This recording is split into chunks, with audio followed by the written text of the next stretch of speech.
Monsignor, I've heard of various irregularities in the province that might be of interest to you. Very good, my son. Good Christians certainly shouldn't conceal such things. Please, speak. Well, the parish priest in Ujits is rather, unorthodox. Not that he's a bad person, not at all. He takes good care of his flock, no doubt. It's just that he drinks quite a lot. In fact, he's even said mass while drunk. And, he keeps a concubine. That distresses me. All the more so because what you describe isn't at all unique amongst the clergy. Thank you for telling me, Henry. Matters like this certainly must be addressed. The former parish priest of Rovna, Father Simon, went missing one day. Everyone thought he'd fled from the province, but in fact he just went to the woods and became a hermit. I see. Why did he do that? Because he got some girl pregnant. Child died during birth, though, and the mother too. He took it to be retribution for his sin. So he fled far from people, because he didn't feel fit to be their pastor anymore. That's very interesting indeed. Where is this Father Simon now? I tracked him down in the woods and talked him into going back to Rovna. They needed a parish priest there, and Simon was convinced taking on the task would make amends for his sin. Interesting. Father Simon's story is certainly remarkable. Whether his actions are appropriate for a cleric is another matter, of course. Thank you for telling me about this. There were Valdensians hiding in Ujits. Really? And how did you find out about it? Sir Hanush sent me to help the vicar track them down and catch them. So, Sir Hanush had an interest in finding them? Yes, that's right. I'm pleased to hear it. It's not always possible to see eye to eye with secular lords in such matters. And how did it end up with the members of the sect? They fled. The vicar is still trying to track them down. That's unfortunate. Let's hope the vicar succeeds promptly in his mission. A demon's skull was found on the church building site. Yes. I heard something about it. A disturbing report. Tell me what you know about it. It was a deception, sir. Someone made it with evil intentions, to frighten people. I found the skull and brought it to the local knacker. He confirmed it was a human skull with animal horns stuck on. You did the right thing, Henry, in uncovering the deception and in telling me about it. There are interesting things going on inside the monastery. In the monastery? What kind of things? Oh, various things that people are talking about. There's a lot of talk about the construction of the new church and how much it must be costing. But actually, nothing that would interest you, really. I won't waste your time with it. As you wish.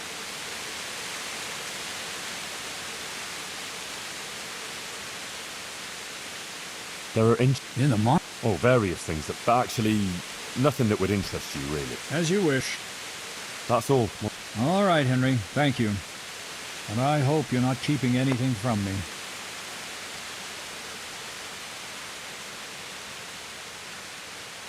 Why did you have your hanker in prison? I talked to her for a long time about the things she was saying and about her convictions. I warned her that she had to stop preaching in public.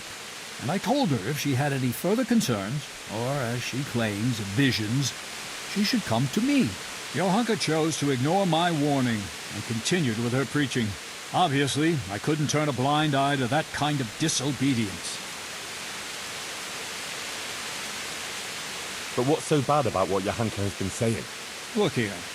It's simply unacceptable that anyone at all should come along and stand up in the market square and preach about God's will or how he or she interprets it. God gave us his teachings, which we must honor, and he showed us how to fulfill them. It is only those teachings that lead us on the path to salvation and God's grace. But understanding those teachings is no simple matter. It demands learning, time, and effort. That is one of the tasks of Holy Mother Church. What Johanka has been saying is dangerously close to heresy. She must be brought to see the error of her ways, and her disruptive actions must cease. I understand, my lord. I'm a good Christian, and I don't doubt the authority of the church. Good. I'm glad I got through to you. But Johanka was visited by the Virgin Mary, so what she says can't be wrong.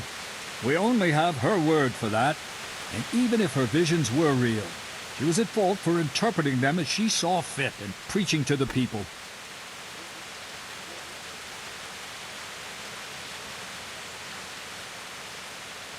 So you think she should have spoken to the parish priest about it? Exactly.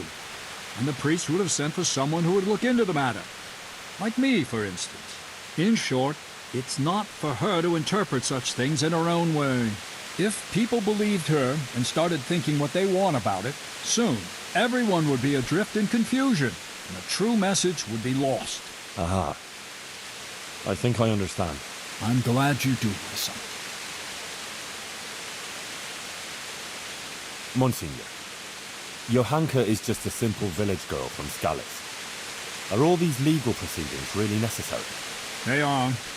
The mission of the Inquisition is quite unequivocal, and however trivial, this matter has a broader significance. What broader significance? No offense, but these things can't easily be explained to an uneducated boy like you. Still, I'm pleased that you take an interest. Unfortunately, I don't have time for this now. If you really want to know more, ask my assistant. After all, it is also our duty to guide others through the labyrinth of this world.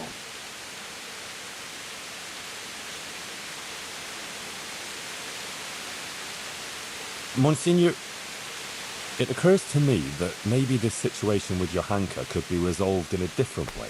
Is that so? Pray, enlighten me.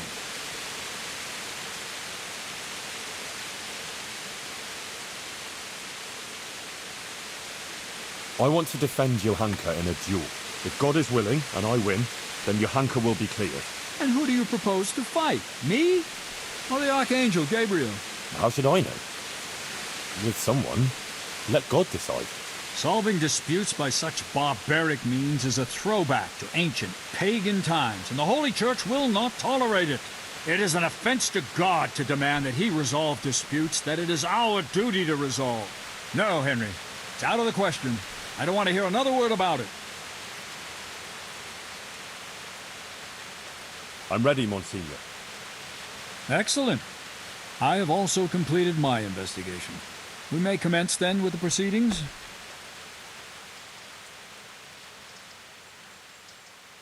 Yes. Good. I will send for everyone who is to bear witness and have Johanka brought before the court. We'll commence first thing tomorrow morning. Yes, sir. One more thing. These are solemn proceedings that demand a certain decorum. I won't tolerate any clanking armor or otherwise inappropriate attire. You will wear this robe. Of course. Thank you, Monsignor. Very well. Rest now, and we'll meet in the morning. Farewell.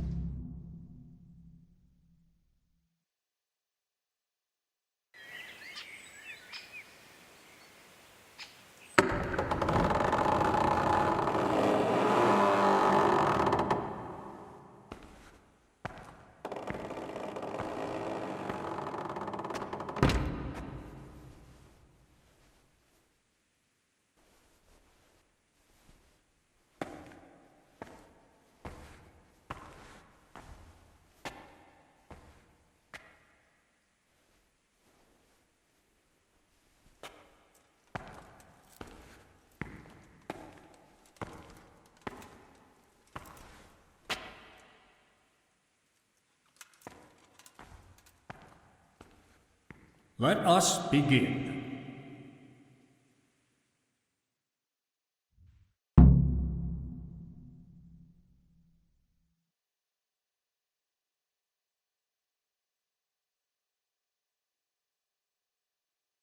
I, Bishop Yaroslav of Benishov, by the grace of God, Papal Inquisitor, have come here to Sassaw in response to reports of Marian visitations and the preaching activities of one Johanka, a commoner. And I have found indeed that by her arbitrary words she's been leading good people astray and encouraging their rebellion against their betters.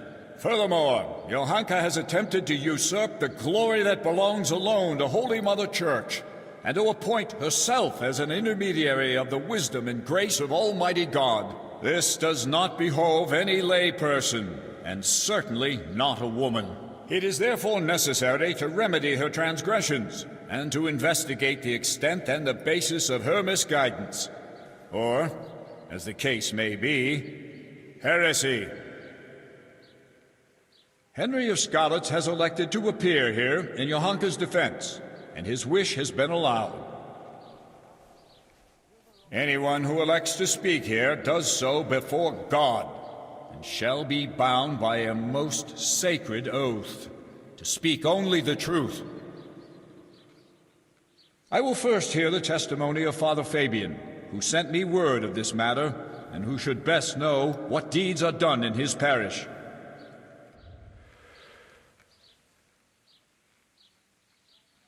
Father Fabian, will you tell us what Johanka has been proclaiming? Johanka claims that she has received visitations from Our Lady, the Holy Mother of God, who speaks to her in the night. It is an outrageous claim that I hold to be entirely untrue. And did Johanka come forward to ask your advice regarding these alleged apparitions? She did not. Instead, she took it upon herself to spread her supposed wisdom to the people. And prior to this, did Johanka attend church? Did you see her at your sermons, Father? I did not, Monsignor. What's more, the parish priest of Skalitz is staying at my presbytery just now. Johanka knows him well enough, but she didn't come to see even him. I believe Johanka is deliberately avoiding the church. Instead, she meets her followers secretly in the woods and preaches to them. Either she made everything up, or the devil himself is whispering in her ear.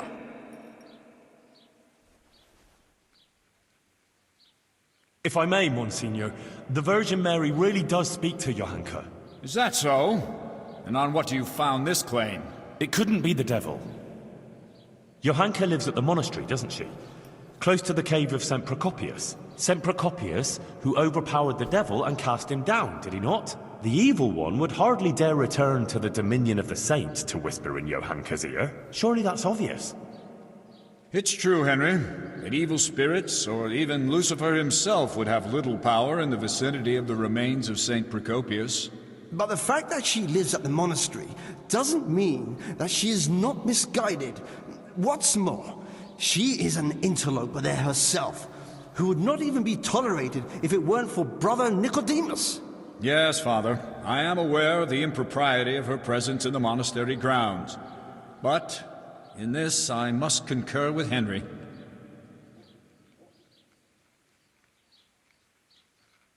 Monsignor, would you please hear the testimony of the respected burgher Pavel of Kolin? He will testify that Johanka isn't making anything up. Well, I'm very curious what this Pavel will tell us. Call Pavel of Kolin.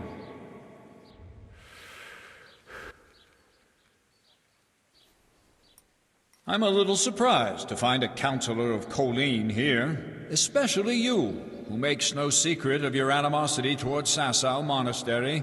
True. Although I have only criticized the monastery in secular matters of property, which concerned a dispute with the town of Kolin, and therefore my duties as a counselor. Pavel, please tell us about your recent experience. I'm all ears, Goodman. Monsignor, some years ago I hid some money in Sasau woods.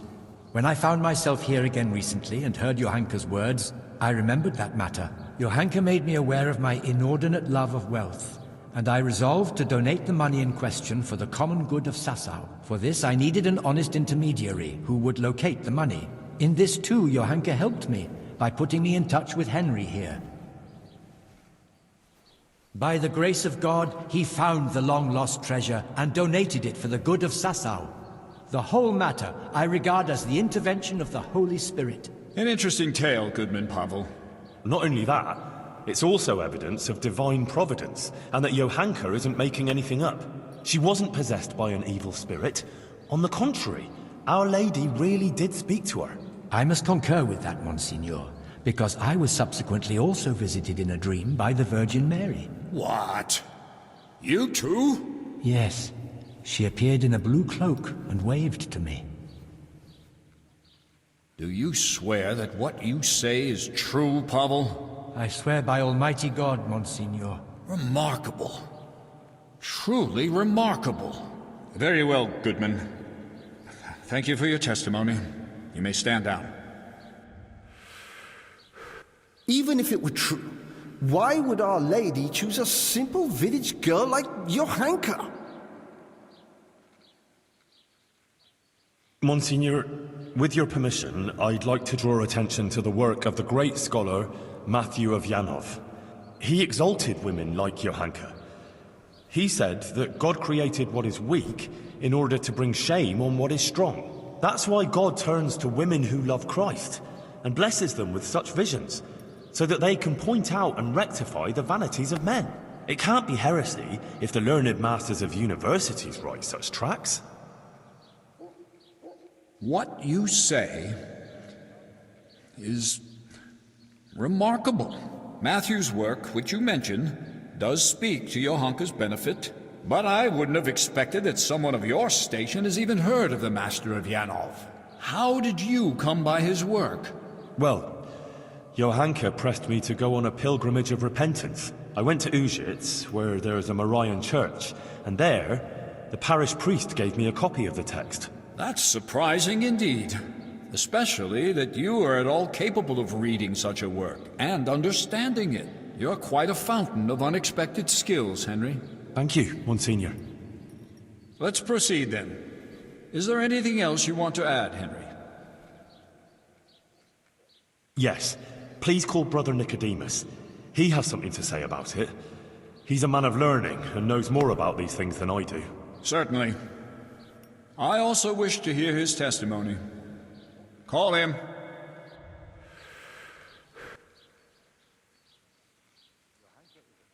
Nicodemus, for some time you were insisting that the infirmary needed extra pairs of hands. It was only at your request that Johanka, against all accepted custom, was allowed inside the monastery walls. I've already spoken to Abbot Peter about her, but please tell me how Johanka behaved. Monsignor, I must stand behind Johanka. The girl is a treasure, selfless, charitable and good-hearted. She helps more people here than anyone else. I have never seen her do anything that would contradict the behavior of a good Christian. She never discussed questions of faith with me. She was always focused only on her work, which she carried out impeccably. And afterwards, when she began making claims of Marian apparitions? Yes, that's quite an extraordinary thing. The things she preached couldn't have come from any of the brothers, or from books, because she can't read. Therefore, I believe the Blessed Virgin really spoke to her. Nonsense. She made the whole thing up, or someone did prompt her. You're very keen to defend her, brother. It makes me wonder whether she didn't get her wisdom from you. I already said she got none of it from me, and I would never lie before Almighty God. But it seems to me it's the inadequate education of the good parish priest here that's behind his flimsy litany. What? Am I to be criticized by someone who's more a gardener than a scholar? Father Fabian, let Nicodemus speak. And you, Nicodemus, stick to the point, if you please. Certainly, Monsignor. Please allow this humble gardener to put the good priest right, because he evidently knows nothing of the fact that other women before Johanka had similar experiences. Blessed Hildegard of Bingen also had similar visions. And what about St. Bridget, or Elizabeth of Schurnau, or Catherine of Siena? Like them, Johanka here only humbly spreads the message of Our Lady. She does not present herself as an intermediary of divine mercy. Please do not condemn Johanka, Bishop Yaroslav. In my judgment, her visions are genuine and her words sincere. Thank you, Nicodemus. Your plea is very bold. But what you say about Hildegard and the others is true. You can rest assured I will consider your words very carefully. Fabian, have you had trouble with heretics before, or had any suspicions of heresy here? Not much, Monsignor. Now and then there have been traveling preachers and various charlatans here and there.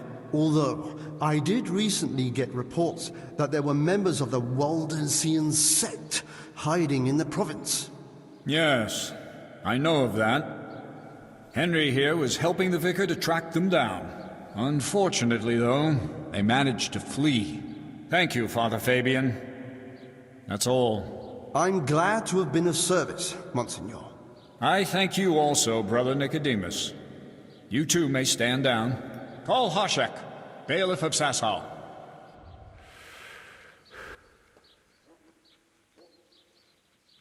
Bailiff, has there been any suspicious activity here recently? Well, there have been cumins on the rampage in the woods and on the roads, and all sorts of bands of footpads and brigands around the province. But otherwise, it's all been peaceful and quiet here, Monsignor. How reassuring. And what of Johanka, bailiff?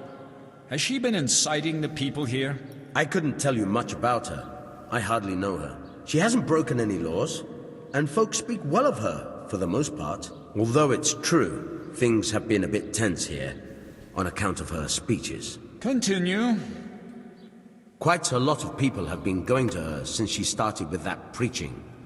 Some are even convinced she's a holy woman. From what I heard, they bring her small gifts or ask for her advice or blessing. Sacrilege! People coming for blessings and bringing her gifts. That has all the makings of a cult. Oh, I don't know, Monsignor. Begging your pardon, but that's overstating it a bit. But it's true. They met outside town, too, and it came to a bit of a skirmish. Nothing serious happened, though. Fellas punching each other in the mouth. If you'll excuse me, Monsieur, that happens all the time. Well, that's about all I can tell you, Monsignor. Thank you, bailiff. That will be all. And you, Henry, you've been around Johanka more than anyone. Do people come to her for blessings? Well, they come to her, yes. But I swear she never blessed anyone. But when someone comes to her, she tries to help them, like a good Christian. Henry, I'm sure you're aware that to lie here is a mortal sin and a crime. I do. And I'm not lying. All right. Anything else? Yes, Monsignor. I'd like you to listen to Adela. She amended her life, and doesn't live in sin anymore, all because of Johanka. Her testimony will show that Johanka is an exemplary Christian, not the leader of some cult. All right. Call this Adela.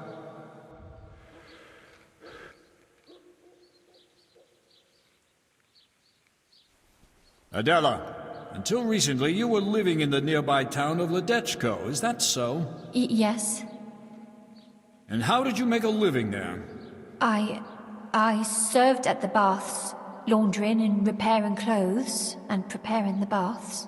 Is that all? No.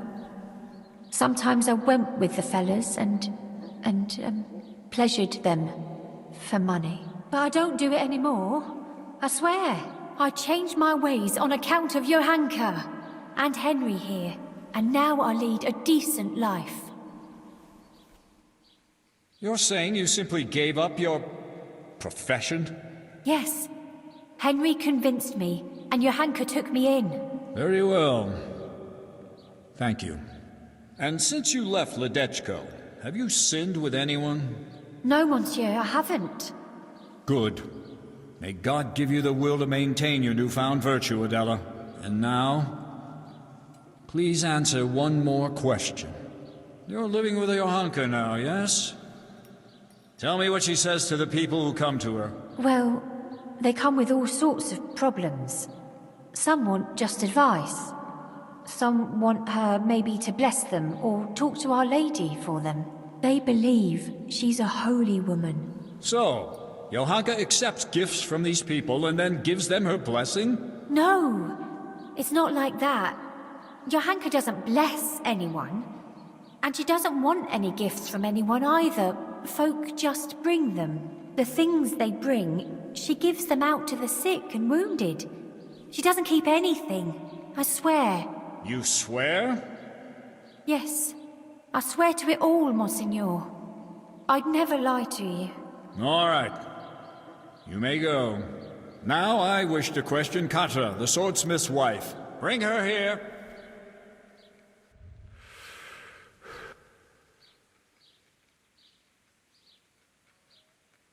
Katra, you are a respected townswoman who has a good overview of what goes on in Sasau. As you told me earlier, will you tell me now what you know of Johanka and her deeds? Yes, I'll tell you everything, Monsignor. Johanka has been putting ideas into people's heads and causing chaos. What right has she to preach to us? A simple girl like that. As if we were bad people here, and she herself is a sinner. And an adulterer, a loose woman she is, who goes with anyone. And even fornicated with the custodian, Sir Sebastian.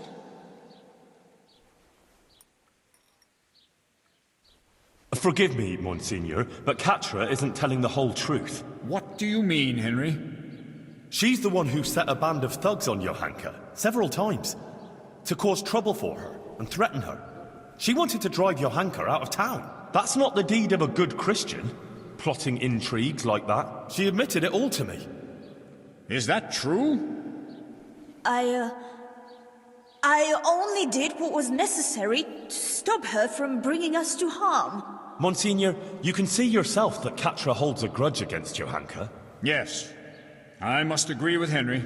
In view of your apparent antagonism towards Johanka, whatever the reasons for it, I cannot allow you to influence these proceedings. You should have reported your concerns to Father Fabian instead of acting willfully as you did. But she's bringing us nothing but trouble. I will be the judge of her transgressions, not you.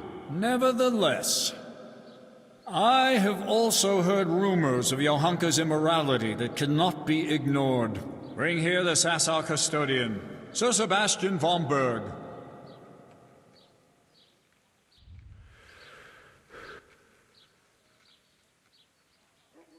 Sir Sebastian, my apologies for raising the matter, but doubts have been cast on your virtue. I have been told that you have shared your bed with Johanka. Is it true? Monsignor, with respect, this is surely some mistake. Johanka is not a bad girl, and by no means a heretic. Noted. Now please answer my question. Did you share your bed with Johanka or not? Yes, but she's not... Silence! So, Johanka not only incites rebellion against the nobles, but also seduces them into sin and immorality. That's not true. Johanka never seduced anyone. It's the other way round. He wouldn't leave her alone from the moment she came to Sasau. He simply took advantage of her misfortune and his own status to get her into bed. How dare you! Silence! Henry? Johanka regrets it. What was she to do when she was constantly pursued by a nobleman who has great influence in the area? What I did out of love for her. Johanka is no heretic, only a confused, unhappy young girl. There's no call for jumping to the conclusion of heresy. Monsignor, you must be able to see that. I advise caution, sir. Would you cast doubt on the authority of the Church in this trial? I will no longer tolerate this humiliation. Get out of my way!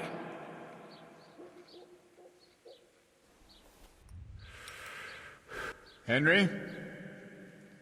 You proved yourself a good servant of the Church when you told me of your disturbing findings concerning the situation hereabouts. You've been very keen to appear here in Johanka's defense. You've said a lot about her, but please, tell me why you've been helping her all this time.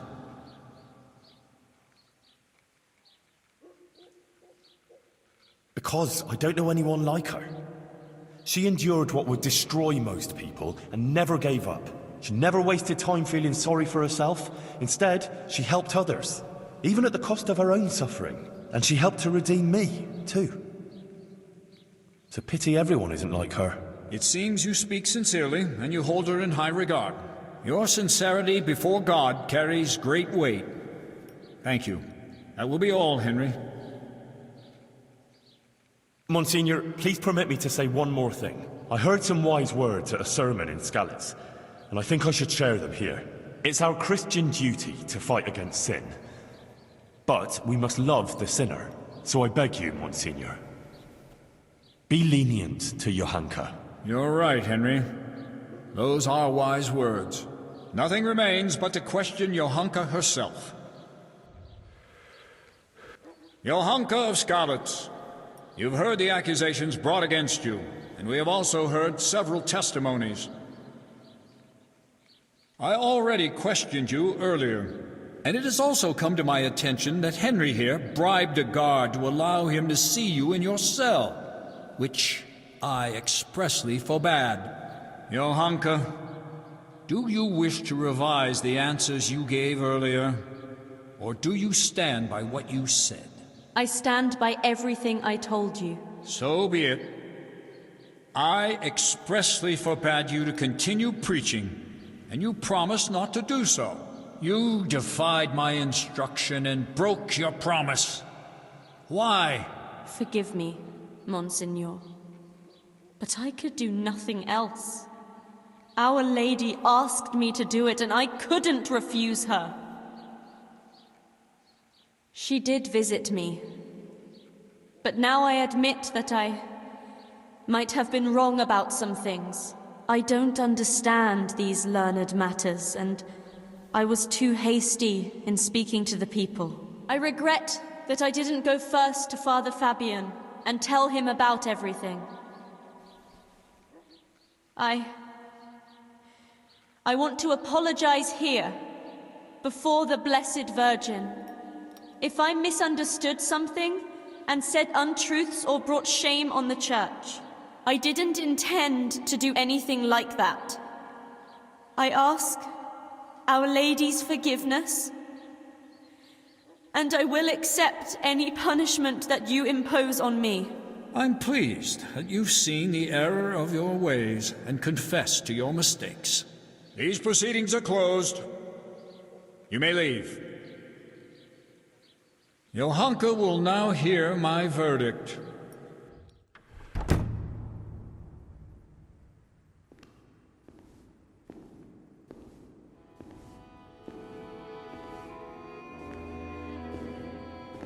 Johanka, are you aware you're facing very grave accusations? Yes, Monsignor. I am. You stand accused of preaching from ignorance and leading the people away from the protective embrace of Holy Mother Church. If you do not recant, you will suffer grave consequences.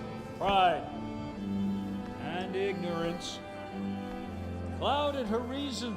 Child, it would distress me greatly to have to pronounce a verdict of condemnation.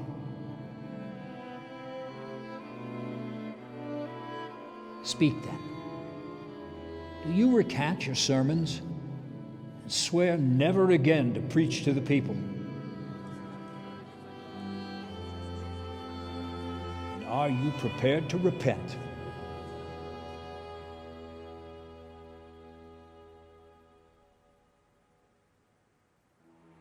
As God is my witness, I did all this with good intentions. And I sincerely repent of my sins of conceit. I confess that I was led by my pride to believe the Virgin Mary chose me to put the world to rights. And I set myself above the learned prelates of the Church and the divine right of nobility.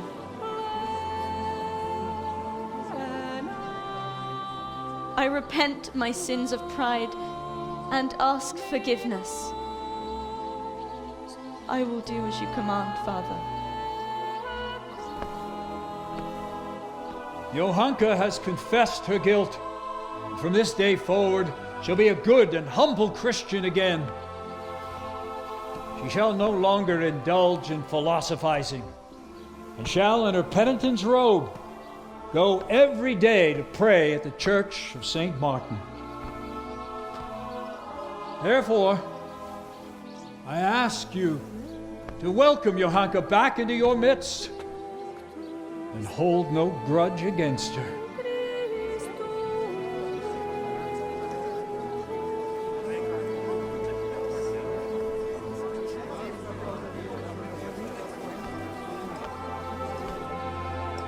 If the Virgin Mary should happen to visit you again, tell Father Fabian he will send for me.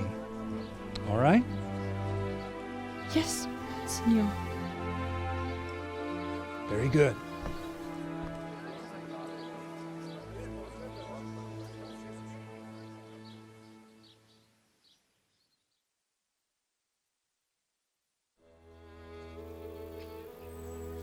Matthias! Johanka was cleared of all charges of heresy, and the Inquisitor, his job done and his verdict pronounced, left Dessau for good. Matthias recovered from his illness, and he and Johanka finally met again. It was a happy sight to see them both alive and well after their trials. Who knows what awaits them now? Or all of us, for that matter.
Hey, Henry's come to see us.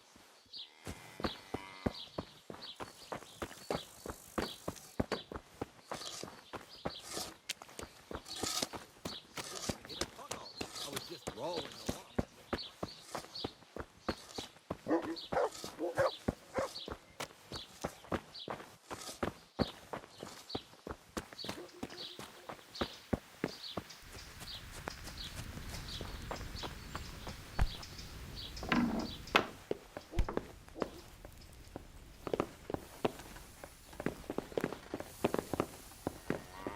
Has something happened?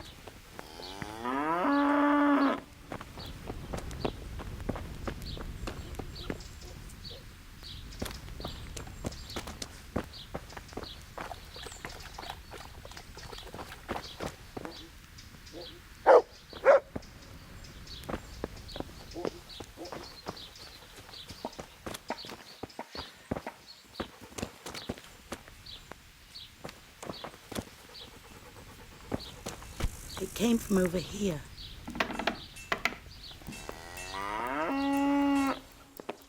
Keep your hands off me, you! I see a thief! Guard!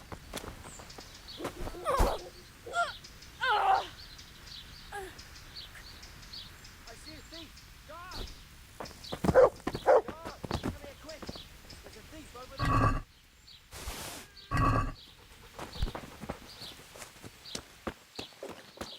I see a thief! Don't move a finger! Stop! Surrender! Caught you! Now you'll pay for all your crimes. What? Don't play games with me. I know full well about the assaults you committed. Your victims remember you very well, and I haven't even started on your other crimes. Well, you won't forget this in a hurry, because it'll take a nice pile of coin to fix it. You're making a serious mistake. If only you knew what you've just got yourself into. This won't end well for you. Well, I thought... That is, I had no idea. If that's how it is, of course you may go.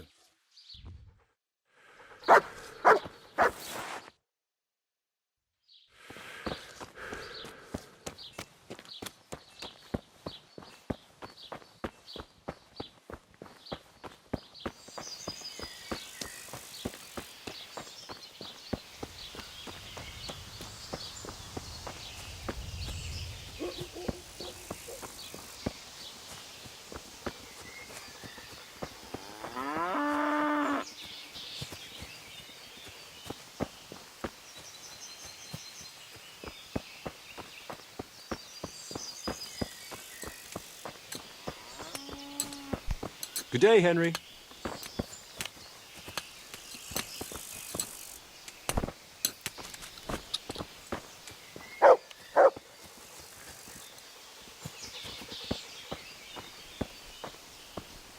How are you getting on? I can't complain. I'm glad to see you back on your feet. Yeah. Thanks a lot, Henry. Your hunker told me all about how you helped her. And actually, me too. It's incredible. All the things that happened. You're right there. I'm in your debt, Henry. For both of us. Ah, don't mention it, Matthias. You'd have done the same, wouldn't you? Of course I would. See? Next time I need help, I know who to come to. Anyway, what else is new? What about your hanker? Well, she has to go to St. Martin's to do penance every day. You know that's not what I'm asking about. Yeah. It's all good. Of course, she's very busy.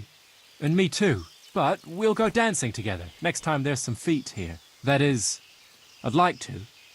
She would too, but she's a bit ashamed. Why?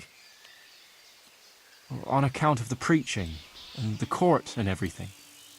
She's worried about being among people. Ah, I see.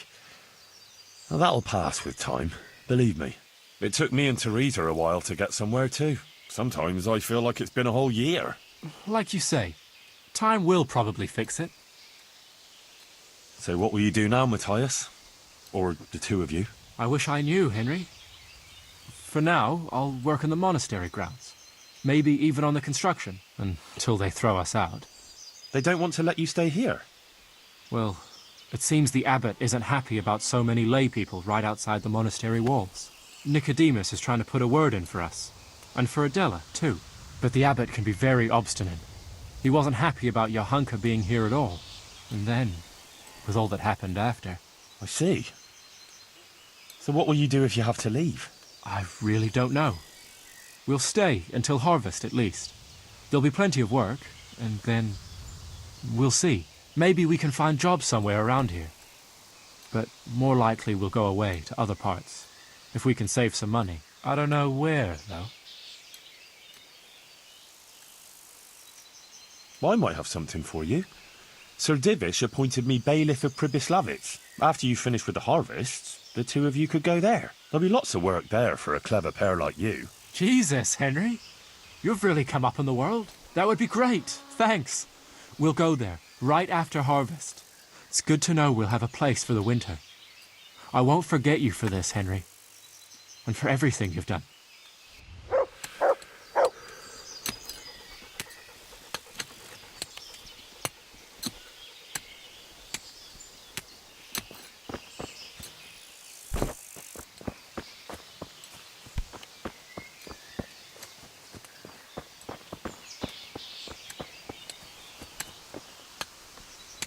What do you need? I brought you that girl's shawl. Thank you. I'll hide it in the farmer's bed and then tell the draper. He'll cripple the bastard if you don't kill him outright. Who is it you want to get revenge on? The farmer or his maid? All of them. They're all a bunch of diabolical swine. And that draper, too. Is there anything else you want? One last thing. But it won't be so easy this time. I got my own back on the farmer and that wench. Now it's the draper's turn for stealing my girl. Steal the tinderbox he carries. It's his pride and joy, and he's always boasting about how fine it is. Everyone knows it's his. Once you've got it, I'll set the whole bloody farm on fire and drop his tinderbox there so everyone will blame him. All's fair in love and war, but that's going too far. What's your problem? Theft is theft, ain't it? But suit yourself. What was it you wanted from me exactly? I want you to help me get my own back on the draper who stole my girl. Steal the tinderbox he carries. It's his pride and joy, and he's always boasting about how fine it is. Everyone knows it's his. Once you've got it, I'll set the whole bloody farm on fire and drop his tinderbox there so everyone will blame him. What reward will I get? I'll give you a pair of boots I just got from the cobbler. You'll never find more comfortable ones in your life. All's fair in love and war, but that's going too far. What's your problem? Theft is theft, ain't it? But suit yourself. God be with you.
Johanka?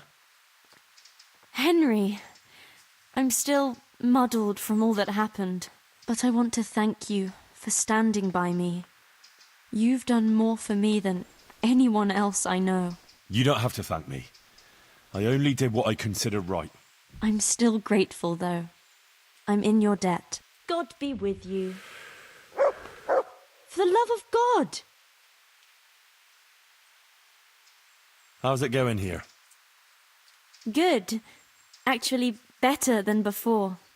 Matthias is here with me. I go to St. Martin's Church often, and Father Fabian is strict with me, but he explains many things to me about God and faith, and he tests me to see if I understand correctly. Then he always leaves me alone to pray and do penance.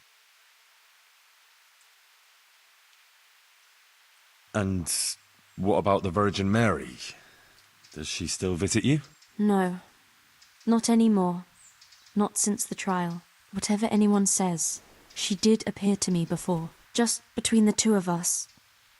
I think I did what she wanted of me anyway. Perhaps I was too hasty and committed the sin of pride and got confused about some things. But even so, after all, Matthias recovered, and that must mean something.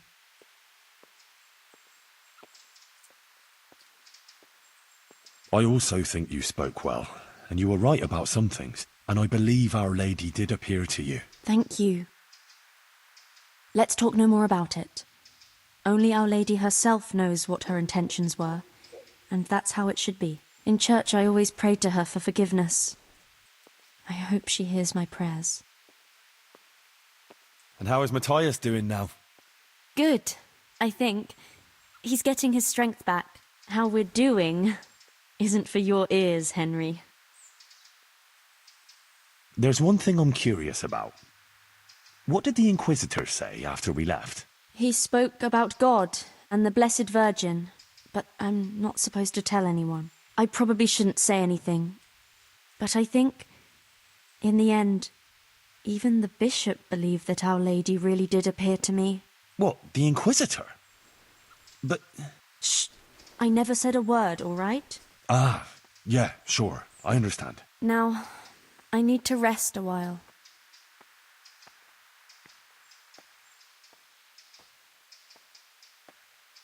What will you do now? I have to stay in Sasau for some time, on account of Father Fabian. But the abbot wants me to leave the monastery as soon as possible. And then... I wish I knew. I'll have to talk to Matthias about it, but I don't want to trouble him with it now, after he came so close to dying. God be with you.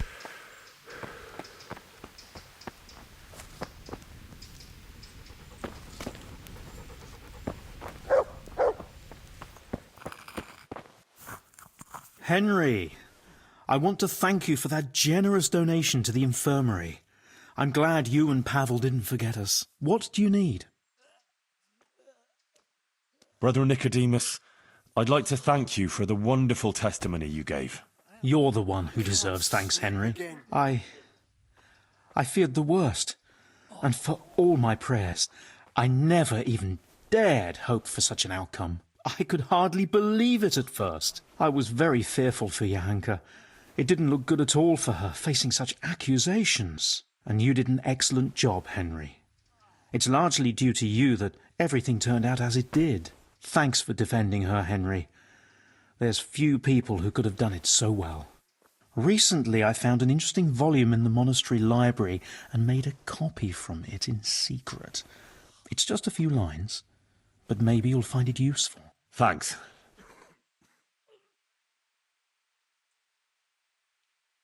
Do you still think the Virgin Mary's visitations were real?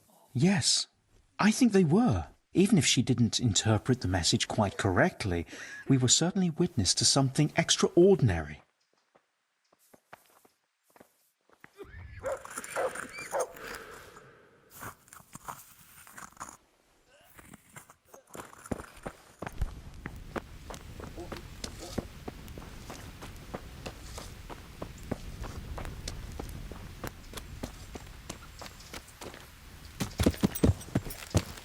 Yeah.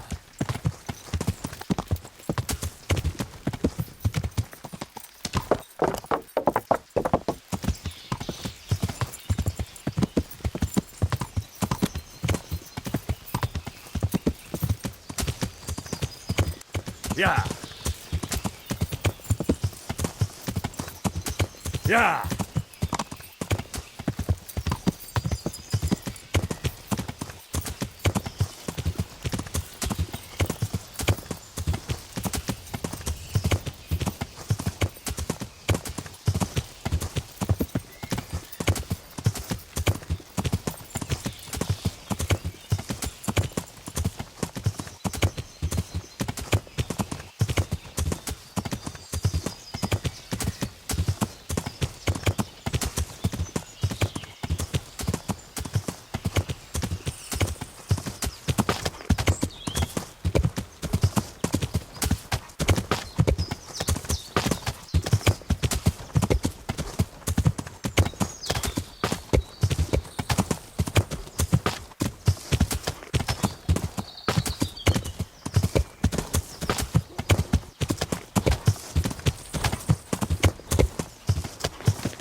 Yeah.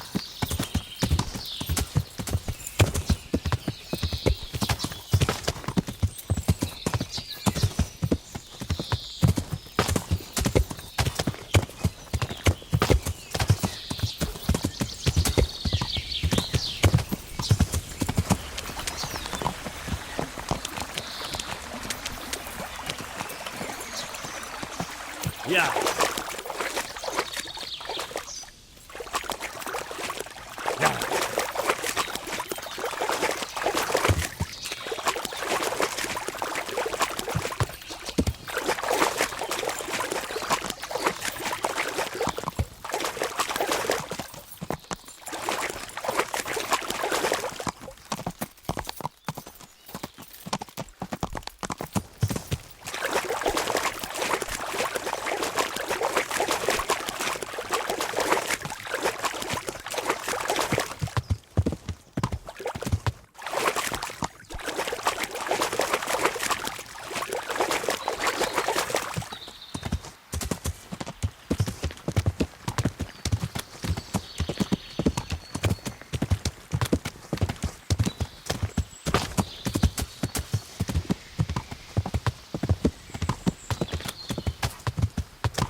What the hell was that?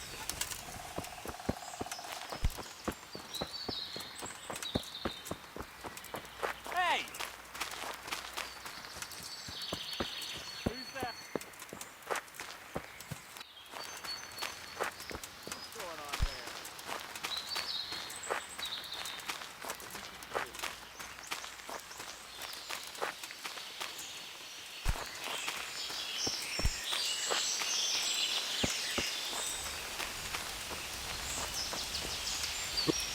Well now, look what's crawling out from under some rock. Ow! Yeah! Here! Here!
Look what I've got. You'll love.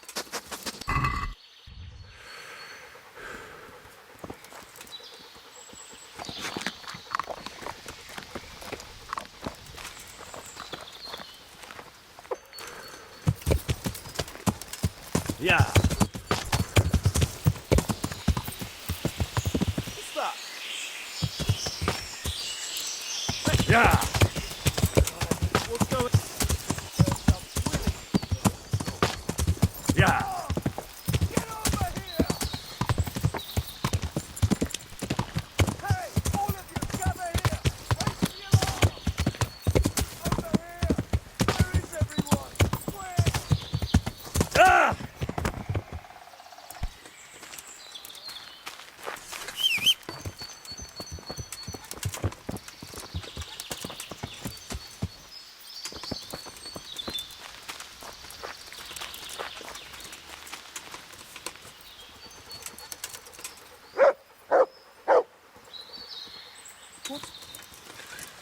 Hey, who's there? What's that? I wanted to vent my rage on Yeah.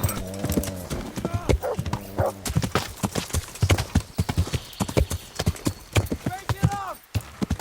Yeah.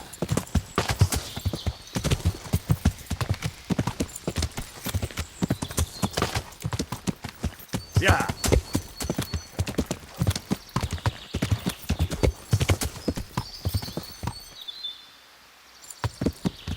I'll slaughter you. Yeah.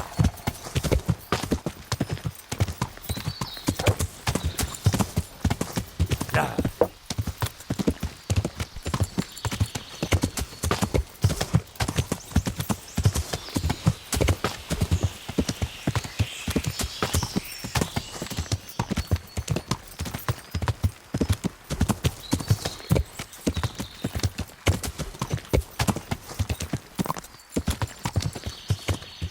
Yeah.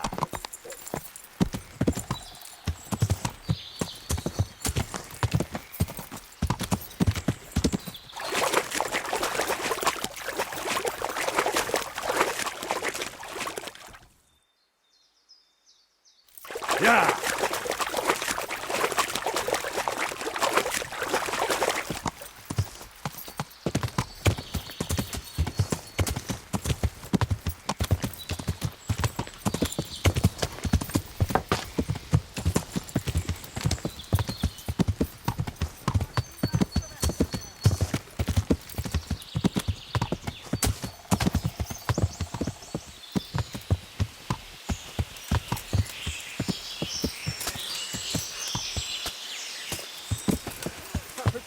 Yeah.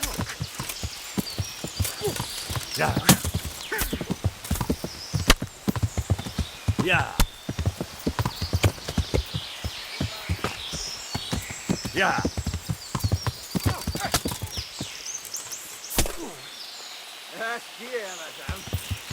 Yeah.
Yeah.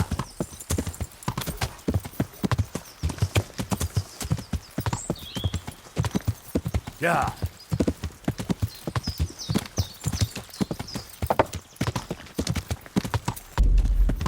Yeah. Yeah.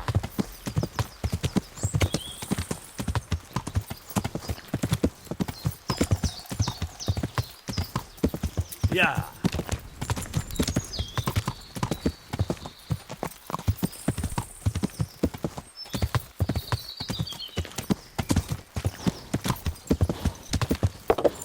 Yeah. Yeah.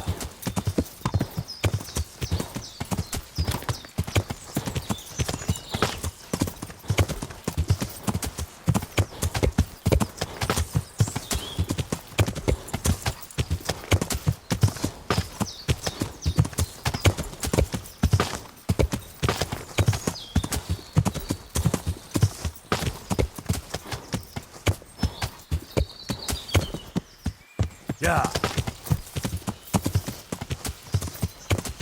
Yeah.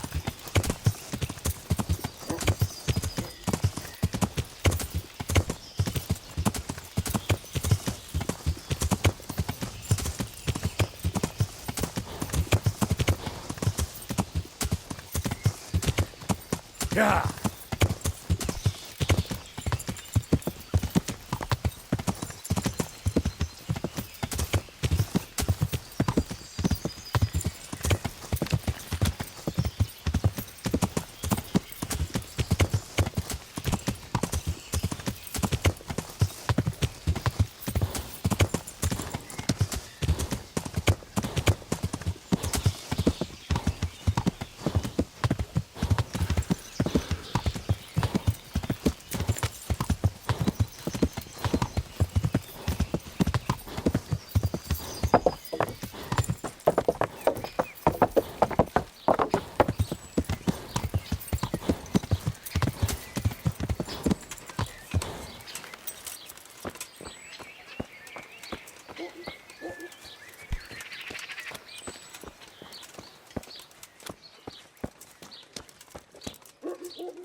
Good God.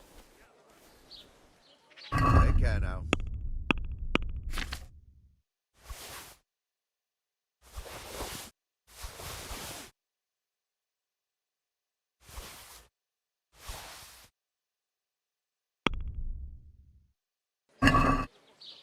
Let's have a word about the price.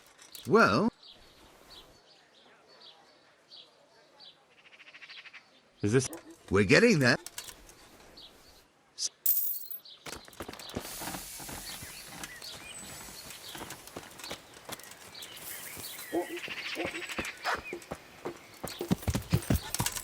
Yeah. Stonemason.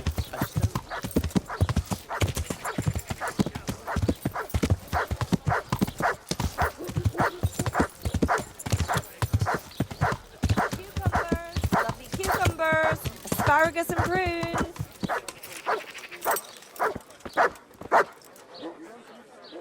Good fella. That's my...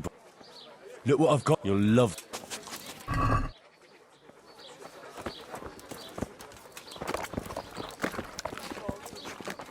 Garlic, onions, mushrooms and asparagus. Come right up.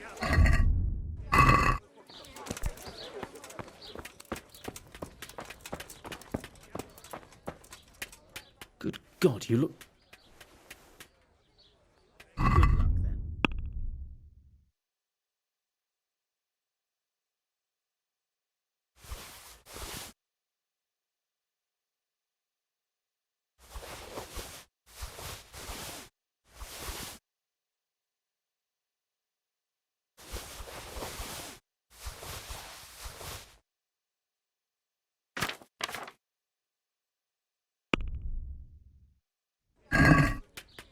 Let's...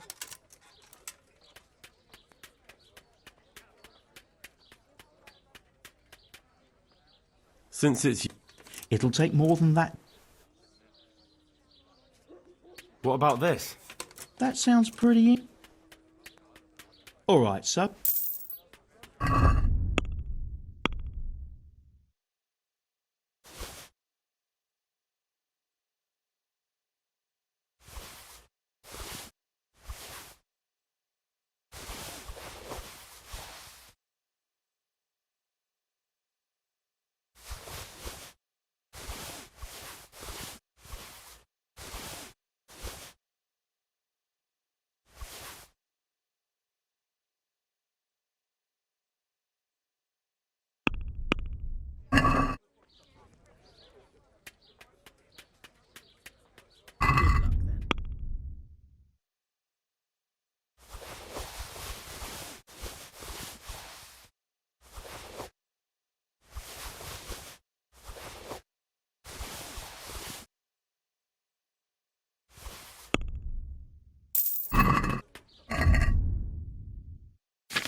See you later.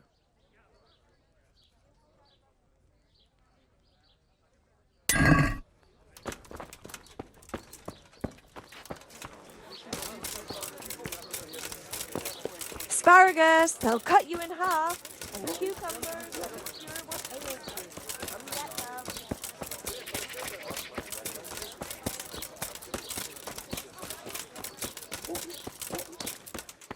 Have a look in the pantry and I need to stock up. That's that then. Thanks. Here's your change. Jesus Christ. Take care. What'll it be? My, that looks good.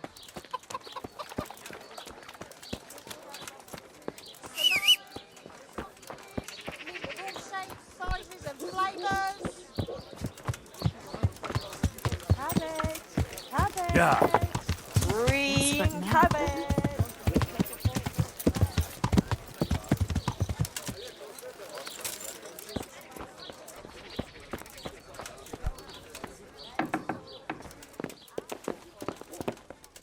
I'm honoured that a knight...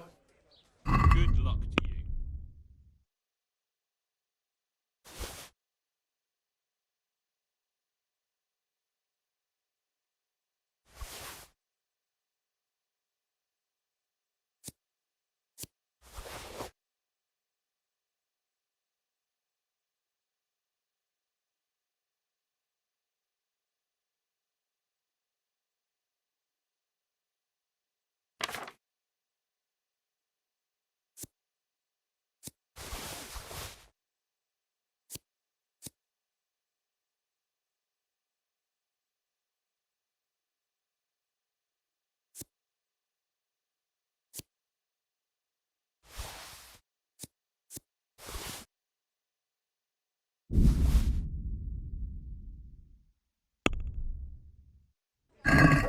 Let's talk.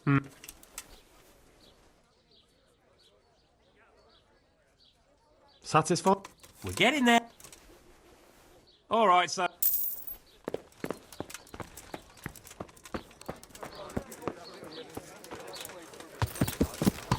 Yeah!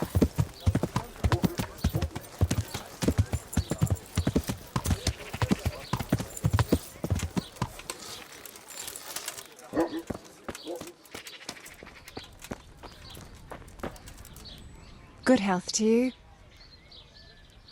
I'd like to make use of the bathhouse. So what are you interested in? A bit of everything. Heal my... But Fine. I'm sure you'll be extremely satisfied. God be with you.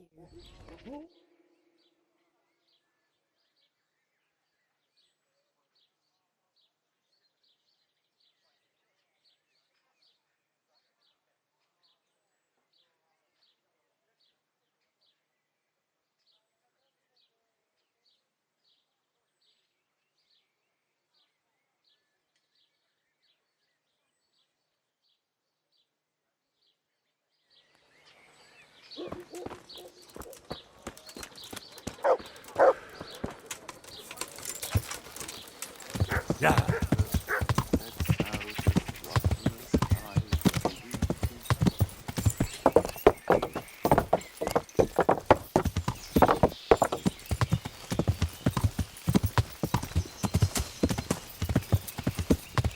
Yeah.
Yeah.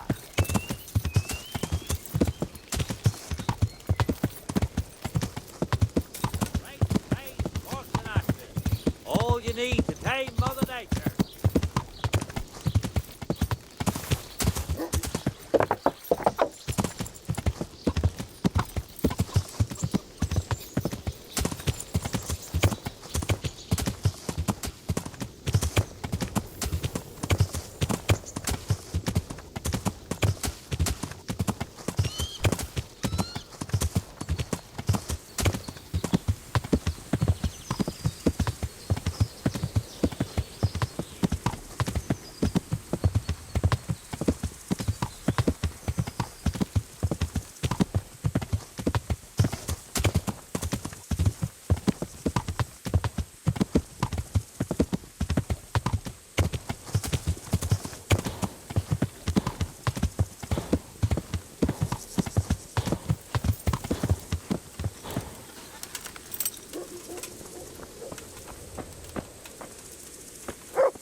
Yeah. Yeah.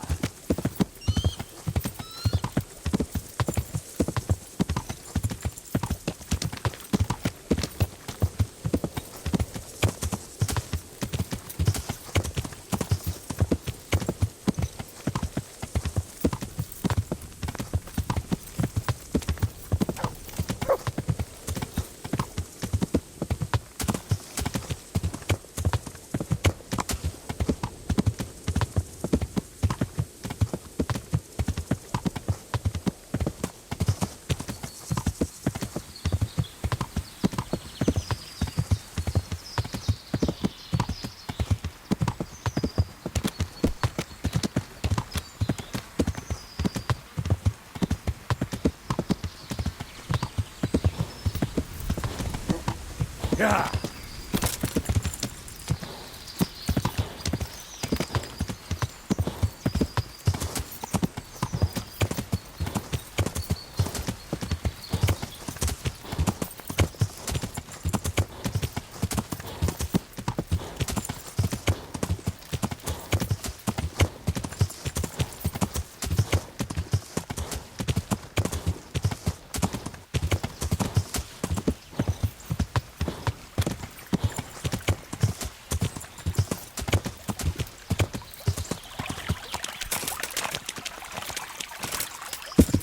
Yeah.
Yeah.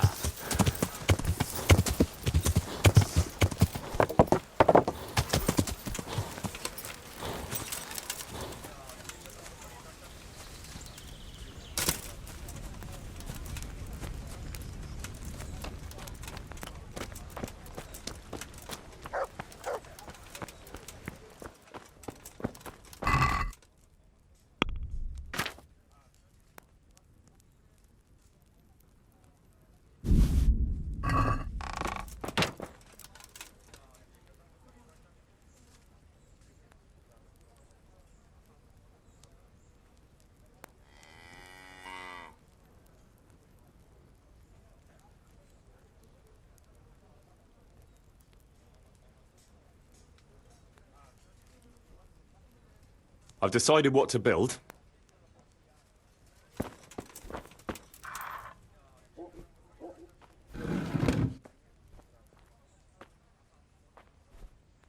Come along with me then, and we'll start building.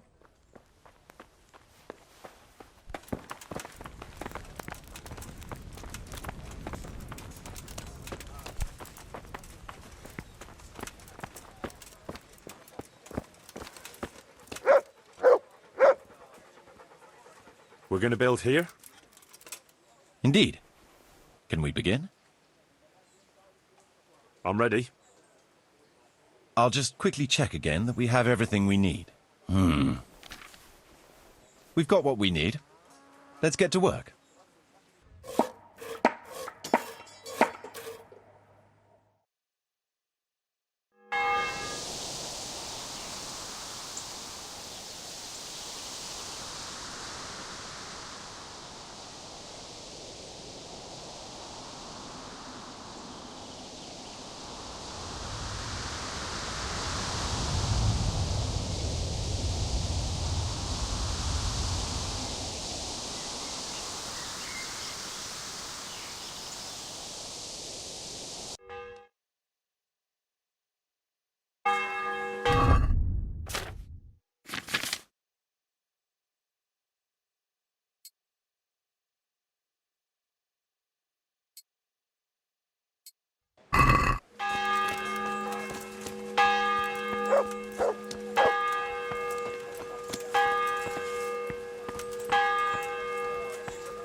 I've decided what to build.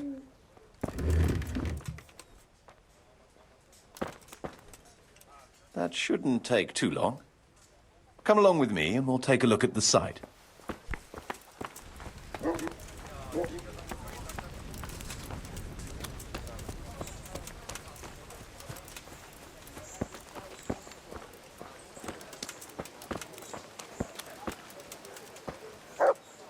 We're gonna build... Yeah. I'm ready. I'll just... We've got what we need.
So, how am I doing with the village? Let's see. We've got some income coming in, but it's not quite enough. We need more to make the village self-sufficient. The village is big enough now. Sir Divish can bring in more people if he wants, and start expanding as he was planning. I see the church is keeping the rain out at least. It still needs work, though. We're on the right track, but we haven't reached the end yet. All right, I'll get stuck in.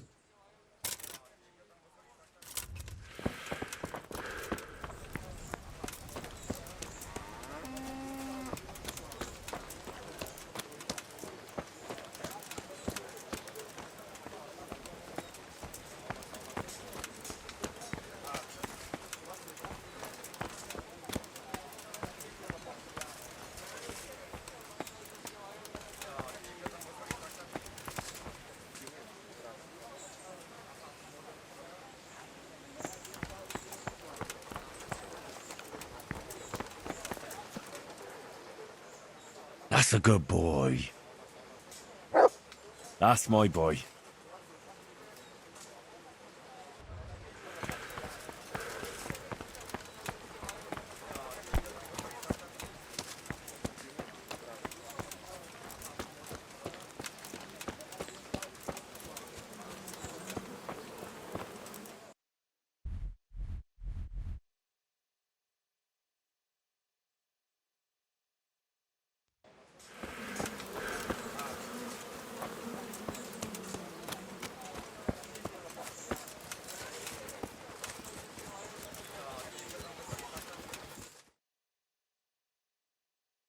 Master Bailiff.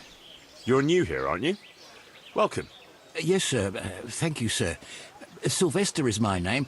I got here just this very day and came looking for you right away.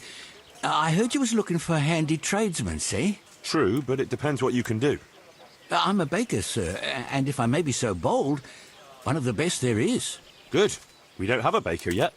So, tell me something about yourself. I'll tell you, Master Bailiff, but only on one condition. That what I say will remain only between the two of us till Judgment Day. Well, I must say that's a surprise. But yes, I swear on my honour as bailiff. All right, then. I can see you're a worthy man. Your name precedes you. I'll be straight with you. I know this village very well, seeing as how I was here not long ago. That is, until you and Sir Radzik and his men came and cleared the place out. What, you were here? With the bandits? I was only serving them as cook and baker, but soon as I saw your lot coming, I took to my heels in a hurry. I never robbed nor hurt nobody. I needed work, and them bandits paid well. After all, a man's got to make a living somehow, and them wasn't the kind of fellas you says no to.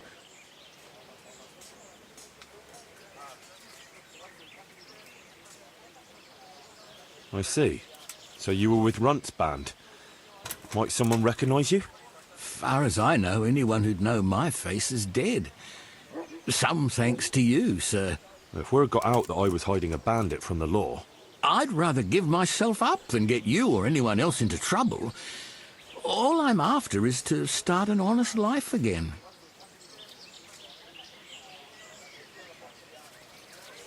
Fair enough.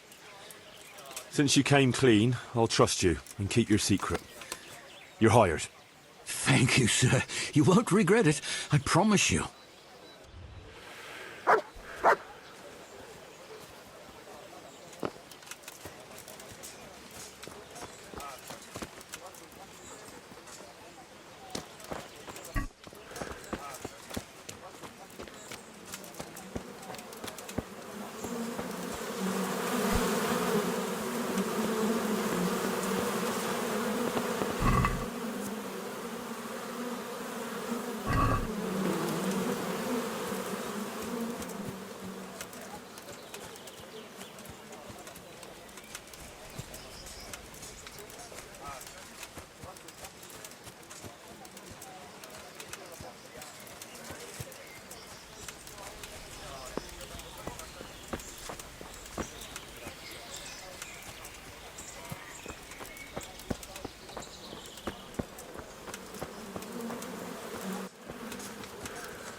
Yeah.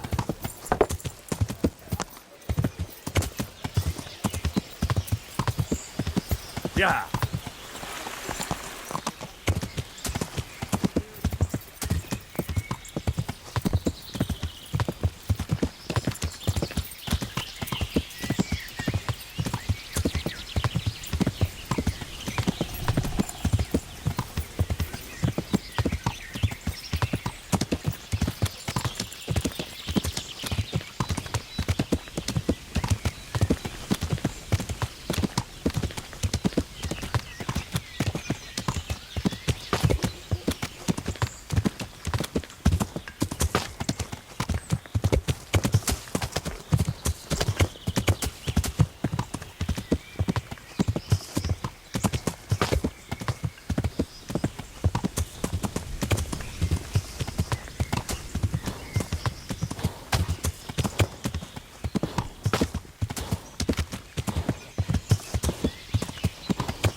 Yeah.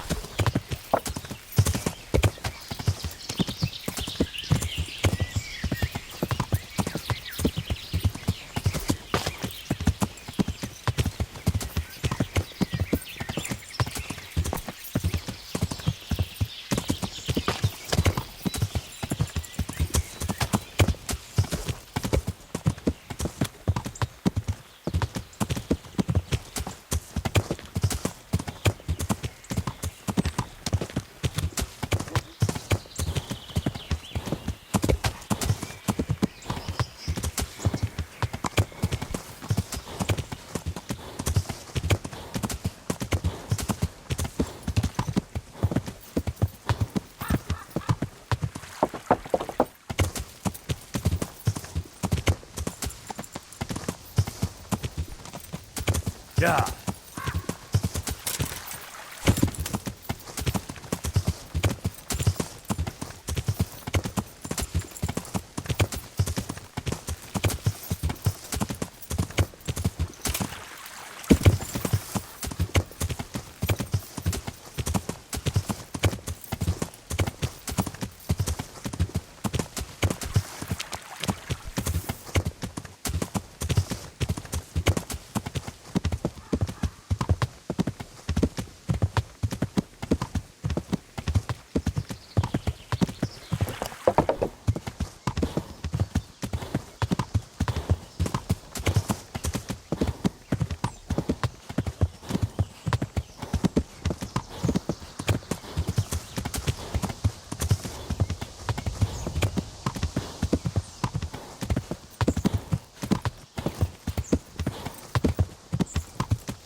Yeah.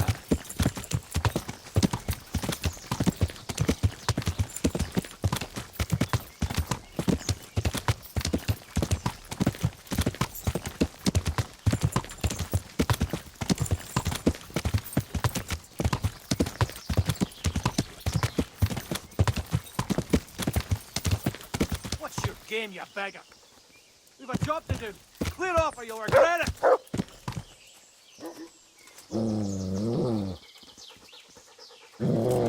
Lads, to arms!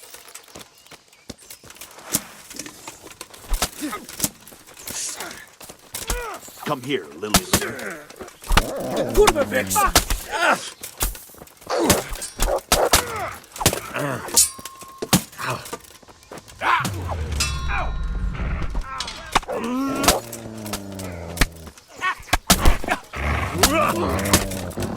Wrong place. Bring it on!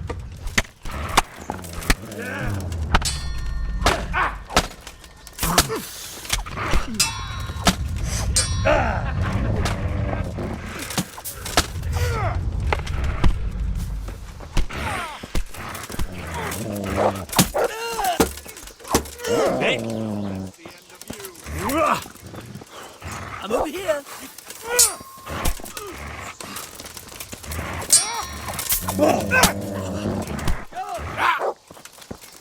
What's the matter? Come on! What's up? Shit yourself? Is that all you got? Get it!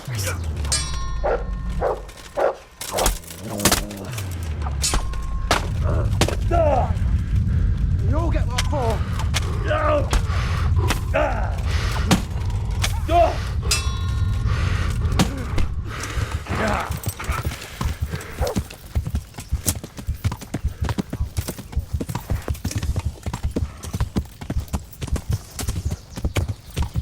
Yeah.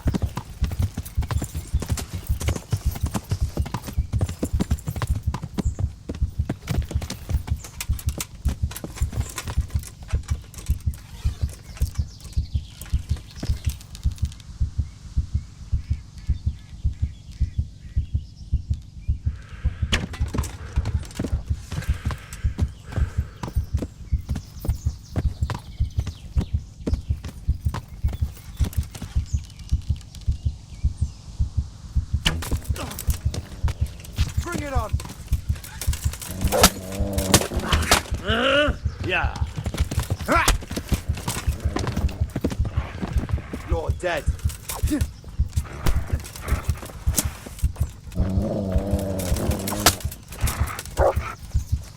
Yeah.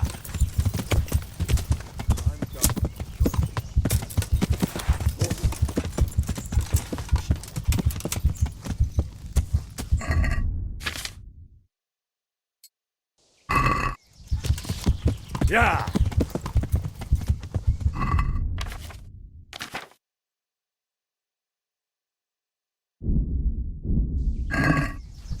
Yeah.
Yeah.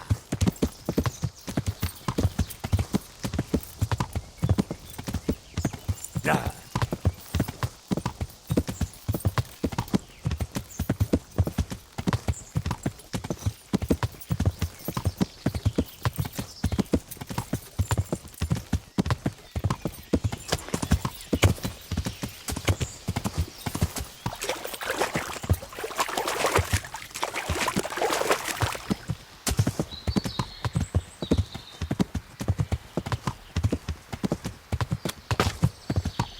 Yeah.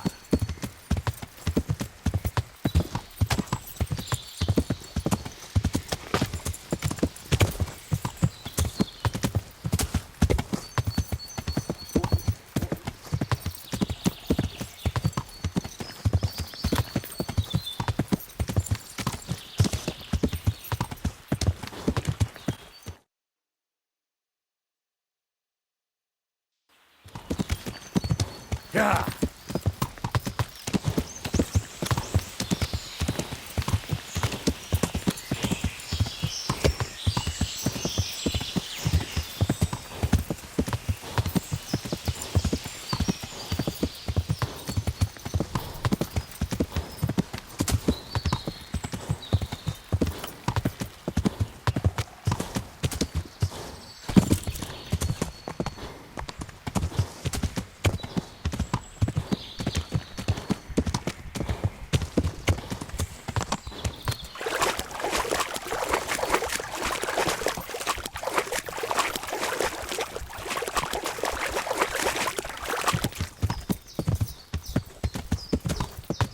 Yeah.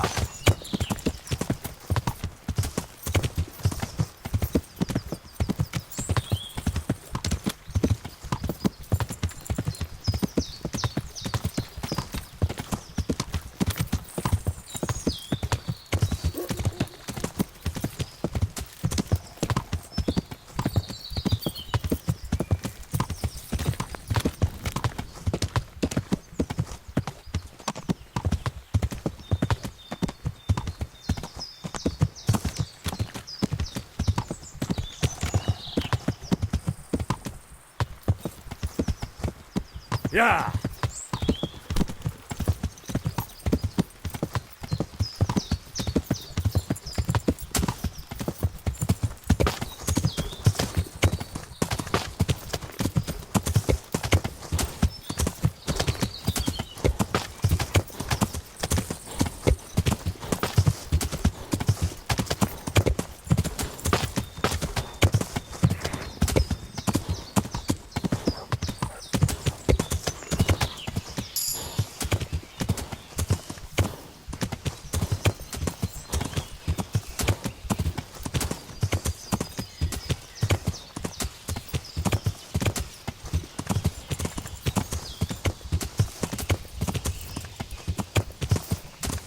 Yeah.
Vegetables, fresh vegetables. Look, smell. Aren't they lovely?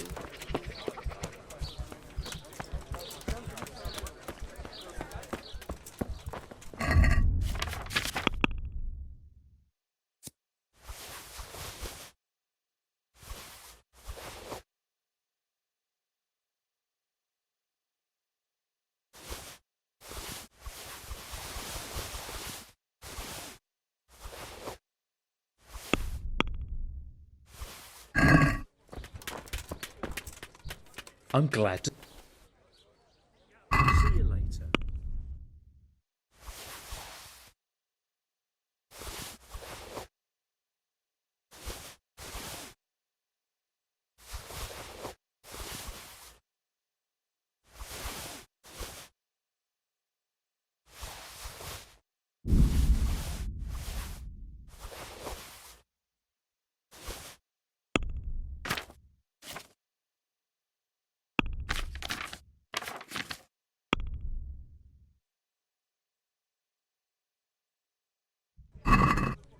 Let's have a word about the...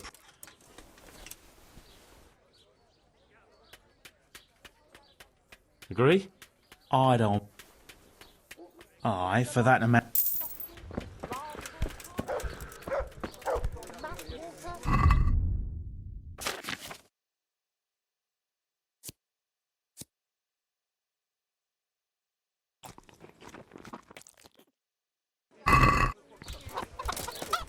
Garlic, onions, mushrooms, and asparagus. Come right top. You need to decide.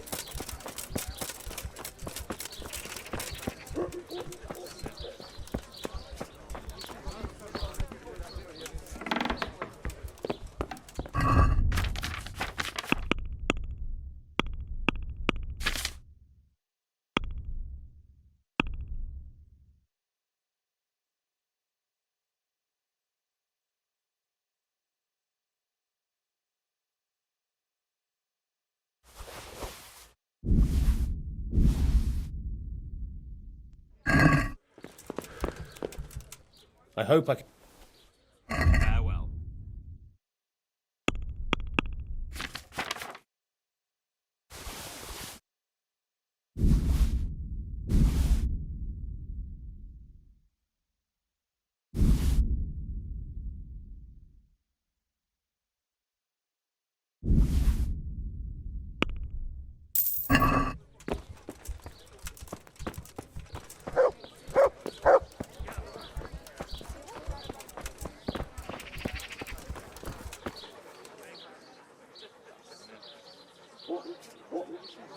Look, you'll...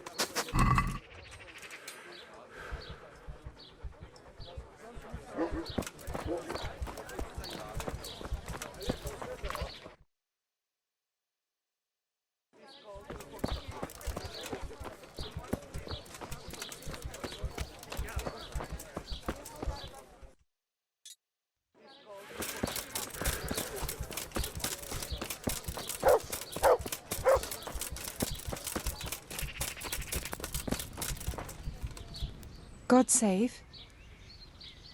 I'm... And what? As... Far... God be with you.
God be... About betting on... I'm glad to... A nice little... God be with you.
Yeah!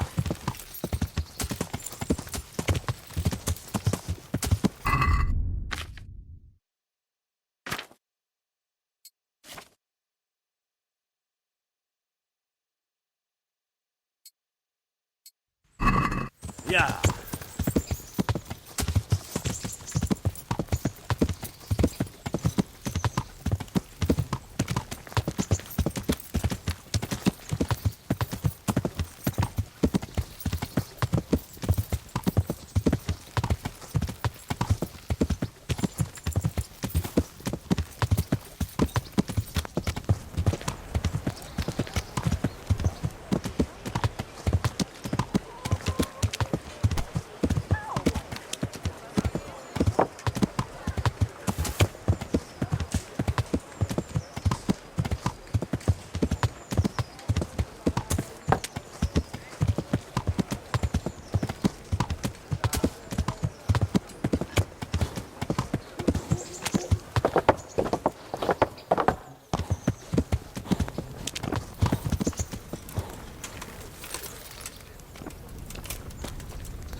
God bless you.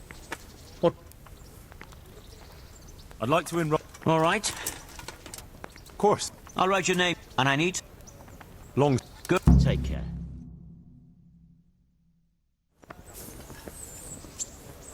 The first combatant will be Henry of Skalitz from the company of Sir Radzig Kobyla, who will measure his skills against Zdeněk, apprentice to the Ratai scribe. Welcome, our warriors!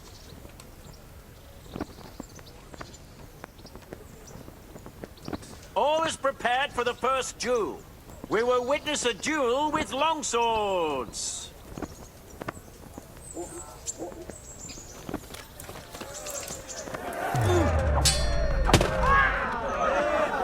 Gunda!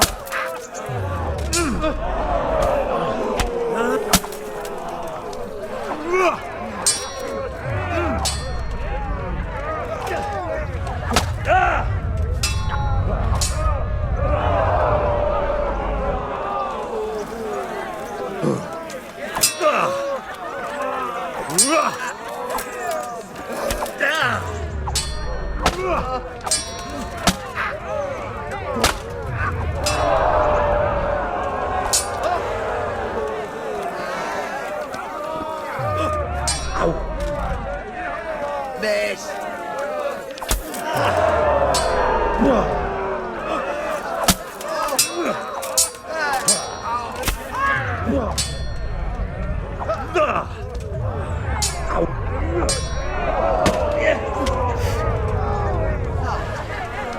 That's good. Gotcha.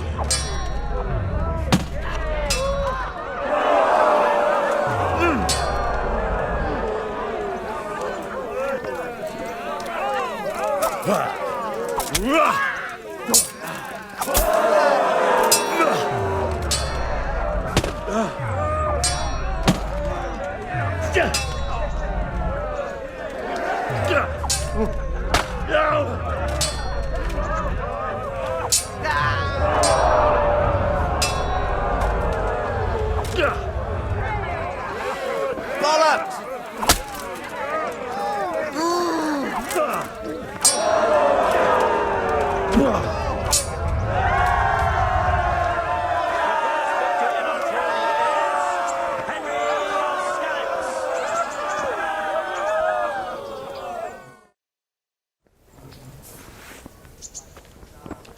weapons for the second bout.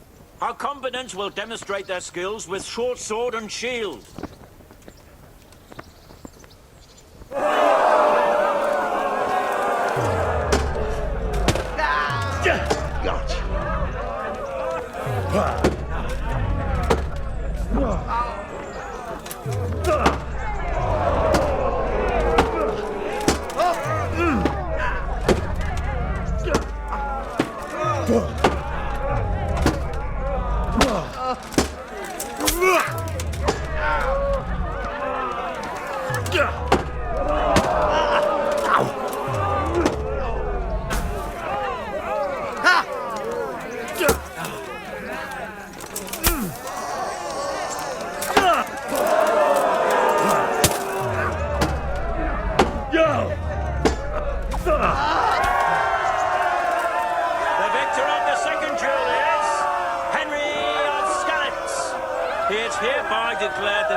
In this round, and shall proceed to the next round.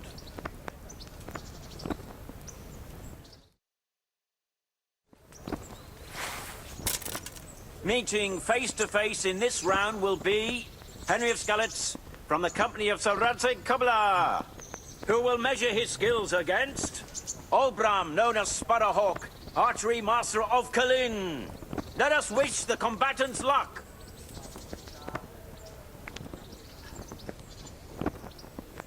And this very first bout will afford plenty of entertainment. We will witness a duel with longswords.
Giving up already?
Bring it up!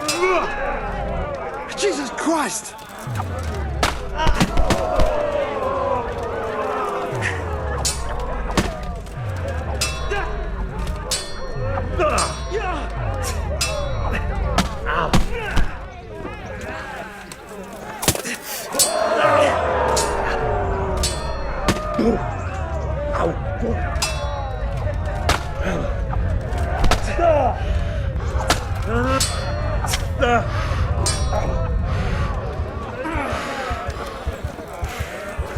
exciting.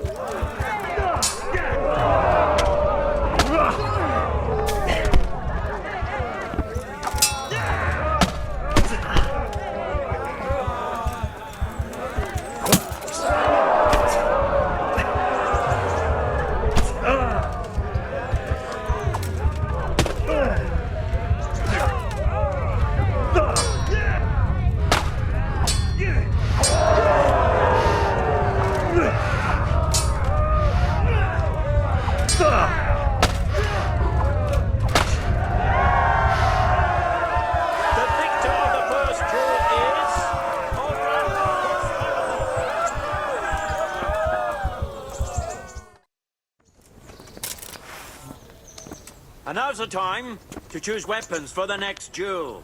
Our warriors will fight with hunting swords.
Had enough?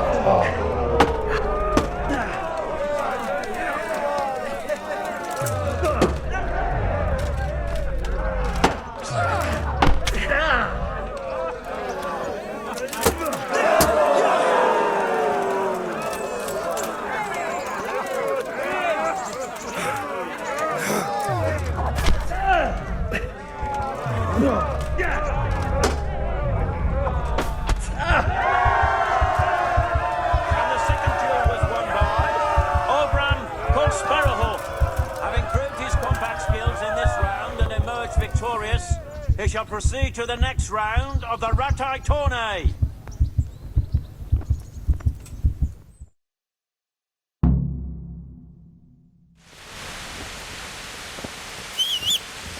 Lords and ladies, gentlefolk, good friends and neighbours, welcome to the renowned Ratai tournament. Yeah.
I see everyone made it back in one piece.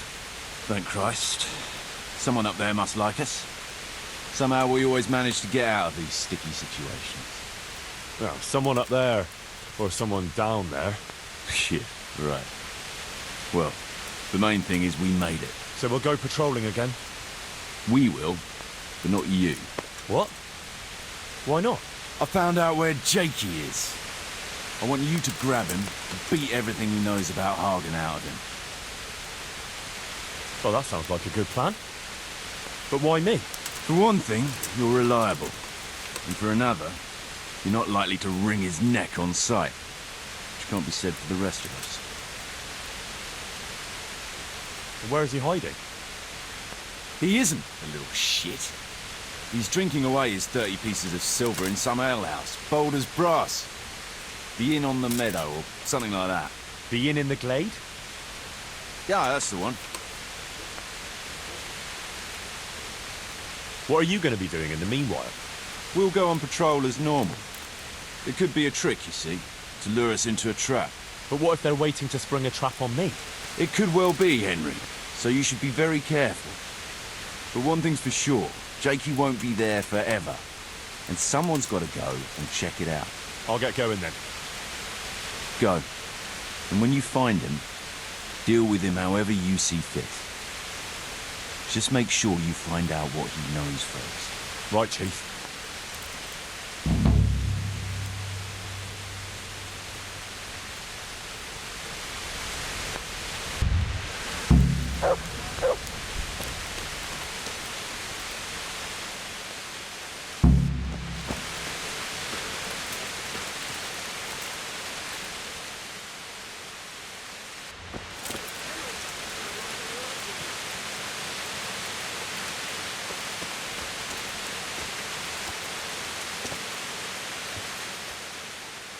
Let me guess. It's about that ring? Yeah. You gave it to Fletch, right? Yeah. That's a shame. I had my eye on it. Any idea where he put it? He definitely ain't got it on him. Sorry, not a clue. Look here. If you could get it back from him and bring it to me, I'll give you something for your trouble. Sounds fair enough.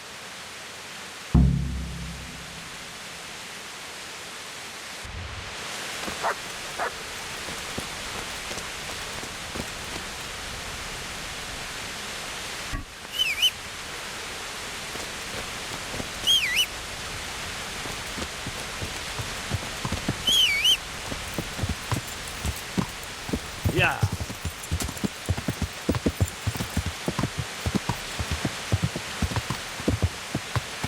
Yeah.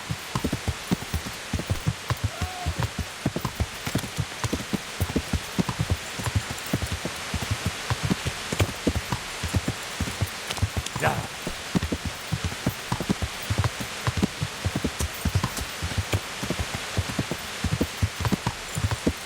Yeah.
Yeah.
Yeah.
Yeah.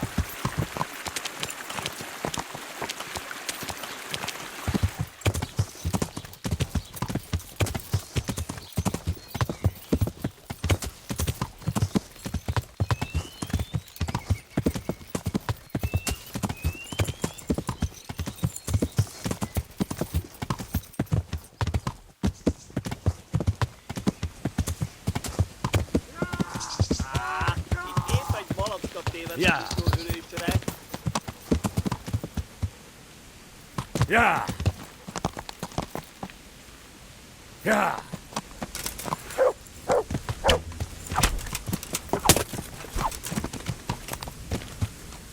Yeah. What's the matter? Come on. Yeah. Ha ha! Is that all you've got? Yeah. Yeah.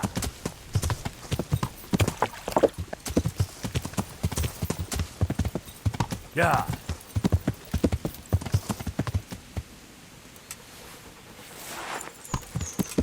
Yeah.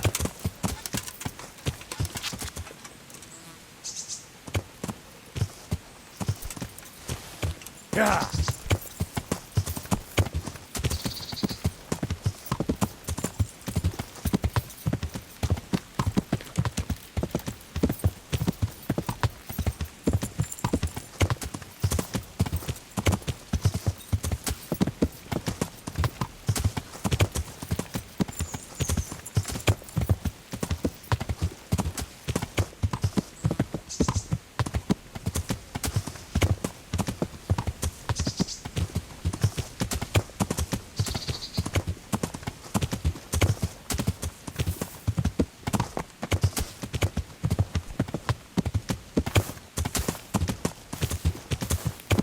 Yeah.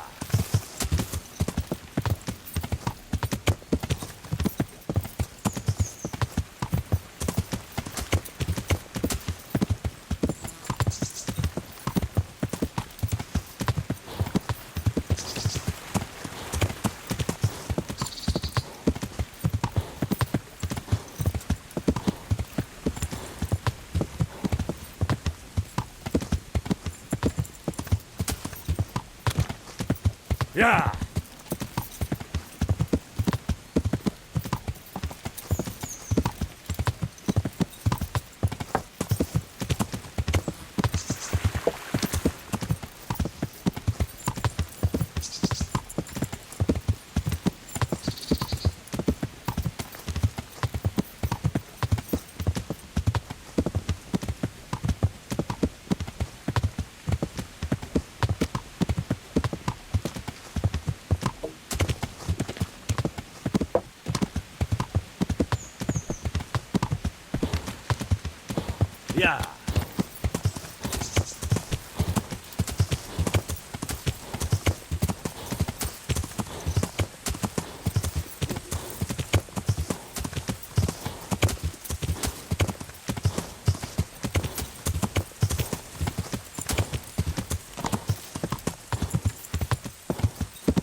Yeah.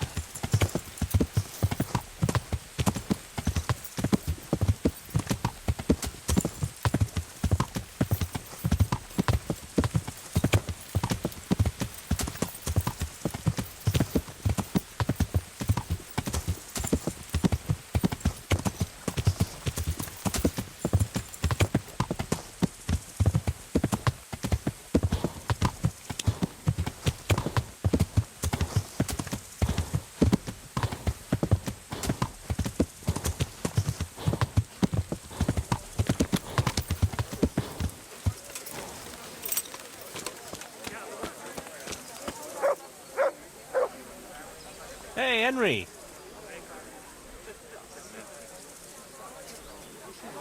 So, what are you scheming up this time? Well, we've got this idea. You might have heard there's coin coming to the Talmberg quarry to pay the workers their overdue wages. Well, I overheard some talk about it. They owe them for a quarter of a year. And there's a lot of quarrymen in that quarry. But it's bound to be well guarded, isn't it? Maybe not, if we time it right. And why aren't we talking about it with Andrew? Andrew hasn't got the balls for it. He sent us to hell. Fucking idiot. Well, those people work for Sigismund? Yeah, for Sigismund.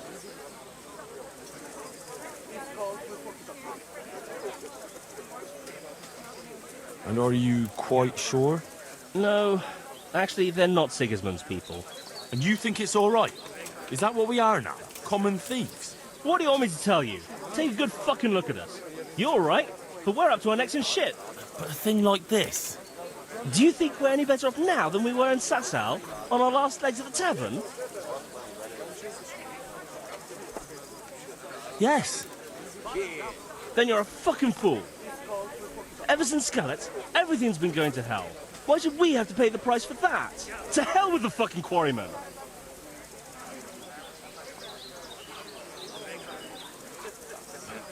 I just need to find out something first. All right, I suppose. Good luck, then. Greetings, Henry. About that... I'm in. Wonderful. But before we get to work, we have to find out more. We are gonna go and take a sly look at that quarry. Meanwhile, you go to Talmberg and find out when they're bringing the coin. Try to find out who's gonna be guarding it. Even better, if you can make it so there's as few guards as possible, well, you know, I wouldn't be upset at all. How am I actually supposed to do it? Do what? How am I supposed to find out when they're bringing the coin in? You're pretty well known around these parts, aren't you? You'll find a way. No problem. I can handle that. You hinted there could be a way to make sure as few guards as possible get sent to escort the money. Maybe. Ask Fritz about it. He's good at making trouble. Couldn't we steal it right in Talmberg? Or somewhere along the way to the quarry? If you want to get yourself killed, do it alone.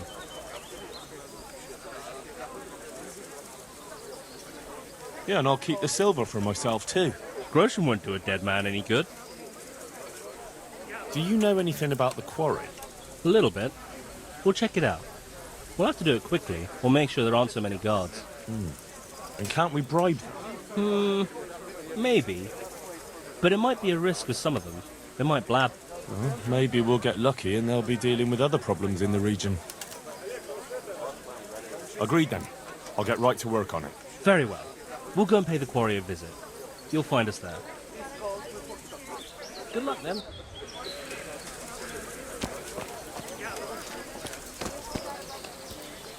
How are you?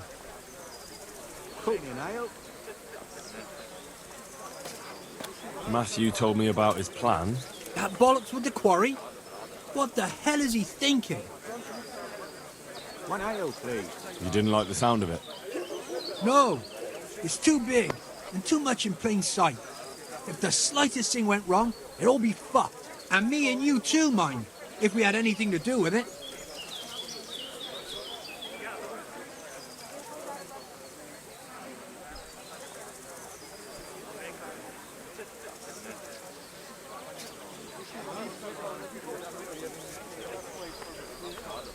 But it's the money owed to the quarrymen for a full quarter year's work. Isn't it worth it? No. It ain't worth the risk. Why take that chance? For the love of God. Well, Matthew feels like he has no other way to make money. It's not my fault Matthew's useless. That's his problem. So what do you propose? Matthew and Fritz have made their minds up. You need to tell the commander of the Talmberg garrison that a robbery is in the making. Have him send his best men. And those two fools see how many soldiers there are. With any luck, they'll give up on the idea. But what if they still decide to go for it? Aye? Well, then they'll be in for a very tough time of it. They're my old mates. You're asking too much of me. I know. But look at what they're trying to do, for Christ's sake. Those quarrymen are honest folk who never did nothing to no one. Here, just as you ordered. I'm looking for a young fella by the name of Jakey. A cheeky-looking stripling. There. That'll be him, all right.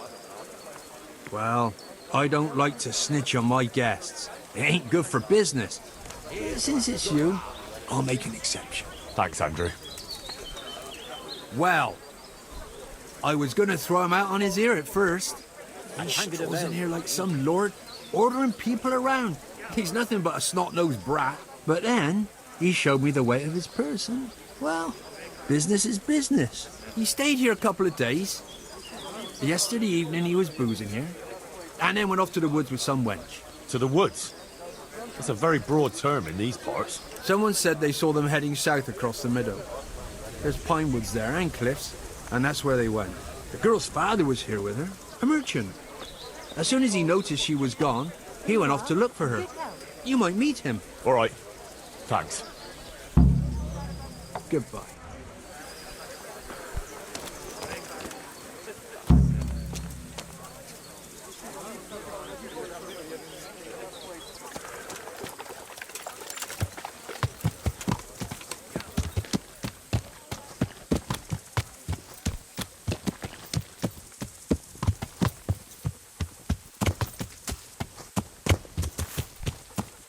Yeah.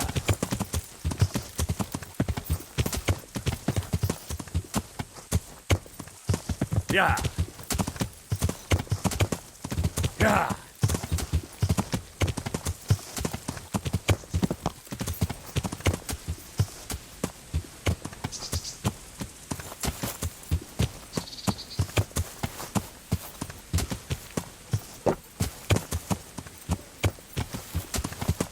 Yeah.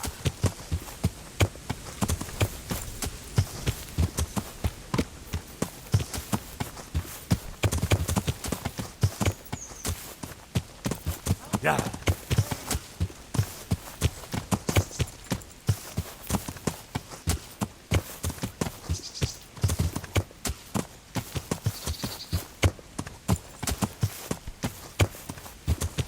Please untie me.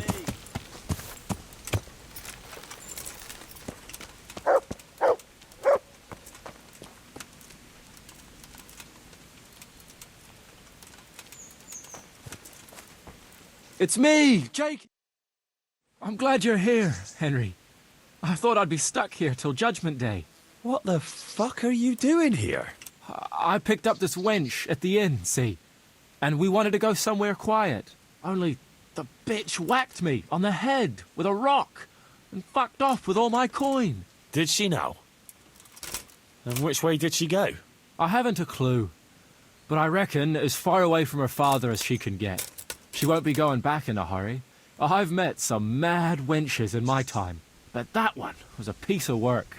She could have just asked me for coin, instead of trying to smash my skull right away. And then to leave me like this. I'd say that's the pot calling the kettle black.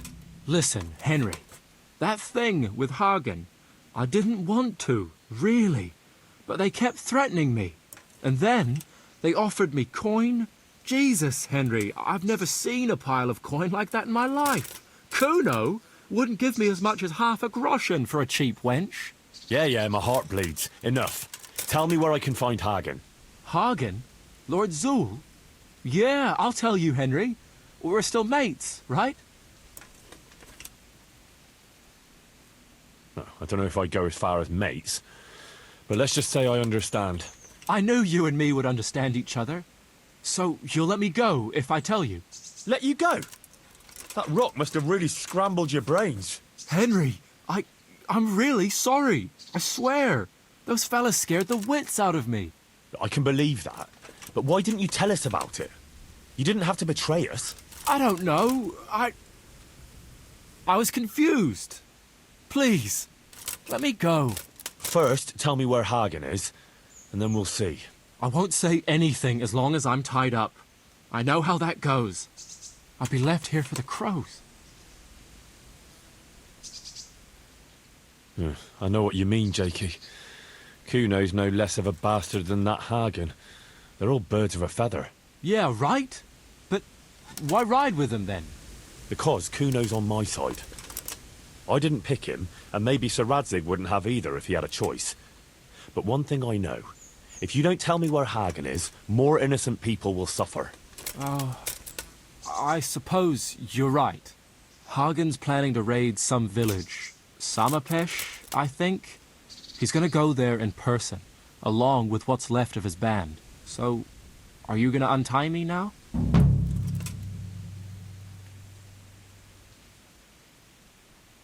All right. You can go. Oh, thank you, Henry. Thank you. I owe you one. If we ever meet again... You'll buy me a beer and we'll have a friendly game of dice.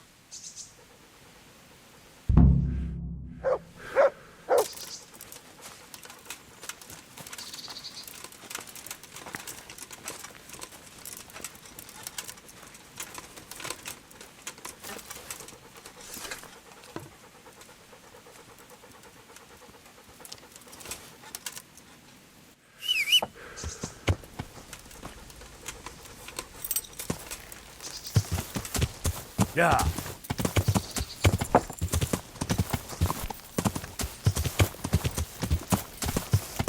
Yeah.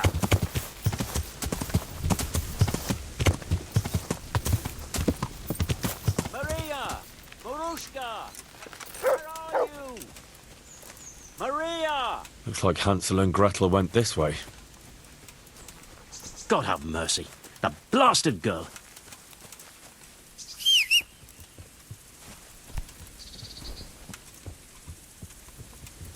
What? Yeah.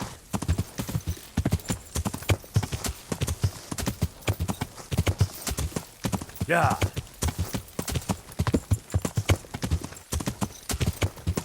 Yeah.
Yeah.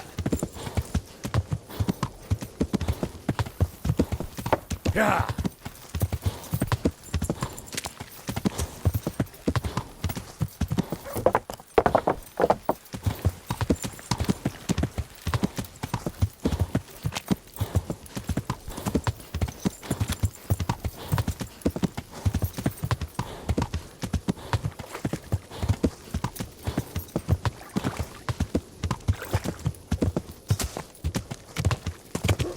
Yeah.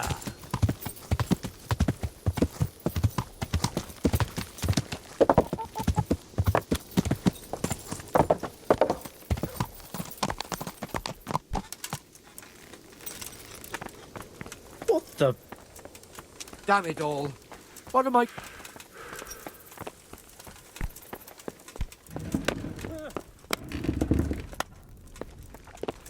God save you, Henry.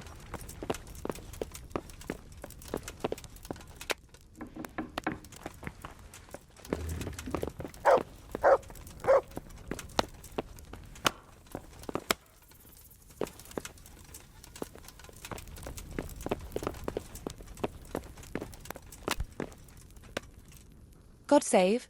Can... Take care.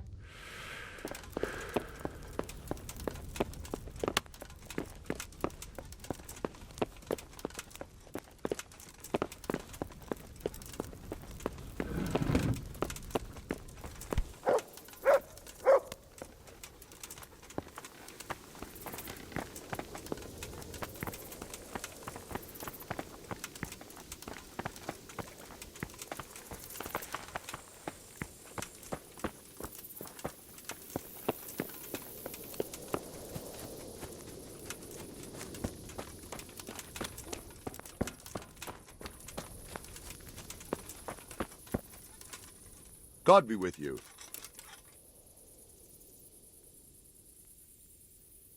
I have... Show me. Good work. I'm carrying a message from Sir Radzig. He's asking about the patrols in the next few days around Skalitz. What? Why? All I know is, there's word that another enemy supply train is being sent into the region. I see.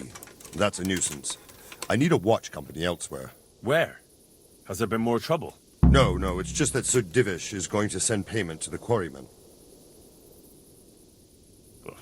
An entire company? Are you expecting a robbery? Isn't protection against the Cumans more important? Well, maybe they can manage with a few less men.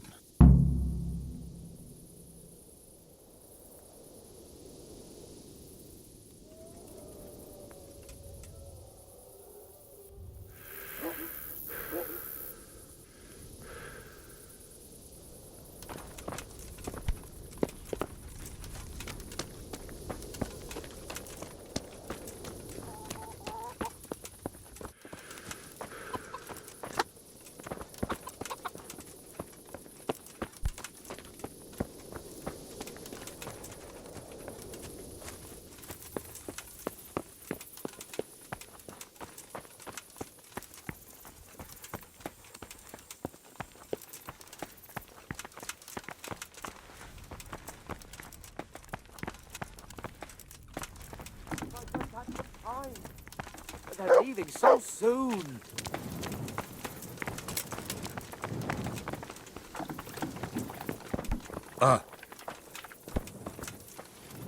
God's blessings. What can I do for you? You look like you swallowed a wasp, Master Groom. What's going on? I should think so. I have 3 horses with a fucking colic.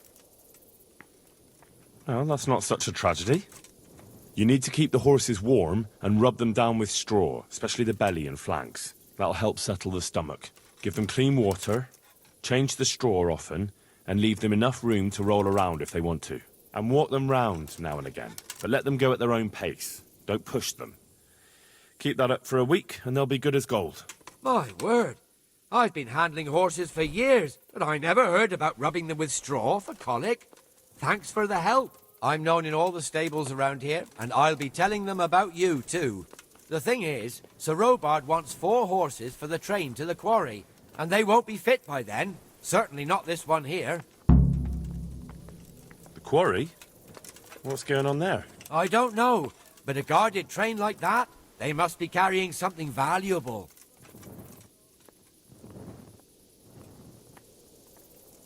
When do they need the horses? There's still some time. They're supposed to be there in 5 days at noon.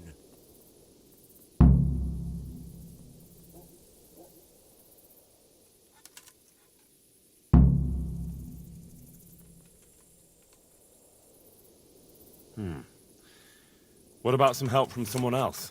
You mean from that old hag who lives in the woods? I'm not so foolish as to believe in spells. It's not about spells. She can try to make a herbal concoction.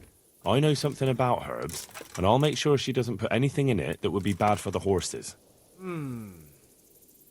All right, then. Let's see what the old hag comes up with. Goodbye.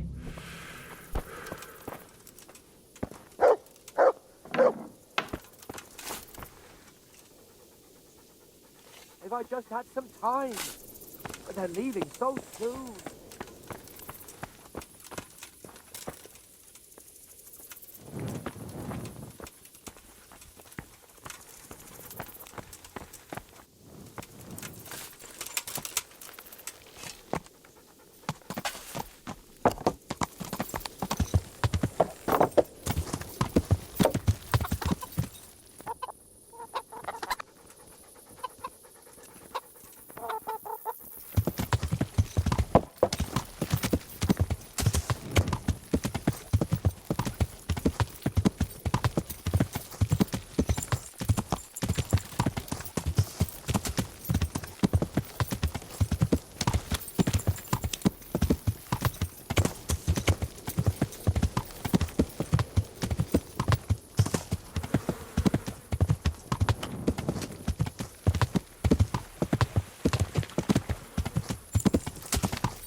God save. What can I do for you? You wouldn't happen to know a remedy for horse colic? Of course. Who do you need it for? The groom at Talmberg is having problems. That wretch? I won't move a finger for him. I'd rather poison those horses of his.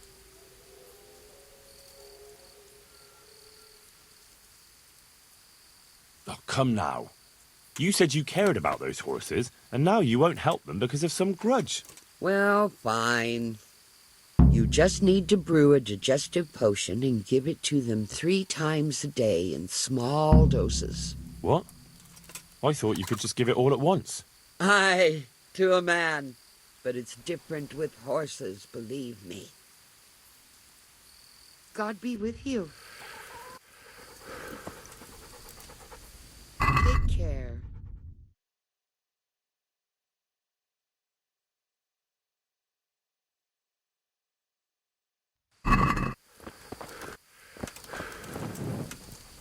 Good luck, then.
day.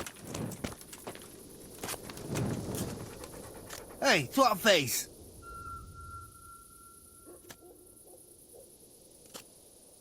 Look, I talked to Andrew about the quarry.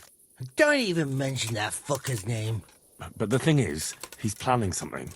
I don't give a fuck what he's planning. He's a louse. A useless good for nothing. God be with you. Greetings, Henry. Andrew wants to betray you. What? He wanted me to go to Talmberg and tell Captain Robard about the robbery. That horseman wants to get us killed? I'll cut him in two! Hold your horses. That'll get you nowhere. Use your head, damn it. That swine! That fucking swine! What if we lay the blame on him? What have you got in mind? They have to carry the money in a sack, don't they? What if I took the empty sack and hid it in Andrew's tavern? And then, instead of snitching on you like he wants, I tell Captain Robard he was behind it. Fuck hell! That's devious! That's ingenious!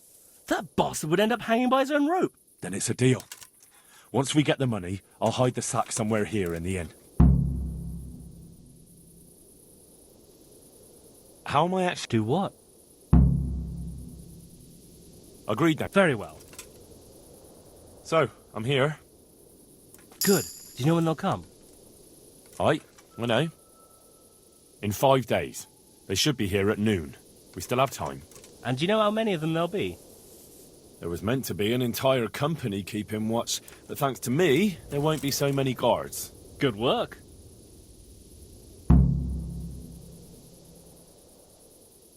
Did you two find out anything? Nothing much here, but that doesn't mean we were idle while you were strolling around Talmberg. Well, I had to stop by the tavern, didn't I? It's called investigating.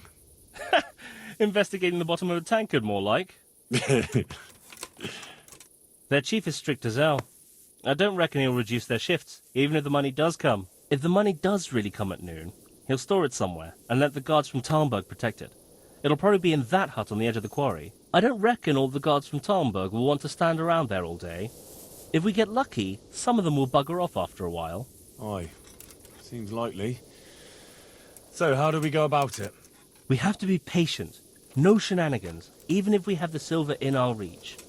Don't let your guard down. And then, we either charge them, or try to do it by stealth. All right. Now we'll just have to wait until they arrive. You gonna wait with us? No. I'll come back after they ride out. Take care.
Good health to you. There's a plan to rob the quarry. The quarry? What do you know about it? Once you bring the coin that's owed, they'll be waiting for you. What? How do they know about the coin? I don't know. But they aren't going to be nice about it. They've no respect for anyone. I recommend you take your toughest men. Henry, I have no idea what this all means, but I'll muster the men. But if this is some kind of joke, there'll be hell to pay. I'm afraid it isn't. God be with you.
What do you want?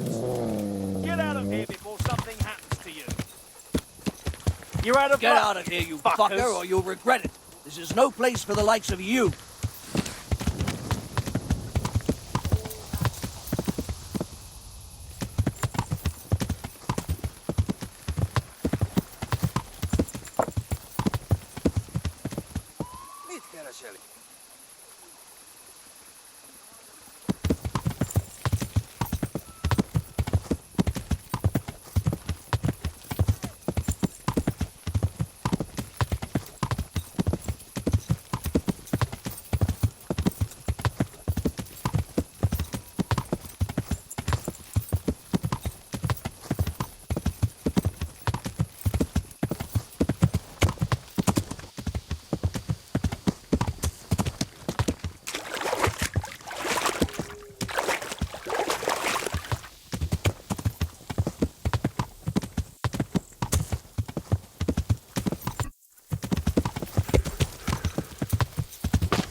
Well, I never.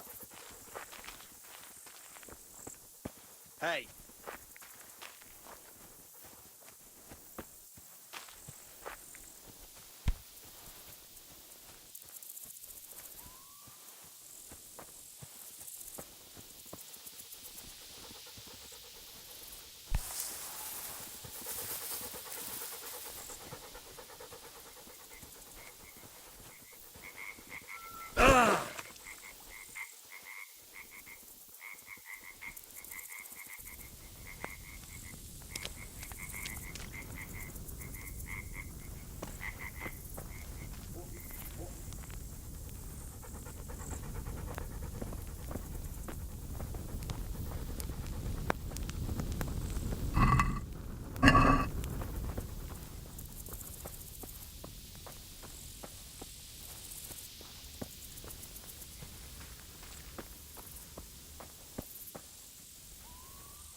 Hey! All of you, gather here! Raise the alarm! To arms!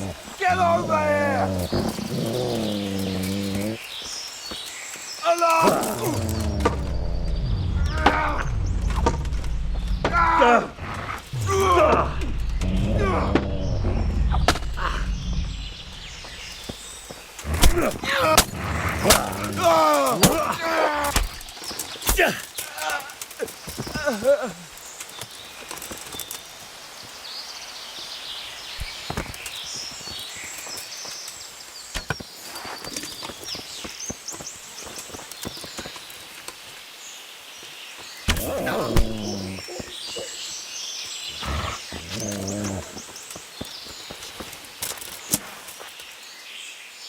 You're not going anywhere armed.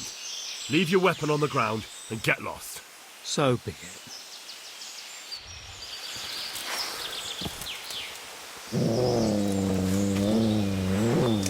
Nick?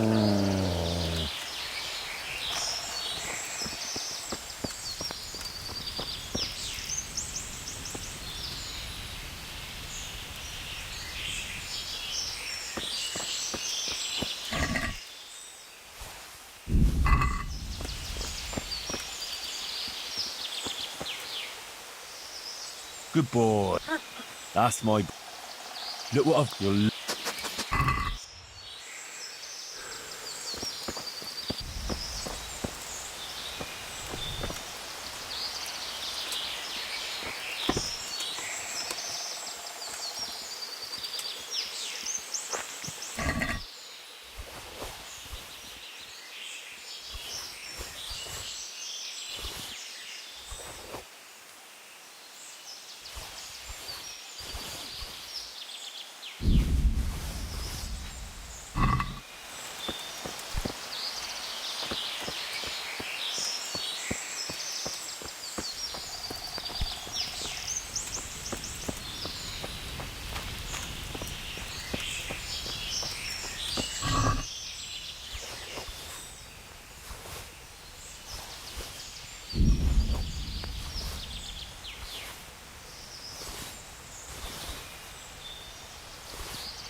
Yeah.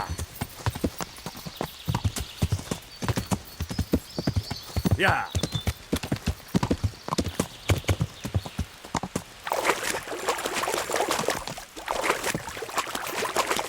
Yeah.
Yeah.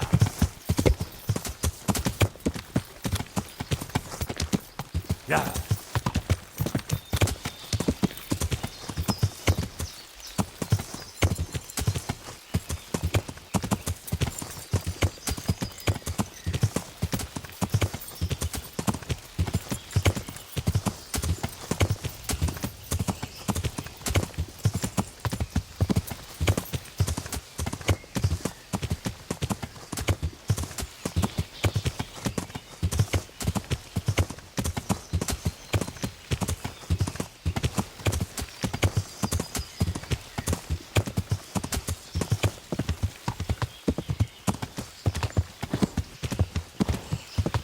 Yeah.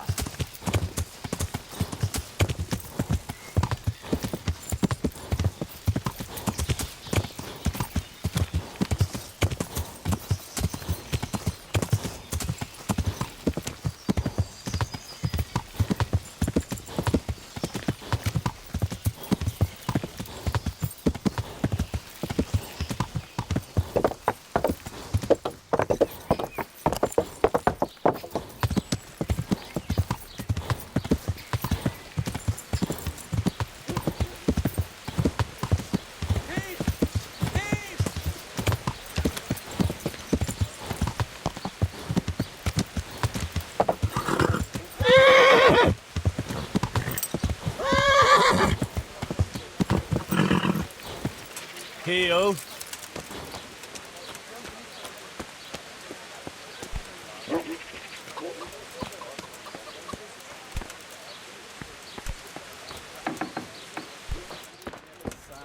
Pošídali staré báby natrapat si do lesa.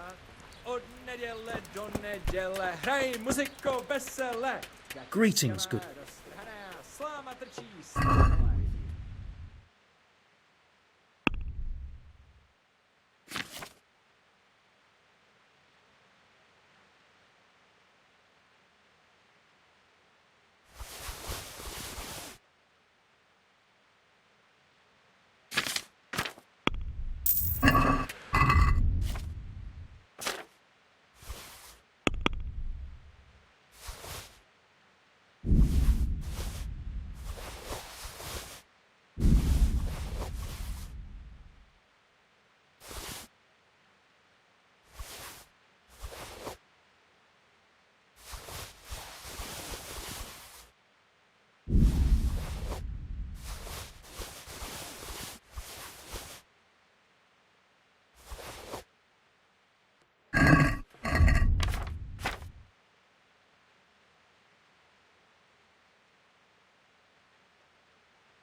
Let's talk about the price.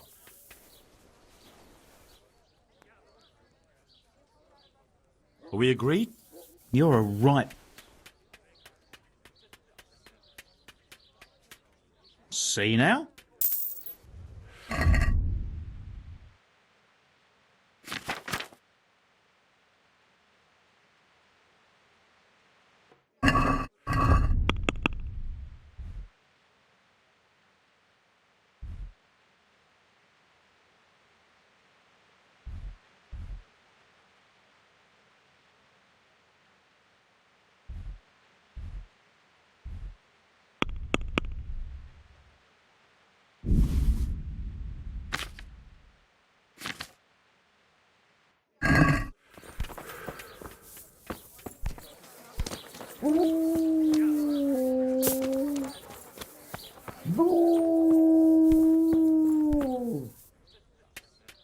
Good luck, then.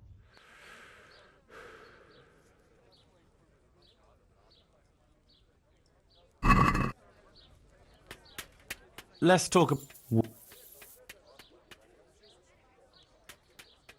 Agree? Come now. Aye, that...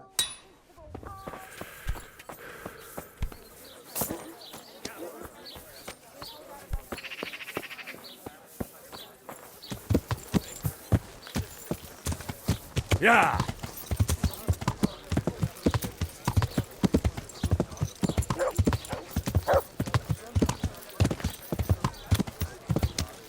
Yeah!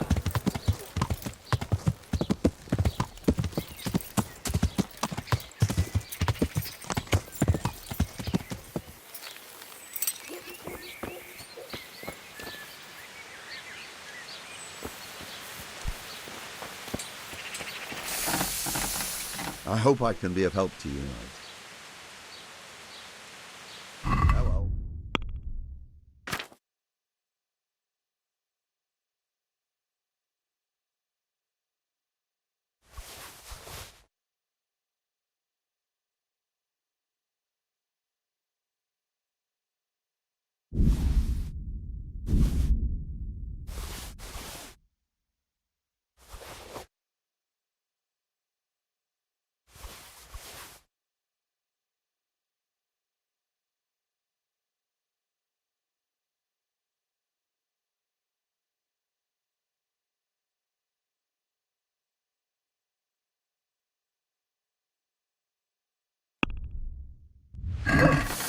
Can we do some...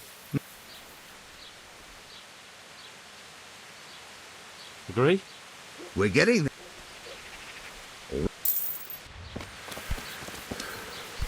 Okay.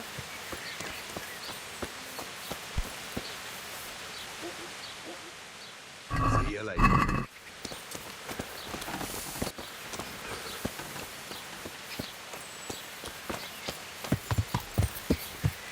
Yeah!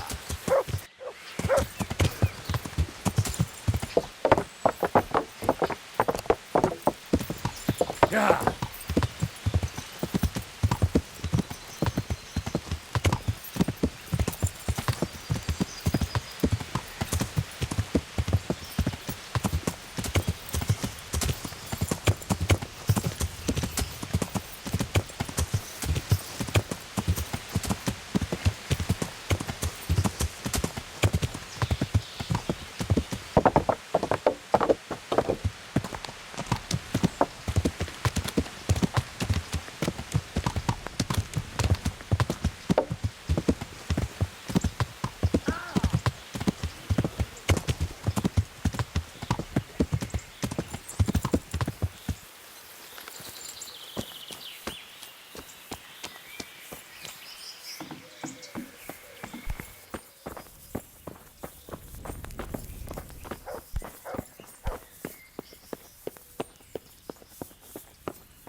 Johanka was cleared of all accusations, despite the things that were said in the trial, which you heard yourself, sir. Johanka has been cleared and is safe, it's true. And now she's with that fellow, Matthias. But I suppose it's best that way. I should never have started that affair with her. It was unreasonable on my part and unjust towards her. Now I can see the wrongness of my actions, thanks to her. In the future, I'll be a better, more virtuous person. I believe that's what she wanted. May she find happiness with Matthias. As long as I'm in Sasau and have it in my power, they shall have my protection. It means I also owe an apology to you, Henry of Skalitz. I will no longer behave towards you in a hostile manner. And I forgive you for your disrespectful and inappropriate remarks about myself. Thank you for doing what you did for Johanka. Recently, I had a new weapon made for myself. But I think it's more fitting that you should have it. Here it is. Let's speak no more of Johanka. Go in peace. God be with you. God grant your health. How may I help you? I have some, well... Let's have them. Those scoundrels do... I've taken care of... Oh, yes? Here it is. Well, there we are. It looks like your job is done. We don't know of any other camps, so let's hope we'll have some peace for a while. Very well. What are you loitering around here for? You did your job, you got your money. What more could you want? Well, some thanks wouldn't go amiss. I've thanked you enough, with money. But if you want someone to embrace you and sing your praises, go to the local baths. They know all about that sort of thing. Now be off with you. I still have things I need to do. Goodbye.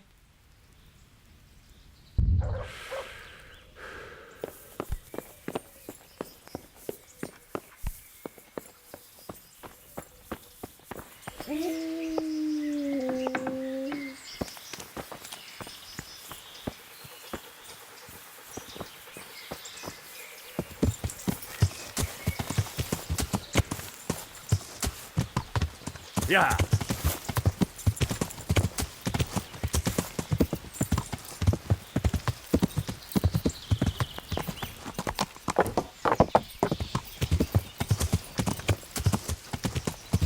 Yeah.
Yeah.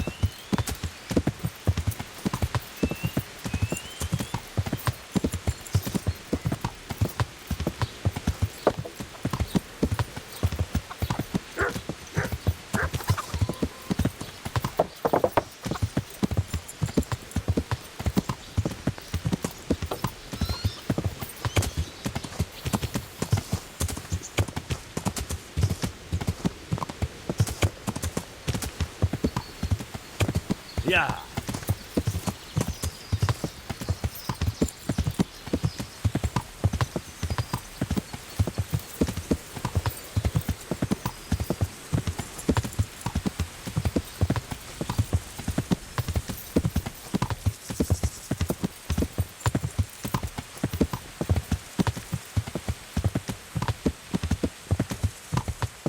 Good.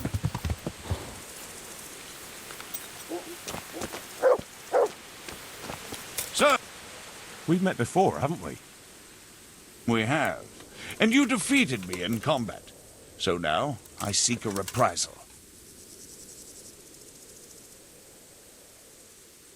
That sounds interesting. But what shall we fight for? Ah, so chivalry alone is not enough to tempt you. No, sir. I'm drawn to more, glittering bait. I see. Well, why not? Let us make it more interesting, then. I'll tell you what. I have a fine suit of armor, a horse and a sword I won at dice. The horse and sword I can use, but the armor doesn't fit me well. I'll bet a piece of armor against a reasonable sum of groschen. All right, why not? I'm glad to hear it. Let's get to it, then.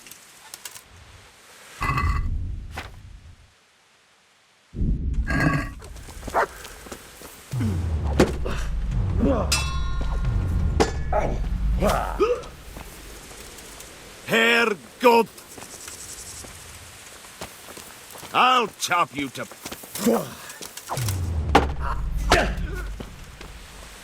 Fuck!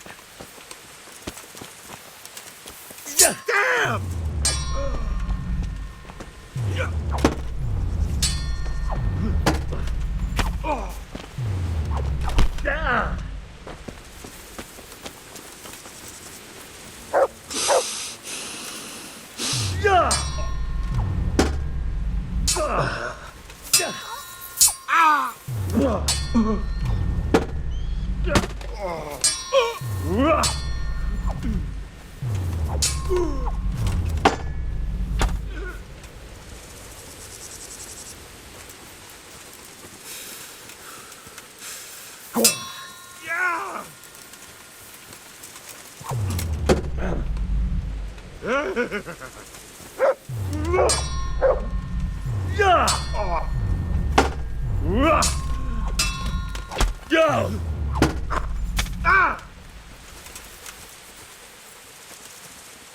Now you're done for.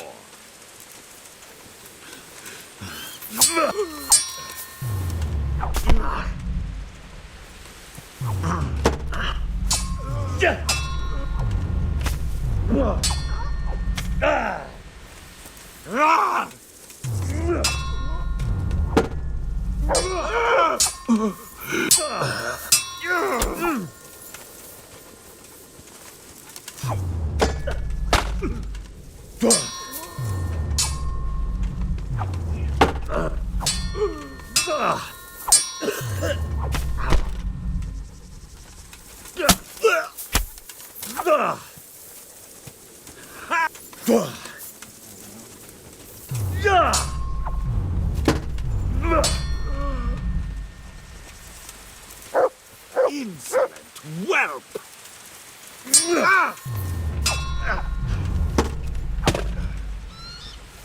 Fucker!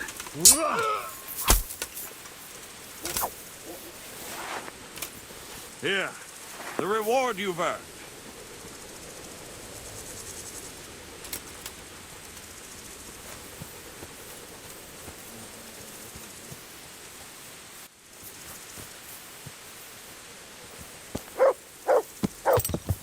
Yeah!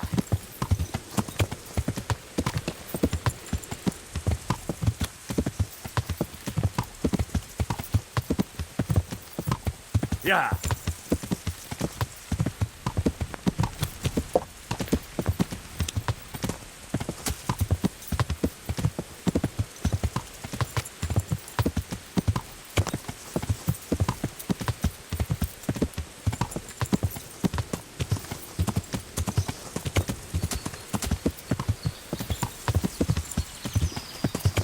Yeah!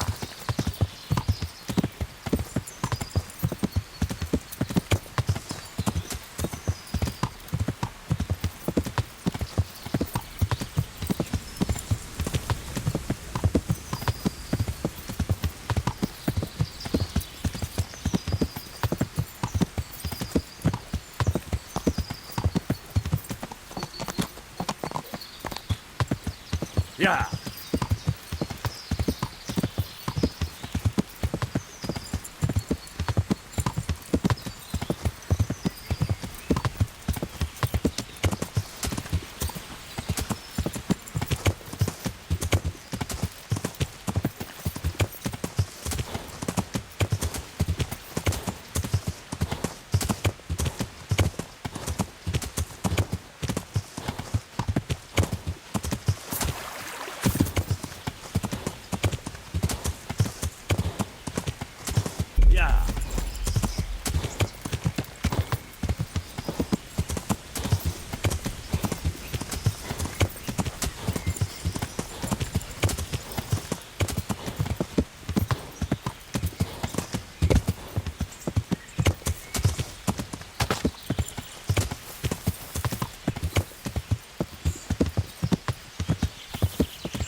Yeah.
Hey.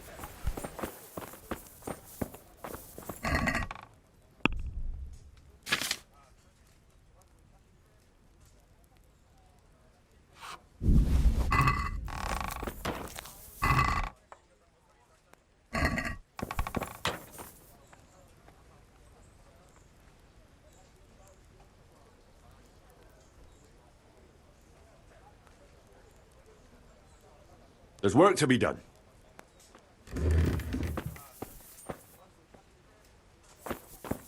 Good choice. Come with me.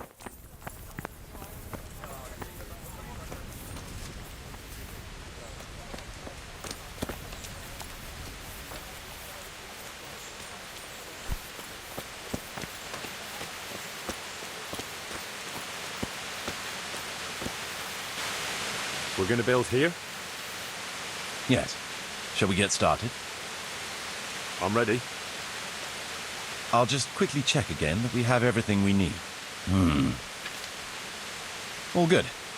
We can start construction.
So, how am I doing with the village? Let's see. We've got some income coming in, but it's not quite enough. We need more to make the village self-sufficient. The village is big enough now. Sir Divish can bring in more people if he wants, and start expanding as he was planning. You've finished converting the church. It's magnificent. Excellent work. We're on the right track, but we haven't reached the end yet. All right, I'll get stuck in.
There's work to be done.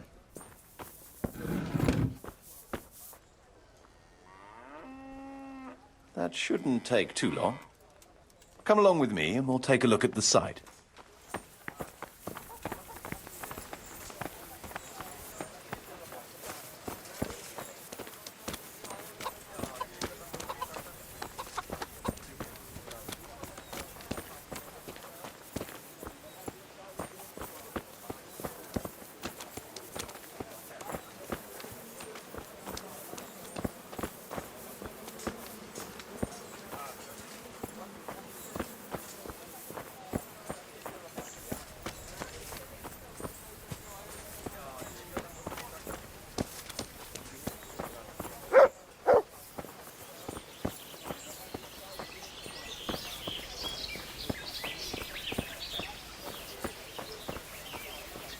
We're gonna build here? Yes.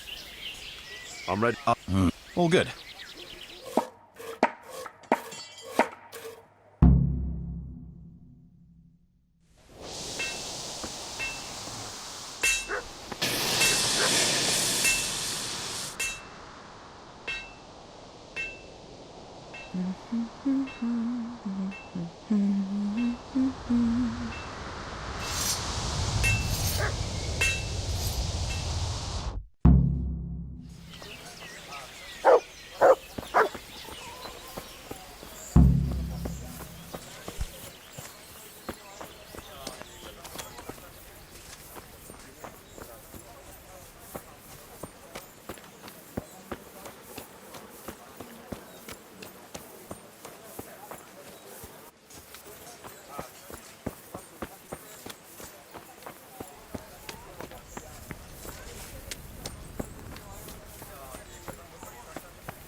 I've decided what to build. You decided?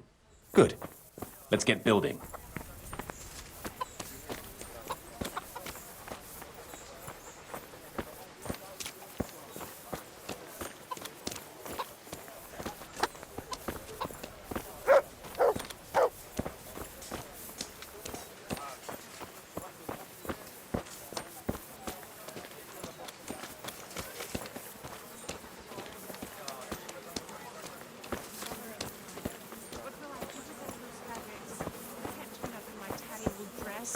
I'll be a laughing stock.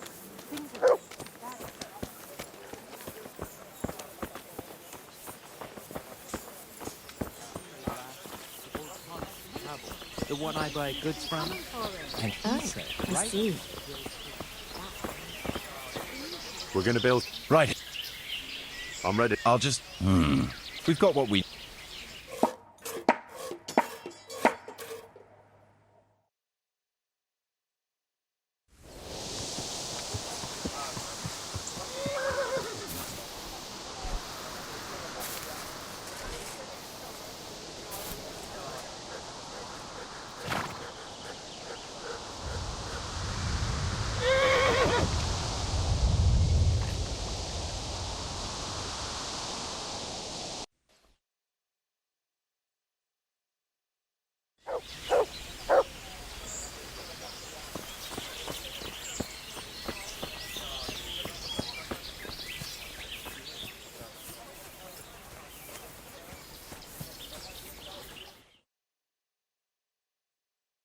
Master Bailiff?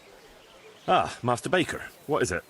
Focusing the baker, Sylvester, is giving short weight. Nonsense. I weigh every loaf again right in front of the customer if they ask for it. That seems sensible. What's the problem then, Marius? Well, the price was originally set for bigger loaves. Well, true, they're smaller now, but they weigh just as much. I can't deny it. I checked the weight myself.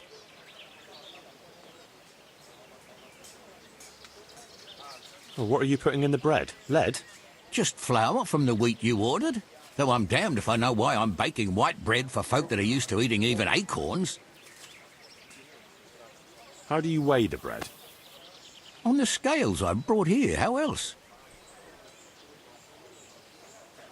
And why do you think they're accusing you?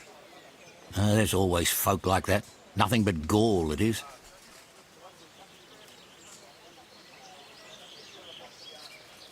I've decided.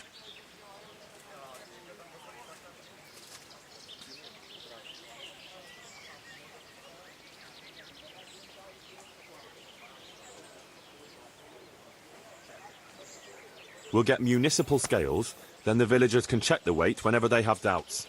But that's not necessary, Master Bailiff. My customers can check the weight on my scales whenever they want. Besides, good scales don't come cheap. True enough. Mechanism itself is nothing complicated. But casting precise weights according to the original in Talmberg is no easy matter. We made scales in Skalitz. Maybe I can help with that. Are you sure? Aye. Me and Pa forged scales for weighing silver. That's got to be a lot more precise than for a loaf of bread. Excellent. I'm all for it. Sacre.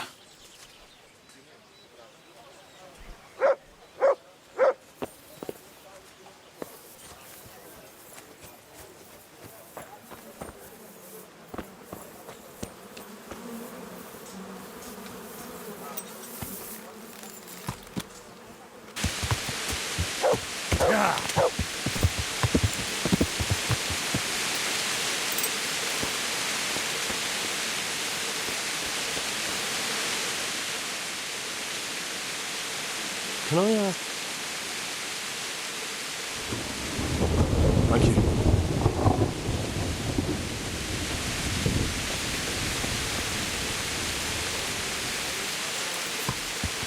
Yeah. Yeah.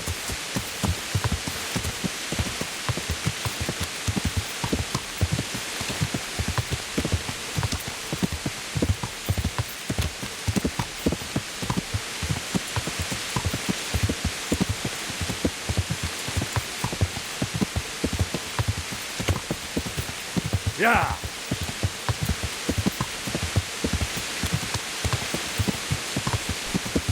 Yeah.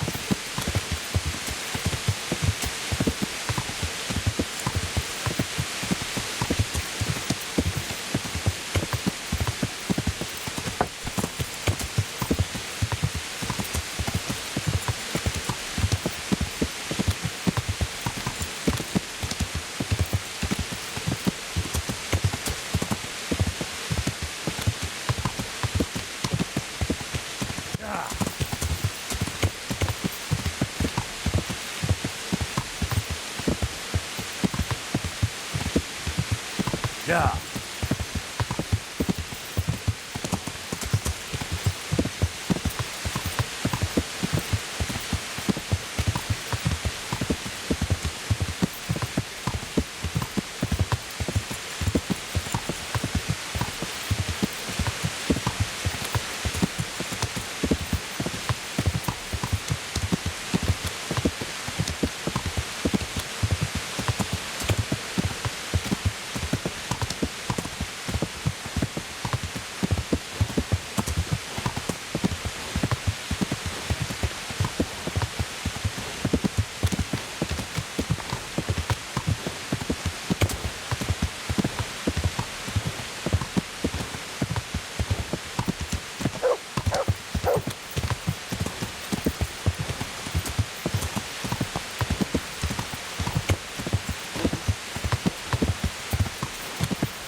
I'm at your service, Sir Knight. You still want to leave here? Well, yes. Well, I can help you. I've got stables in Pribyslavitz, and I'll need someone there who knows horses. And I hear you understand them very well. You? You take me on there? But is it safe there? Safe as houses. Any bandits or cumans we didn't kill ran from the woods so fast you couldn't see their heels for dust. And there's not so many people there, so if you prefer talking to horses. Ha ha! Horses can't talk. But first, You'll have to ask Mistress Zora if she'll let me go. I already asked her, and she said yes. She'll let me go? Really? All right. I'll go. Thanks. Take care now.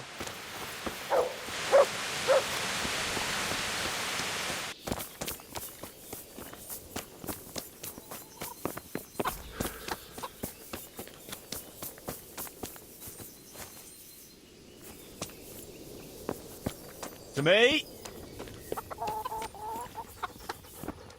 Look what I've got. You'll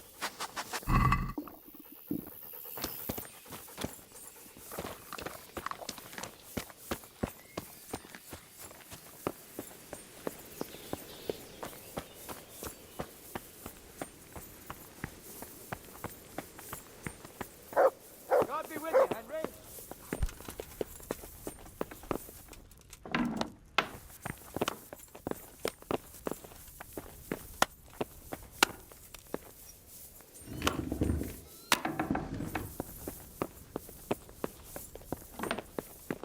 May the Lord watch over you, Henry. God. Sir Divish, I finished the assignment you gave me. Pribyslavitz is up and running once more, and making money. And the church is as good as new. Indeed?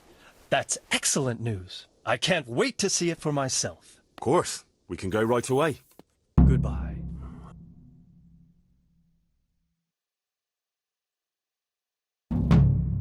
Welcome to Pribyslavitz. Well now, I've heard some reports, but to see it with my own 2 eyes, beautiful. Me and Marius did our best. As you saw on the way here, the village is prospering, trade is booming, and the villagers are doing well. I saw the new buildings as we were riding in. You've both done a magnificent job. I owe you my gratitude and commendation. Thank you, sir. How did you manage it so quickly? We had to clear the woods and the ruins of the former buildings. I arranged supplies of building materials and victuals from traders nearby. Thanks to which we were able to build what you see here today. And the church here has become the dominant feature of the whole village. I'm especially proud of our church. Indeed, you have plenty to be proud of. Thank you both. I can say wholeheartedly that you have not disappointed me. On the contrary, you have exceeded my expectations. It's been an honor. I quite concur. Master Marius, I'd like you to stay on in the village. As soon as things have settled in the province, we can begin with the expansion as planned. As you wish, my lord. As for you, Henry, as I promised, you shall continue to have the income from the village, as well as the bailiff's office. Thank you, my lord. I thank you, Henry. Few could manage what the 2 of you have achieved here.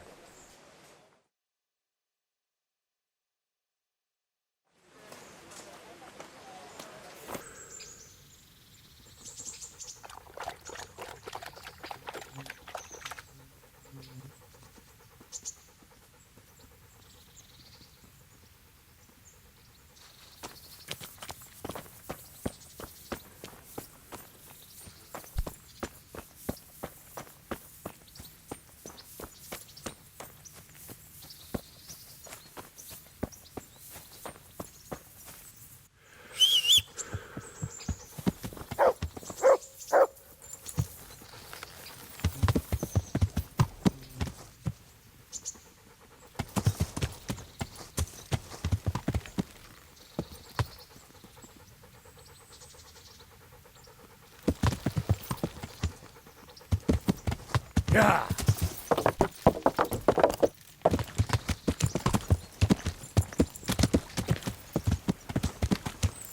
Yeah.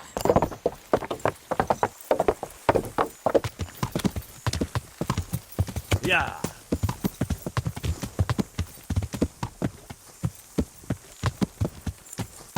Yeah.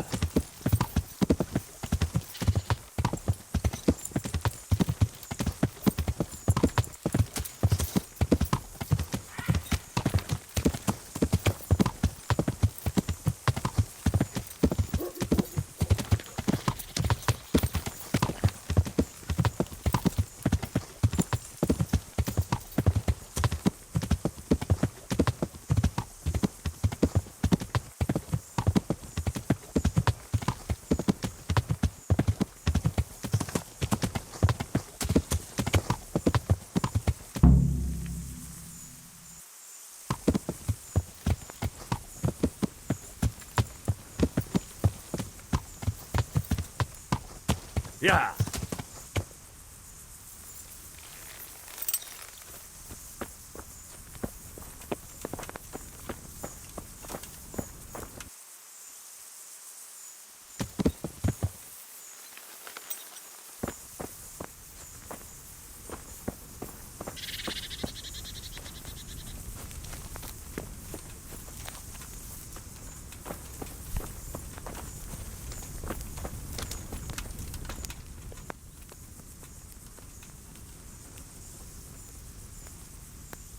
I'm looking for the Ring of Bacchus.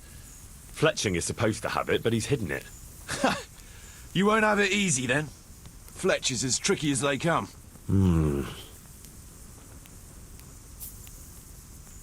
I found Jakey, and I know what Hagen is planning. Spit it out, then. Zul plans to raid Samapesh, and he wants to lead the attack himself. I see. And what about that treacherous little bastard? I let him go. What? Are you out of your mind? That little fucker nearly got us all killed. Oh, what can I say? I believe in giving people a second chance. So do I. And I gave one to every man in this band. Only that's not Jakey's second chance, or even his third. He's had a dozen chances already, and he still stabbed us in the back. Saddle up now. We'll ride to Samapesh right away. All right.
There they are.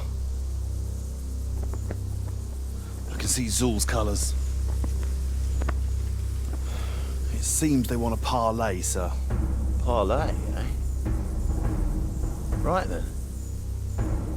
Let's parley.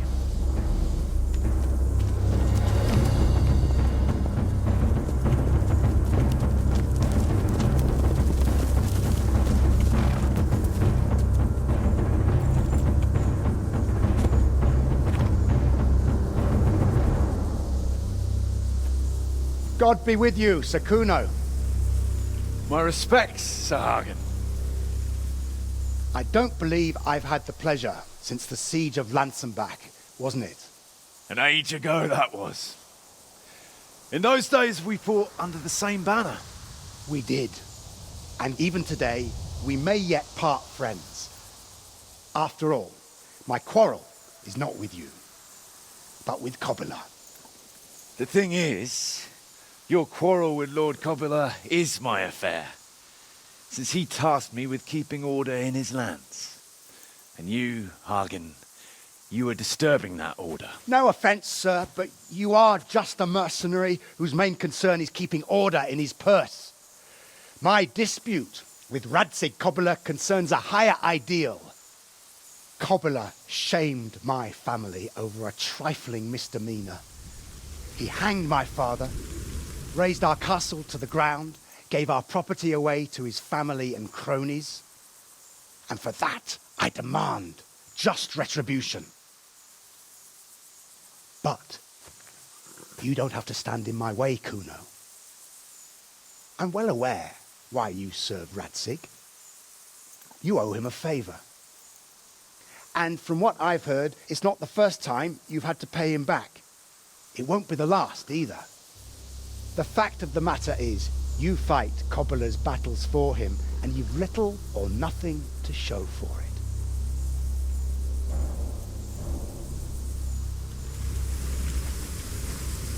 If you accept my offer, on the other hand. You can ride away from here a rich man. What do you say, sir?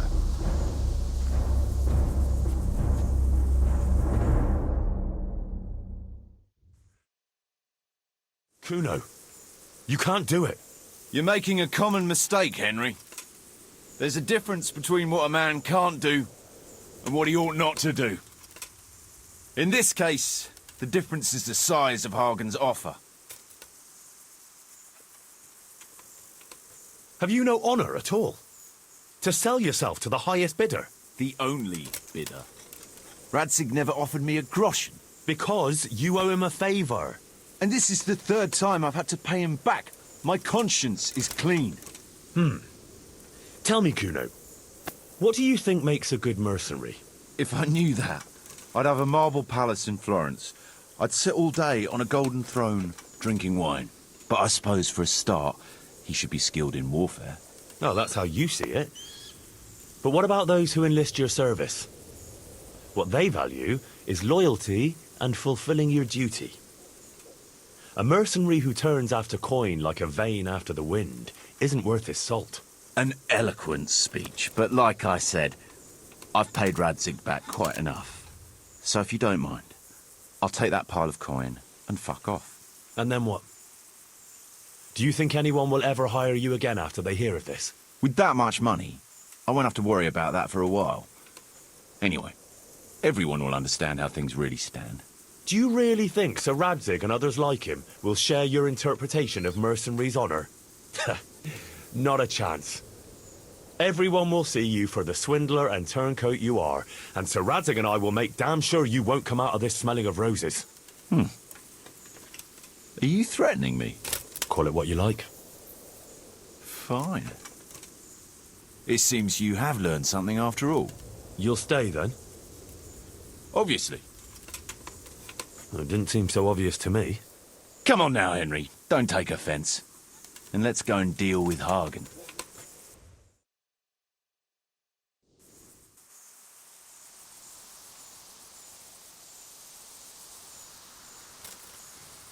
It's true, Sir Hagen.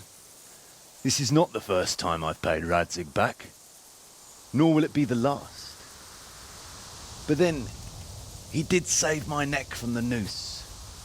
So I'll be long beholden to him. I'll make no bargain with you. But I will take your silver. You would fight me? You're a damn fool. I've no wish to fight, but neither do you. Otherwise you wouldn't have tried to buy me off. So it seems that we're evenly matched. Let's see who fortune favors. So be it.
Well, that's that. Good work, lads. Ha ha! Whoresons! Well, now it's time for a drink.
What the...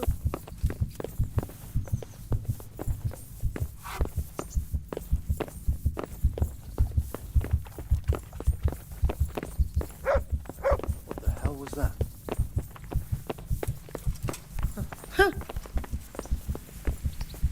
Hmm?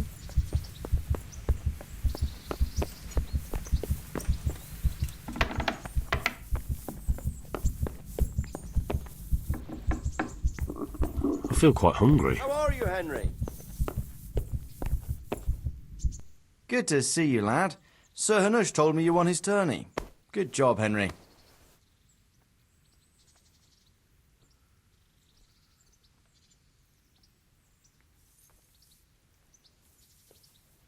Sir, we got rid of Zool.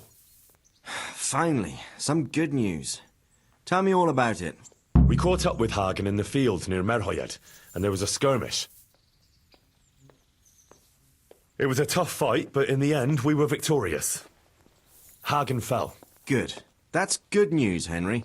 Any losses on our side? Kuno's men? How did they fare? We were fortunate. Everyone survived, including Kuno.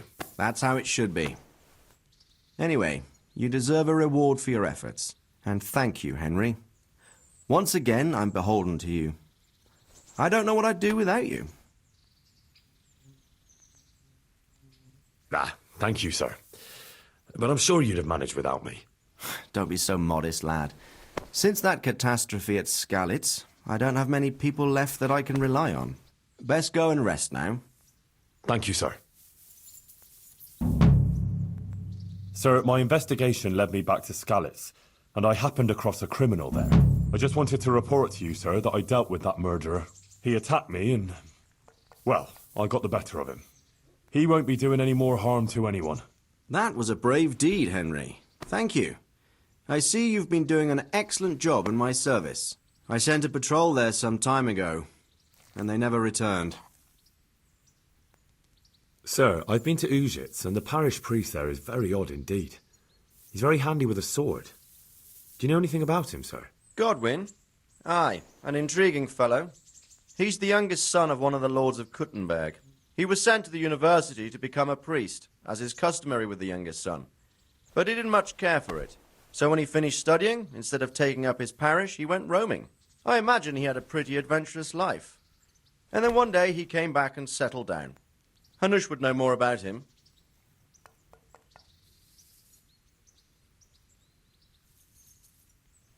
Good luck then.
God grant you. God be with you.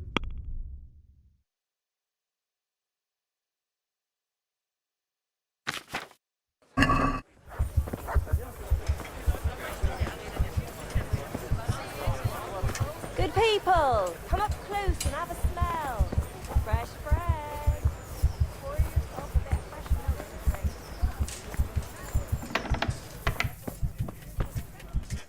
God's blessing. God be with you.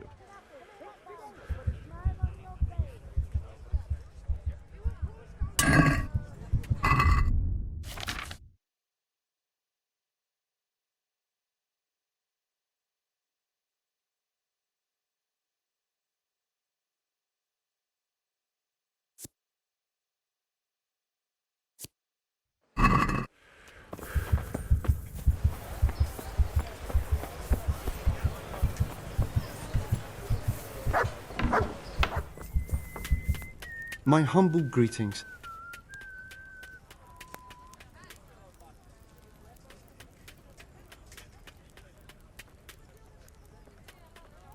Goodbye.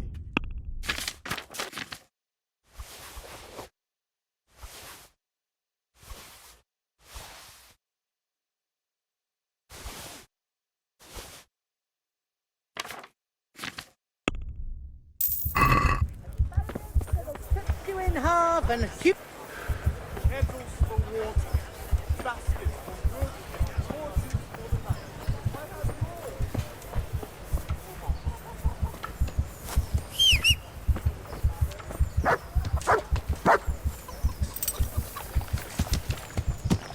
Yeah.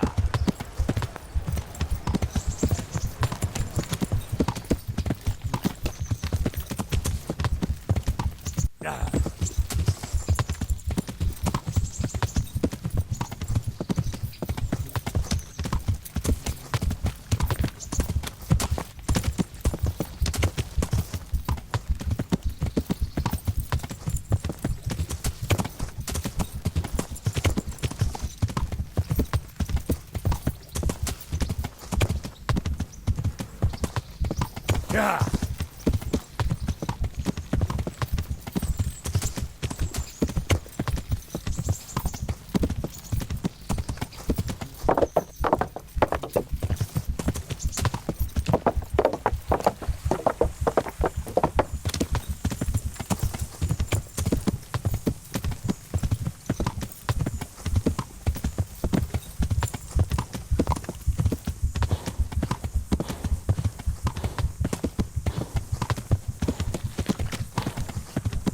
Yeah.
Yeah.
Yeah.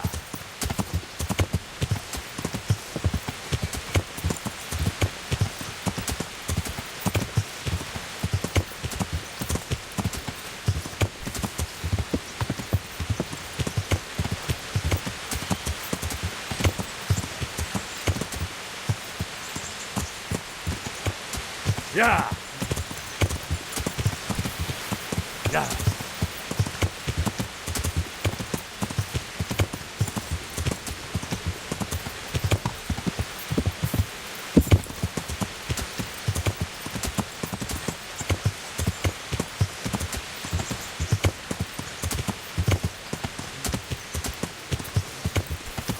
Yeah.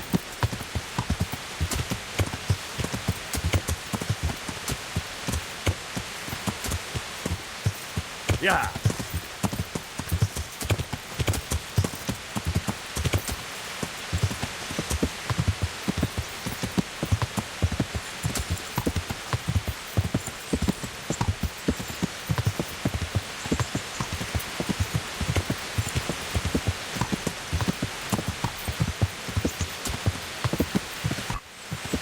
Yeah.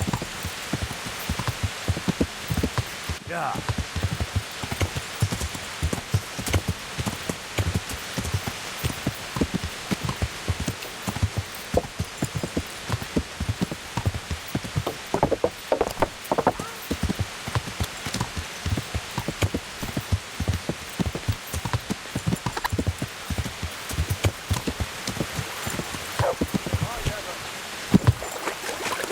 Yeah. Yeah.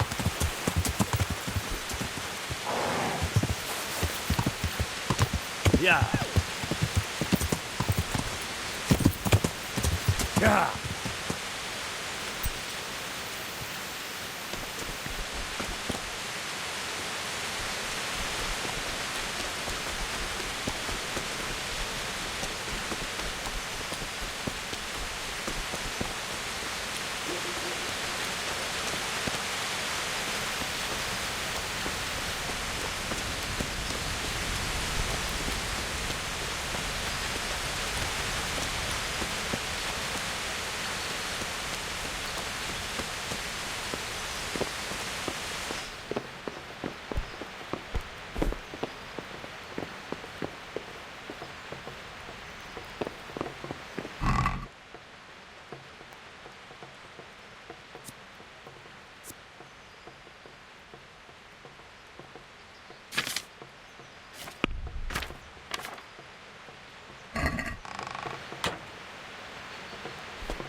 Yeah.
Hey, Henry's come to see us. Jesus, what have you been up to?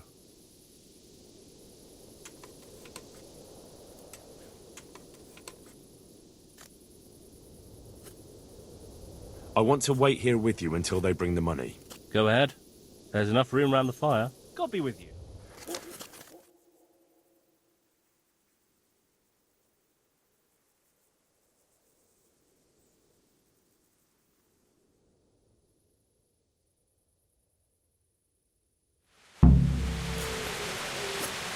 Hey, Henry's come to see us. Jesus, what have you been up to? They're here. Let's do this. So how do we go about it? I might have an idea. You pair will be as much use as a glass hammer when it comes to sneaking. But do you think you could divert their attention? How? All you have to do is go at each other somewhere where they'll hear you. Hopefully one of the guards will go and see what's happening. Us? No one will believe that. You two? You're at each other's throats all the time. You won't even have to pretend. If that's what you want. Me and Fritz will be having a fight, not too far off. Just hope someone notices. See you later.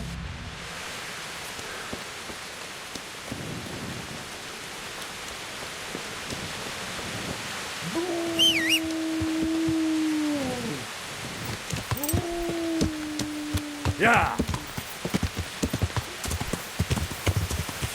Yeah!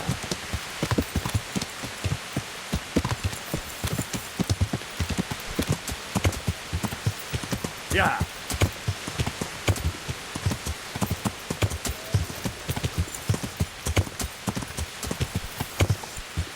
Yeah! Yeah!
What are you up to here? Get out of here or call the guard.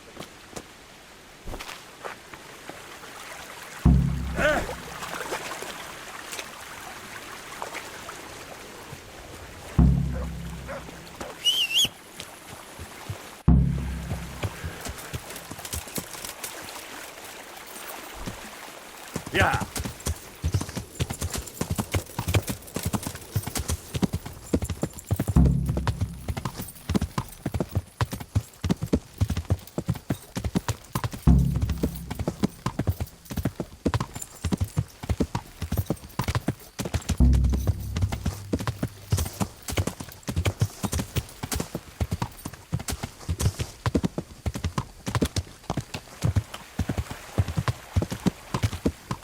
Yeah!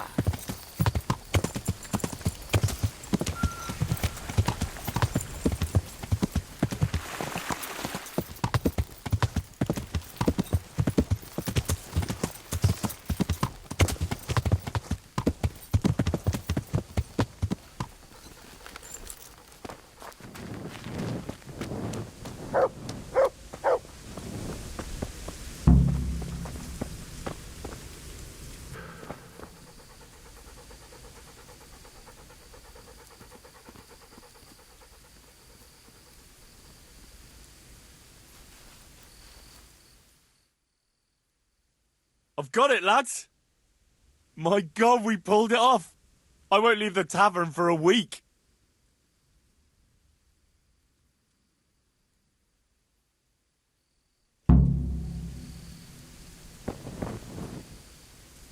Jesus! That was fucking amazing!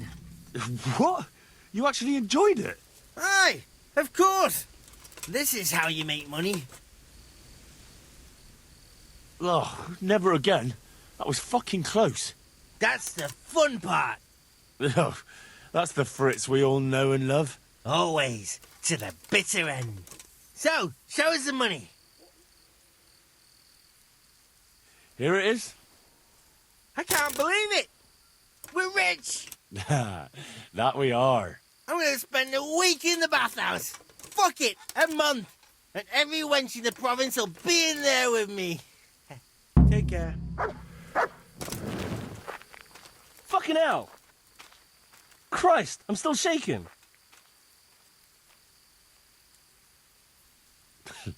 The pair of you would jump at your own shadows. It was nothing. Fuck off. You were shitting yourself. I could smell you a mile off. Me? No fucking way. I was just... You won't talk your way out of this one. So show us the bloody money then. Here it is. Holy shit! A third of it is yours. Fuck yeah! First we get drunk out of our heads. Let Andrew see what he missed out on. See you later. Jesus, what are you being... Hey, I've got this thing going. Sorry, Henry, old pal, but I'm up to my ear. See you later.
Yeah.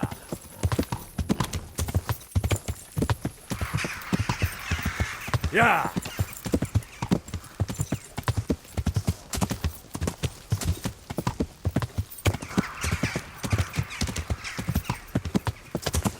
Yeah.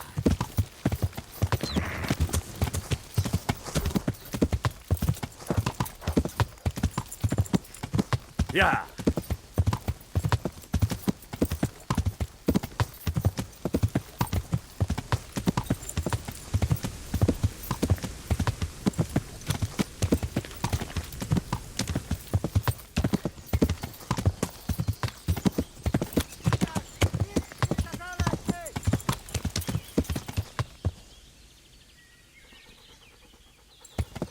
Yeah.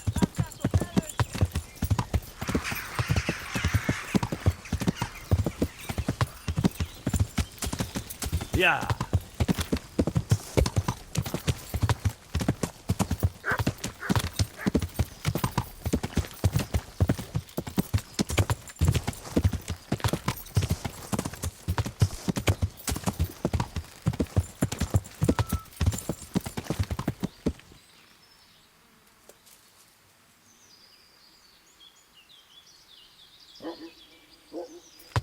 Yeah. Yeah.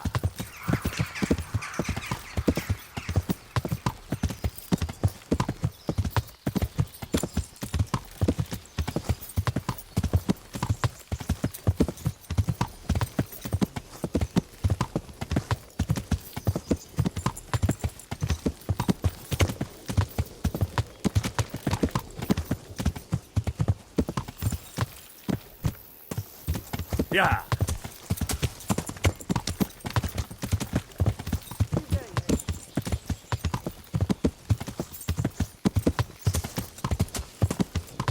Yeah.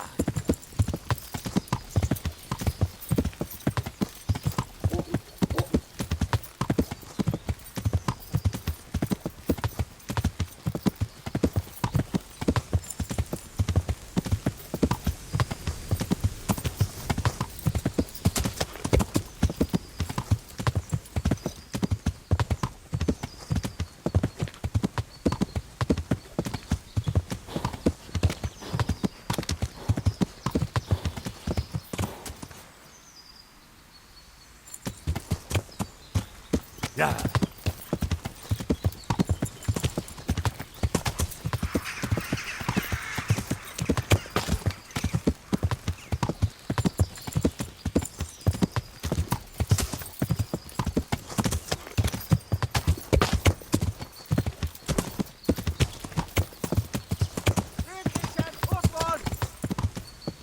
Yeah.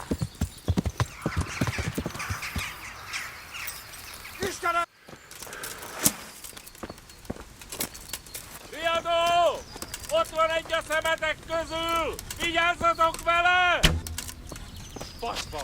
Kezd félre menni a dolog. Otti! Látjátok, ott az a gengáda!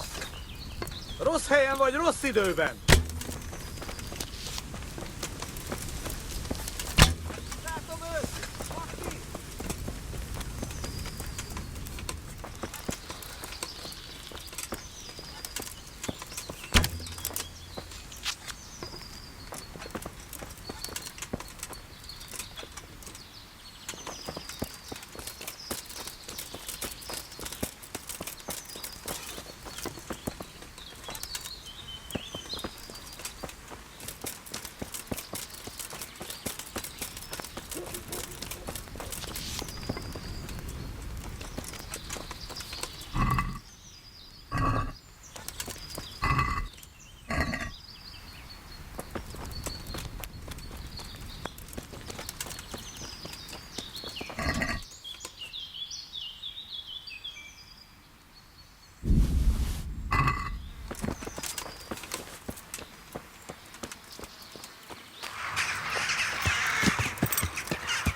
Yeah.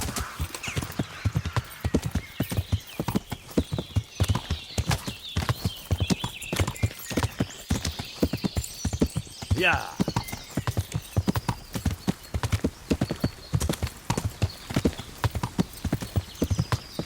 Yeah.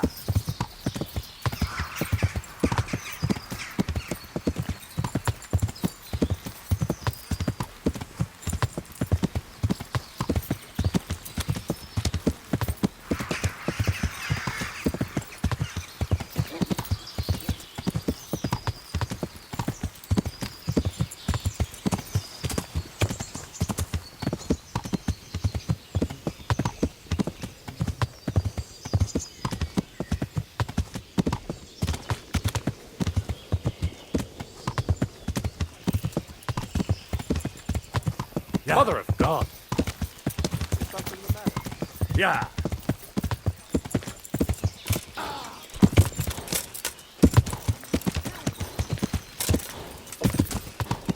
Yeah.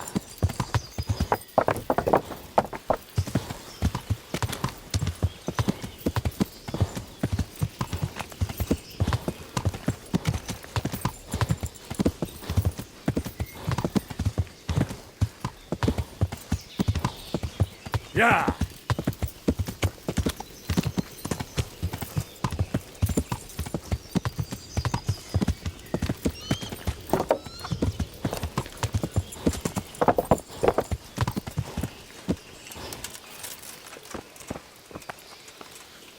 How are you? I know who's behind the robbery. What? Who the fuck is it?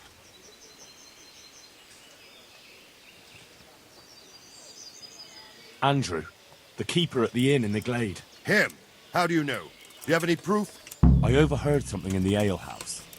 The money is sure to be locked up somewhere there. If what you say is true, there'll be hell to pay. I'll tell you that.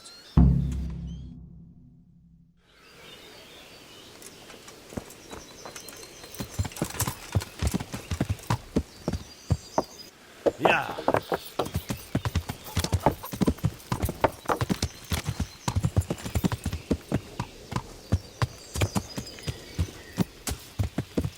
Yeah.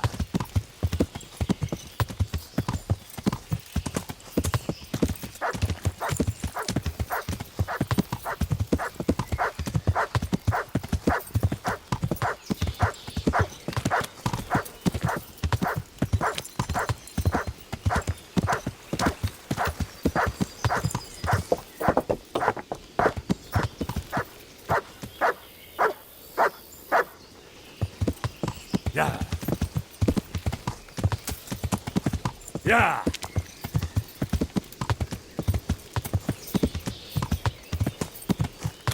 Yeah.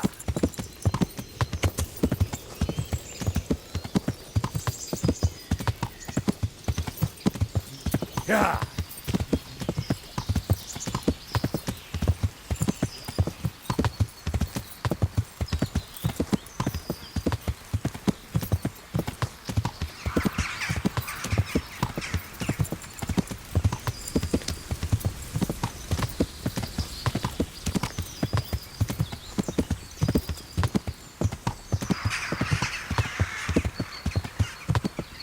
Yeah.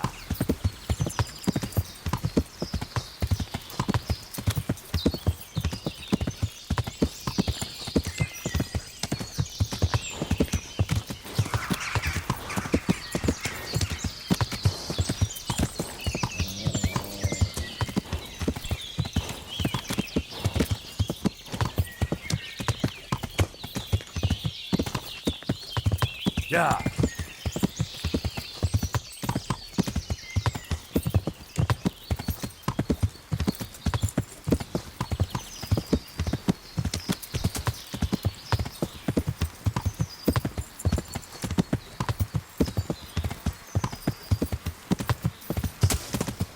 Yeah.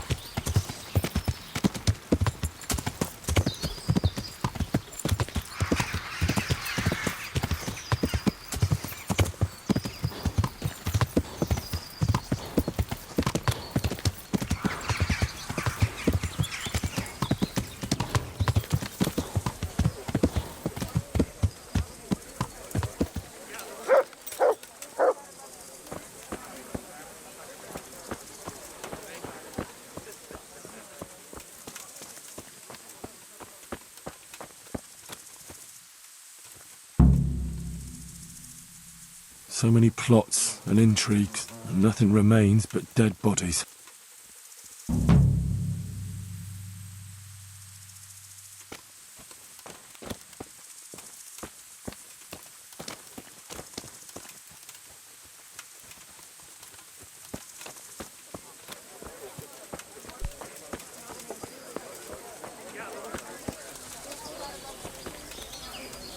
You were right.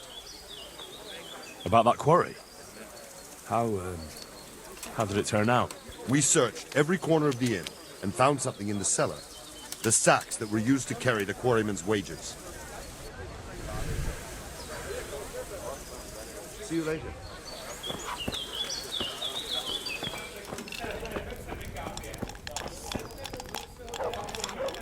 God bless. Good luck then.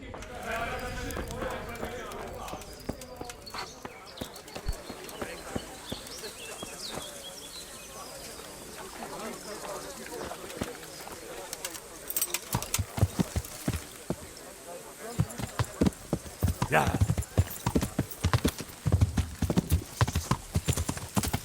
Yeah.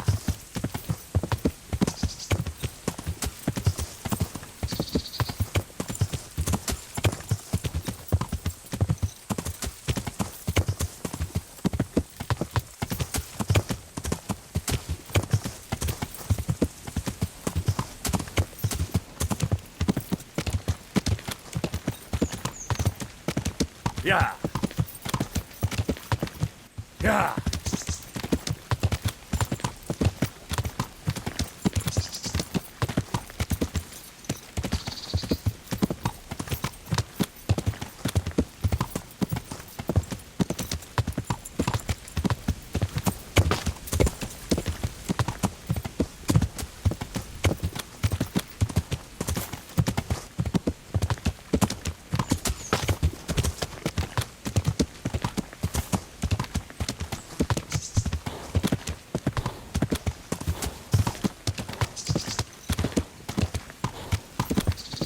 Yeah.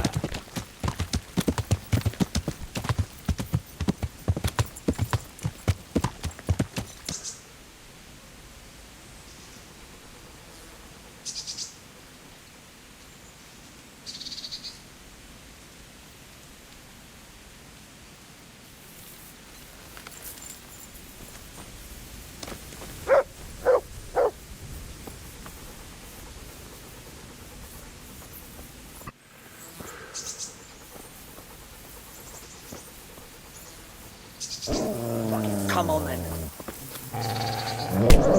Bring it on.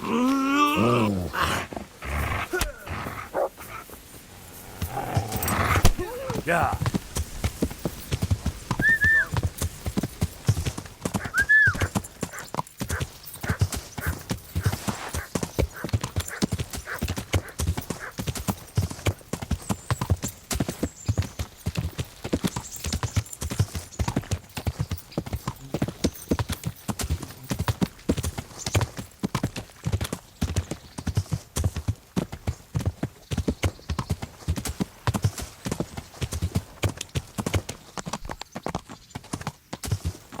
Yeah.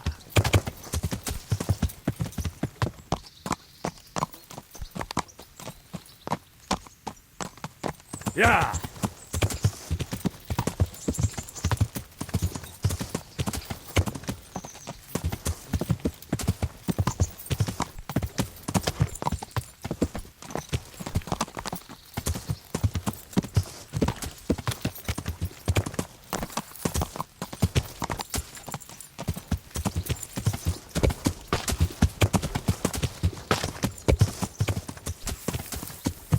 Yeah.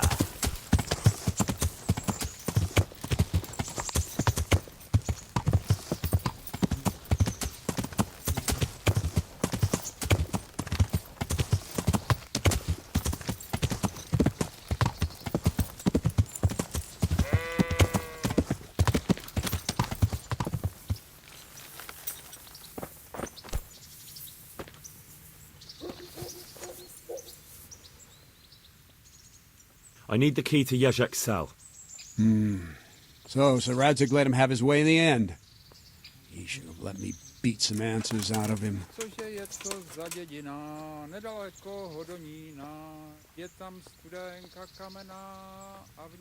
If I were you, I wouldn't question Sir Radzig's orders. Give me the key. Just try not to mess it up. Here's that key. Thanks.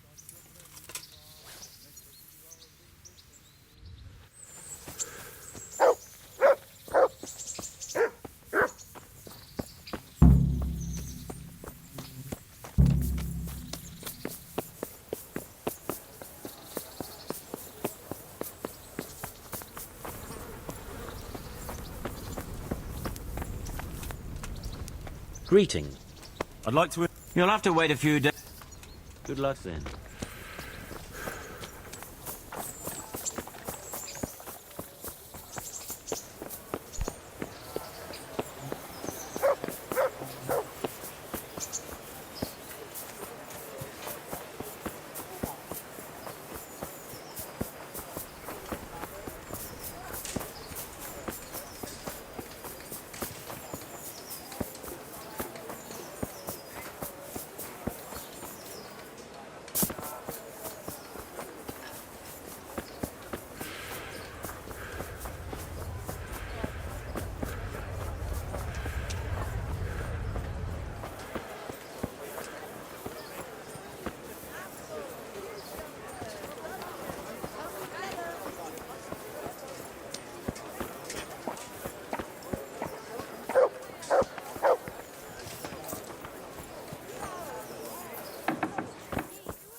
Welcome, Henry.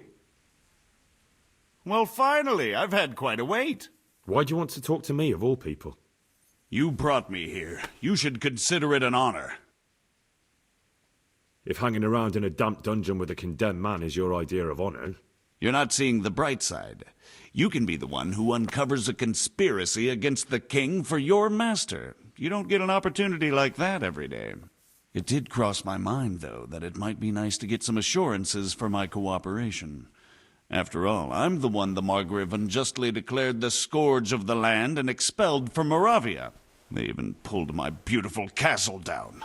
It was the necessity of making a living that forced me to take some liberties.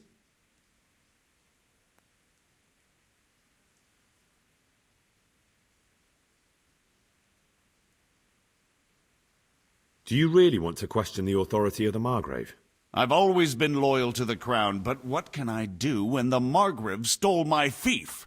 That's not why we're here. I don't care about your conflict with the Margrave. It's your crimes against the king I'm worried about. The king you say you've always been so loyal to. Very well, ask me anything you want. I won't be obstructive. What I want to know most of all is who's behind it. Who are you making those forgeries for? Do you think I couldn't have handled it all myself? I'm not trying to insult you. It's just not a job one man could do alone. All right, the way it began was I was short of coin, as usual.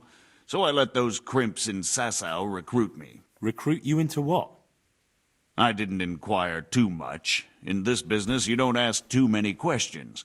But when they found out I wasn't just anybody, they put me in charge of the counterfeiting. A foreigner by the name of Eric gave me instructions. But for sure, he isn't the chief. And there's someone highly placed at the monastery who's mixed up in it too. But I don't know who.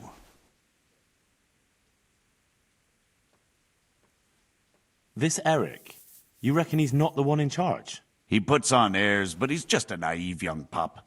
And he's always going on about his lord, though he never mentioned him by name. Where can I find this Eric? You must have had some meeting place. He used to come to the workshop unannounced. And after what's happened, I doubt he'll be showing his face there again.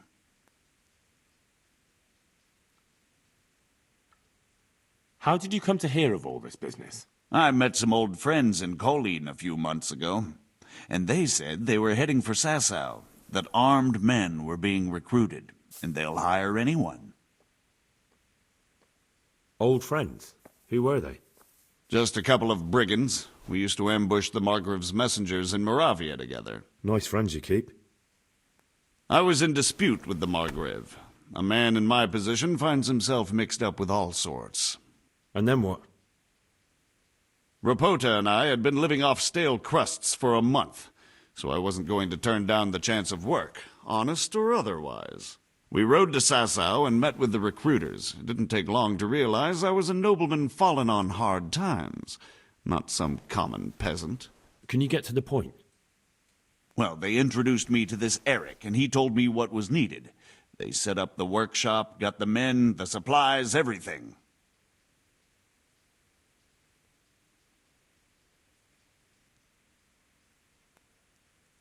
Crimps?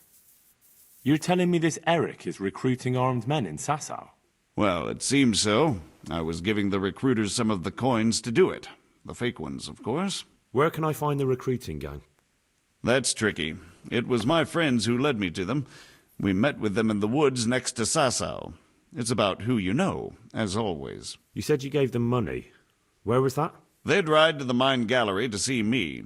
I don't suppose you'd find them there now. If you say so. This highly placed person at the monastery, what can you tell me about him? I've no idea who he is, only that he's no small fry. After all, he handles the exchange of the forgeries in Passau. I see. Is there anything else at all you can tell me about him? No, he was supposed to supply me with materials too, but he backed out. Eric said he probably got cold feet. That'll do me for the moment. Will you put in a word for me with Sir Radzig? I'll swear allegiance to him if he'll have me. I'm sick of being a renegade. Why would Sir Radzig want your allegiance? You're a criminal, and that's how you'll be treated.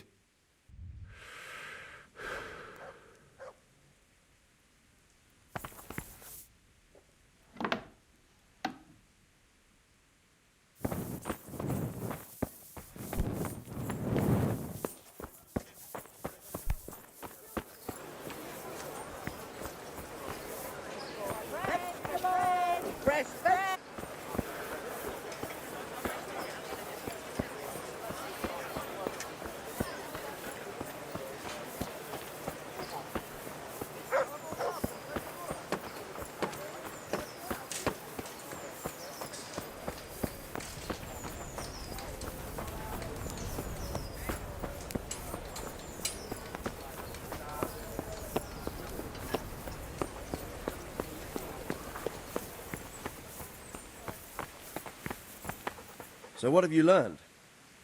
All sorts of things. There's some foreigner called Eric behind the counterfeiting ring, and someone highly placed at the monastery. The monastery? Really? That's what Jezek claimed. So it's worse than I thought. If this is true, we'll have to proceed with the utmost caution. Why? Can't we just go to the monastery to investigate? No. If the church is truly involved, I have no authority. But if someone at the monastery is perpetrating crimes against the crown... True enough. Why don't I go and arrest King Sigismund of Luxembourg while I'm about it? He's committed a crime or two as well. I'll have to think about it. It won't be an easy nut to crack. I'll have to consult with Hanush. And what of this Eric? Who is he? I don't know, but he's recruiting armed men in Sasau and forming an army. Damn! So it looks like Pribyslavitz wasn't the end of it. It most certainly wasn't, sir. And what's more, Sir Jezek is convinced this Eric is only a go-between, and there's someone bigger behind him. You should return to Sasau and take a closer look at those recruiters. If they're going to attack, we must find out sooner than last time. It might not be as straightforward as that. Sir Jezek didn't know them and has no idea how to find them. You'll have to manage somehow, my lad. Don't tell me there's an armed force amassing here and nobody knows anything. Go to Sasau and try to find them. I'm not sure where to start, sir. Then ask around the alehouses and inns, or at the Rathaus. Someone must have heard something. These things can't be entirely kept in the dark. Whatever you do, be careful, Henry. And best not mention my name. It would attract unwelcome attention. What we want is for the crimps to take you for just another village lad they can lure into their gang. All right, sir. I'll try to blend in as best I can. I know I'm asking a lot of you, but I know of no one else who could help as much as you can now. Sir, there's one more thing. Sir Jezek went with me without resistance, because I promised him he could come to an agreement with you. My boy, my boy. You make promises in my name? That could turn out very badly for both of us. But, if it can prevent bloodshed, why the hell not? We may well come to some arrangement after all, but I can't say yet what will become of him. You'd better run along.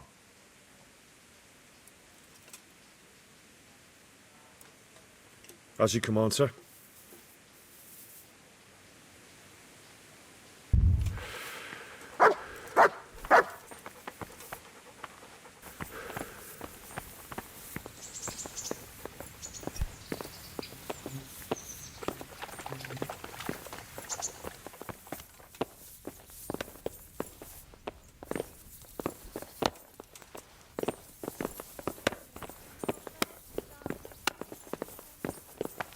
Look out.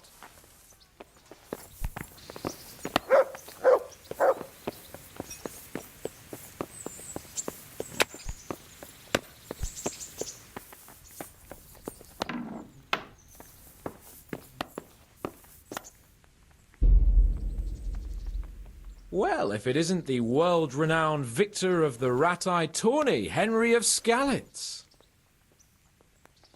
How goes it, sir? Are you recovered? I am, for all the good it does. The boredom here. The only thing I have to read is the Bible, and the Hanush won't let anyone near me but the priest. Have you any idea the monotonous drivel that fella comes out with? This world is but a trial. Be repentant. He talks to me as if I'm about to breathe my last. Actually, he talks to me as if I were already dead. Listen, Henry, won't you come with me to the Rattay Baths? I need a change of scene before moss starts growing on me. Why to the baths? Well, a hot bath does a man good. It does. Which is why you can bath here any time you like. Have you ever seen Clara, the bathhouse wench? Henry, she's a beauty. If I didn't know better, I'd say I was in love with her. How much time do you want to spend there? I don't know yet, but at least a few days. Bathing in mud wraps during the day, and in the evening, fun. What'd you say? Will you join me? But what about your wound, sir? Well, I won't lie to you, it hurts like the devil. But I'd rather hobble along with a cane, howling in pain, than listen to a selection of the most boring passages from the Gospels for one more minute.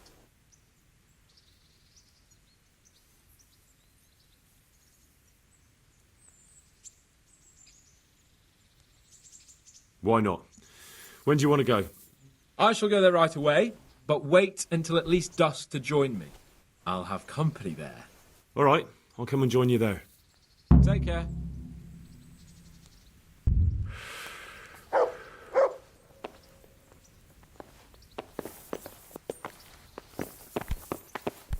Oh.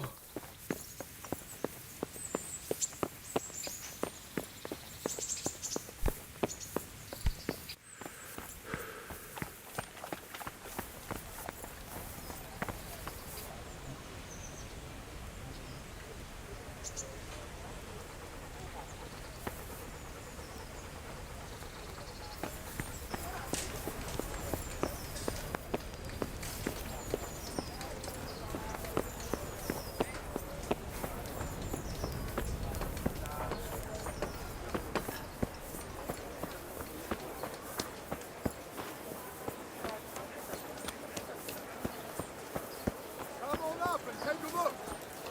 I've got everything you need. Day, night, home, work. Onions that'll even make your man cry like a little rat. Come and buy some.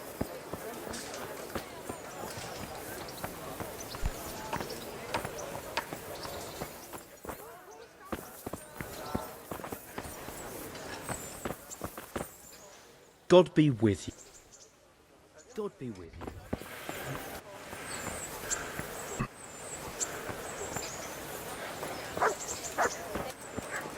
Have pity on me, a poor wretch.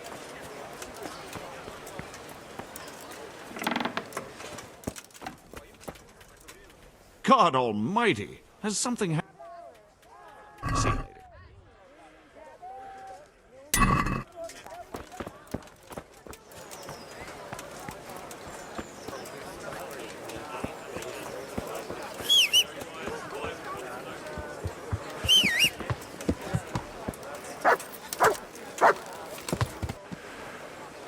Get them. Yeah.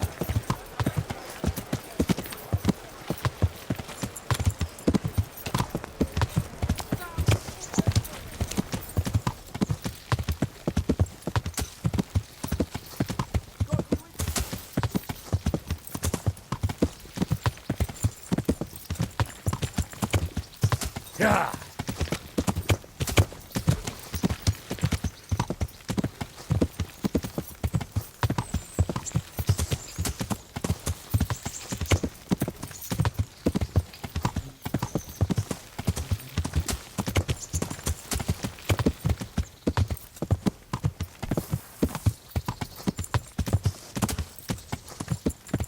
Yeah.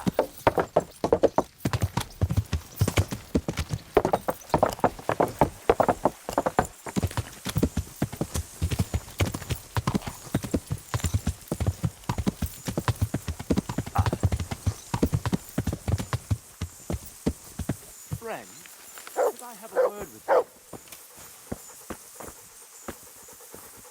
You again? Ah, yes. I suppose you want to challenge me to a duel? Yes. That was just my intention. I've been practicing. I got much better at it. Wait a while. There's something I'd like to tell you first. I'm all ears.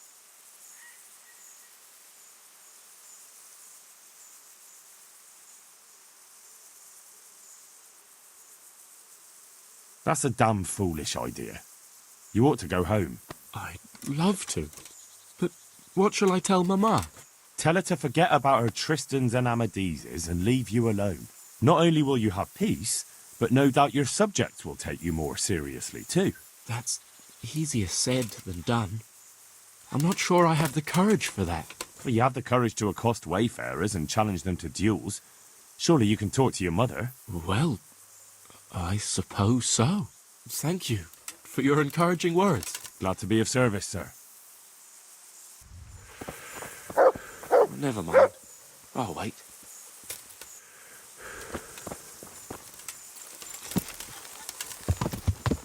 Yeah.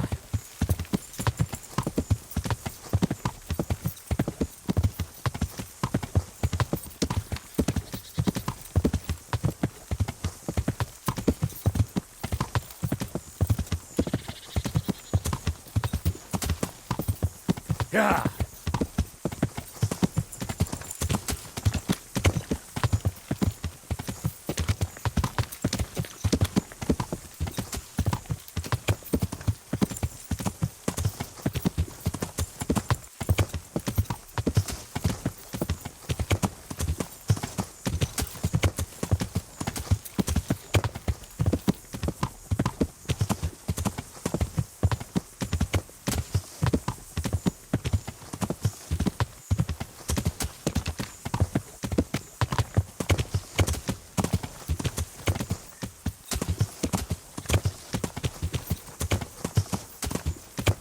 Yeah.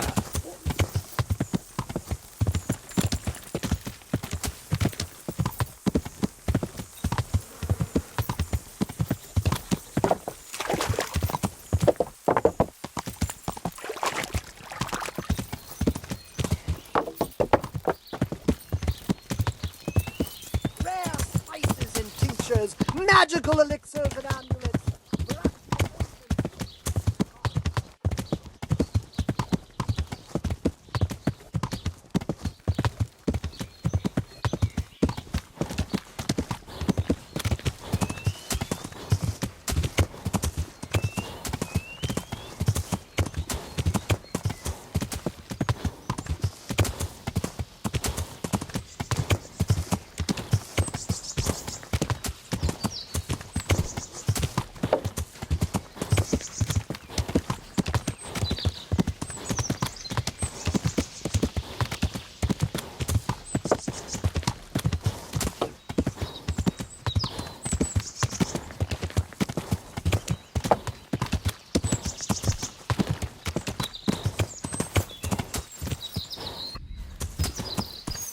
Yeah.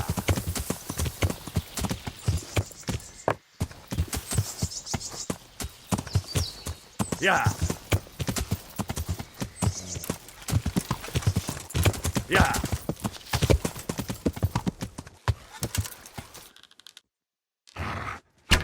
Yeah.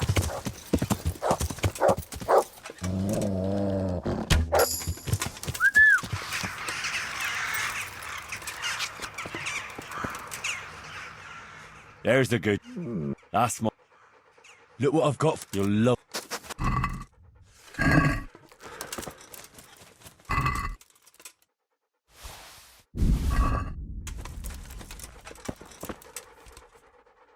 Look what I've got for you. You'll love.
What's going...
What's going on there? Yeah.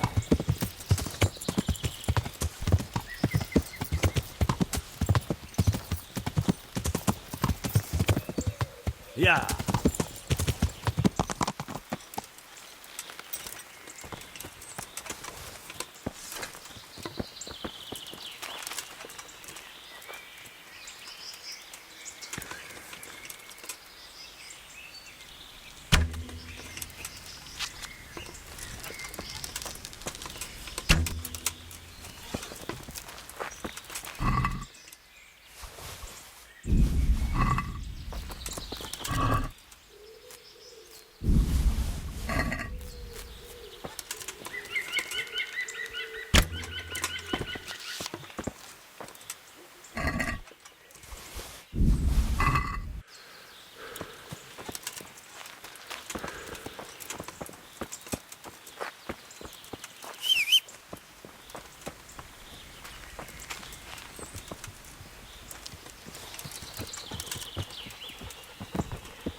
Good boy.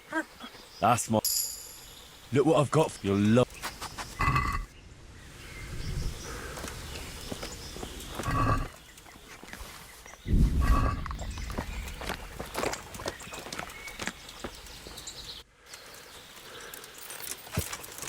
Yeah.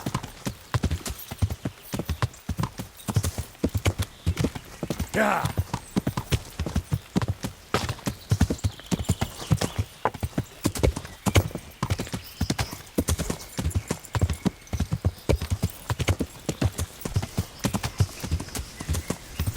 Yeah.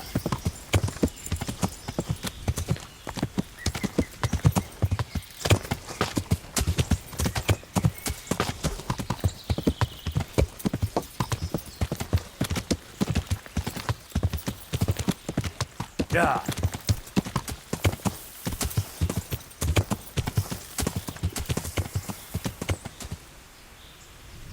Ah.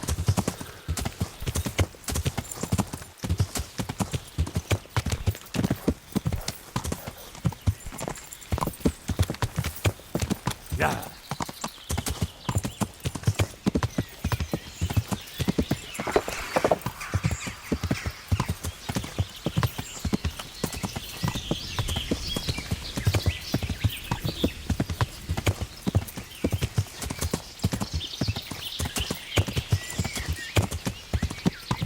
Yeah.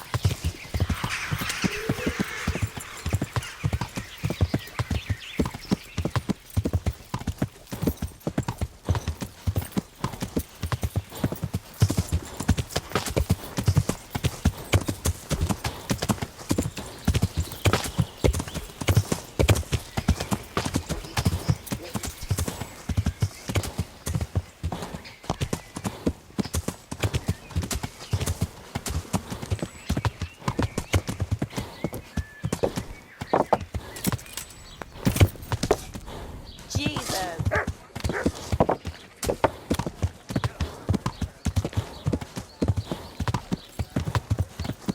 Yeah.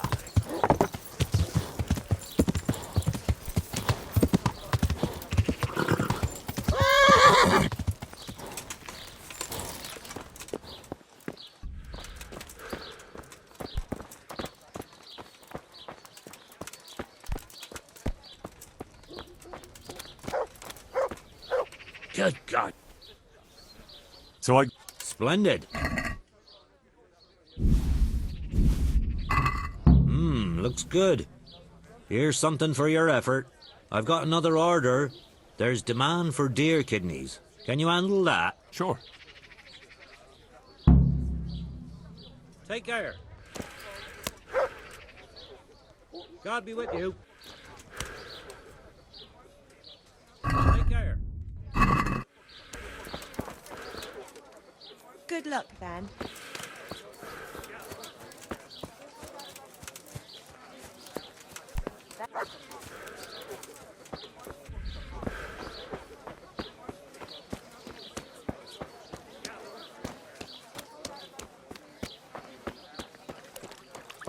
God save you. God be with you.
Look what I've got. You're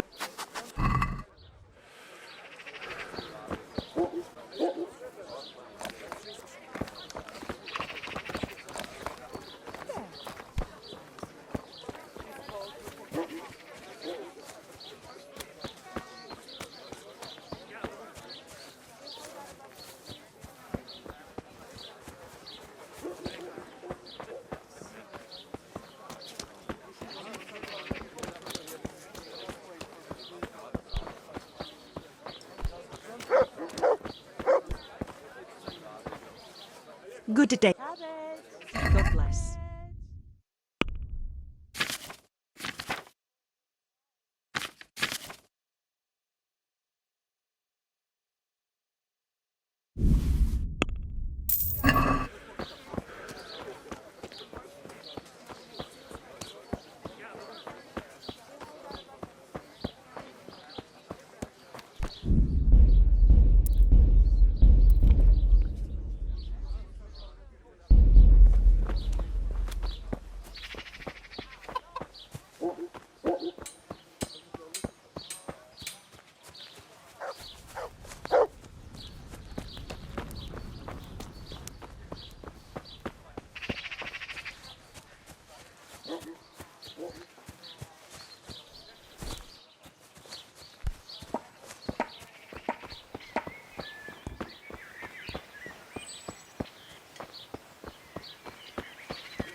Yeah.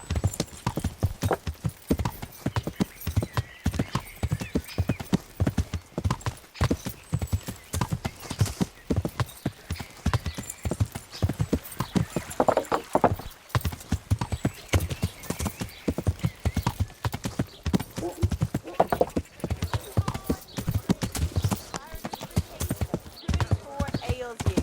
Try them.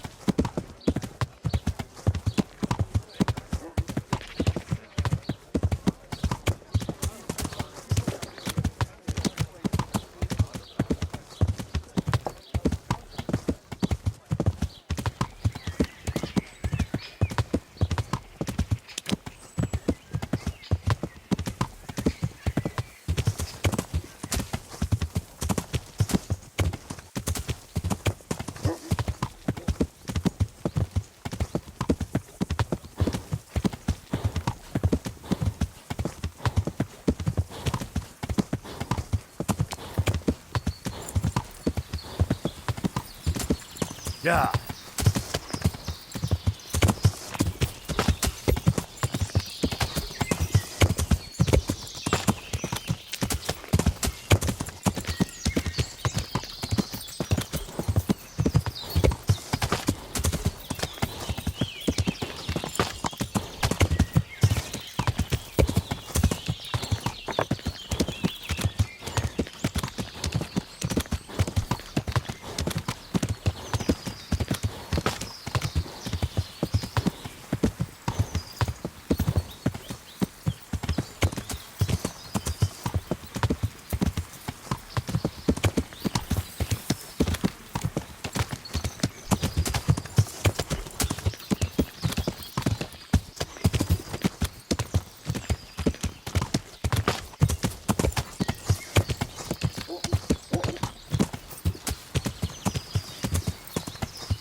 Good day to you. What do you need? Listen, have you heard about anyone looking to recruit men around here? Or planning some kind of mischief? No. Come on. I know how it is with millers. I've been friends with a few and they hear all the gossip. So go ask them. I doubt their ears reach all the way here. Then it seems you're out of luck. Surely we can come to some arrangement. I don't much care for strangers. So, what do I have to do to get in your good graces, Master Miller? Well, if I heard from those Miller friends of yours that you can be relied upon, and you're not a complete dolt.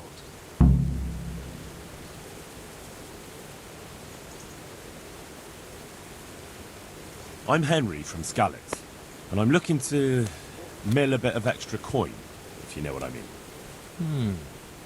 I expect Peshek sent you. And if it was Peshek who sent you, you can't be a complete dolt. I'll try you out. The tailor in Sasso has received some valuable brocade. Can you get it for me?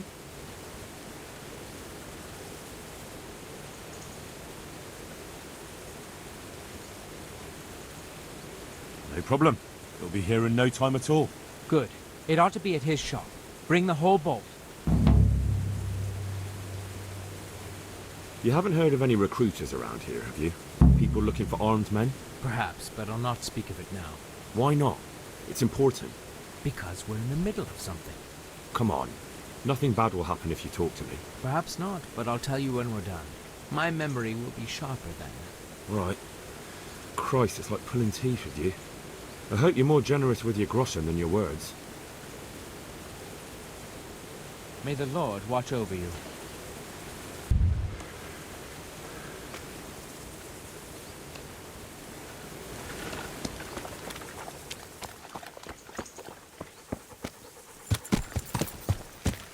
Yeah.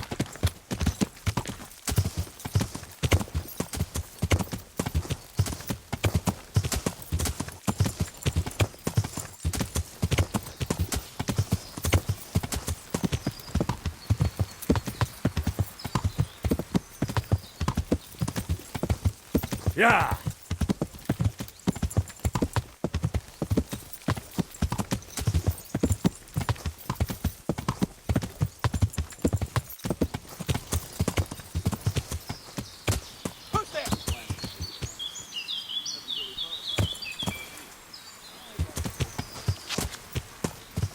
Yeah. Who's there? What?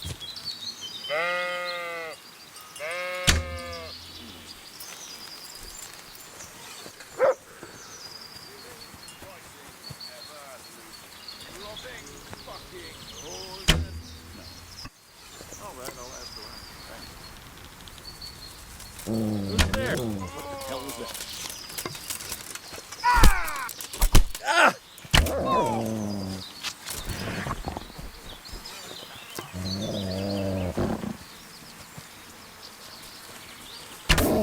Come here, little liver.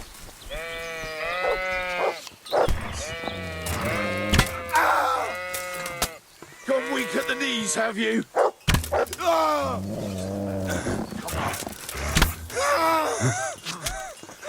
I'll slaughter you!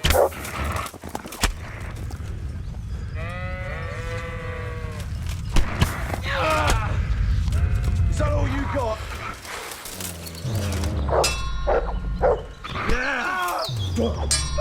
You're dead!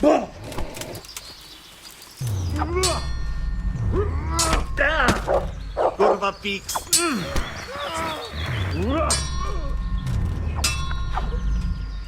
Missed.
Yeah.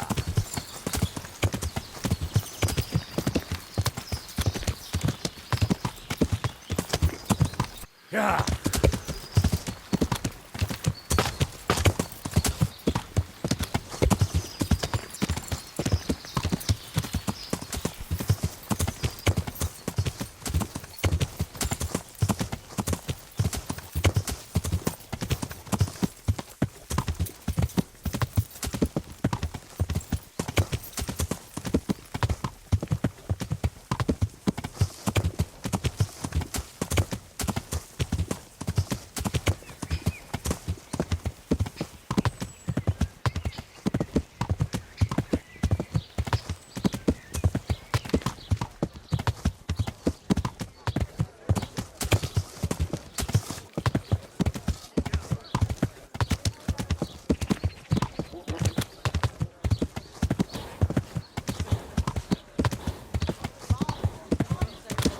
To make your mouth water more than the finest cake.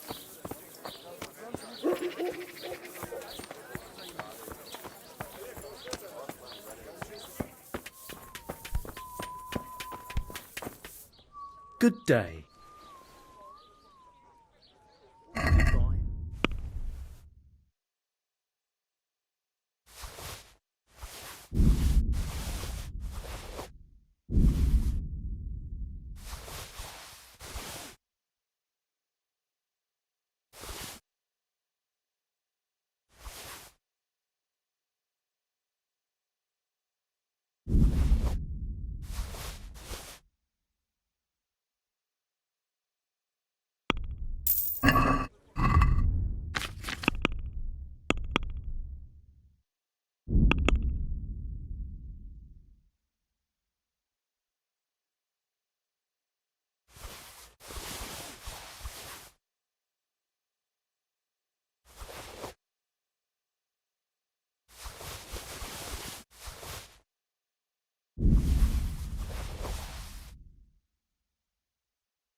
Yeah.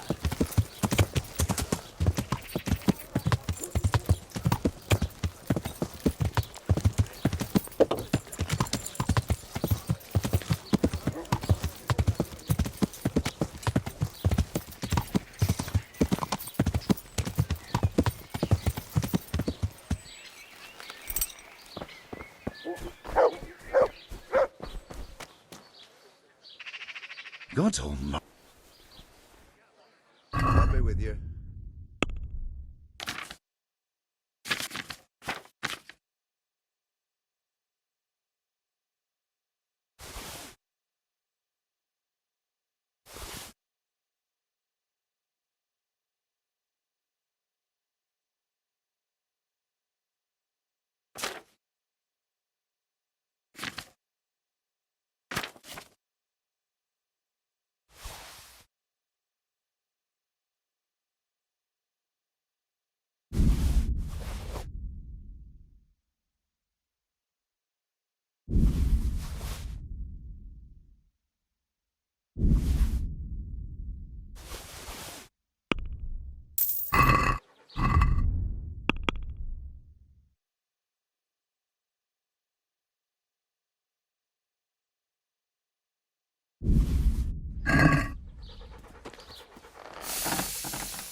you.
Yeah.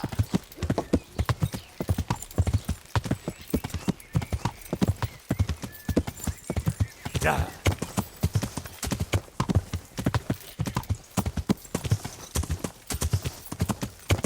Yeah.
Who are you? What's it to be? Hey!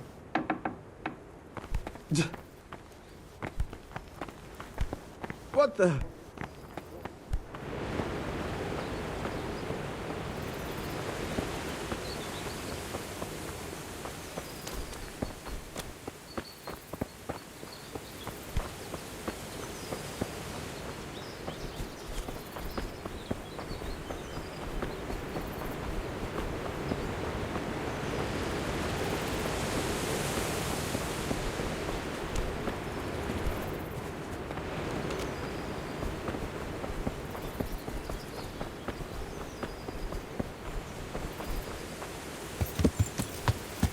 Yeah.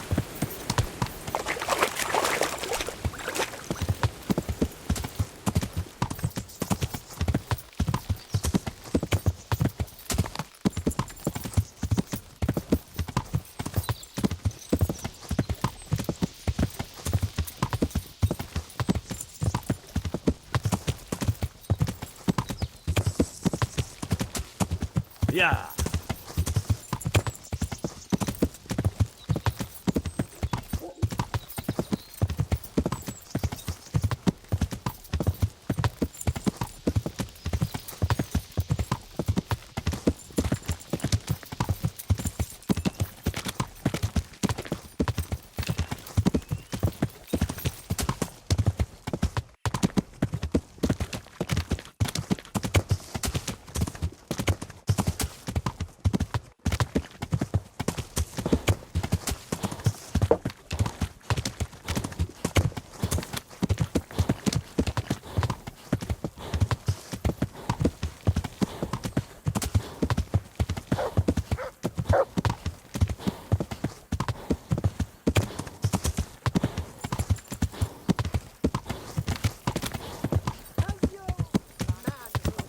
Yeah.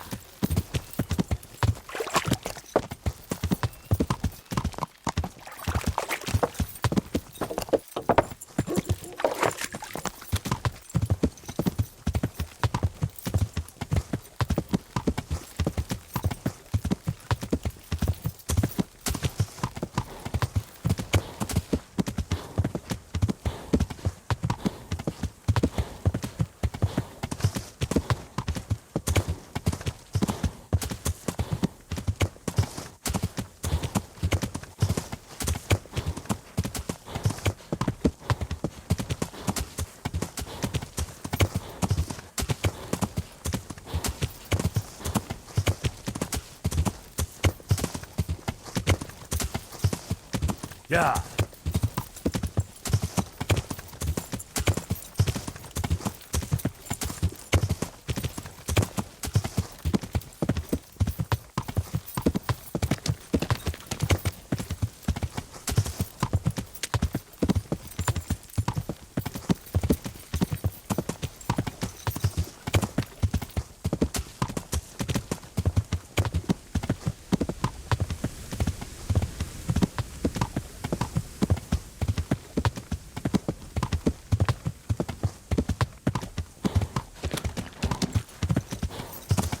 Yeah.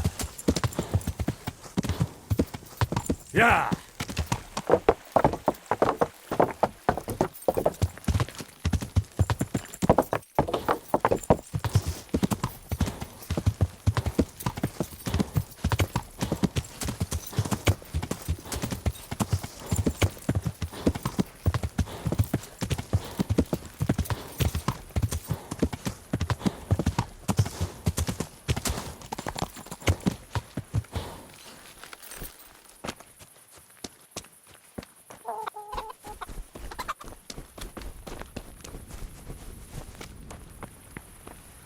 Here I am, sir.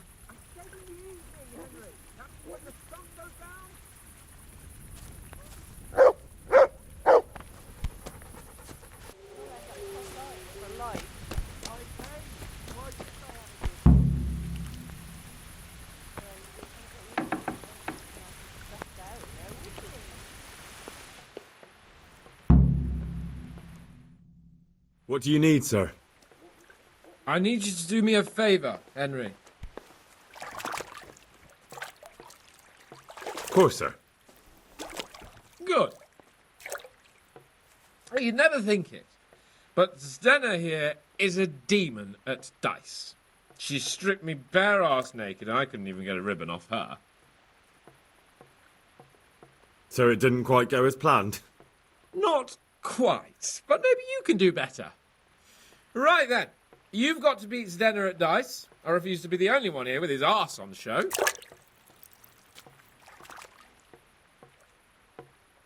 All right. Why the hell not?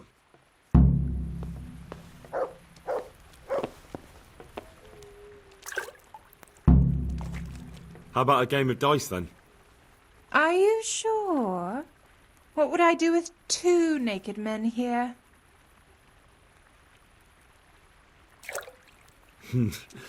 Let's see how good you are. God be with you.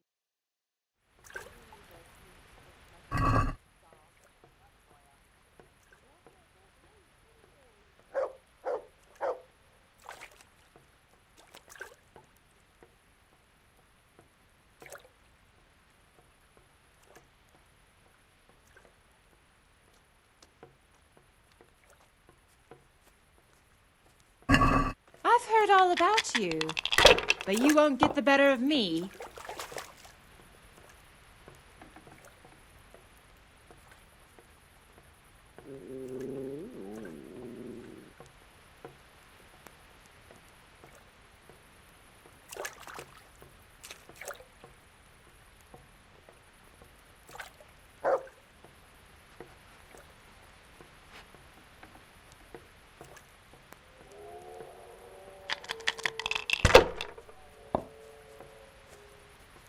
Maybe you'd have more luck if you'd remembered to throw the other dice.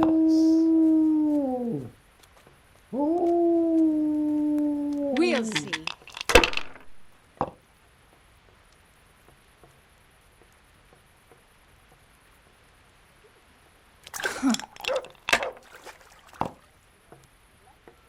No luck tonight.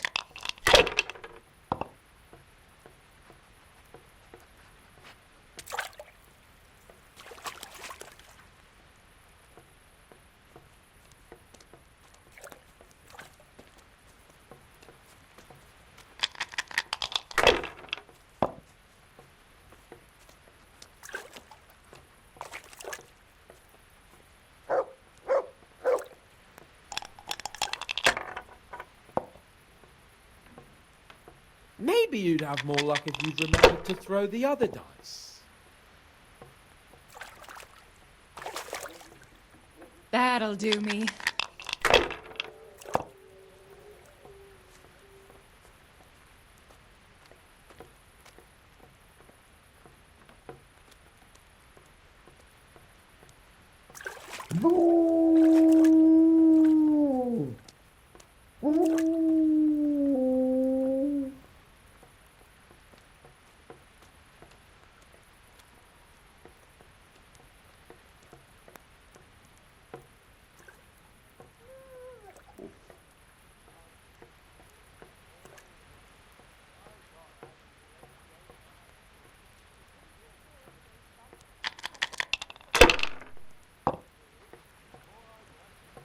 Are you afraid of wearing the spots on them?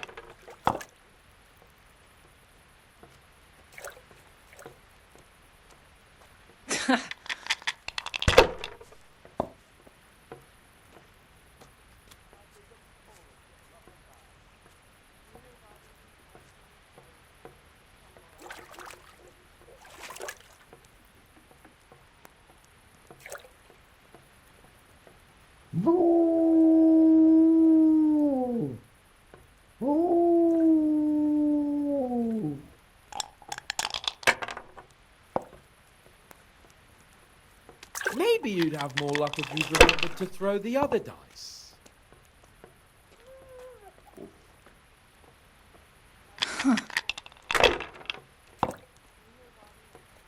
No luck tonight. Why did you... Jesus, I can't bear to watch.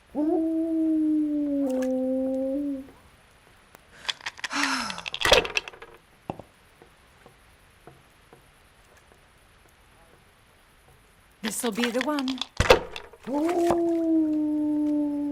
What's with these blasted dice?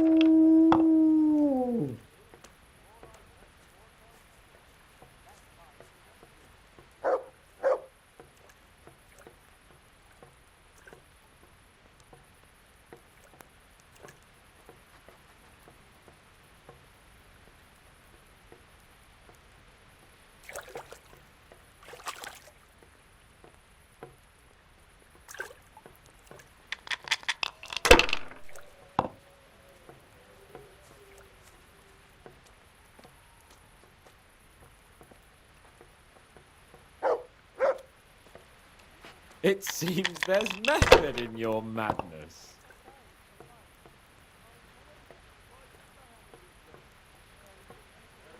You haven't exactly gotten off to a good start, have you? We'll see whose side Lady Luck is on.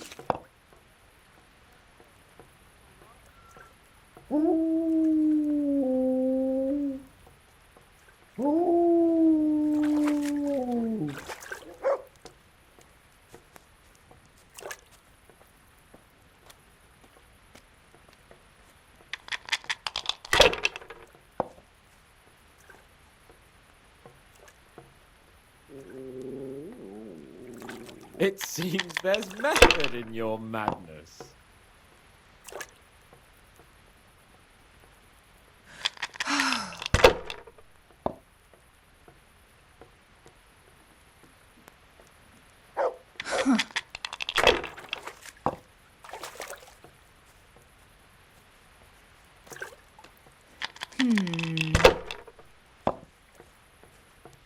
Damn!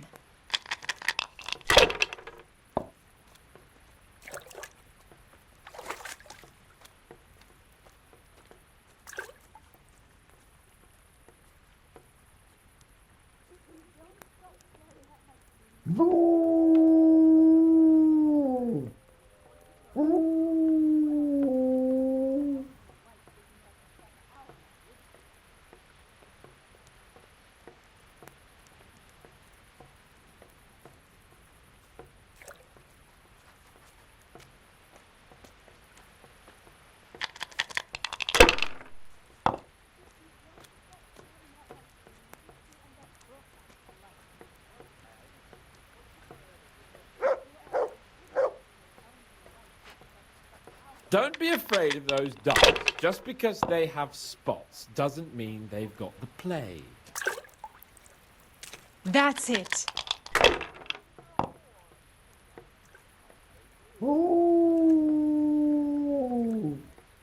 Shouldn't I? No, I daren't.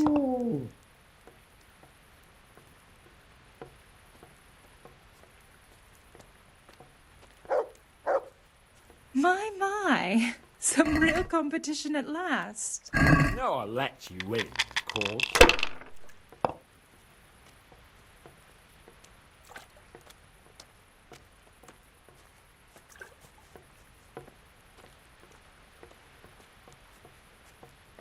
Well, I wasn't expecting that. Huh.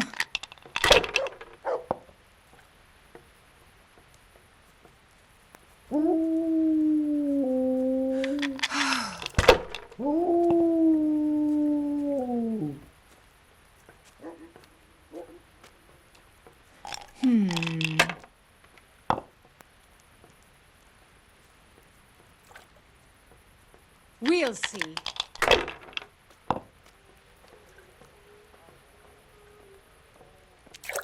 That's it.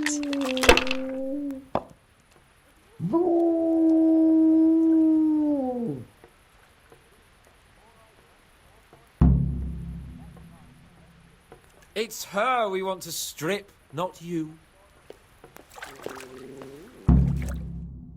I could do with a good soak too.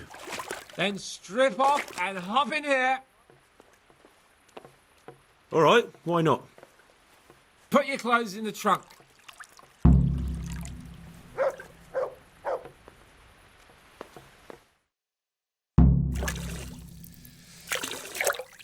Shift over. I don't want to tread on anything vital. All right, give me a moment and I'll roll it up again. Ugh. That feels good. Is there a reason you're dressed for the occasion? You're not a maid under all those clothes, are you? Lord Almighty, this is a bathhouse, not a laundry.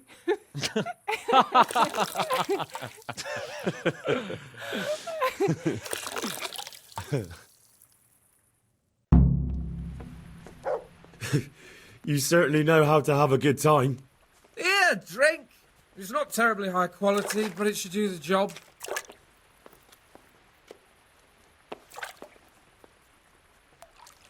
I don't mind if I do. Give me that. That's the spirit. So this is how you recuperate from your injuries?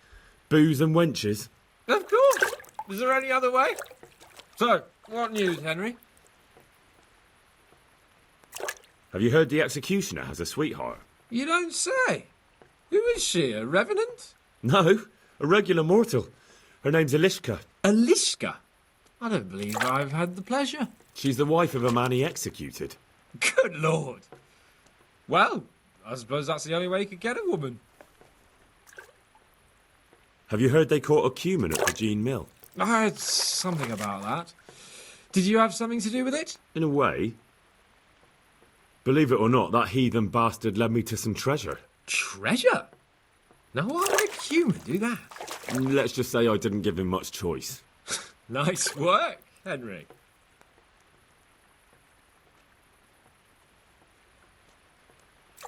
I killed a few cumins. Quite right, too. The less of those fucking barbarians, the better. Did you hear about the Talmberg poacher? Oh, I heard some wild stories about a wizard who goes around in the woods talking to animals. Apparently, he can transform himself into a bird. If you're going to tell me that's true, you'd better let me have a drink first. Don't worry, those are just rumours. The truth is, there was a gang led by Hannekin Hare poaching around Talmberg. What? The Hannekin Hare? But he vanished years ago, didn't he? Just before they were going to hang him. Well, he's back. And he started making trouble in the woods near Talmberg. But it turned out he wasn't responsible for that murder they wanted to hang him for. Horse shit. As God is my witness. The real culprit was the new huntsman who took Hare's place. That Nicholas Angel fellow? That's the one. He's no longer the master huntsman. I took care of that. What can I say? We ought to make you bailiff of Rattay. Never mind about me. What about you? Have you recovered from our hunting adventure? I'm well enough, Henry. These baths are just the thing, and Zdena here is very healing. You'll keep an eye on things here, won't you? Clara, bring some wine for the gents before they get cross. You know what, Henry? We really can't drink this local piss.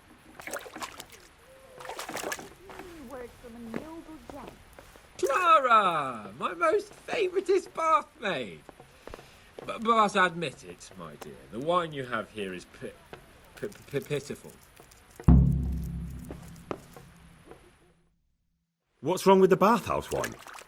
I'd rather drink the bath water. You should go and get something better. Though where? Ah! I know! In the cellars under the rat house, there's some excellent wine that Sir Hanish bought for us. And you want me to go there and get it now? I'd be indebted to you. And a grateful nobleman is the best ally you can have. Sorry, but I really don't have time for this now. Can't you just make do with the bathhouse wine? Absolutely not. I will have my Sylvan Red from that cellar, even if it takes you a week to get it. We'll find some way of entertaining ourselves in the meantime. All right then, I'll bring it. Good man.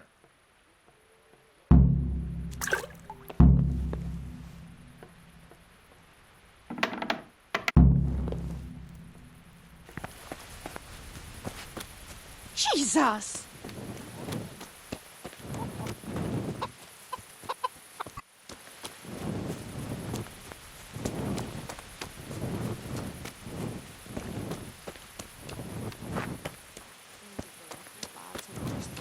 It's about time the Lords did something about it.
I'm glad to...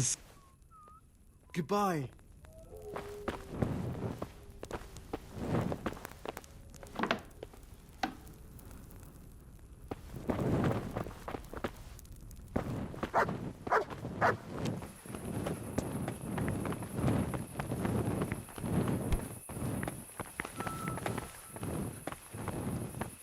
Why are you creeping around like a footpad?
Get the hell out of here. There's nothing...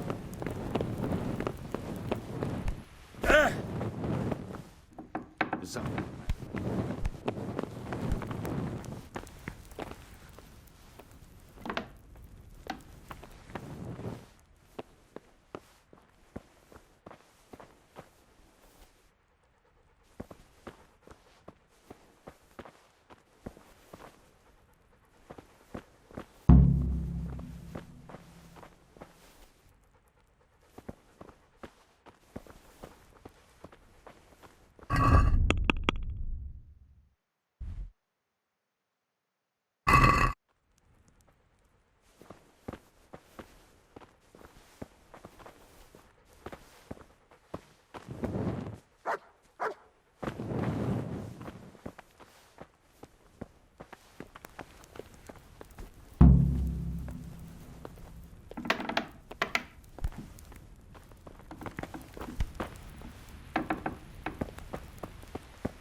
Where was you?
So, about that wine you sent me for. Well, have you got it? Of course. You really broke into the cellar at the rat house? I certainly did. I hope that wine's really worth the trouble I had. I don't believe it. You really broke into the cellar. You're insane.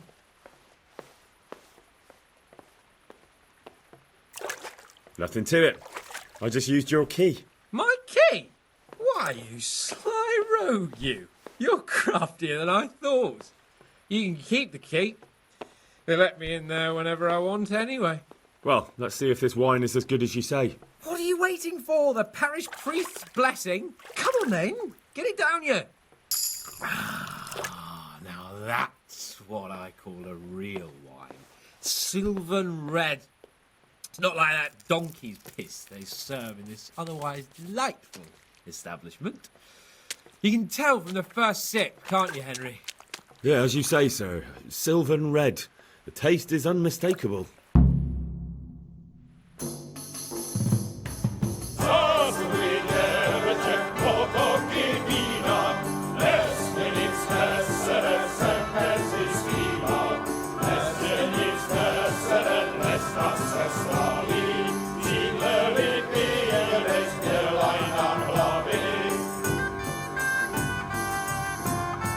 Svenska är fint och det glömmer då har giv.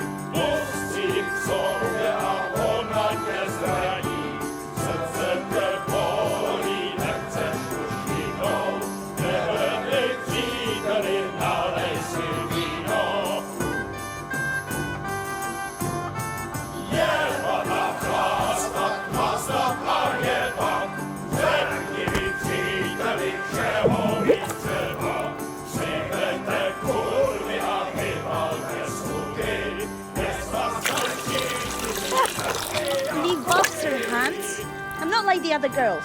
I know, Clara. You are different. You deserve more. You deserve flowers. What? What kind of flowers do you like? Well, I like all kinds. I like dandelions, sage, knotweed, and poppies. I really like poppies. Henry, did you hear that? What? The lady requests dandelions, sage, cabbages. That's not right. No, knotweed and poppies. What?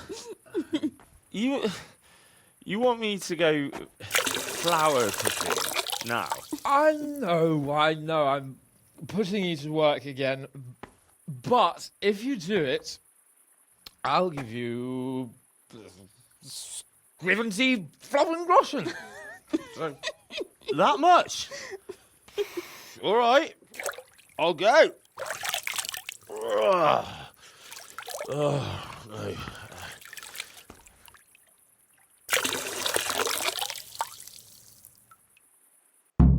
What was it she said? Sage something else and roses?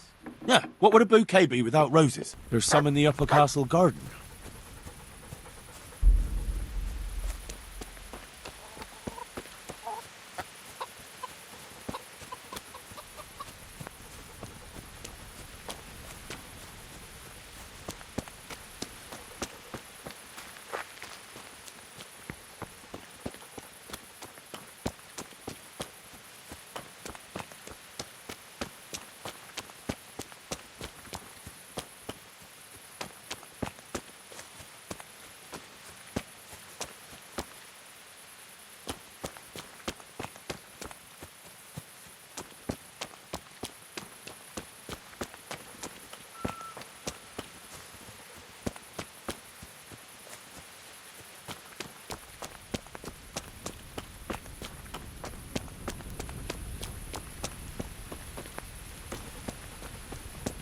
Greetings,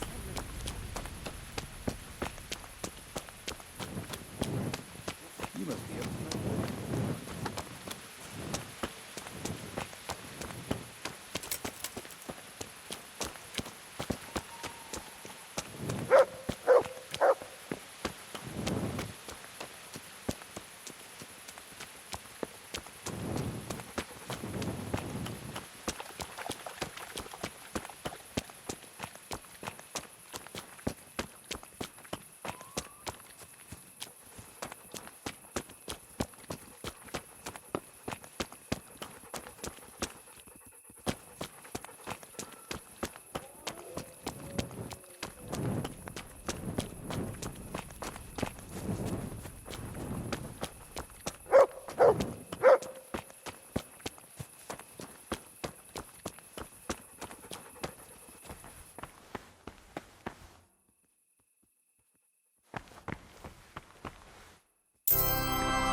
hell are you doing here? I'd like some privacy if you don't mind. Come for my wench. Well, as you can see, I'm not your wench or anyone else's, so fuck off. What are you doing with my Clara, you cunt? Archie, stop that. He's just bathing here. Bathing here, is he? When all the wenches but you are whores? Archie! Are you whoring now too? That's enough, Archibald! Archibald?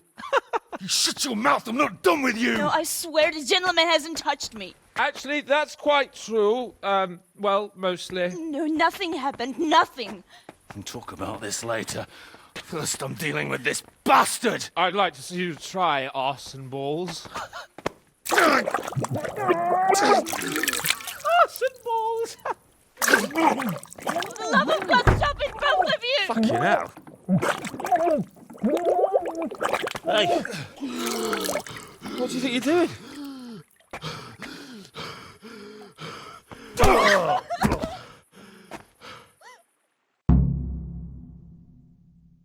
Teacher! For the love of God, stop it!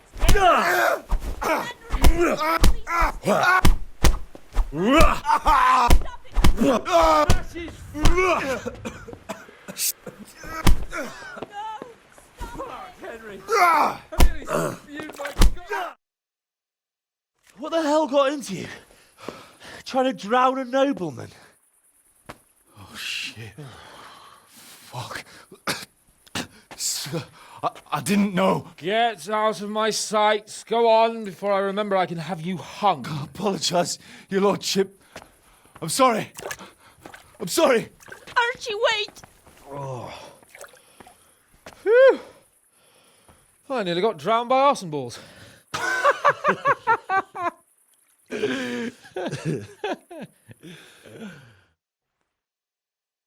Oh, that's the least relaxing bath I've ever had. Fuck, I feel like I've swallowed the Baltic. Oh, drinking will be the death of you. Damn right. Is there any wine left? Are you out of your fucking mind? You want to carry on? Of course. Well, don't tell me you don't fancy a drink after all that.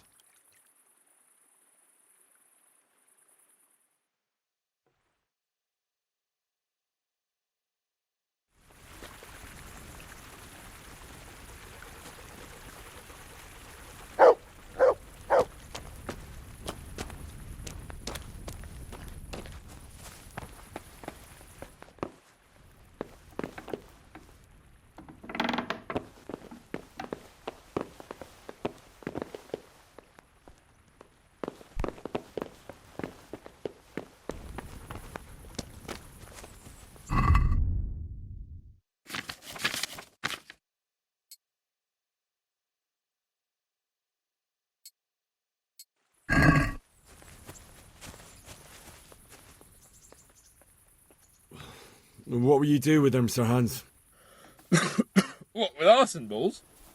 I don't know. What do you think I should do with him? He was drunk and insane with jealousy. I'm sure he'll be sorry when he sobers up. But he tried to drown a nobleman. I can't just let him off. He didn't know who you were.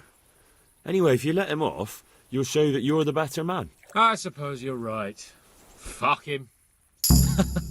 But we had some pretty good sport, eh? God be with you.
Yeah.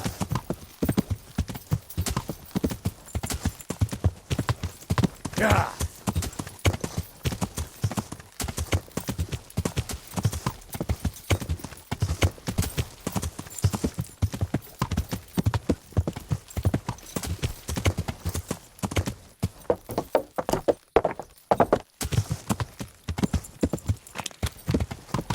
Yeah.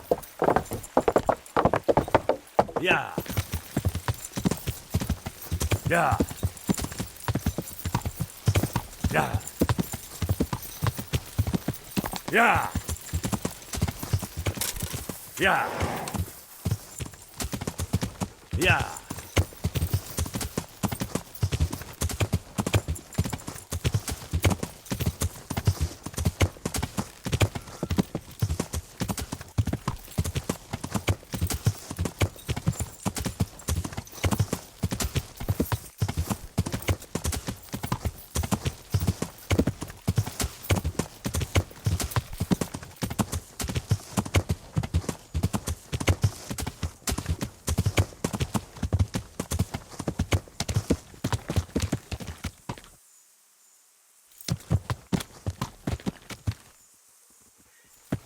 Yeah.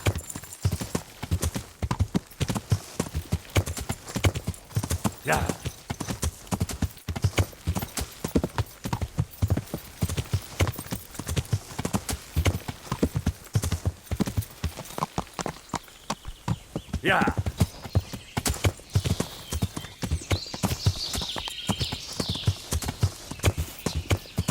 Yeah.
Yeah.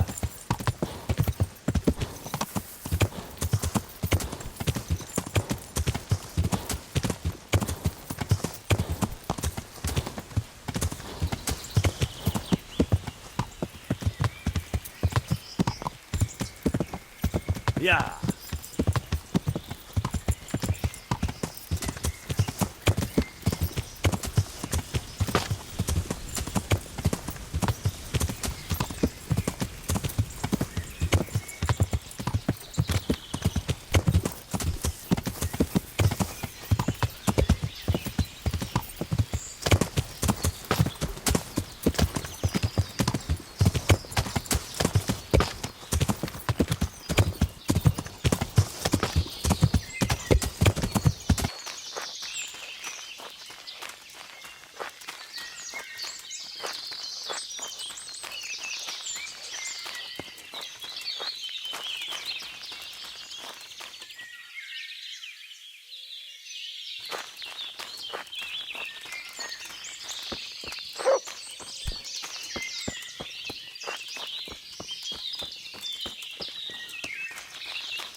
I've got half the reward for that cumin for you. Well, well. I didn't expect for you to show up again. You should trust people more. Not everyone's a swine like you. I see your humor hasn't left you. Either way, thank you. Goodbye.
Yeah.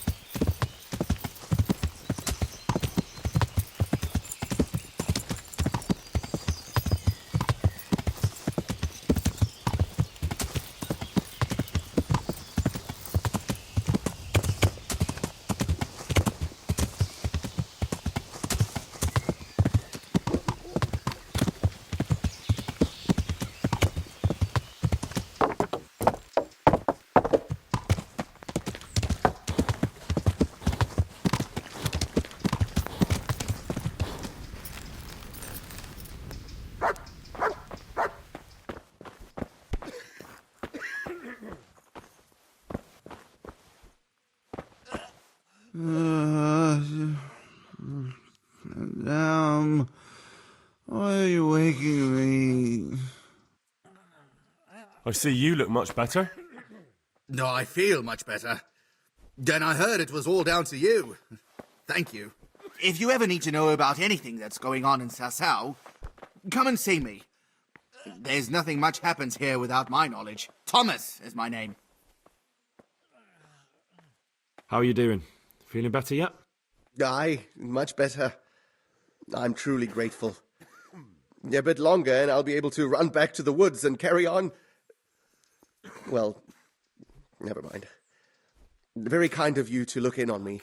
Truth be told, I didn't come just for your health. What do you need? Well, I've heard tell there's work for fearless men who enjoy a bit of silver. Ah, I believe I can help you with that.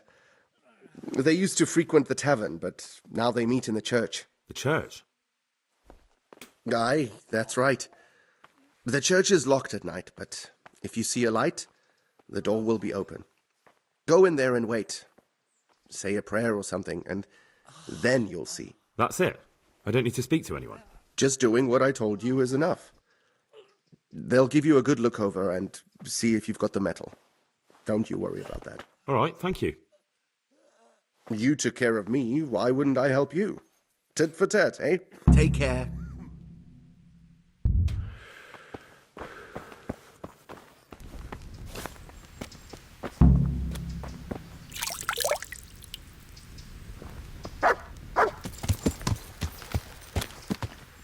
Yeah.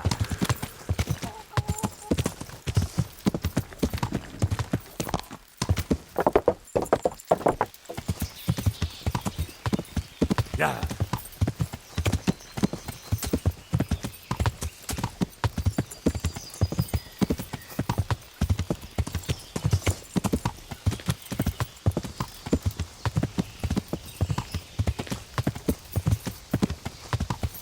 Yeah.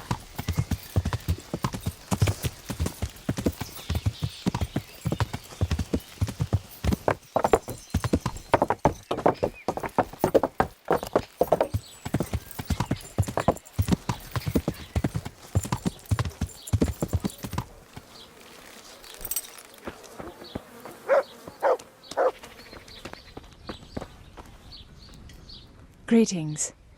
What do you need? I'd like to make use of the bathhouse's services. And what is it you'd like? I'll certainly need a physician to treat my wounds. Then a hot bath and laundering my clothes. I'm sure you'll be extremely satisfied. God be with you.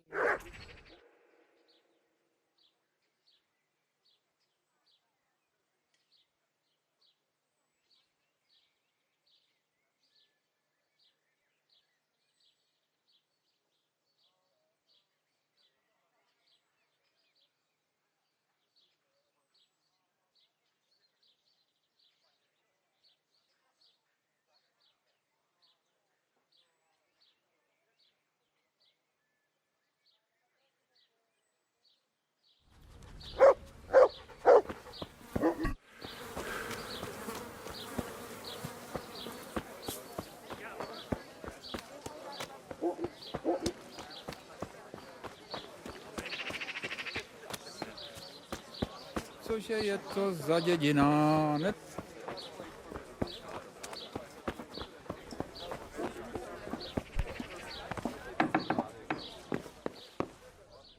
I'm honored that you should come to me. Good luck, then.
God be with you.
Hallowed be thy name. Thy kingdom come, thy will be done on earth as it is in Amen. heaven.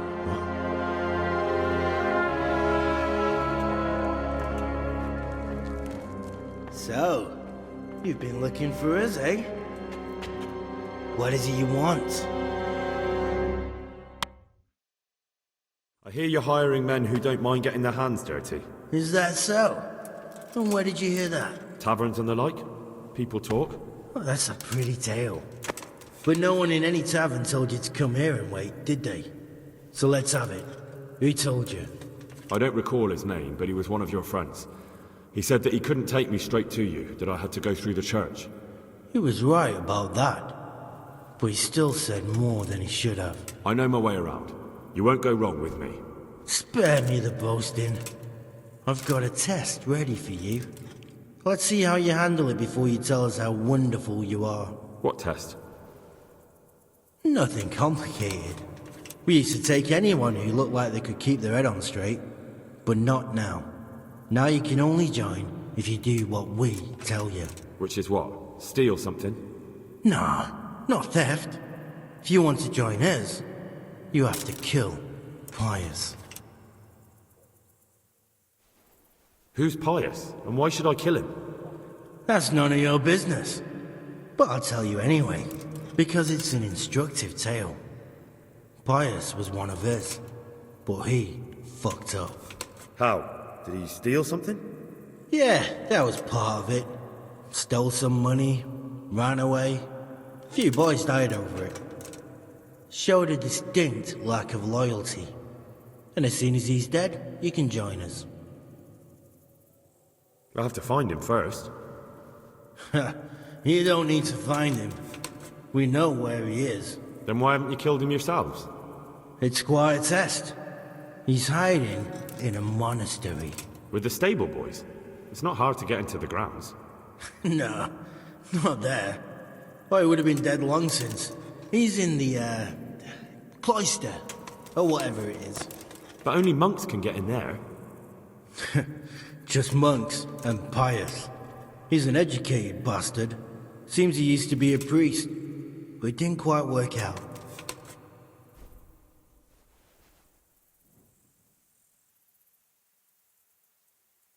How would I recognize Pius? He won't have been there long. He should be the only new one there. But what if there are others? What does he look like? Normal. He always went about well dressed and had a fine looking dagger. Yes, except he'll be given a robe and they'll take his knife. Then you'll have to try and figure out which one of the novices it is, and get him to betray himself. Try getting him drunk. Then send him straight to hell. Get him drunk? In a monastery? We're better. There's more wine there than in the royal cellars, and I doubt he suddenly stopped drinking.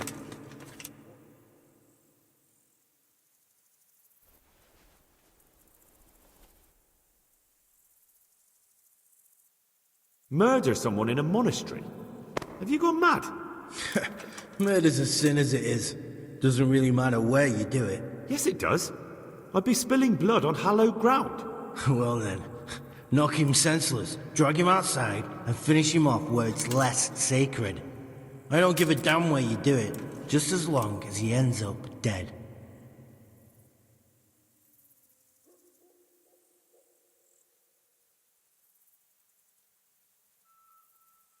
And do you have any other test?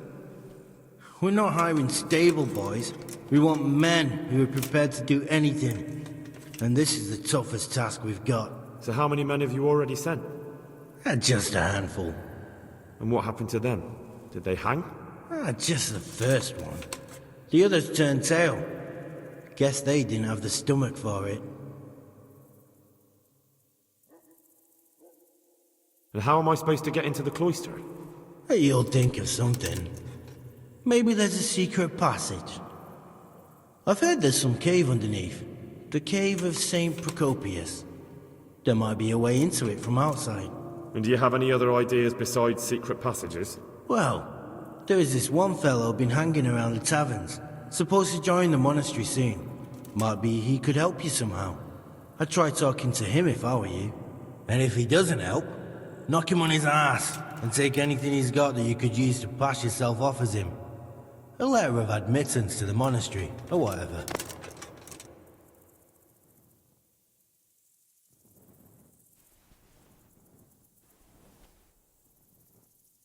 Fine. So I've got to kill Pius.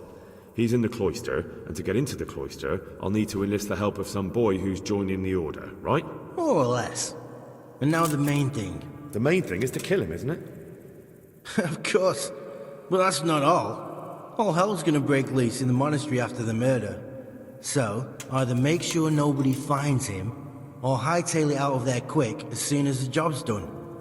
But better if they don't find him right away. And what else? Should I come back here afterwards? No. Before you run for it, take his special dice and bring it as proof that you killed him.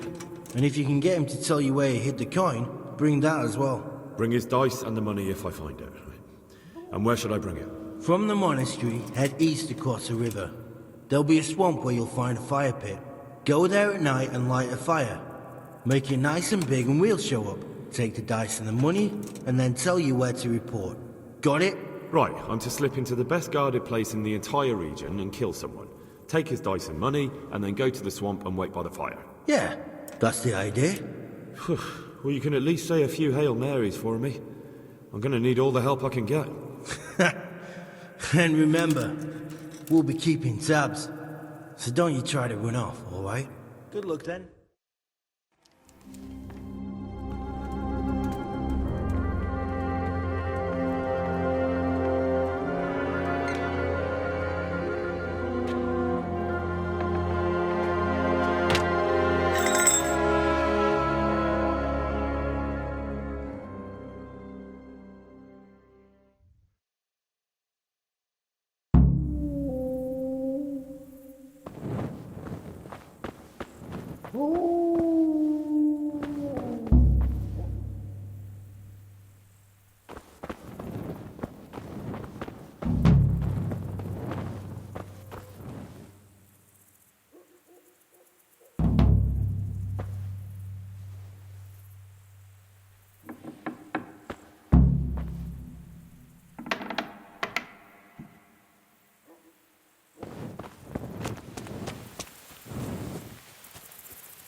God be with you, lad. What can I do for you?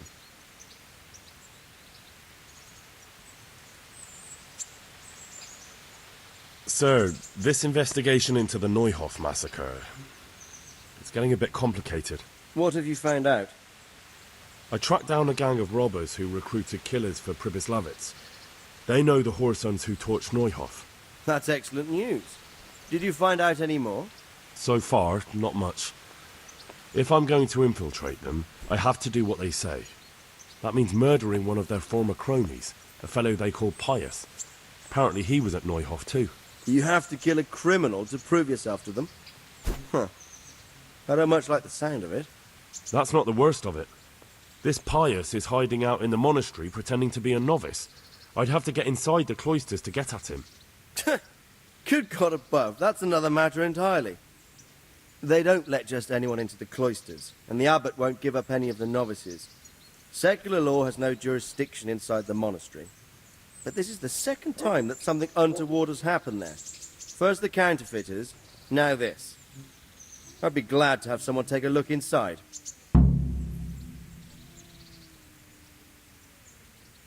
What should I do with Pius once I find him?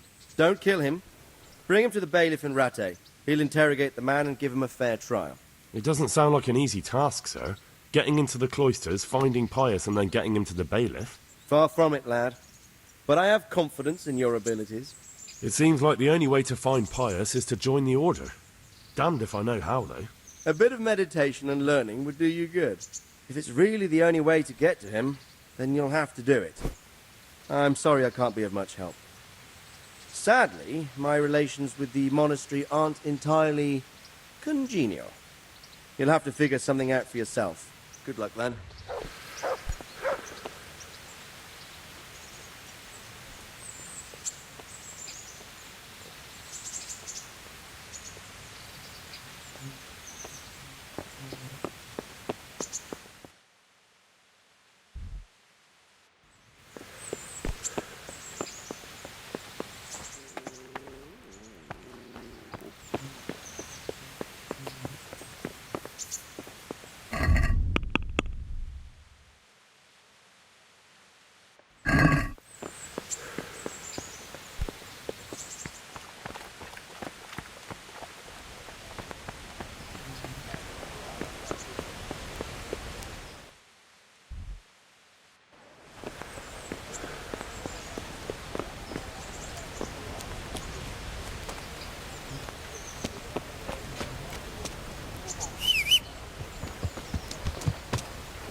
Yeah.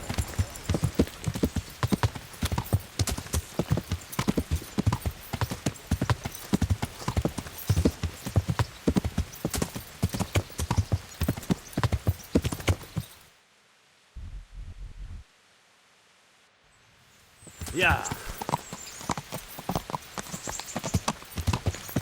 Yeah.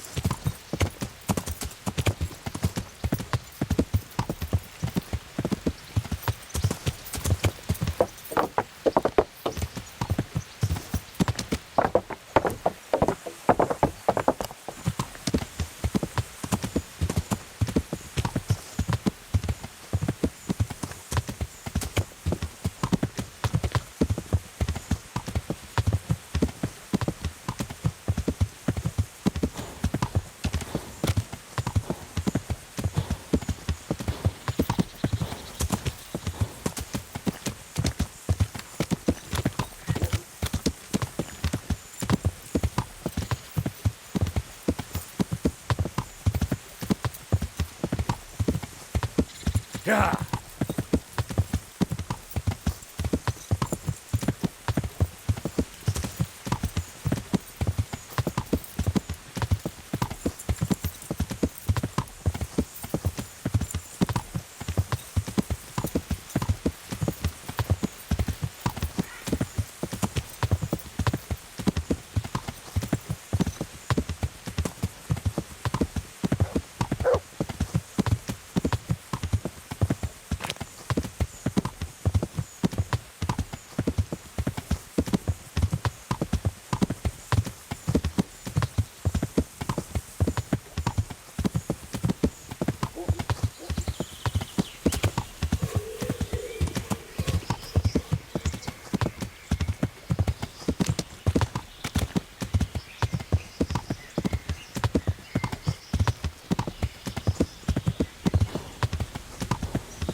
Yeah.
Yeah.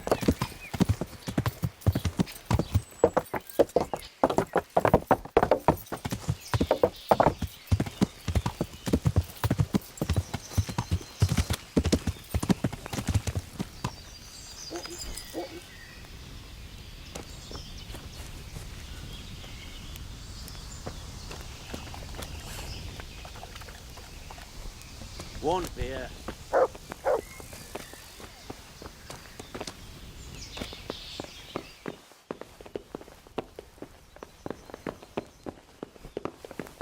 Look out. One ale, please. My humble greetings. How may I help you? Good luck then.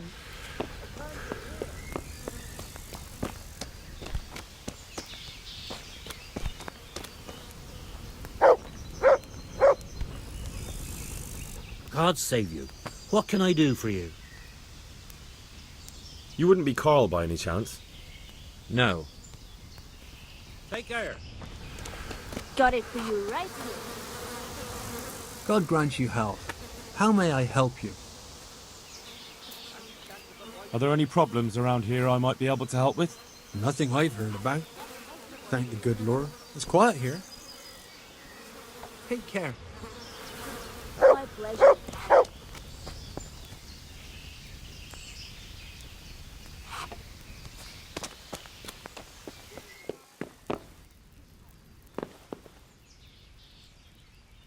God's blessings. What can I do for you? You wouldn't be Carl by any chance? No.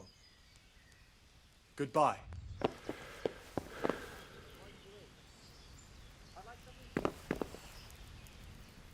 God bless. Can I help? You wouldn't be Carl by any chance? No. Good luck then.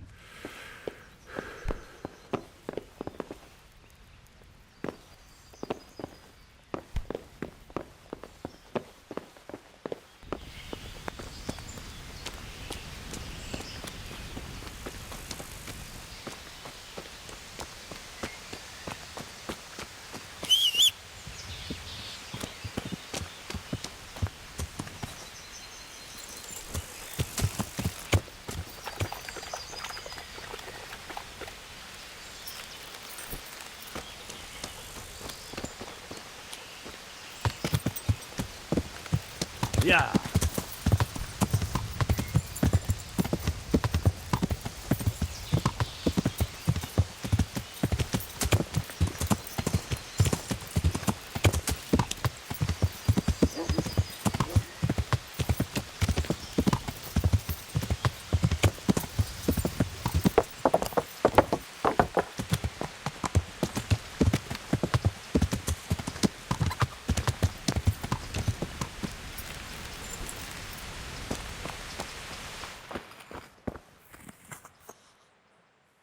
Good luck, then.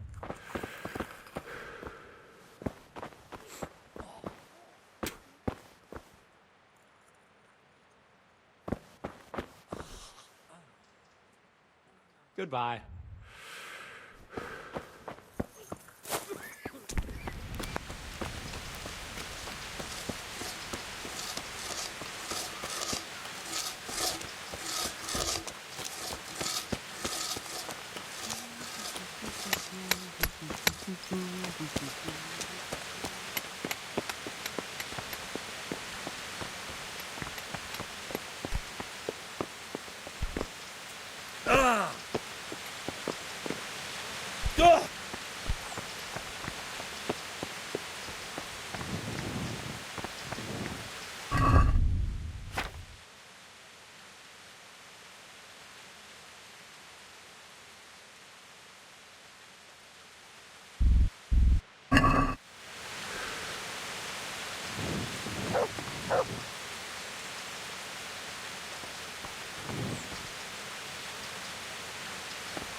There's even more of the bad stone up here.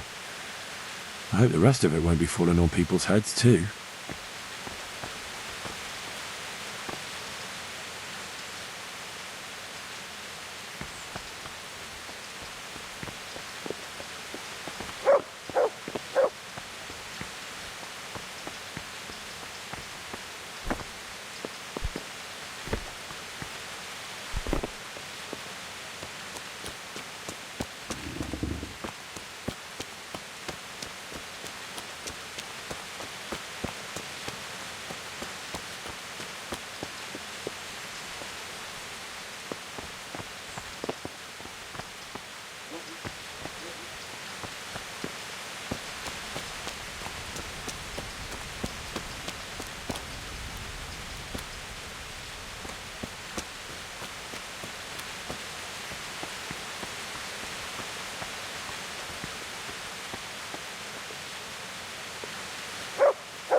Can I take a look inside the monastery?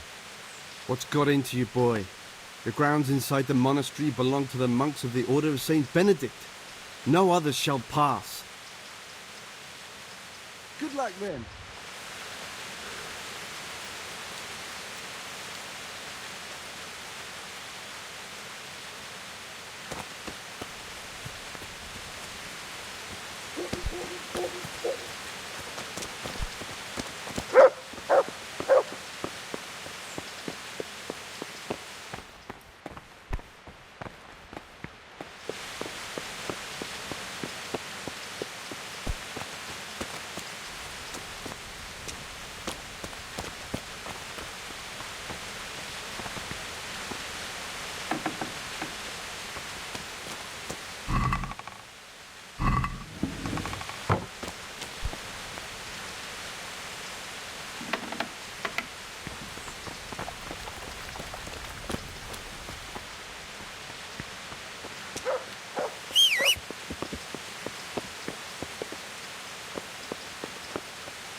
Yeah.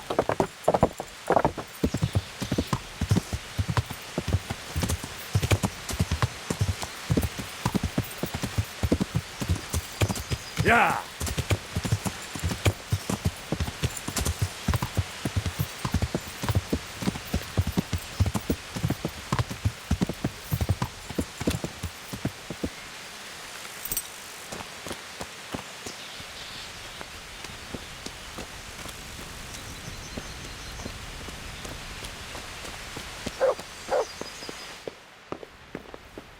God be with you.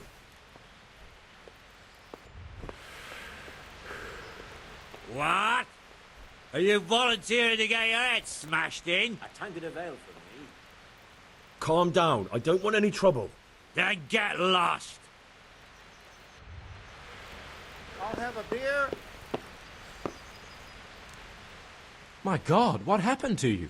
You look like you've been assaulted. Are you Carl by any chance? I am. Why do you ask? I've heard that you're bound for the monastery. Yes, it's true. But I've convinced my faithful guardian, Manfred, to give me a few more days of freedom. Mind you, he won't let me visit the brothel, so instead I'm devoting those days to the demon drink. With whom do I have the honor of speaking? My name is Henry. Pleased to meet you, Henry.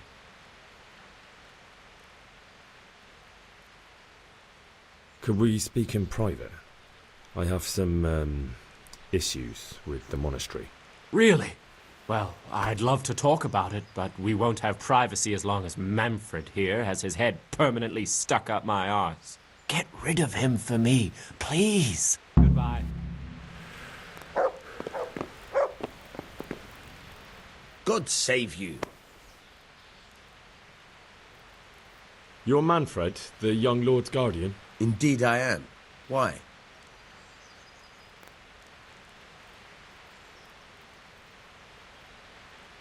You must have a mighty thirst. Waiting here with him for days, just watching him get drunk, and not having a sip yourself. There's no doubt I'd enjoy a drink.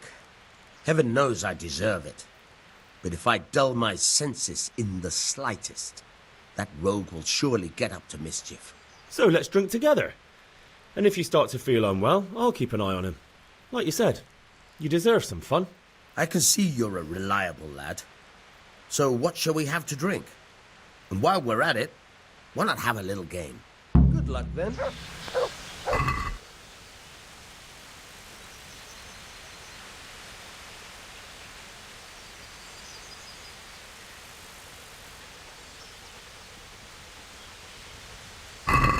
We'll see whose side Lady Luck is on.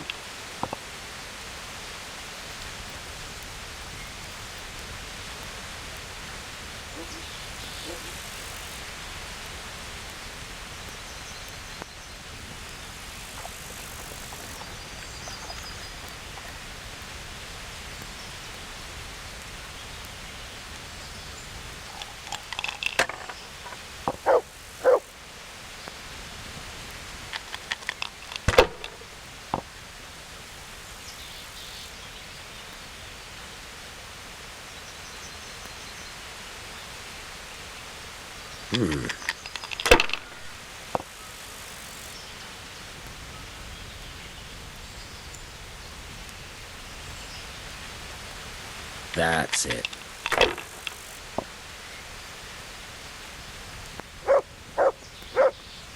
This'll be the one.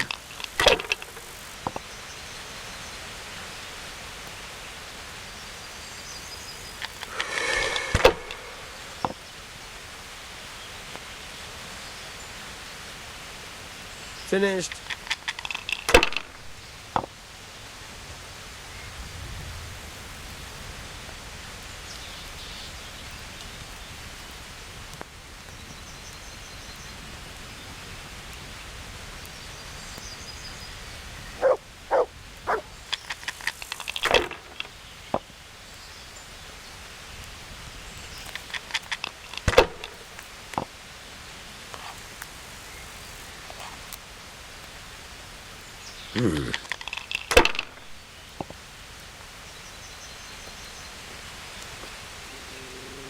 Now you.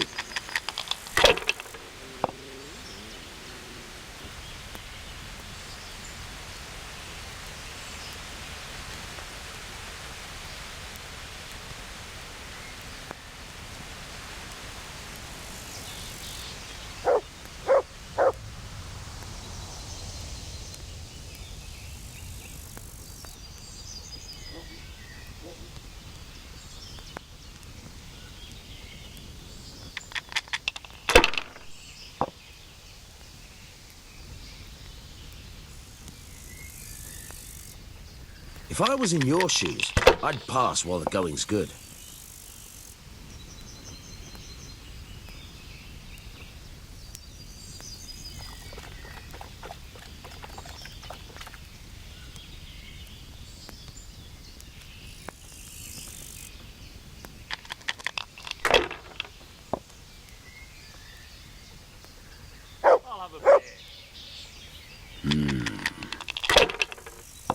Ale for me. Cursed luck.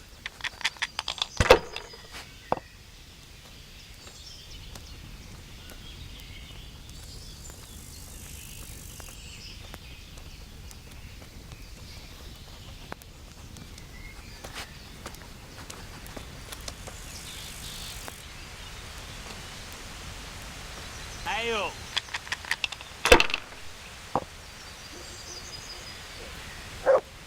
I'll have a bit.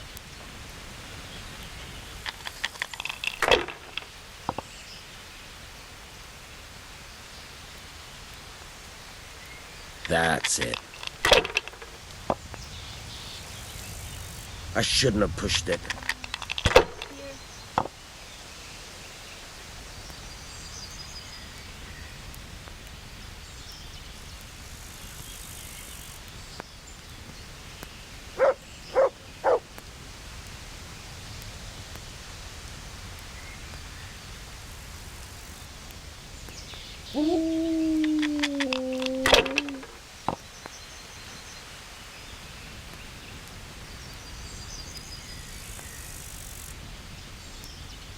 Sacra!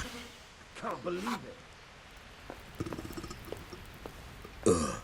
I've had enough. And you said you wouldn't drink today. Silence! I'm going to sleep. Here's a few coins. Have fun. Oh, sod. Tomorrow, Hey, we're going I'm dying to the of monastery. thirst here. Is that clear? Couldn't you give me more? This isn't even enough for a toothless whore. It's enough for beer. Good night.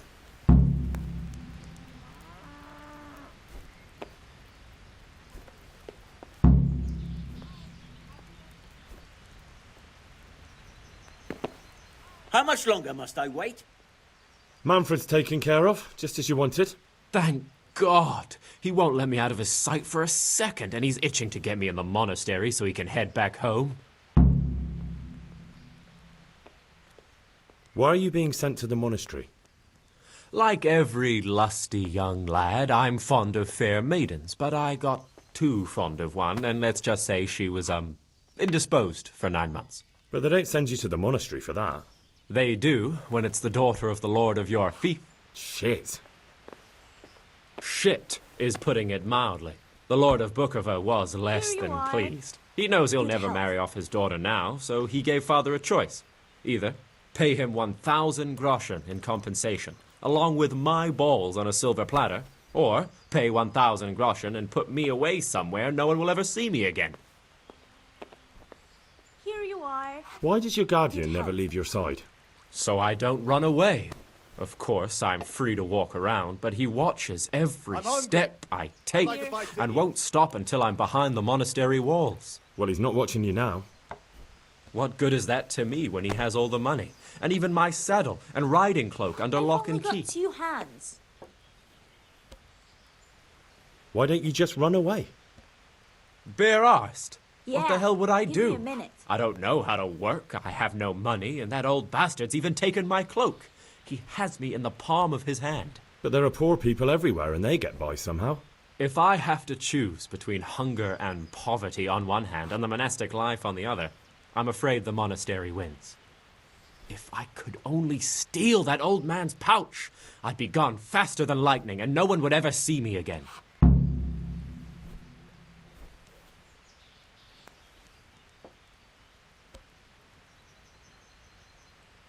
What if I entered the monastery instead of you? What? Voluntarily?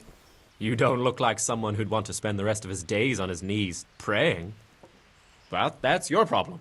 You can only enter the monastery if you know how to read and write, and if you have a special writ from the abbot. That's a letter confirming they know who you are and that they've accepted you. So you give me your writ?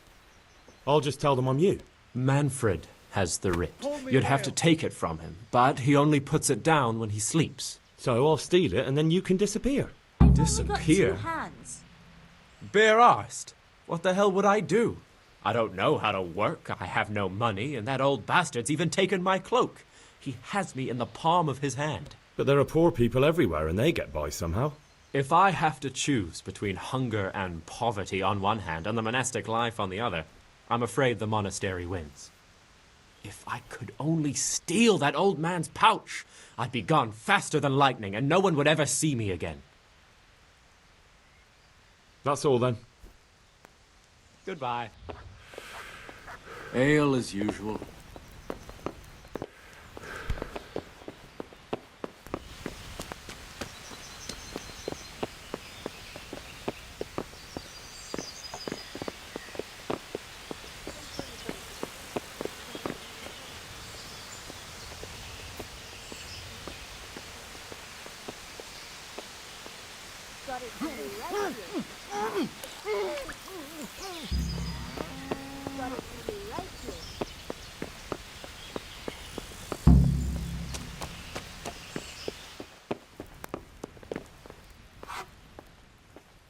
I've got what you need. Excellent. Give me the purse. You can do as you like with the writ. Here you are. Good luck, no matter what you plan on doing with those monks. Best be on your way now before Manfred finds out that he's been robbed. And what are you going to do? Get my things together and disappear. I want to be as far away as possible before that old man even knows I'm gone. Take care. What are you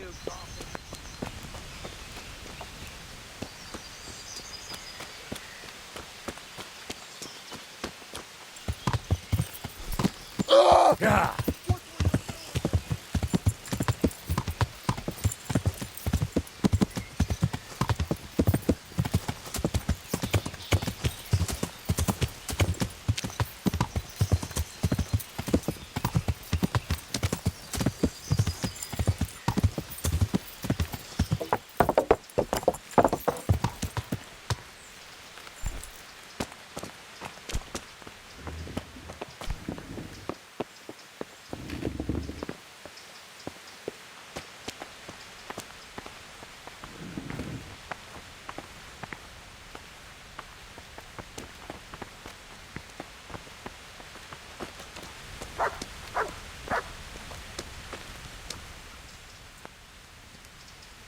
I'm Carl. I'm supposed to enter as a novice. We expected you sooner. Weren't you supposed to come here with your guardian? It's been so hectic lately, people will keep turning up out of the blue.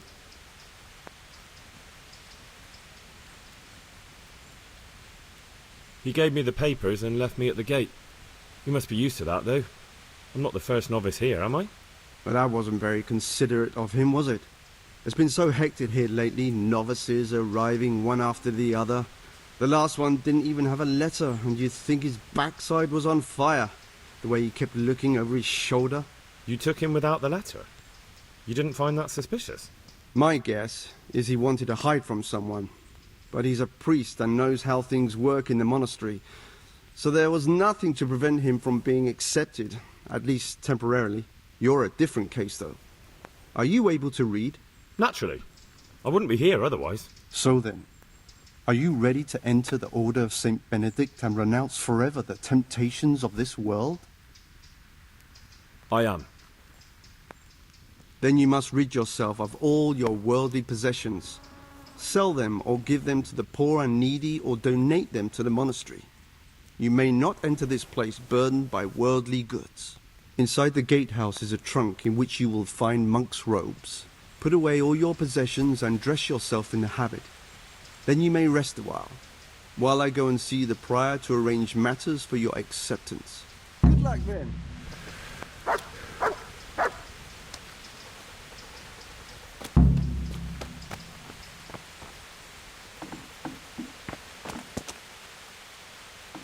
Being without all of that, I didn't realise how much I'd grown used to it.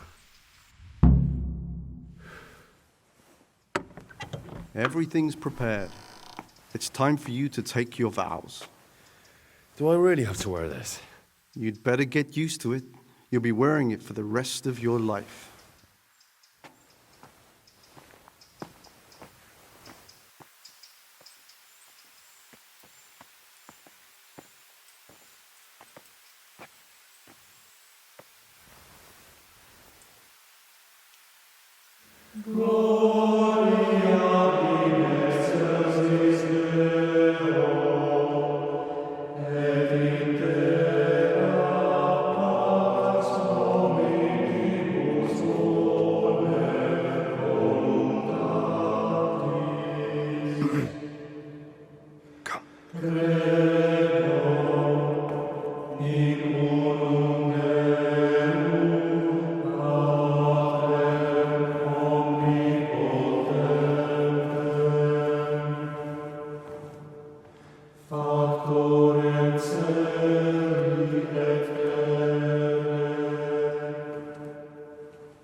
Brothers in Christ, we have gathered here today to welcome a new novice into our midst.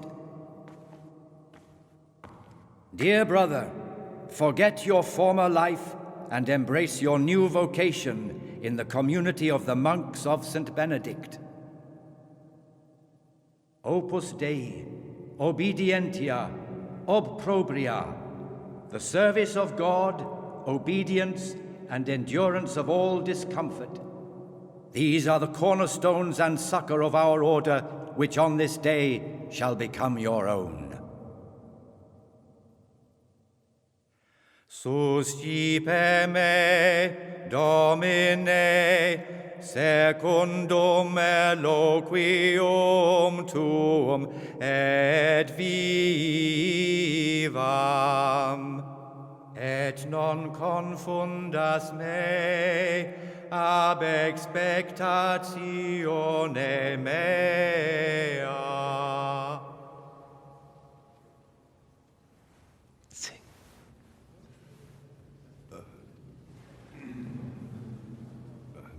Suscipe me, Domine, secundum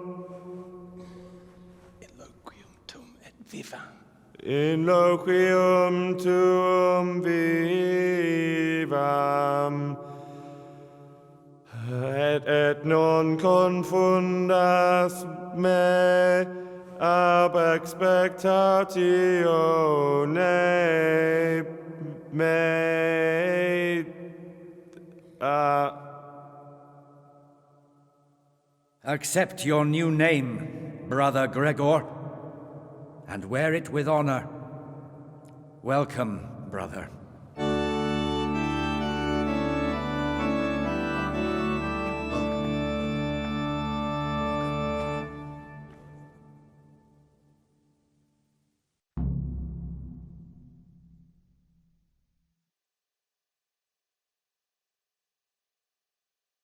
Welcome, brother. I am Antonius, a novice like you. I've been instructed to guide you around the monastery and tell you what you can expect and what your duties will be. Thanks for helping me out during the ceremony. I had no idea what I was supposed to do. You don't know Latin, do you? Don't worry. Work in the scriptorium will teach you fast enough. Why exactly are you here? Was it your choice? Or did someone force you to come? It was my choice. For a common lad like me, it's the easiest way to get an education and do something worthwhile with my life. It looks like we're both here for the same reason. I think we'll get along. Would you tell me something about yourself? I'm a novice and I'm here because I'd make a poor merchant. I like books and I want an education. Although I must say, so far the monastic life's been quite unexpected. Let's go then. Good. But before we do, here's a letter directly from the prior telling you all your regular duties from tomorrow onwards. Make sure to read it this evening, so you know how things work. Right, we can go now. Follow me closely. I'll explain everything as we go. Remember one word: discipline.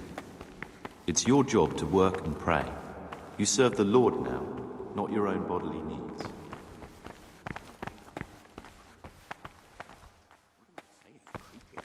He was stomping about like a bear. That must have been Brother Sir Kate.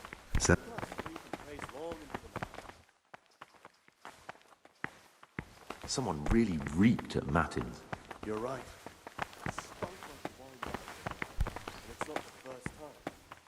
This is the way to the dormitory, where we all sleep.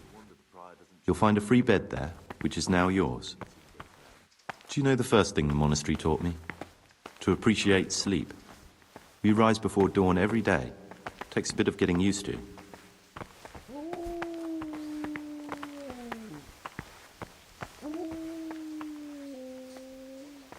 This is the garden, a place for silent contemplation and meditation. Centuries ago, this monastery was founded by the most esteemed of brothers, Saint Procopius. His earthly remains can be found in a cave under the monastery, and his spirit wanders the corridors at night, punishing any misbehaving novices. So beware. Here are the frattery and scriptorium, together with the library. These are the places where we work. Ora et labora. Pray and work. As a novice, you must always listen to your superior brethren. And above us monks are the prior and the circators, who punish every infraction. You'll know them by the canes they carry. Do what they say. This is the refectory, where we come together to eat. During meals, you must be silent. Only one brother reads aloud from the rule of Saint Benedict. The rule is the only law we recognize, with the exception of those from God himself. If you break any of its precepts, expect us.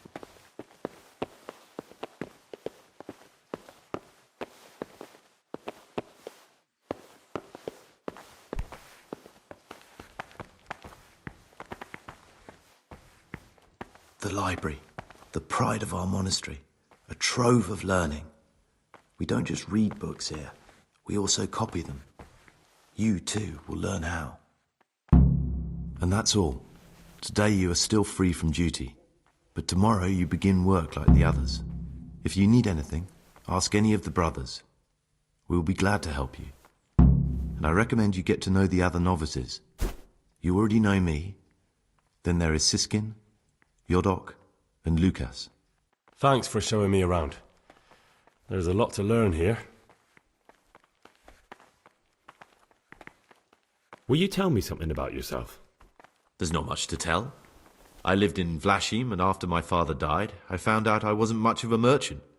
So I left the shop to my brother, and decided to become a monk. It's peaceful here. There's food and lots of time to read. So you chose to come here? It may seem strange, but I'm one of the few novices that did. I might be the only one. The truth is, the idea of spending my life in a monastery was more appealing than being cooped up in a greasy old shop. It occurred to me you might be the man to ask. I'm looking for some lockpicks. Do you know anyone in the monastery who could help me? Lockpicks? You surprise me, brother. And you, a nobleman's son. But you could ask Brother Salarius. They say he used to be a thief. I'd like to ask you something about the monastery. Who's in charge of things around here? Truthfully, everyone except us. But officially, Abbot Peter. And soon enough, someone else. As if it mattered. Our life will still be work and prayer. I see. Are there any rifts between the brothers? Yes. From the moment talk began about electing a new abbot, it's been like a hornet's nest here. Strange you haven't noticed. Tell me something about electing the abbot. Abbot Peter is old. When he dies, they'll have to select a new abbot from amongst the brethren. The candidates are John and Nevlas. And if you ask me for my opinion, Nevlas is definitely the right man. Unfortunately, no one cares about my opinion because novices get no say. Tell me something about life here. Work, prayer, as if you didn't know. We serve God, and that's the central truth of our lives. What are the roles of the various monks here? Someone takes care of the library, someone else the garden. The abbot supervises everyone, and in his absence, the prior. But it's the circators you should worry about. They're the brothers who'll make sure we observe the rule. They can be quite strict, so if you want to avoid getting punished, Always act righteously and do your duties honestly.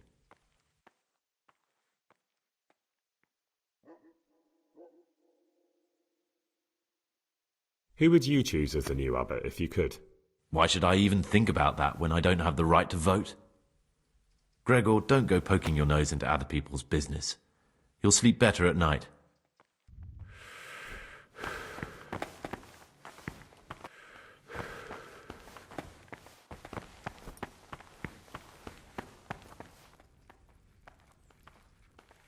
Get away from my cabinet. The books stood in there aren't for your eyes to see. What troubles you? I'm Gregor, a novice. I know. But I've no time for idle chat. I transcribe books from dawn till dusk. I've been doing it for years and I'll be doing it till the day I die. What, you do nothing else? It is my penance and my blessing.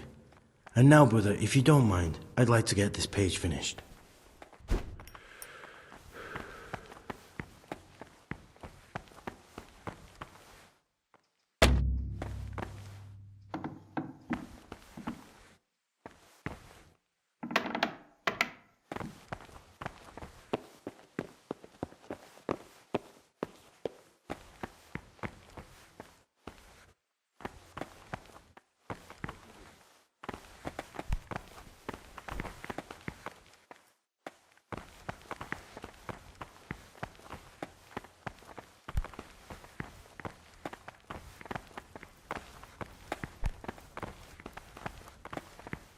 Praise be to Christ, brother.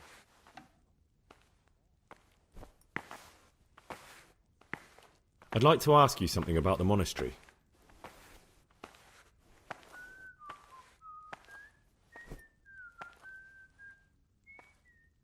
Who's in charge of things around here?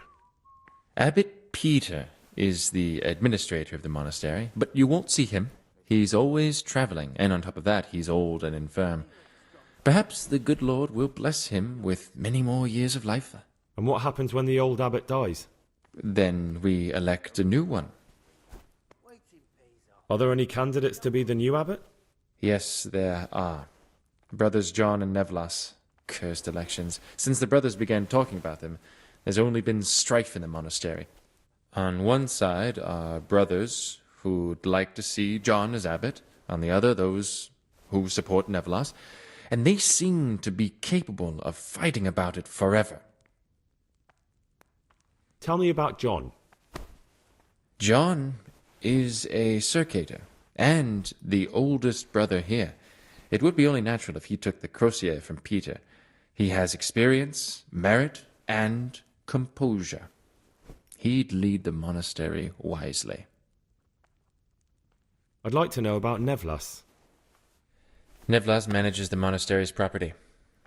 He doesn't have the most experience, but his drive and heart are pure, his faith firm, and his ideas rational. Although perhaps he's too keen to change our routines here, which many brothers don't like. Why does it matter so much who wins? Because the future direction of the monastery hangs in the balance. The younger brothers feel they have to work more than their superior brothers, and that some brothers are more concerned with their own comfort than with worshipping God. The older brothers take a different view. They say the younger monks want privileges they haven't earned, and each side has its own candidate. I thought politics weren't part of the monastic way of life. You're right. But we know nothing besides the monastery, and the abbot's decisions can influence our entire life. Some of the brothers take it very personally.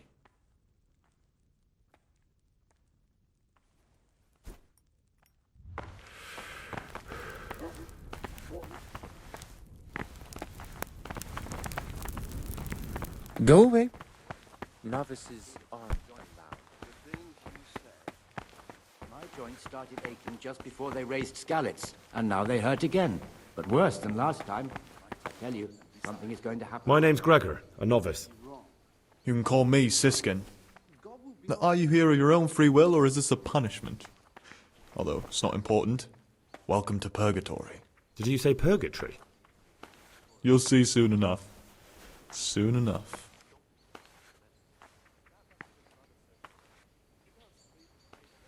Will you tell me something about yourself?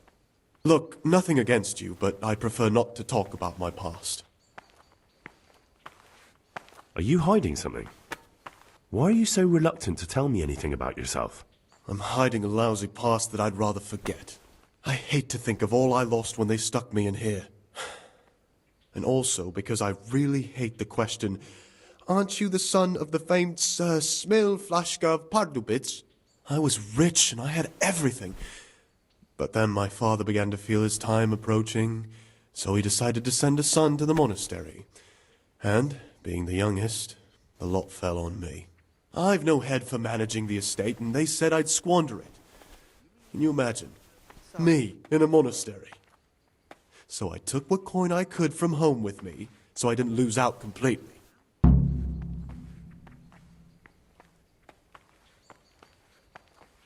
But you didn't have to come here if you didn't want to. No, not if I didn't mind being left to beg alms by the city gate. I had one choice, the monastery or nothing. Sorvus. If it had come to that after my father's death, so be it. But to get rid of me while he's still alive... They must have realized you robbed them. I donated some of the silver to the monastery when I came in, just to piss them off. I can just see my my siblings, arguing with the abbot to give it back. And you stashed away the remainder? Indeed so. What's your plan with this treasure?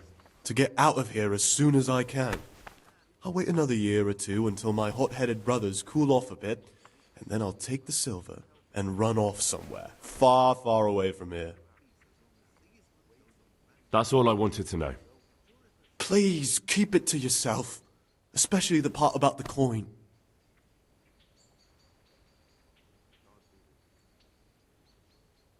I'm still curious about this treasure trove of yours. It's no big, terrible secret. Really, it isn't. I just go and read during services. There's no time otherwise. I mean, at other times, I don't get to read what I like.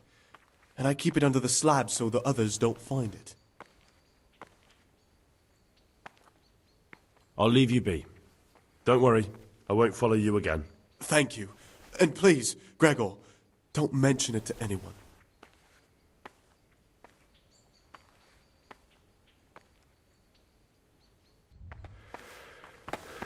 Ah, Gregor. I'd like to ask... Well, that's all.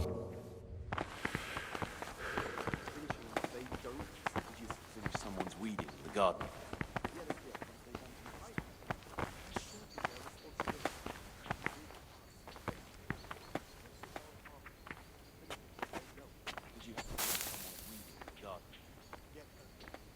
I'm Gregor, a novice.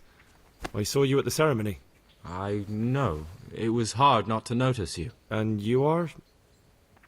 Lucas, also a novice. Don't get upset, but I don't want to talk to you. I'm happiest alone.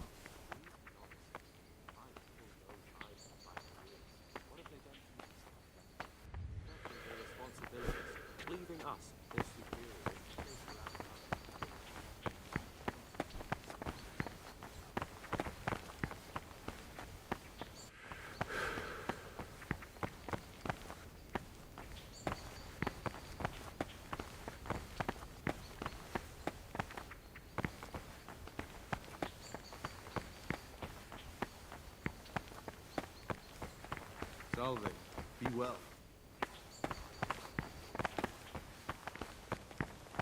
Don't move. Brother? You were somewhere you shouldn't have been.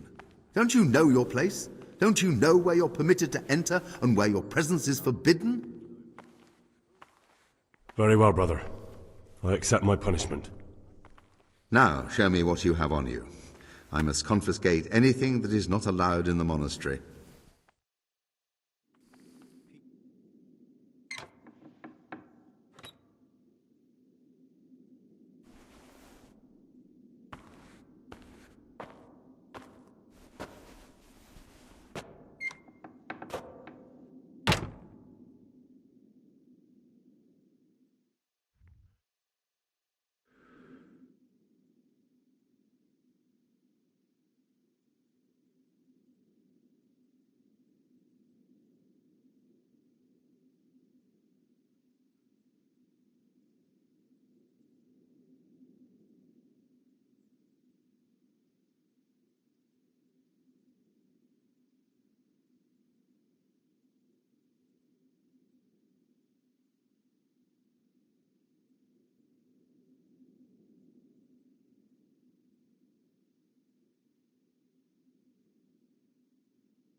While I was locked up, someone was making quite a racket in the cellar.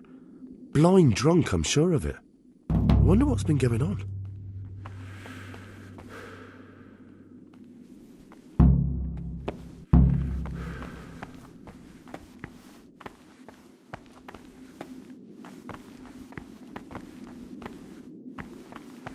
Peace. I'm Gregor and I'm new here. I know. I saw you in the church during ceremony. I have the feeling we'll be meeting again soon, and often. You see, I'm the circator. What does that mean? I make sure everyone observes the rule, does their work, and that everything's the way it should be. When it's not the way it should be? Then we're authorized to mete out punishment. But certainly you won't require correction, will you, brother? I found this piece of parchment. It looks like it's been ripped out of a book. I've no idea. Why don't you ask Brother Librarian?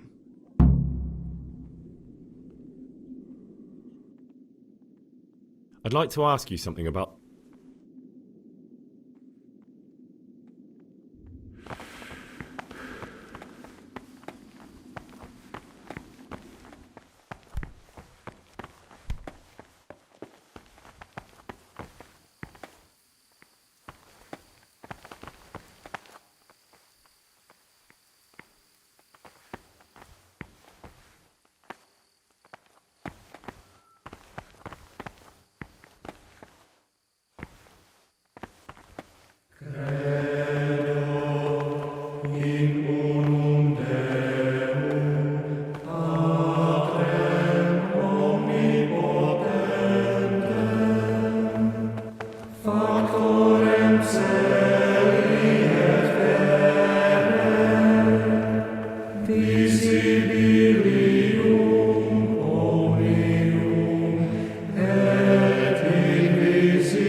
et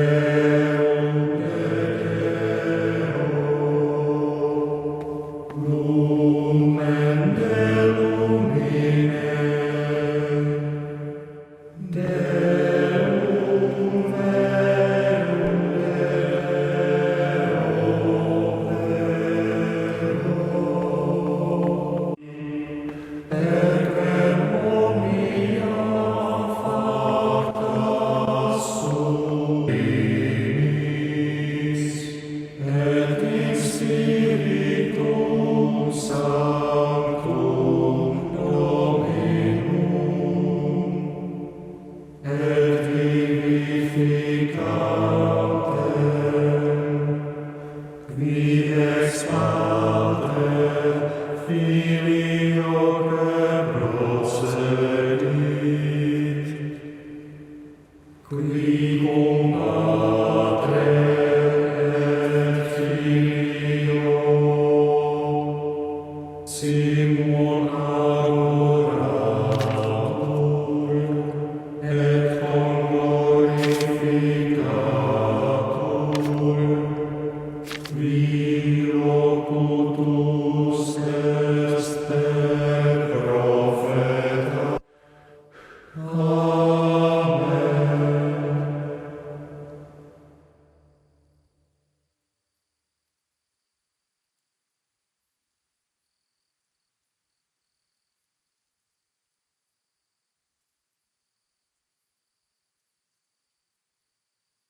This is not a good time for questions, brother.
I'm a new brother, a novice, Gregor. I don't know my way around here yet. You're in charge of the whole monastery, aren't you? Welcome amongst us. Yes, yes. The Lord wanted me to take over the abbot's duties in his absence, but mainly I'm a servant of God, just like you and all the other brethren. Before God, there's no difference between us. How do you like it here?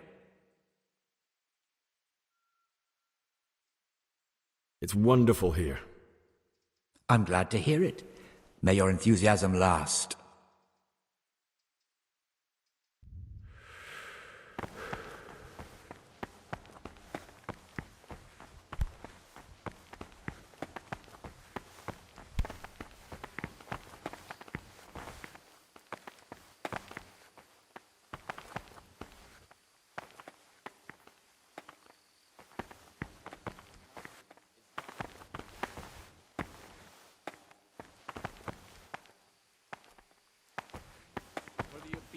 Given to superiors is given to God.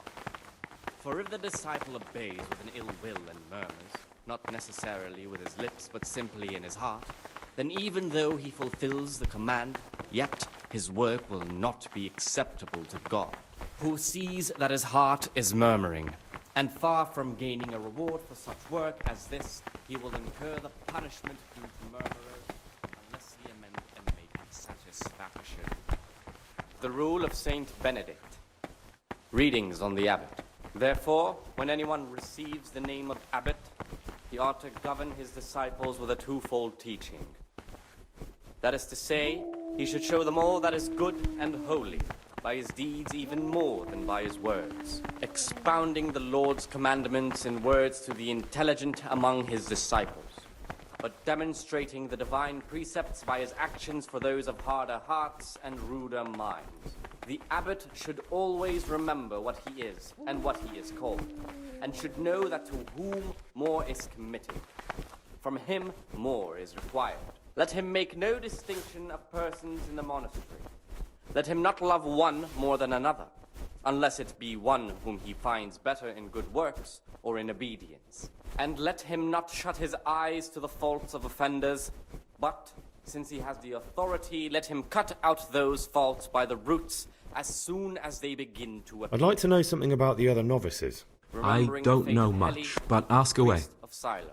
The well-disposed, What can you tell me about good Siskin? understanding Let him correct Not with a lot. verbal I don't know him. first and second Actually, time. I don't know much about him at all. Hard, Except that proud, he's and not a disobedient stickler for rules. characters he should curb at the very beginning of their ill-doing by Tell me about stripes Antonius. and other bodily I'd punishments. like to, Knowing but that it there's is nothing to written, tell. "The fool I've is never not spoken corrected to him. with words." I've never asked about And him. again, beat your son You really with don't the know rod, anything about and you will anyone? deliver his soul from death. Well, thanks anyway. The rule of Don't Saint get upset. Benedict, I'm sorry I can't tell you more. First I degree of just humility is haven't obedience felt like getting to know anyone yet. This is the virtue of those who hold nothing dearer to them than Christ, who, because of the holy service they profess, and the fear of hell, and the glory of life everlasting, What do you desire, Brother Gregor? receive it as a divine command, and cannot suffer any delay in executing. But this very obedience will be acceptable to God and pleasing to men only if what is commanded is done without hesitation. What would you like? Delay, lukewarmness, grumbling, or I'm looking for something a little, unorthodox. And what would that be exactly? with an ill will and murmurs, not necessarily with his lips, but simply I'm looking for lockpicks. even though he Lock picks? And what would you like those for? God, who sees that his heart is I'd like to practice opening locks, just for the fun of it. Well, why not? he will incur the punishment. So you heard I used to be a burglar, did you? I put it all behind me as soon as I took the vows. But I do have a few lockpicks left. I'll trade them for food. Get me a bite to eat, and you can have your lockpicks. Can't say fairer than that, can I?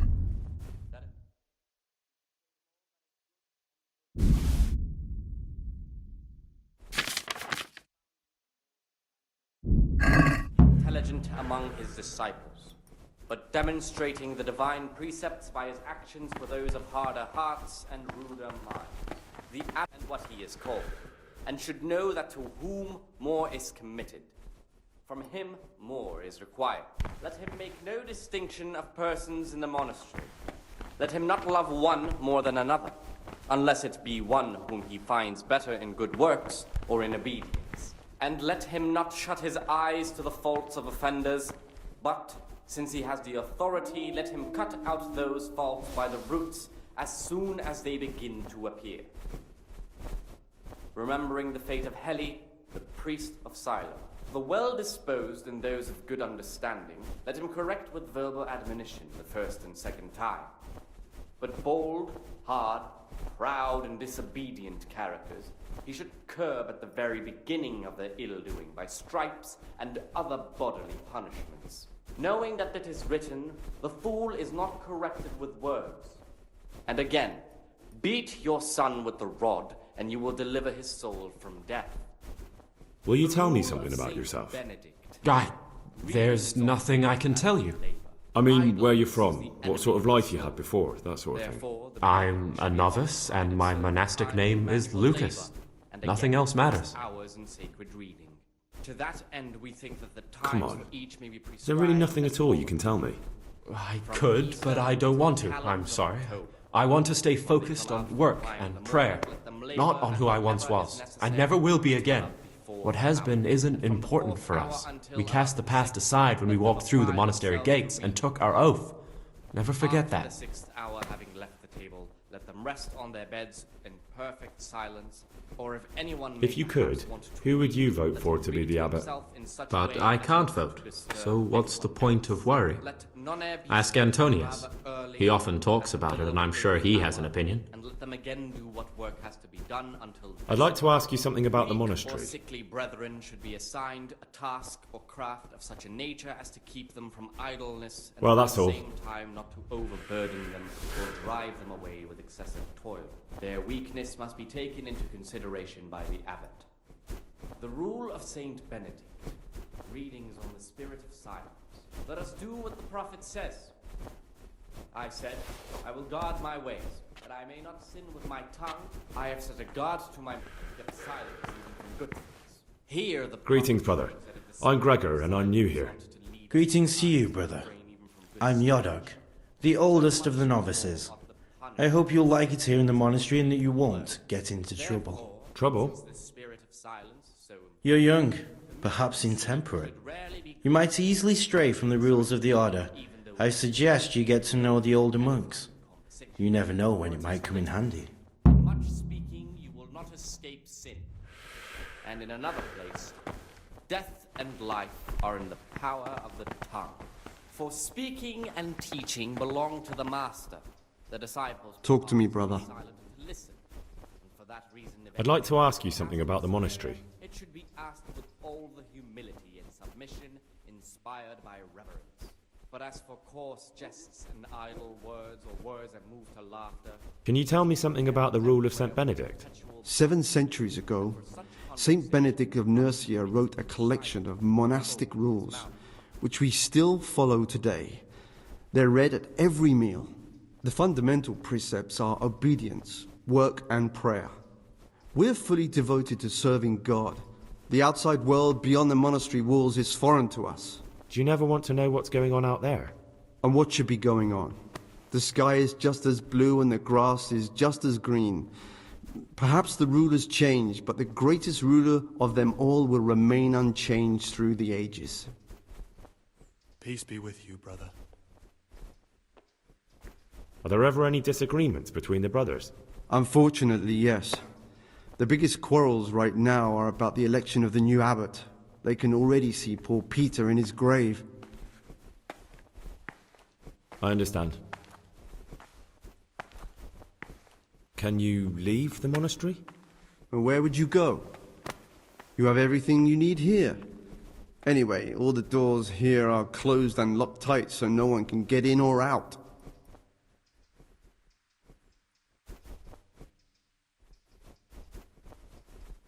I'm interested in the monastery's history. It was founded by Saint Procopius 500 years ago. After his death, heretics occupied the place for some time, but then the order was restored and brothers of the truth faith returned. Heretics, you say? They wanted to worship God with some foreign rituals, in a language foreign to God. They were driven away and their books burned.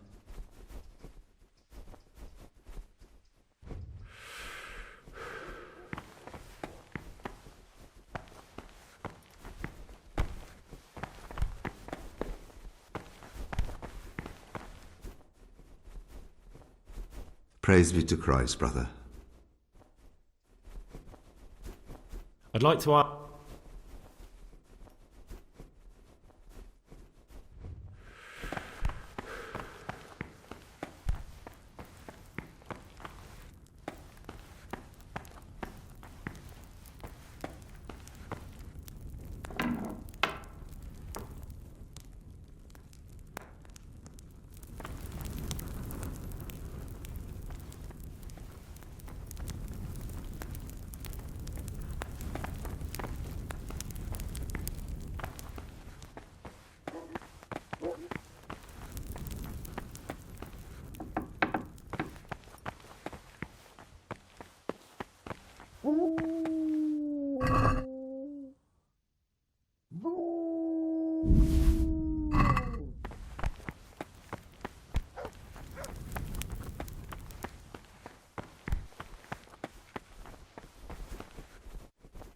What is it, brother?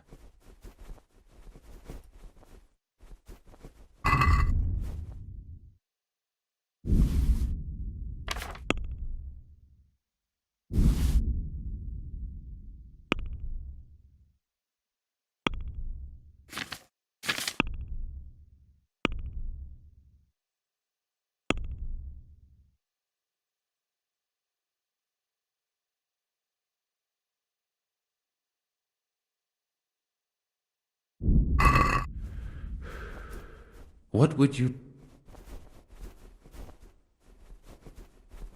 I'm look... And what...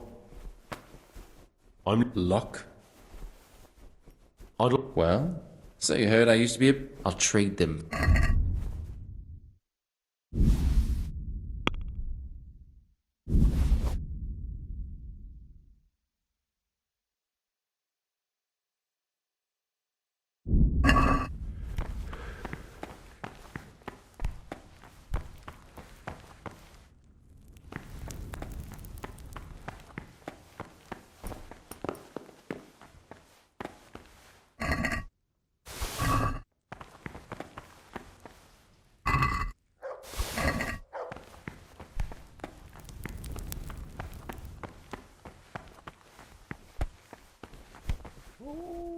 Aha!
Talk to me, brother.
Aha, good. I'm looking at... I'll trick...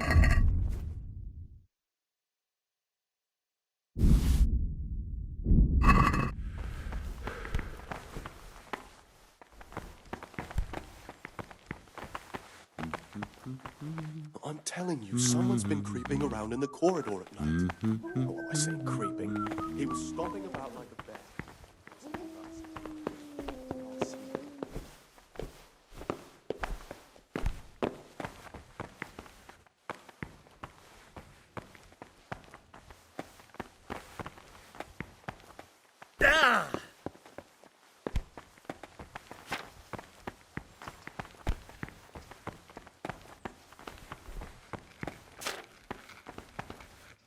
I'm Gregor, a novice. I know. I saw you at the ceremony. My name is Nebulus, and I'm the provost here. I'm in charge of the monastery's property, as well as handling trade with the outside world. That means you get to leave the monastery? No, not at all. I just write lists and send them out. I'm here to work. Excellent. I've been waiting for you. There's the alchemist's laboratory. You'll find ingredients in the chests next to it. Today's task, 2 cockerel potions. Once you finish them, you'll find me somewhere nearby. Don't forget to let me know when you're done so I can check them.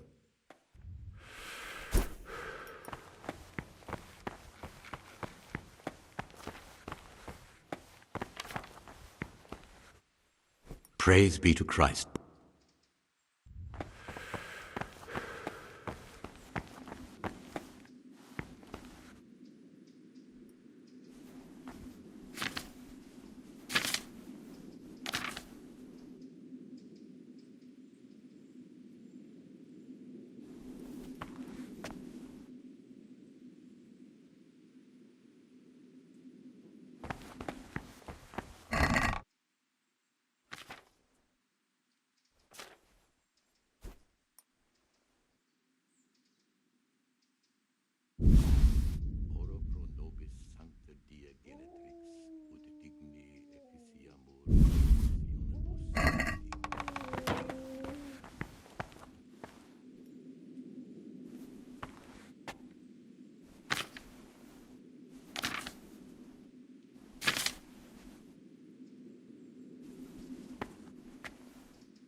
Ah, Gregor, talk to me.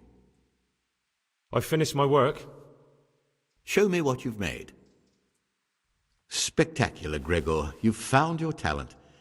Soon enough, you'll be teaching the other novices.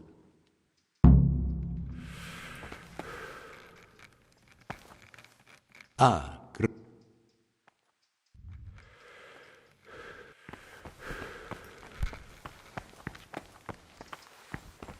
Halt!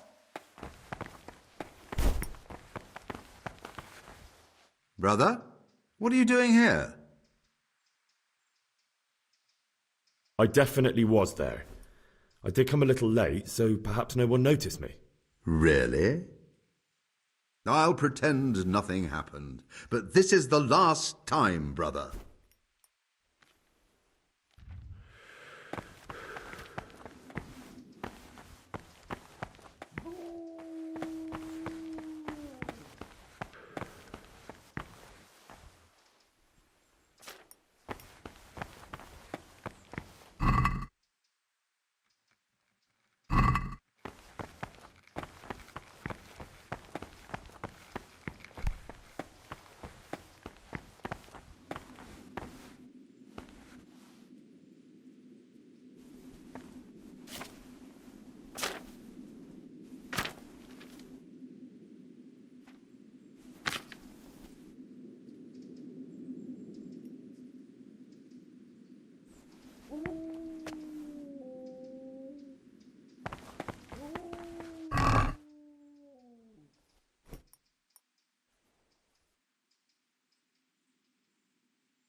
what would you like? Tell me about yourself. I'm the provost of this monastery. It's my job to ensure the monks live a humble life and that any surpluses go to the poor. But in reality, I spend all my time making sure my brother's gluttony and the construction of a new church don't swallow up the few resources we have left. I'm interested in the election of the new abbot. You're not alone. Everyone's so worked up about that they spent no time considering how they could make the monastery a better place now. Why? What's wrong with it now? Many brothers think more about their stomachs than prayer. The older brethren bend the rules of the order to make them fit their interests. So, to balance the scales, they want the novices to lead exemplary lives. Sin abounds here, just as in the outside world. What sins are you talking about? The scripture says, "Let he who is without sin cast the first stone." I'm sorry, Gregor, it's not my place to speak about the sins of others. Tell me something about how the new abbot will be elected. A new abbot has to be elected once the old one dies. All the brethren can vote, with the exception of novices. The abbot's crozier will be conferred on whoever is chosen, and he'll take the vow. When he becomes abbot, a monk spends most of his time dealing with politics outside the monastery, instead of actually leading the monastery. But he still maintains a fundamental influence on life here. Can you tell me about Abbot Peter?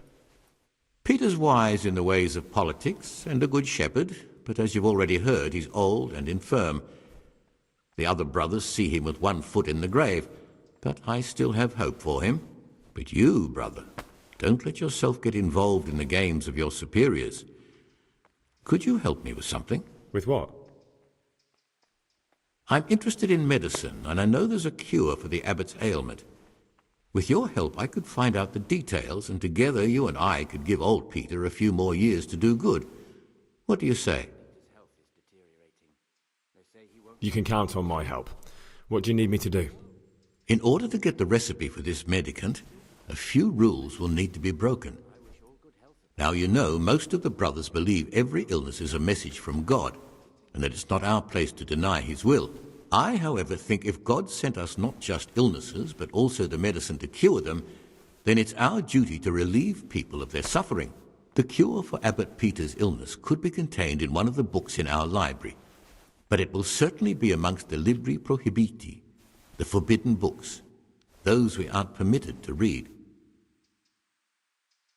Why are they forbidden? Because they contain occult and demonic practices, witchcraft and all manner of evil. Or so some people claim. It's nonsense, of course. This is nothing but a book of medicine, albeit one written by a pagan. Ibn Sina, also known as Avicenna, is universally acknowledged to be a wise man.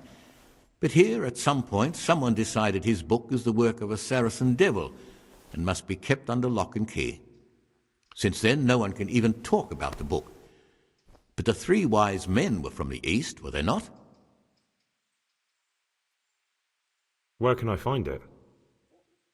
In the library, there's a large cabinet with a lock on it. The forbidden books are inside. You'll easily recognize what you're looking for. The cover has not only a Latin inscription, but also Saracen letters. Bring it to me, but leave the other books there. No one will notice if one book disappears, but if more were to vanish, someone would certainly begin to look into it, which is exactly what we don't want. Is there anything you can tell me that would help? There's a key to the cabinet in the prior's chambers. The librarian should have another one, or you can acquire some lockpicks. But I can't tell you where or how. Perhaps Brother Celerius could help. Why can't you do it yourself? Because I'm one of the highest-ranking monks here, and one day I'd like to become abbot. Can you imagine me crawling around in the black of night searching for a forbidden book? You could just ask for it. Do you honestly think I haven't tried? Unfortunately, Librarian Cyril is a stubborn ass. I'm ready. One more important thing. There's always someone in the library during the day. To pass unwatched, you'll need to go at night. It's locked, but I'm sure you'll manage to get in. They say Brother Celerius understands locks, but don't tell him why you need it. Once you have the book, bring it to me, and I'll then use it to make Peter's medicine. We'll soon have the election of the abbot over and done with.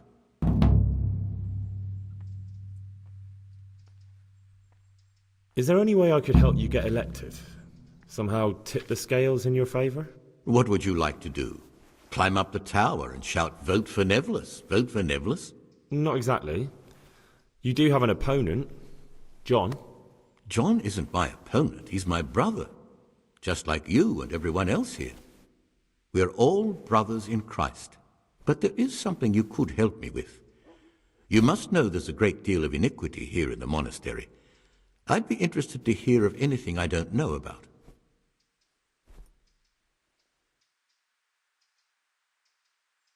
Should I find out for you what's going on around here? Let me make this clear. I want to base my candidacy on putting things in order. But if I don't know exactly what's wrong, then my promises are just empty slogans. Very good then. I'll find out what I can. Thank you, brother.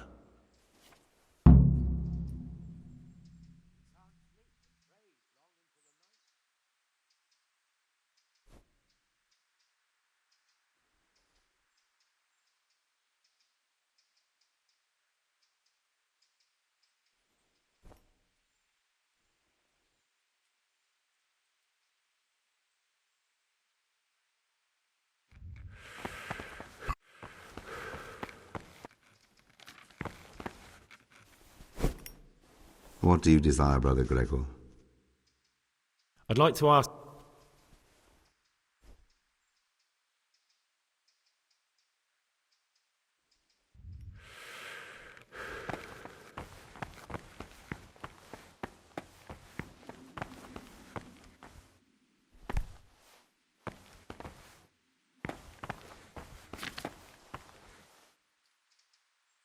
Praise be to our Lord Jesus.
Salve, be well.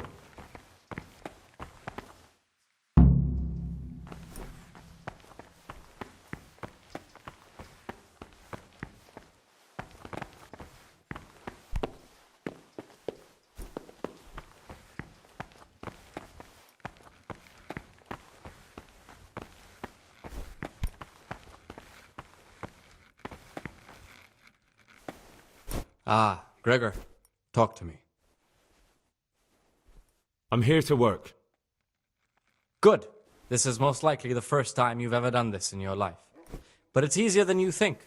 Just a bit of practice and learning Latin. Here's the original, and here are the blank parchments on which you'll copy what you read in the original. Is that clear? Then you may begin, and try not to make a mess of it.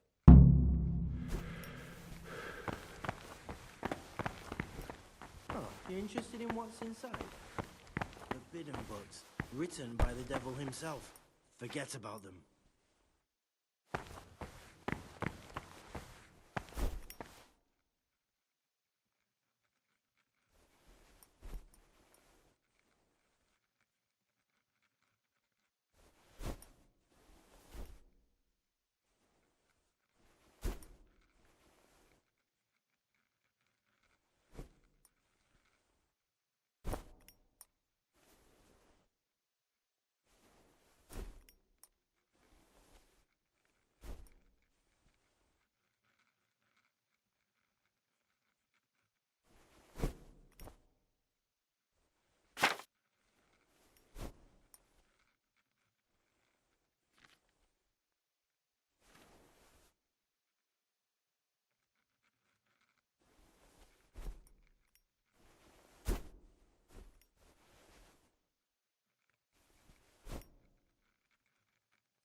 Oh no, such a waste of parchment. How could you? Talk to me, brother.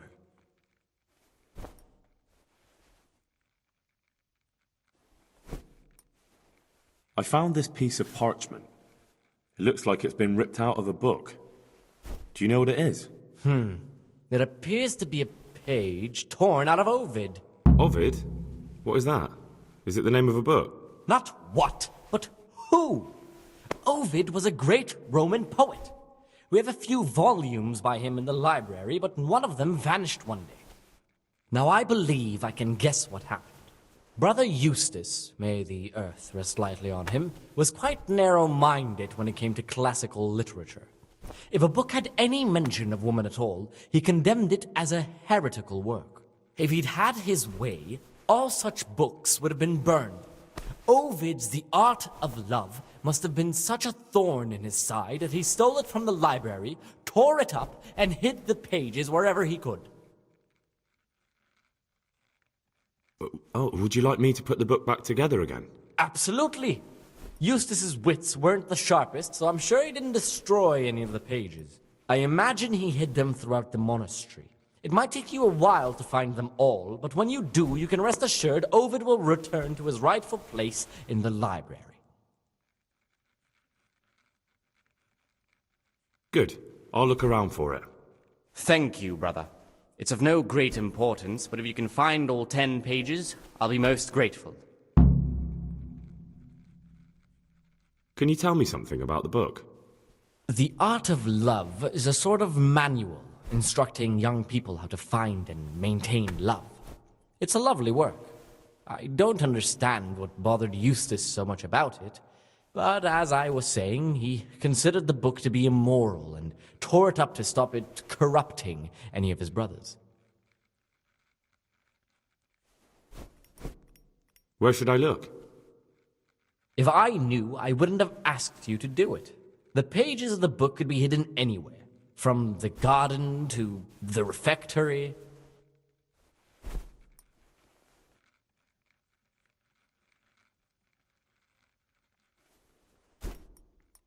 I've heard there are some forbidden books locked up in the library. That's correct. They're here, safely hidden away from anyone who might be tempted to read them. What if I just wanted to take a peek? Could I? You could not. They are libri prohibiti, and the only people permitted access to them are the abbot and I. Although I see no reason why he or I would ever want to read them. Not even if I were to beg? Or promise a favor in return?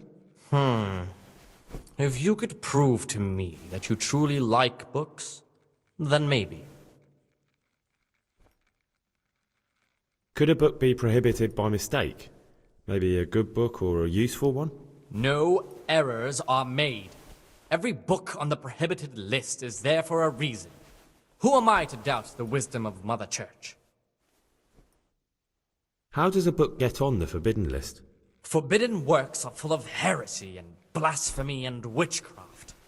If you ask me, we should burn them immediately, not archive them. I don't need to hear anything else. I've heard about Avicenna's Book of Medicine. Could I see it? Who told you about that? Of course you can't.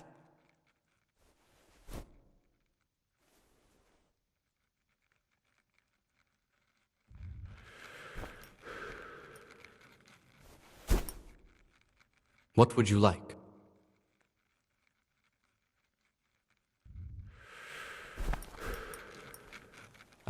Great. Is it possible to learn something about the other novices in the library? Only the abbot and the prior keep such records. And can I see them? No. The abbot writes and keeps his records in his chambers, and only he and the prior are permitted to read them.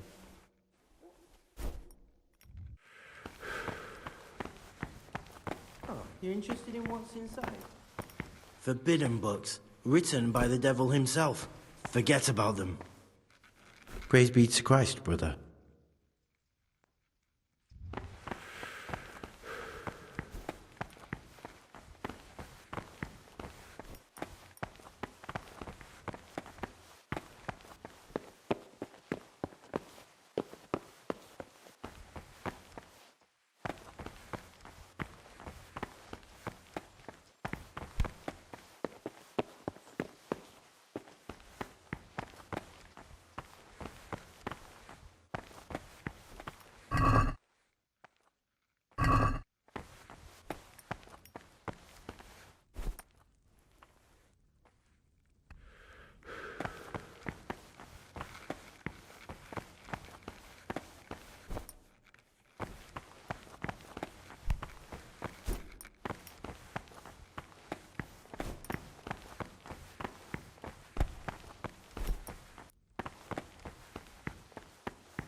servus.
Halt!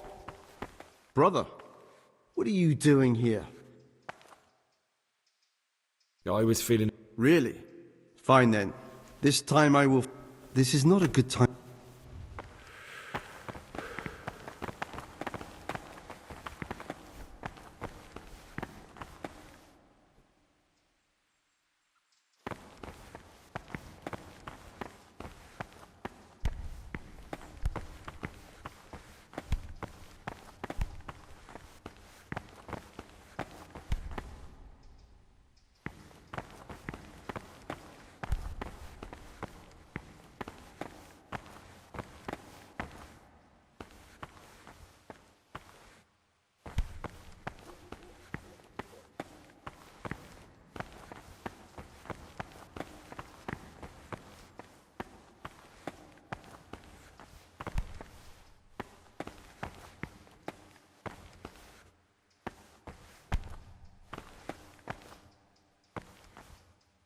Not now, brother. After Mass.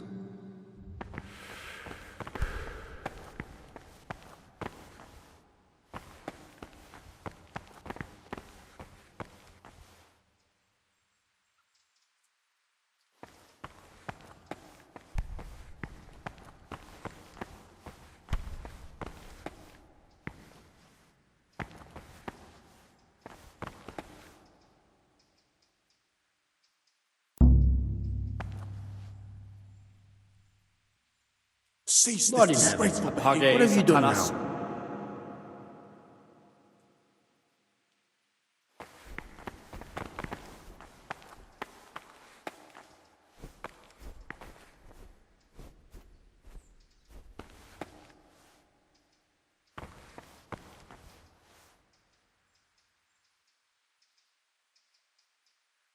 This is not a good time.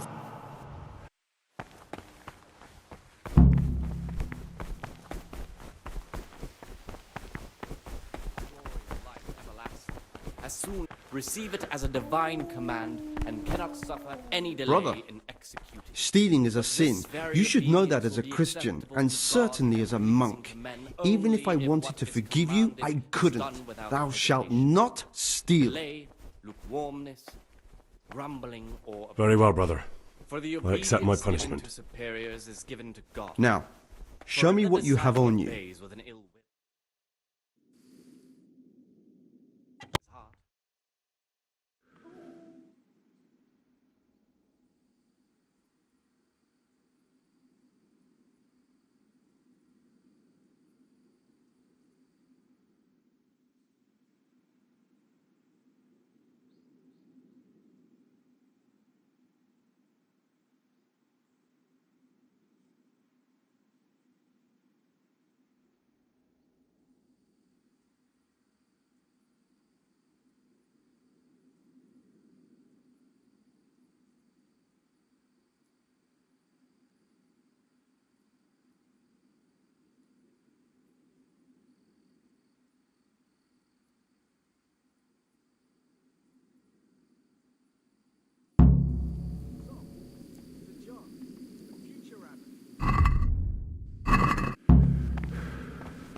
What would you like?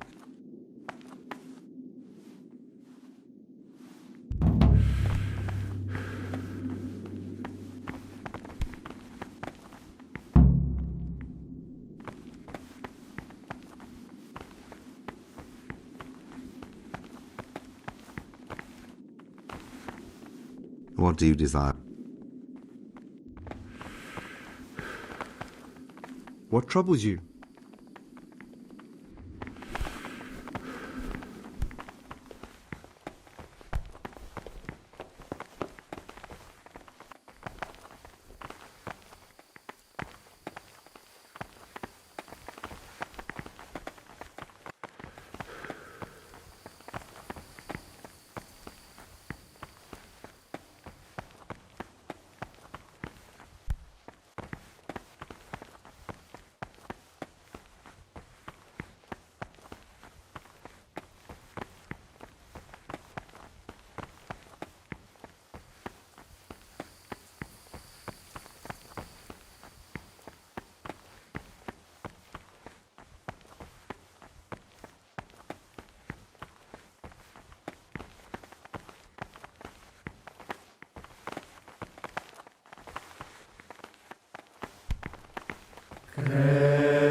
Peace be with you, brother.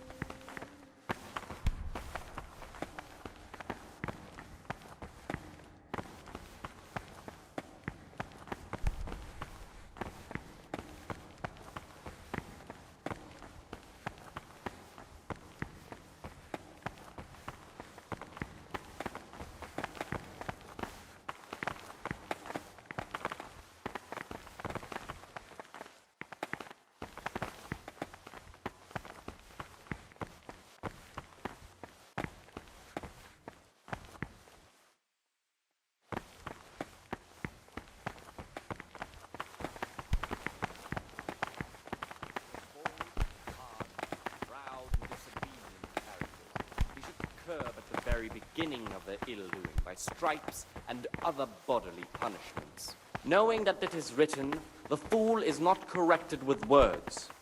And again, beat your... Ah, Gregor.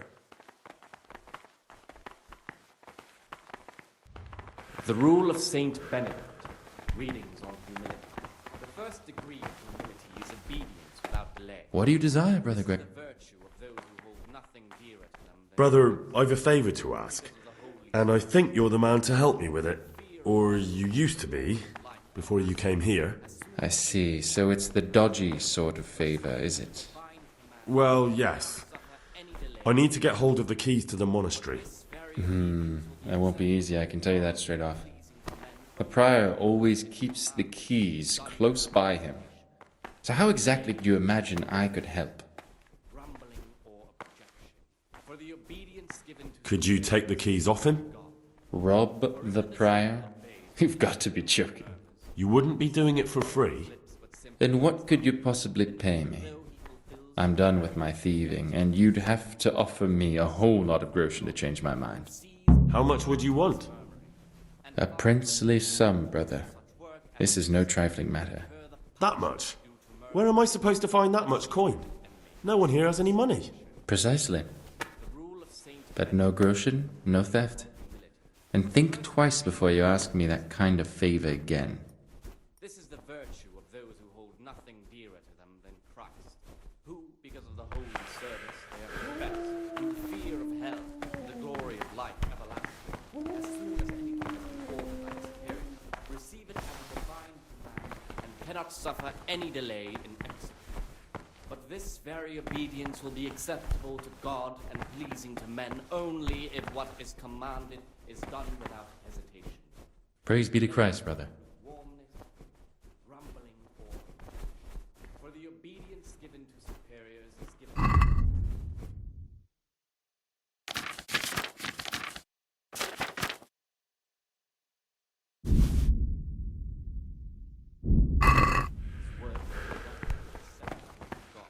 Who sees that his heart is done.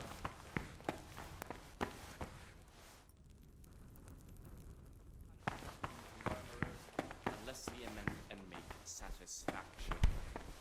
The Rule of Saint Benedict. Readings on the Spirit of Silence.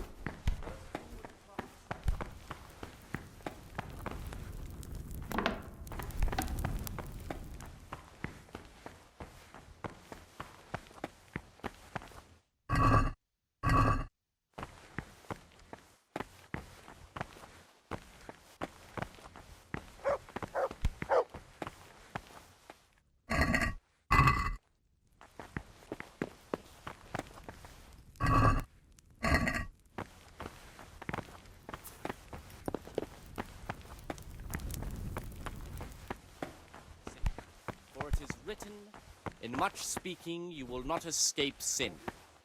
And in another place, death and life are in the power of the tongue. For speaking and teaching belong to the master. The disciple's part is to be silent and to listen. And for that reason, if anything has to be asked of the superior, it should be asked with all the humility and submission inspired by reverence. But as for coarse jests and idle words, or words that move to laughter, these we condemn everywhere with a perpetual ban. Praise be to Christ, brother. We do not permit a disciple to open. I'd like to ask you something about the monastery. The Rule of Saint Benedict. Readings on the Spirit of Silence. Let us do what the prophet says. I said, I will guard my ways, that I may not sin with my tongue. I have set a guard to my mouth. I was mute and was humbled and kept silence from good things.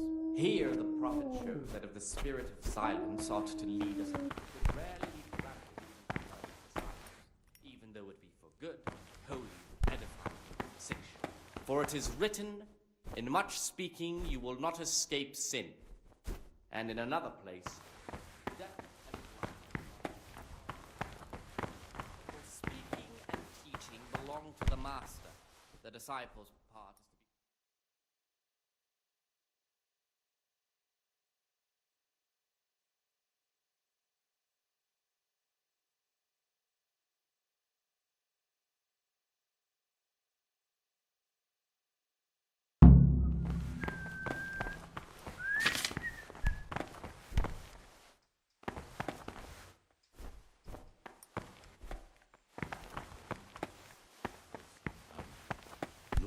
Suade mihi vana, sunt mala quae libas ipse venen. What do you desire, Brother Gregor? I'm here to work. Excellent. I've been waiting for you. There's the alchemist's laboratory. You'll find ingredients in the chests next to it. Concoct 2 buck's blood potions. Once you finish them, you'll find me somewhere nearby. Don't forget to let me know when you're done so I can check them.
Ah, great.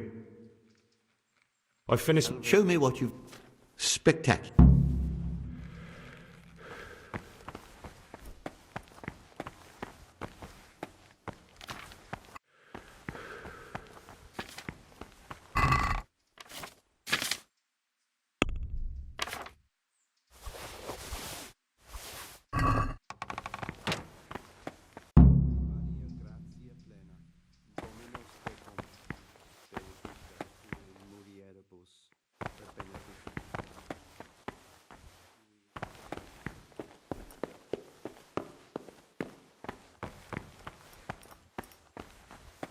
God be with you.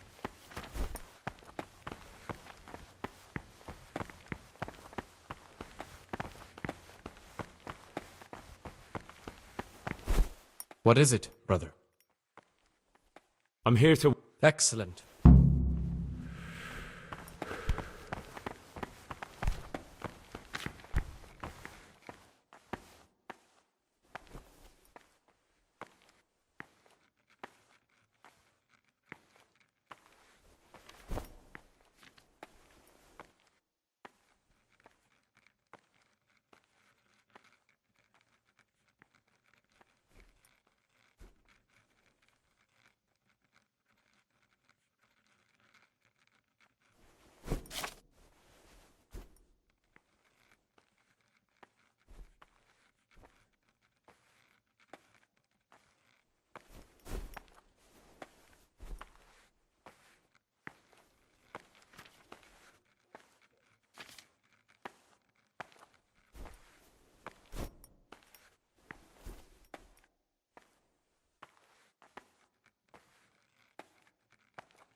My boy, what have you done? This is a disaster.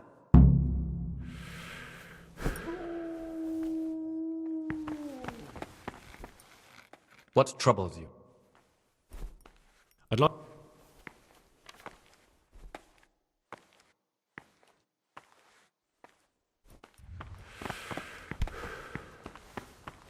Don't even look at that cabinet. It contains forbidden books.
Gregor, talk.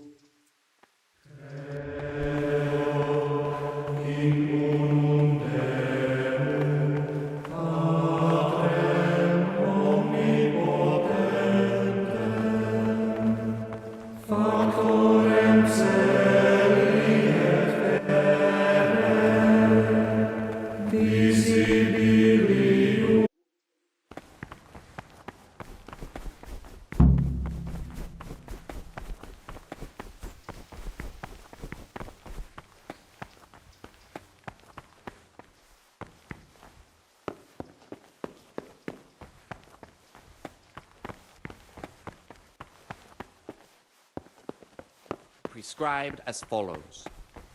From Easter until the calends of October. After the 6th hour having left the table, let them rest on their beds in perfect silence, or if any...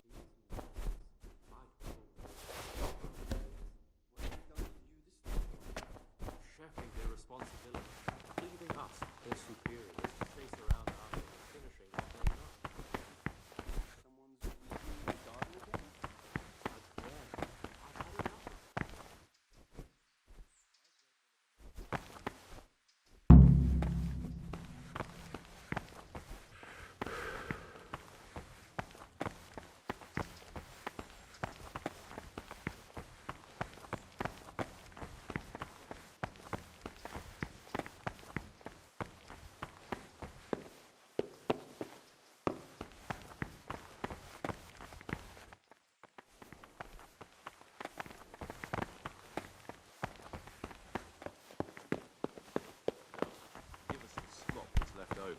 The food's definitely gone downhill. I remember back when we ate like kings. And the wine. Those were the days. You'll see. Things will get better when you act.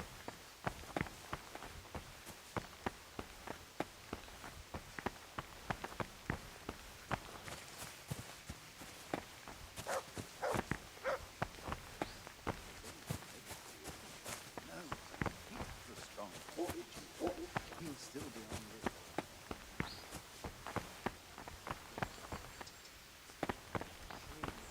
If only a new abbot can bring that. Waiting pays off. There's no hurry.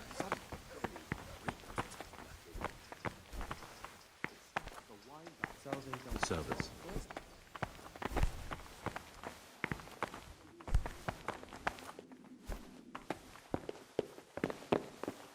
God be with you.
What troubles you?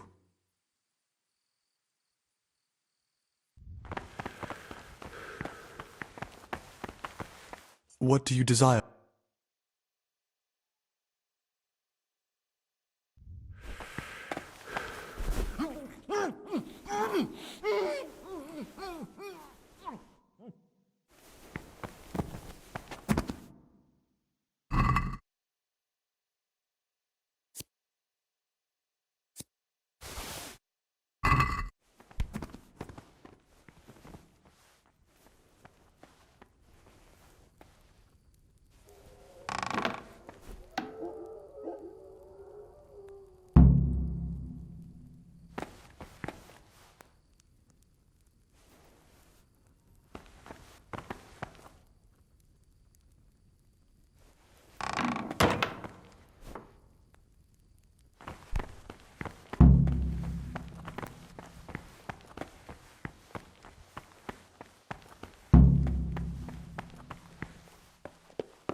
You've seen us drinking here, so either join in or swear you won't tell a soul.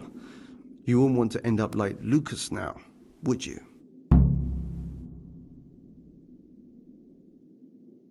All right. I wouldn't mind some wine. That's more like it. Sit down and have a drink, my lad.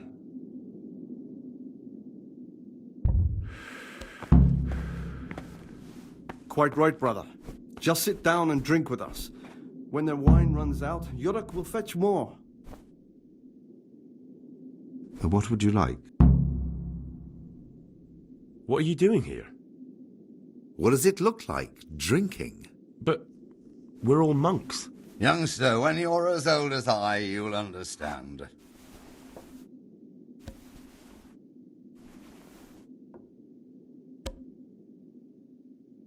But you're the cicators. You're the ones meant to be keeping order here. How can gambling and drinking be a fitting part of a monk's life? Well, if you really want to know, see for yourself. All right. Have it your way. Ah, down the hatch. Talk to me, brother.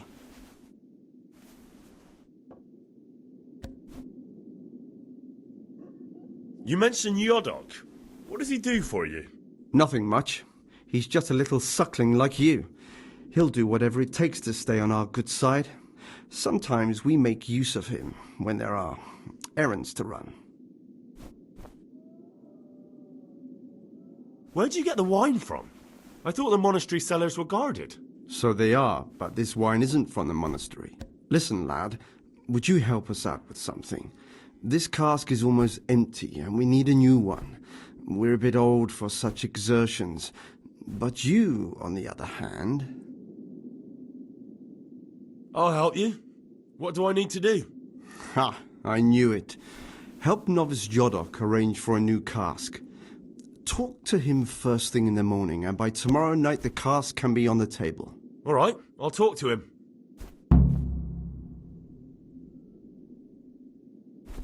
Let's play! Just the man we've been waiting for. My friend, so, let's play.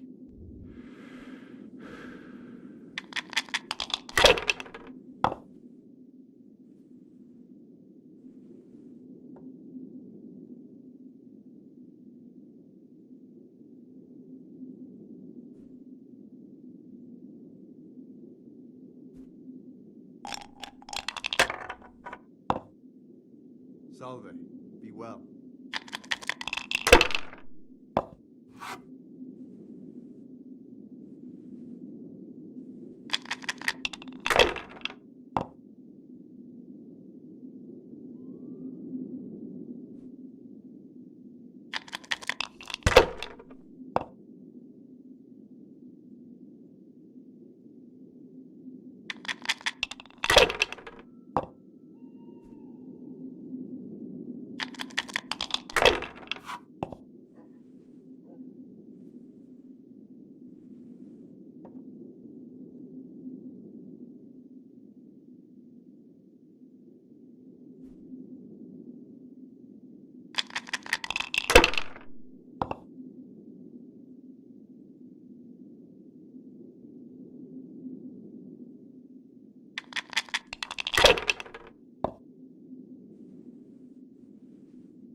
Ah, down the hatch. Every gulp a treat, isn't that the truth? No wonder. With our throats going dry all day. Next time we'll get the Yorick to bring some Rhine wine. I'm losing my taste for this one. Why doesn't Yorick drink with us, anyway? He's young, and he wants to look good in front of the others. And he doesn't trust us to keep him safe from harm if he got too drunk to make it to prayer. You mean like your good self going through the Agnus Dei? Don't remind me. Praise be to Christ, brother. I'd like to ask...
God be with you.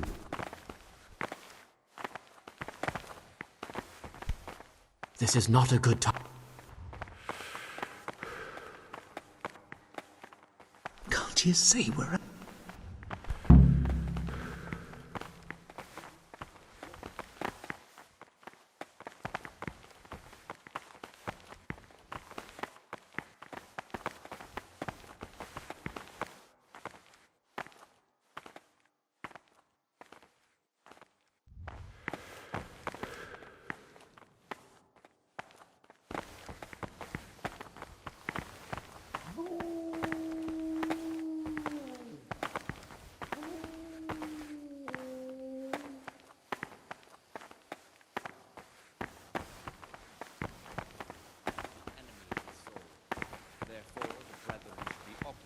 certain times in manual labor, and again at fixed hours in sacred reading. To that end, we think that the times for each may be prescribed as follows. From Easter until the calends of October. When they come out from prime in the morning, let them labor at whatever is necessary until about the 4th hour. And from the 4th hour until about the 6th, let them apply themselves to reading. After the 6th hour,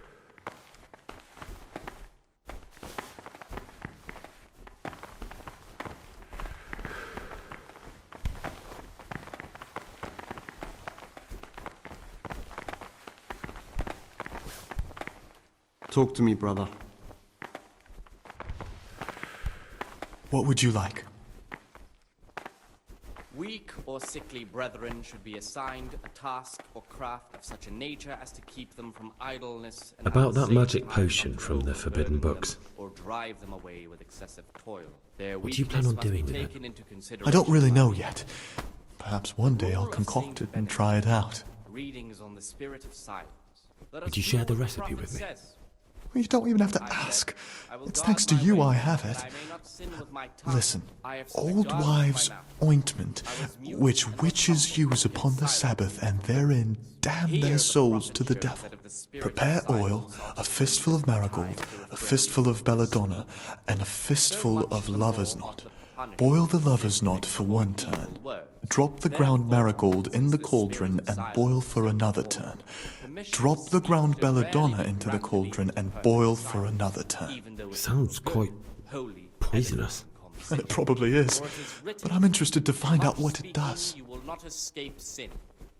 And in another place, death and life are in the power of the tongue. In the middle of the night, I saw the Brother Circators drinking and playing dice.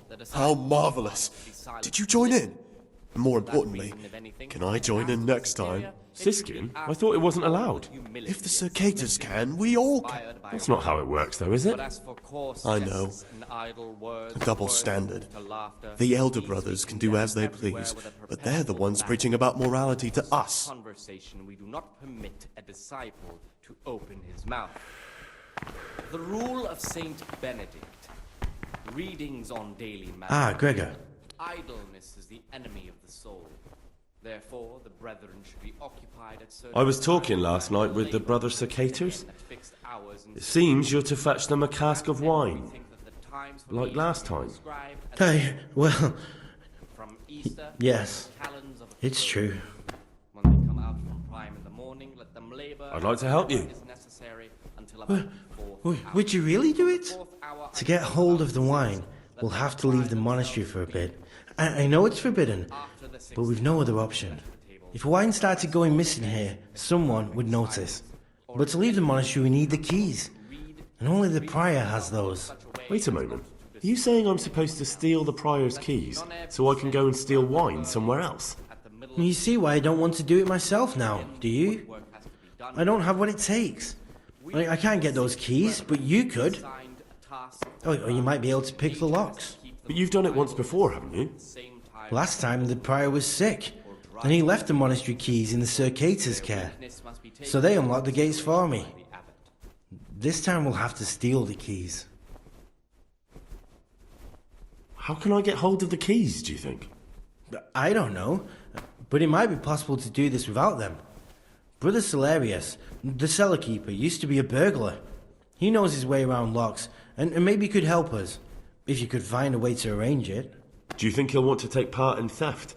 No, but he could give some advice, or maybe get some lockpicks to open the gate. You'll figure something out. If you think so, I can try. Once you have the key or some lockpicks, come and see me and we'll make our plan.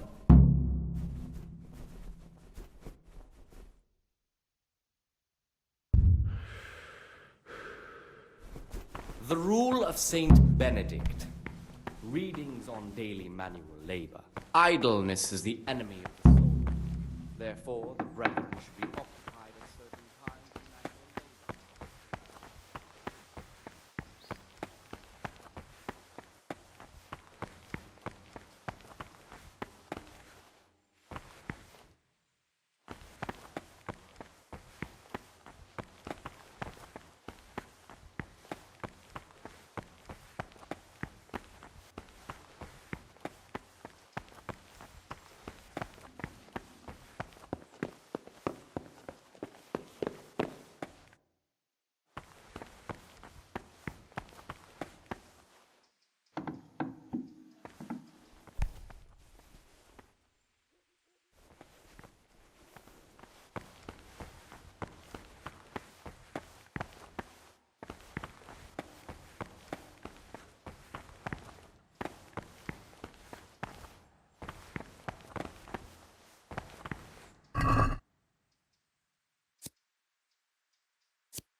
obeys the command, yet his work will not be acceptable to God, who sees that his heart...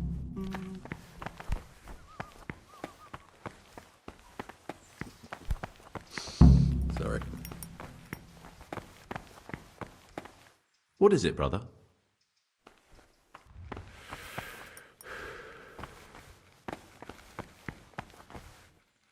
What would you look? I'm here to work. Excellent. I've been waiting. Concoct 2 bucks. Once you finish them,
talk to me, bro.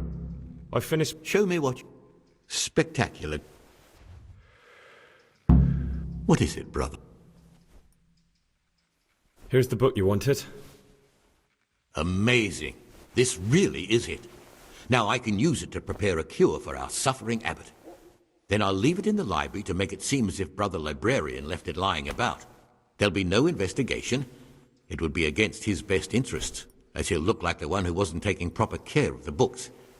It will drive him mad. I didn't leave that book out, or did I? Is there anything I can do for you in return? I'd be interested in finding out the background of the other novices. That's a strange wish you have. And the only ones who know everything about the novices are the abbot and the prior. They keep a record of every monk in the abbot's book, but you'll never get your hands on it. It's locked up in the prior's study. Thanks. You've helped me immensely. No, thank you. About that book, don't even think about breaking in to get it. Is there any way I could... What would you like to do? Not exactly. John isn't my opponent, he's my brother. Just like... But there is something you could help me with. You must know there's a... That doesn't sound... Pity?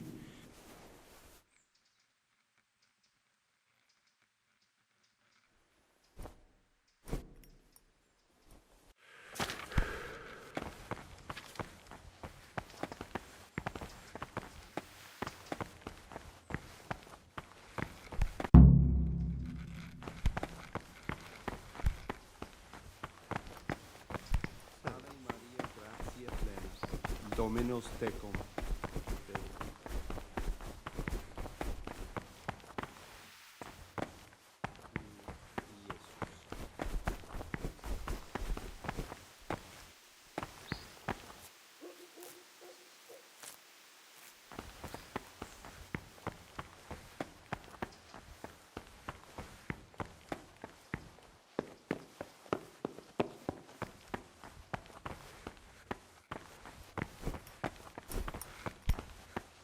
Ah, Greg. Wonderful. I'm here to... Excellent.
Oh no.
Peace be with you.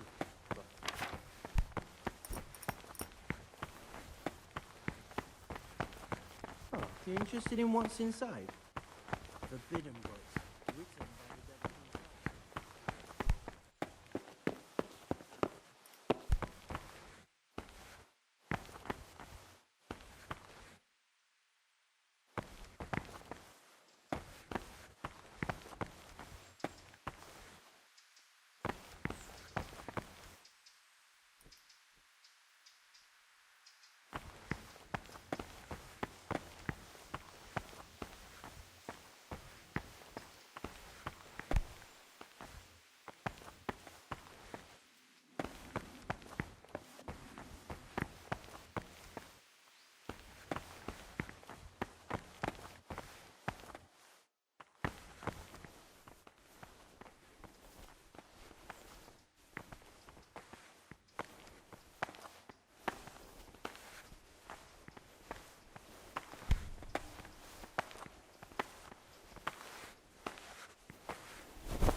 What troubles you?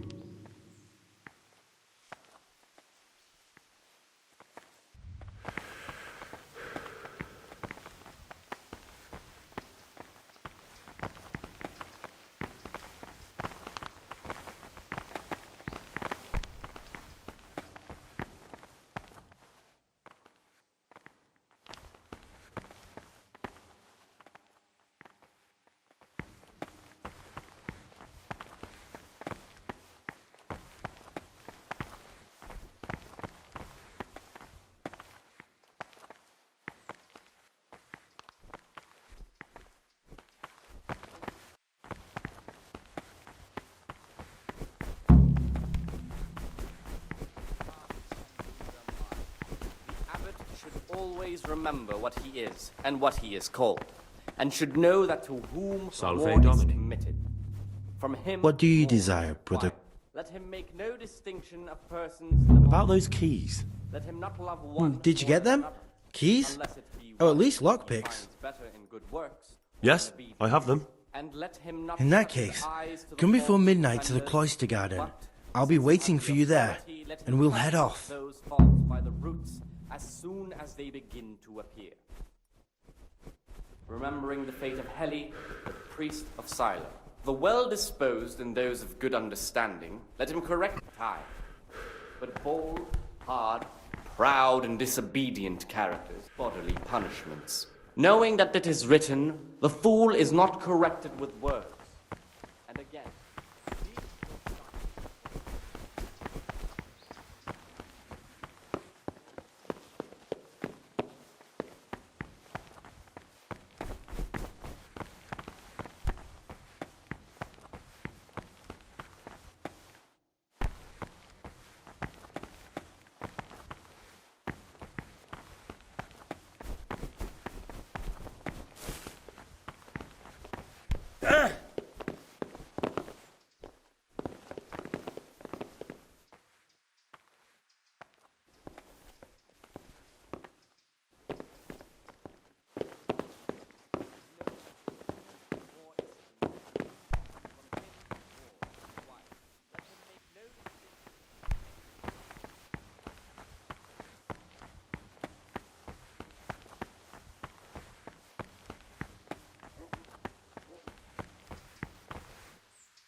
Peace be with you, brother.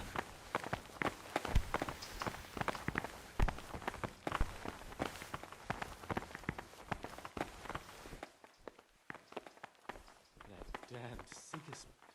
The lawlessness he brought Salve, to this land. be well. Servus. Will have no peace in the afterlife. Have you been to Ujits to visit your parents' grave? Aye. This year it's 12 summers gone since they died. Peace be with you, brother. My Agnes has been gone now for 4.5 years. Still, it seems like only yesterday she went to the good Lord. Aye, you're right there. Life is short.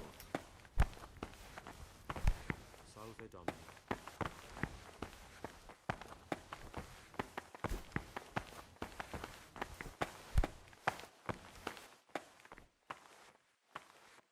In the night, I overheard the cicadas in the cellar. They were talking about you. Oh no. So it's still not over. This isn't a life in service of God. This is purgatory. Lucas, what's going on? What do you think? Just like you, I saw the Circatus drinking and playing hazard as if they were in a brothel. We should report them. I agree. I warned them if they didn't stop, I'd go and tell the prior. But instead of mending their ways, they vented their anger on me. You've picked the wrong people to make enemies of, Lucas, they told me. Now I can't even count how many days and nights I've spent locked up in solitary confinement for the tiniest offenses, or for no offense at all.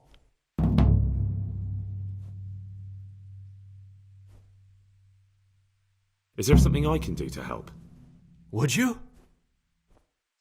I think all it might take is for you to go and sit down with them, have a talk, set things straight. Then they'd leave me alone. But I'm afraid even this path leads nowhere. They'd probably start hounding you as well. I'm not afraid of them. Brother, you have the courage I lack. May the grace of God be upon you.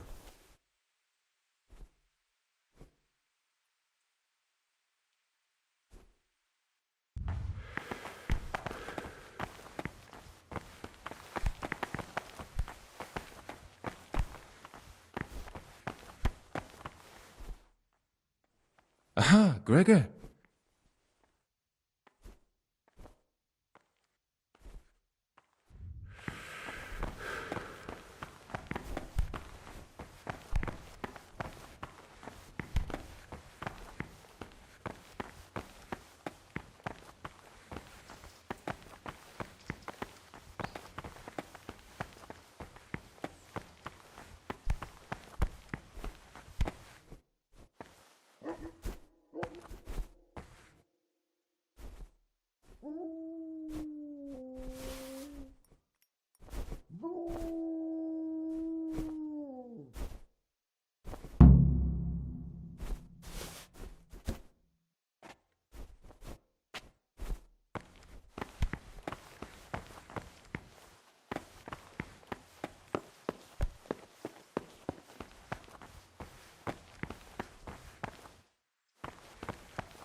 Don't even look at that cabinet.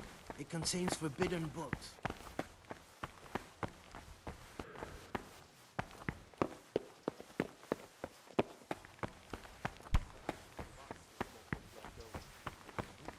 God be with you.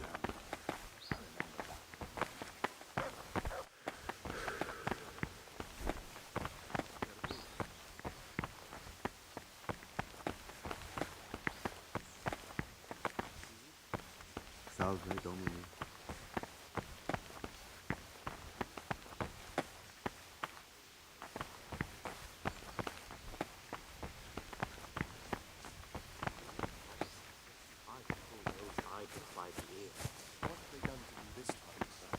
Shirking their responsibilities, leaving us, their superiors, to chase around after them, finishing what they don't. Did you have to finish someone's feeding without...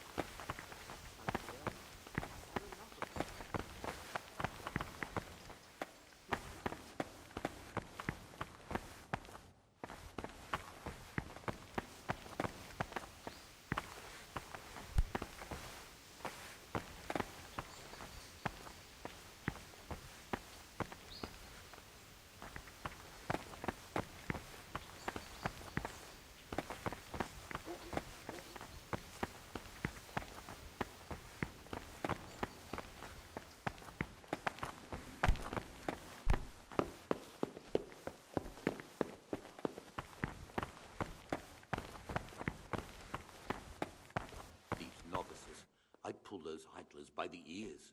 What have they done to you this time, brother? They're shirking their responsibilities, leaving us, their superiors, to chase around after them, finishing what they'd done. Did you have to finish someone's weeding? What do you desire, Brother Gregor? I've had enough of it. Brother Circator, my friend. What would you like? To be relieved from duties? No, I'm here because of Novice Lucas. I've heard there's some discord with him. Only because that weasel wants to put an end to our nighttime fun. So, we're letting him know who's in charge here. I'd appreciate it if you treat him like a brother again. Well, if he isn't afraid of us, there's nothing to stop him ratting us out. But what do you care, anyway? Grown fond of him, have you?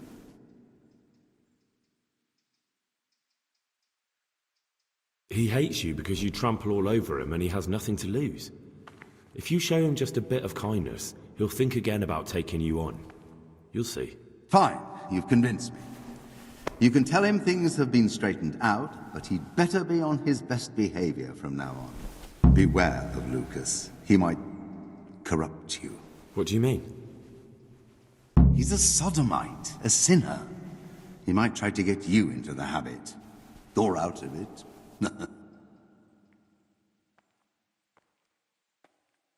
I didn't know that. Thanks for the warning.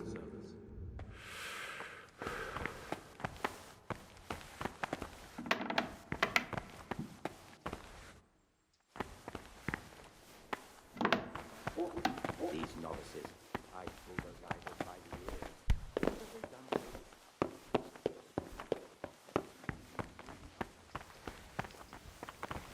you? Peace be with you.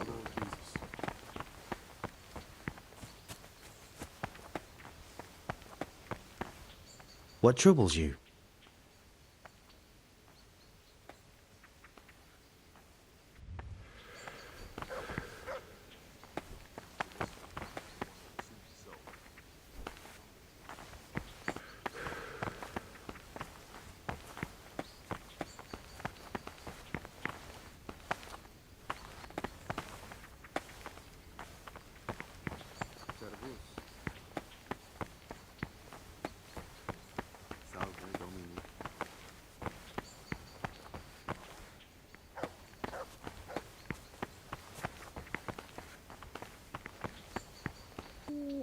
What do you desire? Listen, there's something I ought to tell you. There's a dangerous criminal hiding in the monastery, and I came here to look for him. Ha! I knew it! He's a villain. Who are you, though? Oh, it's better not to ask, isn't it? It's always safer not to ask. Never mind that. Who's a villain? That's Siskin. I always thought he was an odd one, the way he carries on. But now it makes perfect sense. He's a criminal fleeing justice. What are you talking about? You clearly know something I don't. Siskin doesn't attend morning prayers. Look for yourself next time you're there. Instead of praising God, he's up to God knows what. Thanks for letting me know, but that's not what I meant. You think so? He definitely acts like a criminal. Who else would it be? That's what I'm trying to find out. What are you going to do to that fellow once you find him?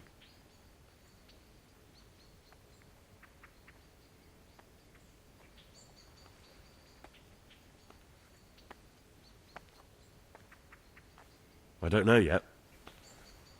You should talk to the Circators or the Prior about it, not act on your own.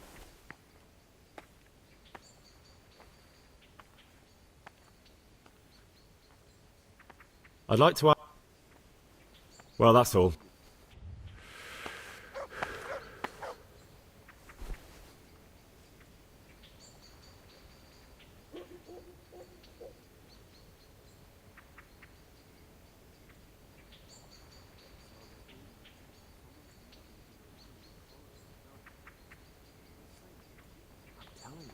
Someone's been creeping around in the corridor at night.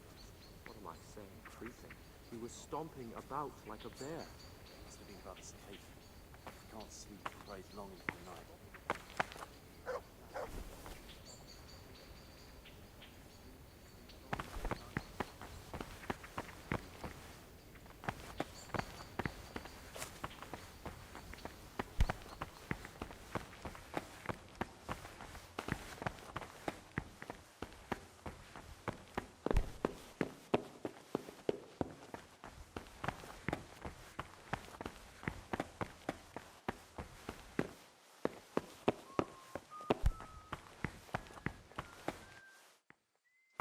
Read one of the manuscripts copied by one of the novices. More like infuriating. A horrible, abominable waste of parchment. Young people have no respect for writing these days. What would you like?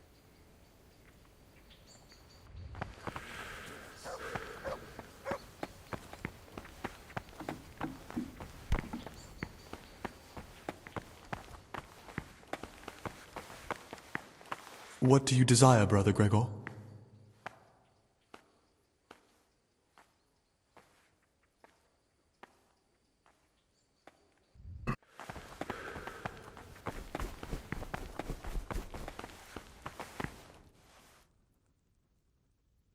I spoke to the cicadas about how they've been treating you. Really? Did you manage to convince them to leave me alone? But you have to promise not to tell anyone what you saw them doing. Then they'll leave you alone. That's a promise I'd be glad to make. I'm forever in your debt, brother. Because now I know I can trust you, there's something I want to tell you. It's about Brother Antonius.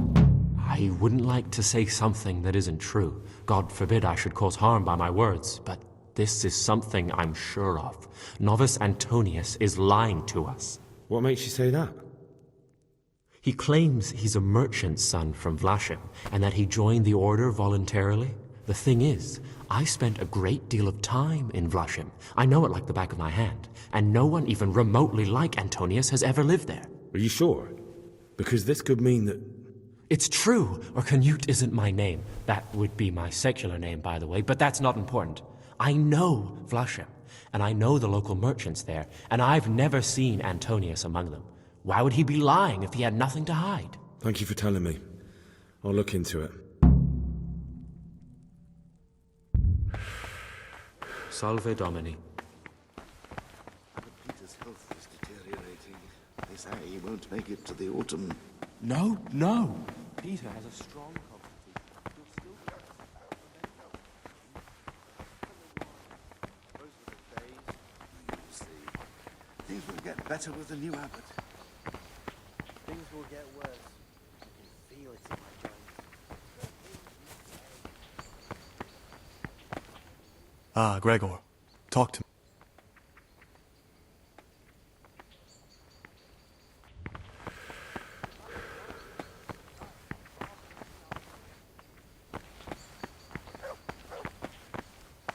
What troubles you?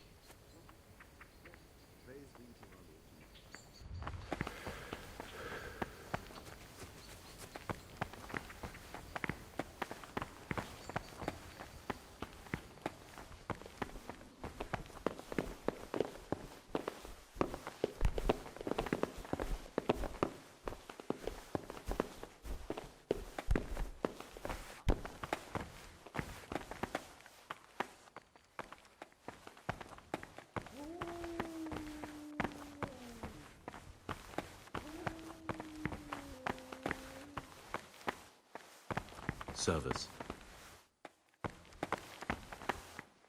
What troubles you? Praise be our Lord Jesus. I've heard you're from Vlashim. Yes, why do you ask? And more importantly, where did you hear it? Since I'm quite sure I've never told you. Honestly, the monks like to gossip more than old wives at the market. Because I've heard otherwise. You aren't from Vlashim. You made it all up. And who told you that? Whoever it was, he's a liar. It's complete nonsense.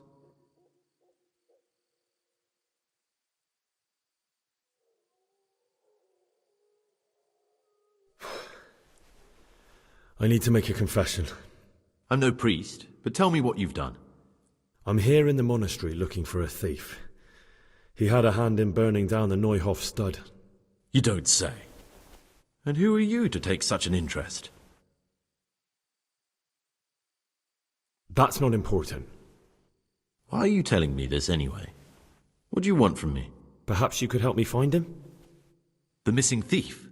If I knew anything, I'd tell you, but I suppose it must be one of the novices. I've only recently heard about the Neuhof incident. Nor the other brethren have been here much longer than that. I know. Aside from me, there are only 4 novices, but still, I don't know which one he could be. 3? Please, leave me out of it. And you're right that it could be any one of them.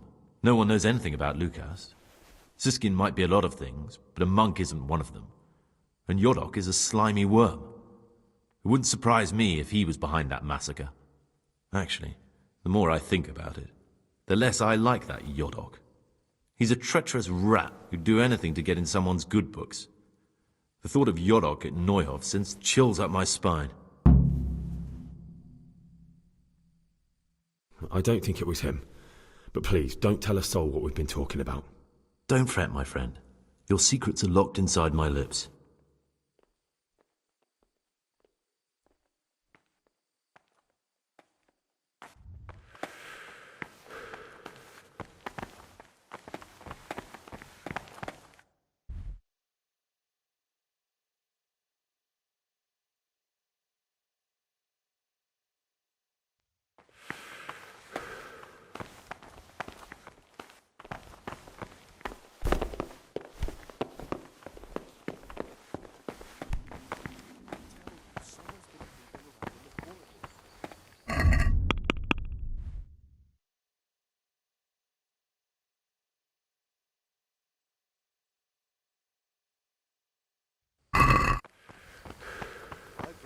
Manuscripts copied by one of the nobles. Waiting pays off.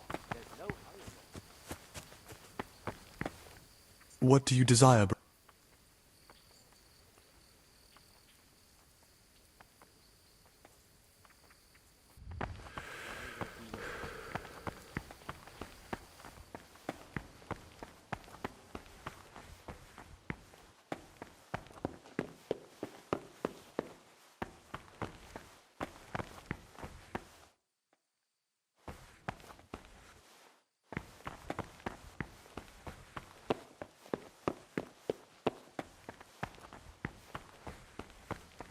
Peace be with you, brother.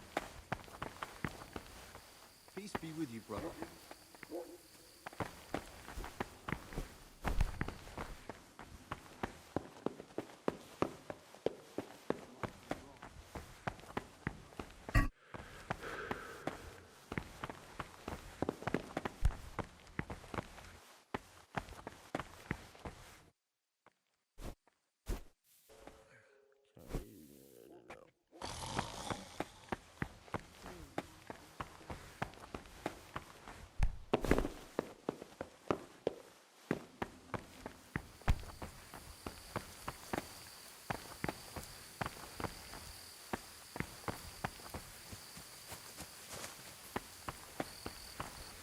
What do you desire?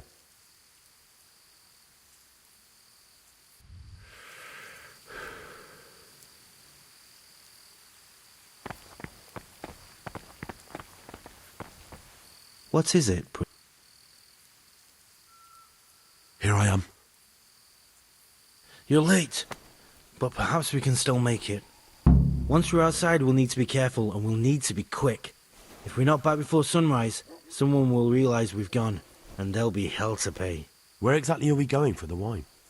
Next to the monastery is the house of the custodian, a baron who provides military protection to the monastery. We'll take the wine from him. Why go to all that trouble? Aren't the monastery wine cellars full? They are, but Brother Salarius keeps records of all the casks, and the prior checks them. They'd investigate if any went missing. Whereas, if someone outside loses the odd cask, they're not going to suspect us monks. That does sound reasonable. How do we do that once we're there? Will we need to break into the custodian's cellar? We needn't break in anywhere. It's on the ground floor and usually unlocked. It holds supplies for the whole craftsman's yard, and every now and again, someone comes in to fetch something. The only thing we have to make sure is that nobody sees us. What particular wine are the cicadas after? They want some Znojmo wine. But there's no way we'll be able to tell what's what. We'll just grab a cask and head off. I doubt the custodian would have anything of poor quality in his cellar. The brothers will complain. They'll complain even more if they've nothing to drink at all. I'm ready. We can head off. All right. You have the outside keys, so get unlocking.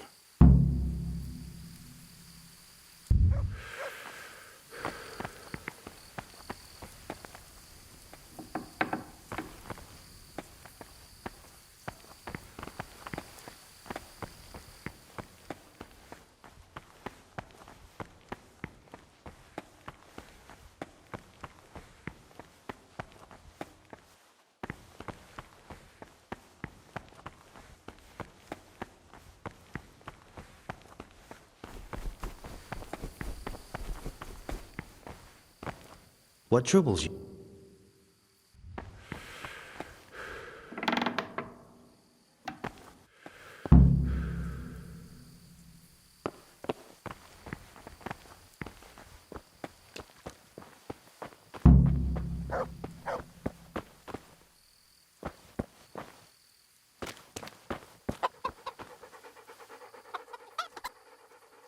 There's the good doggy.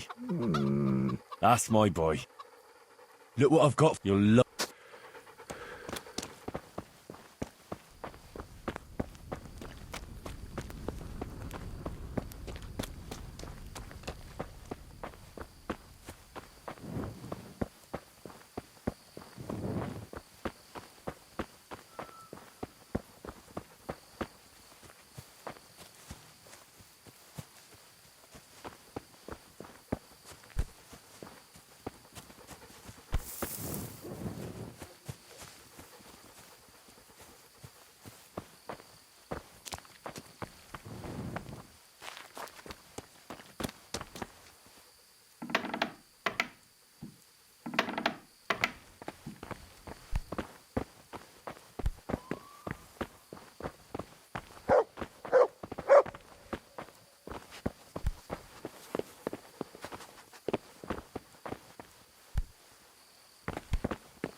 Aren't you meant to be in the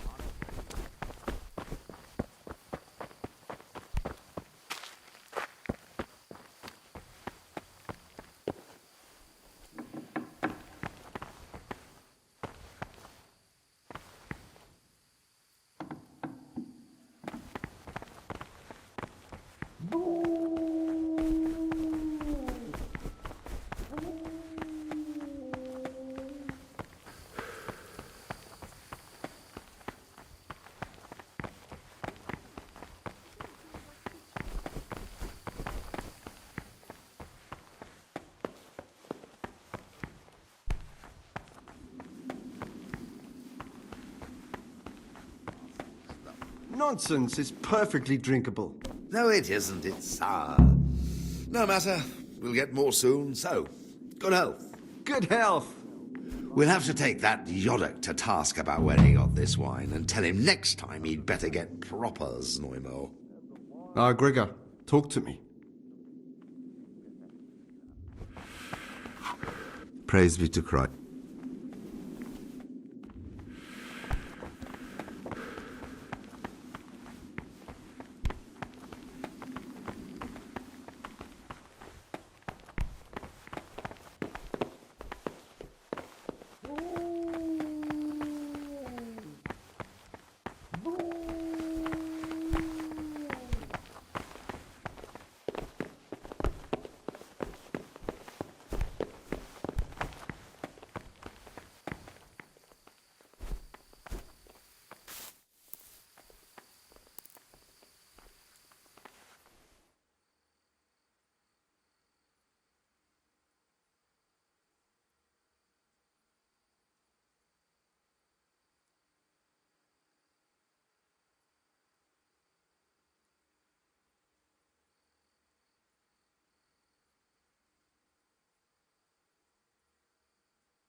Shouldn't you be getting your rest and not wandering about like a ghost?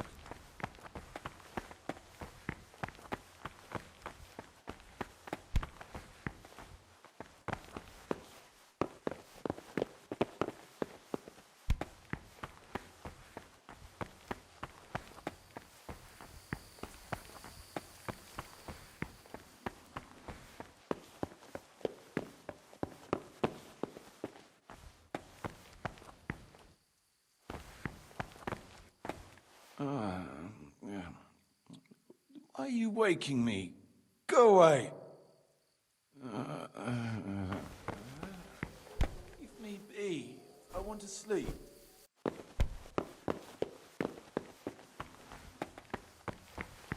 God be with you.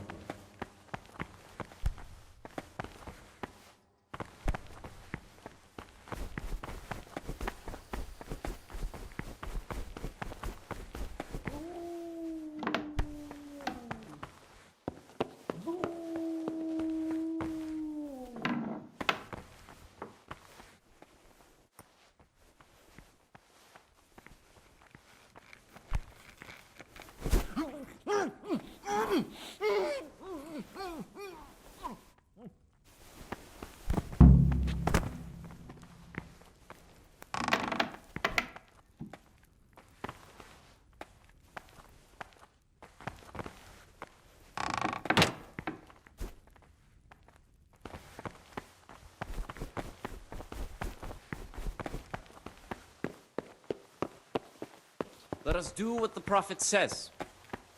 I said, I will guard my ways, that I may not sin with my tongue. I have set a guard to my mouth.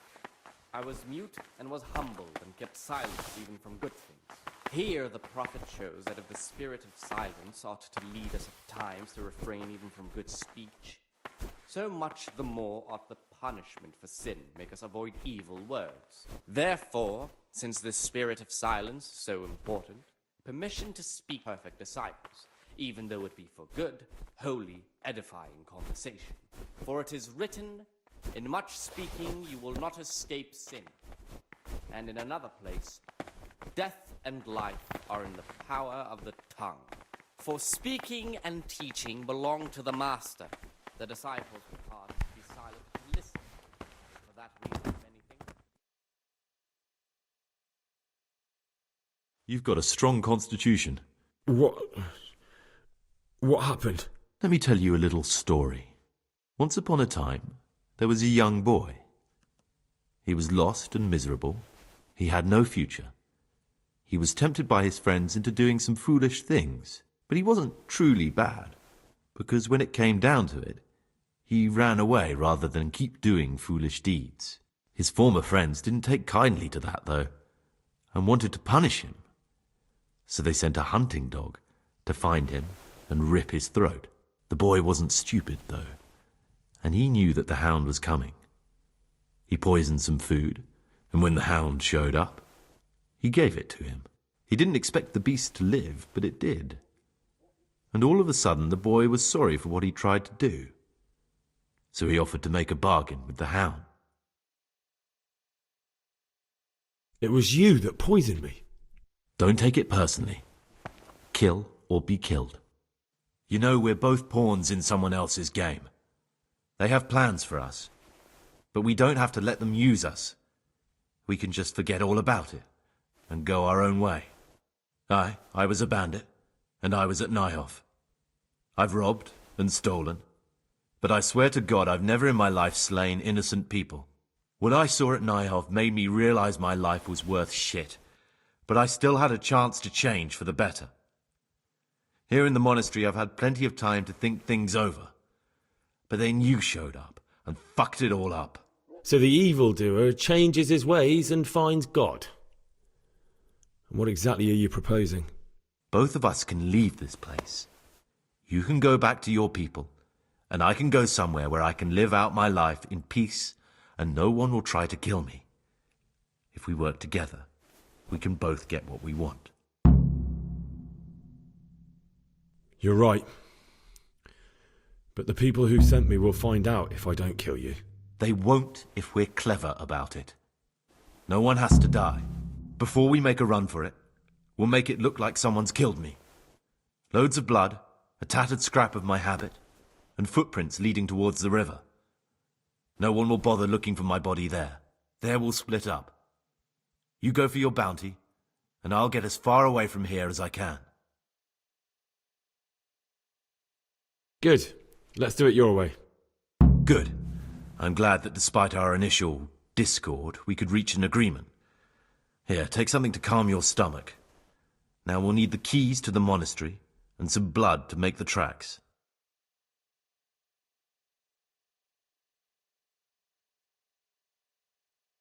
What are you going to do? I need to get ready for a long journey. Prepare supplies, get some normal clothing somehow, that sort of thing. You can escape in that habit, but I need to vanish as fast as I can. What do I need the keys to the monastery for? How else will we get out? This place is practically a prison. Do you mean these keys? What? I'm not going to ask you how you got your hands on those, you devious lad. And where am I supposed to get my hands on blood in a monastery? You'll find a parchment in the kitchen with a list of ingredients on it. All the things they're ordering. Add blood for making soup to the list. And when it's delivered the next day, take it before anyone notices it's even come. All right, that's everything I need to know. I can get started. Excellent. Come and see me once you have everything. And try to be as fast as you can. And Gregor, thank you.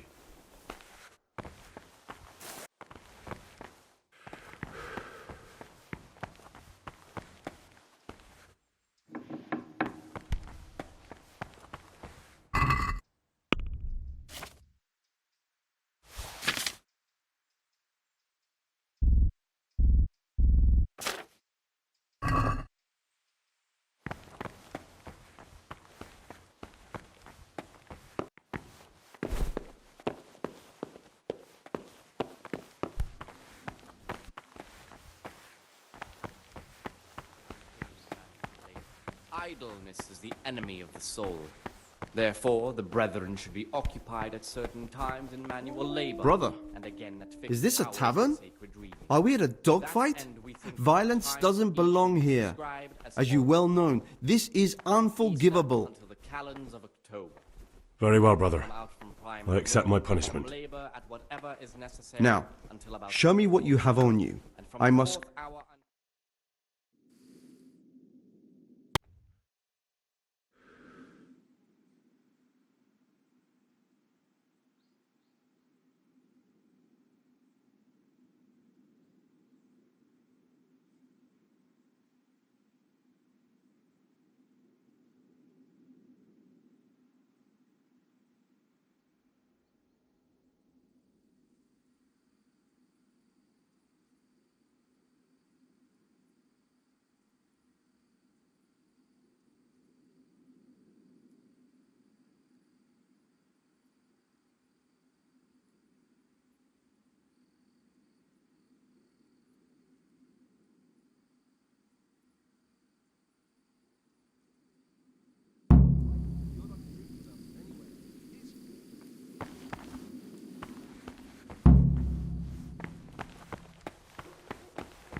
as follows.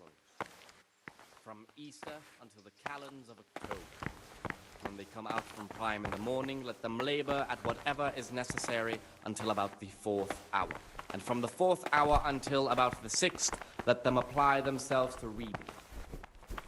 After What would you like? the hour having left the table, let them rest on their beds in perfect silence Or if anyone may perhaps want to read, let him read to himself in such a way as not to None be said rather early at the middle of the 8th hour, and let them again do what work has been done. Your sickly brethren should be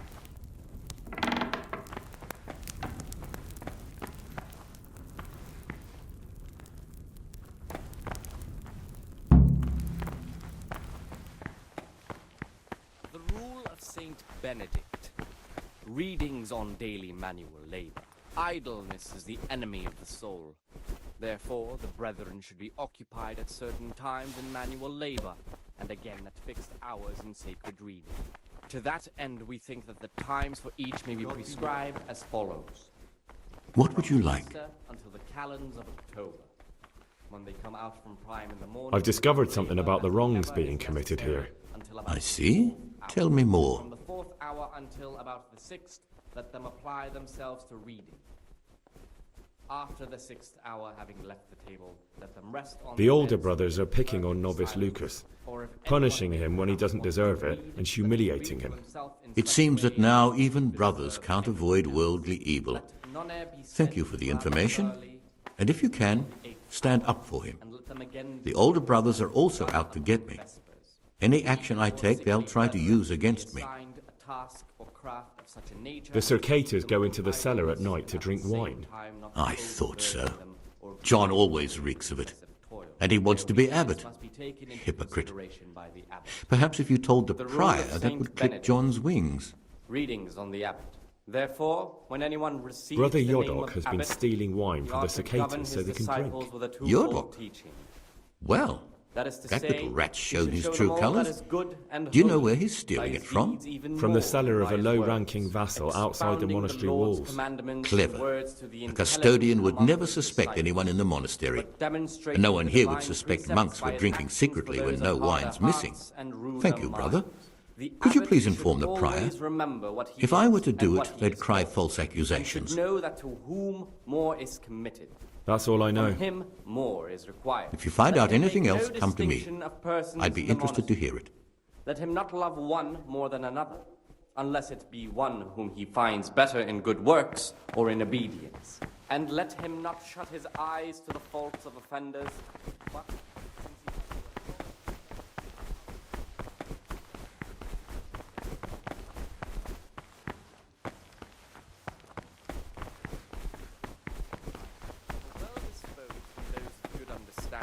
let him correct with verbal admonition the first and second time.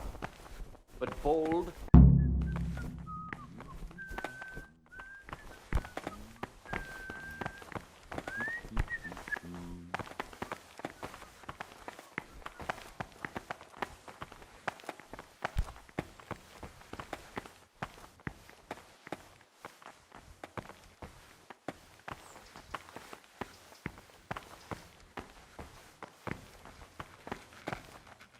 Talk to me, brother. I'm here to work. Excellent. Concoct two. Once you finish them, you'll find me somewhere nearby. Don't...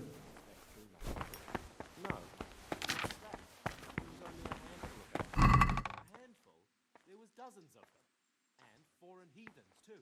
There was a great big buckets filled the whole of Pribyslavas.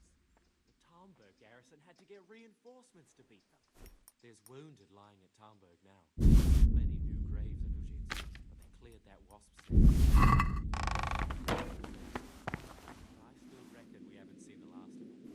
That Sigismund is still on the rampage, attacking the nobles one by one across the land. Brigands are like thieves. They get out, and they just crowd up somewhere else. Have you heard they pillaged and torched old Colgan's farm? That's not remarkable. Well, the attack on Bohemia.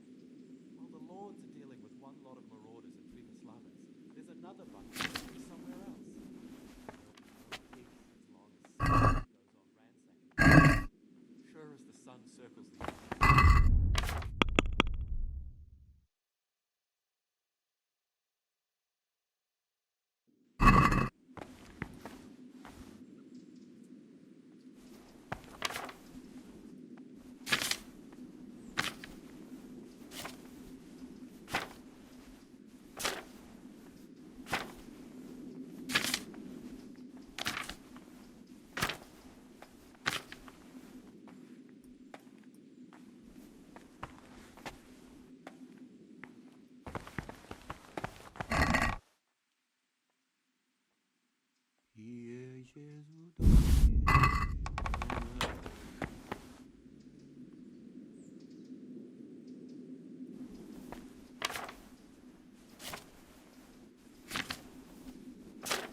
Salve. Be well.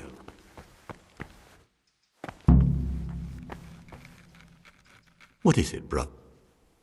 I finished.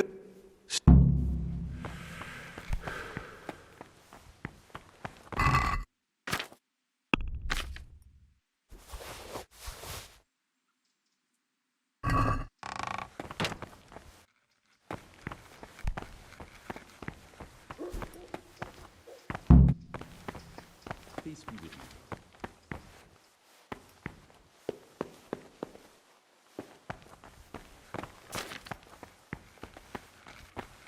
What do you desire? I'm here to... Excellent.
I can hardly believe it.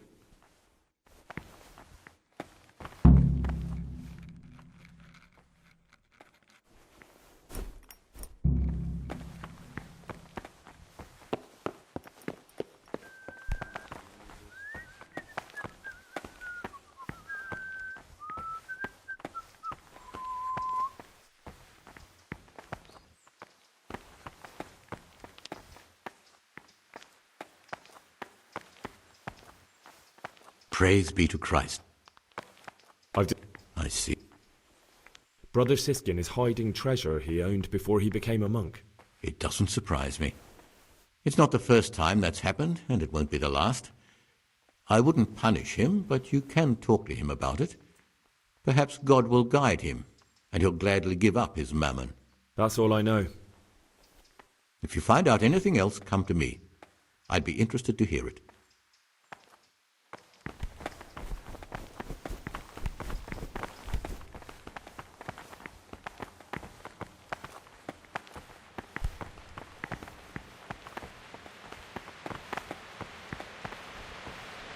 Not now, brother. After Mass.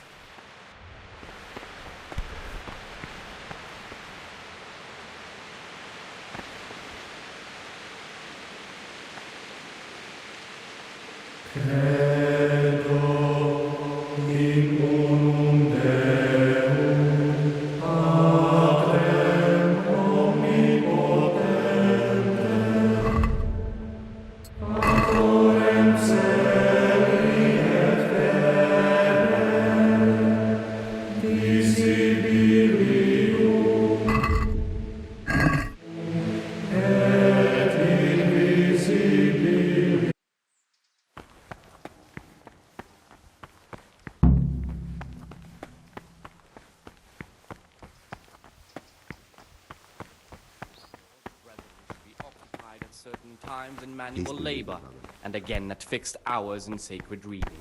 To that end, we think that the times for each may be prescribed as follows. What troubles you? From Easter until the calends of October. When they come out from... I have everything we need for the escape. Show me. No, you don't have everything. You don't have the goat skin of blood. Move your bones or we'll never get out of here. After the 6th hour, having left the table, let them rest on their beds in perfect silence, or if anyone may perhaps want to read, let him read to himself in such a way as not to disturb anyone else. Let...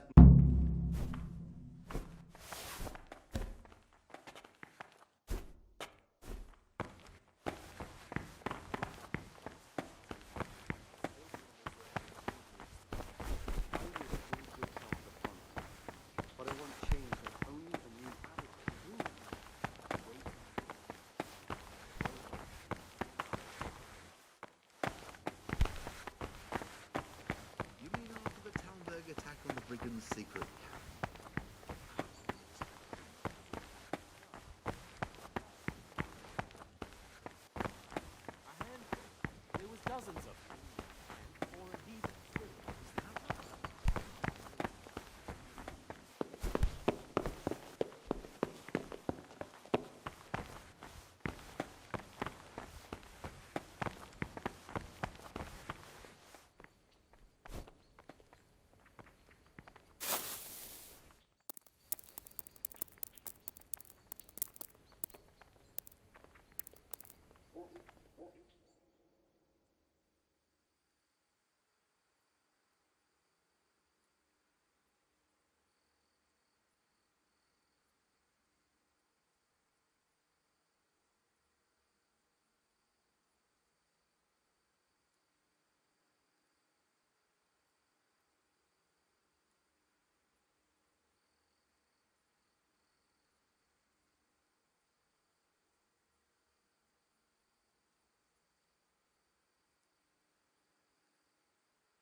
Ah, Gregor, talk to me.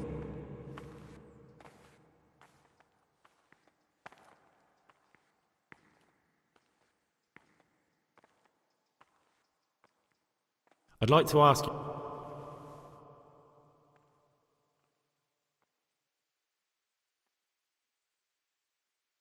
I found these stashed in the monastery, so I'm handing them over. This is pure heresy. I need to find out who had the temerity to hide such a satanic thing here. It's best the book goes under lock and key straight away. Thank you, brother, for acting so commendably. That's everything. Do you know who might have been hiding it? I'm sorry, I don't. Never mind. We'll find him. What troubles you? I've heard... Yes, I do. Just as it... Talk to me, brother. I'd like to...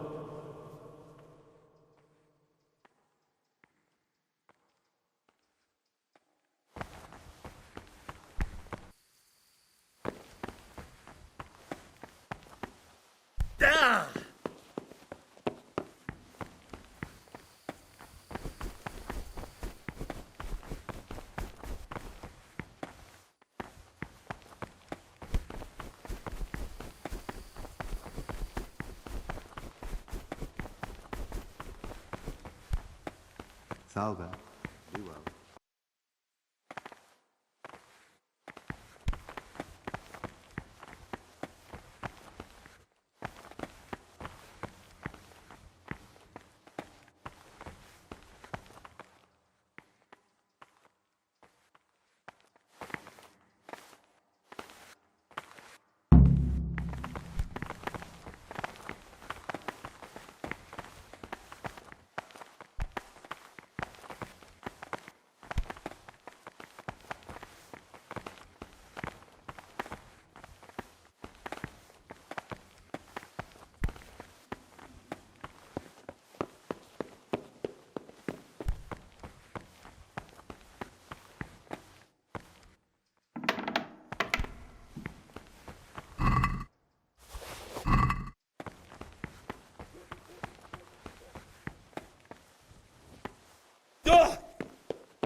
sin make us avoid evil words. Therefore,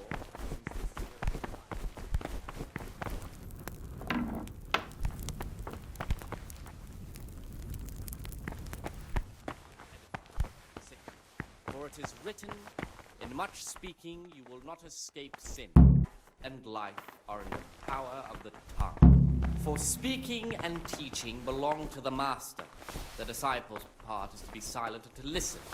And for that reason, if anything has to be asked of the superior, it should be asked with all the humility and submission inspired by reverence. But as for coarse jests and idle words, or words that move to laughter, these we condemn everywhere with a perpetual ban. And for such conversation we do not permit a disciple to open his mouth. What troubles you? I have everything we need for the escape. Excellent. Straight after Vespers, we'll meet in the dormitory. We'll have to get it all done before the monks have finished dinner. What exactly is your plan? And why can't we do it at night? We're going to prepare a little riddle they'll never solve. And why at mealtime? Because we need the dormitory as well as the church to be empty. Then at night we'll escape. Do you follow? Take everything with you and don't forget the keys. Good. Once evening mass ends, I'll be in the dormitory. Delay, lukewarmness, grumbling, or objection. For the obedience given to superiors is given to God. Salve.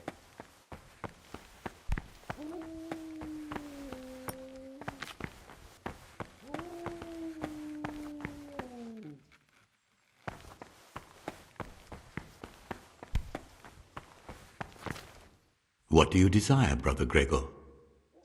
I'm here to work. Excellent. Concoct 2 Once you finish them, you'll find me somewhere near.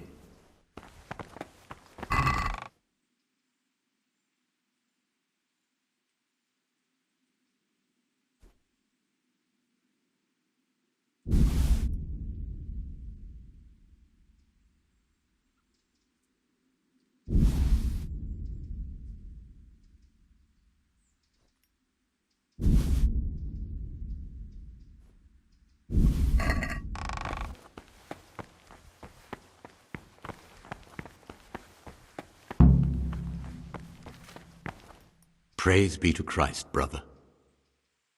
I finished. Show me what you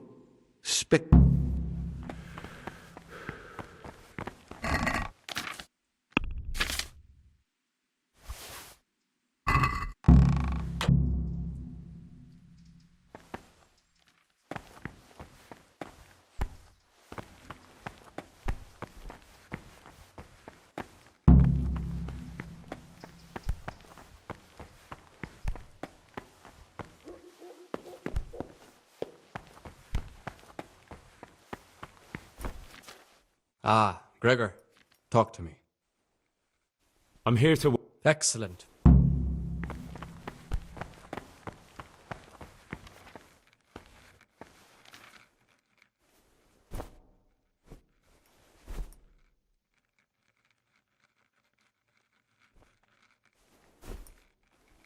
Peace be with you, brother.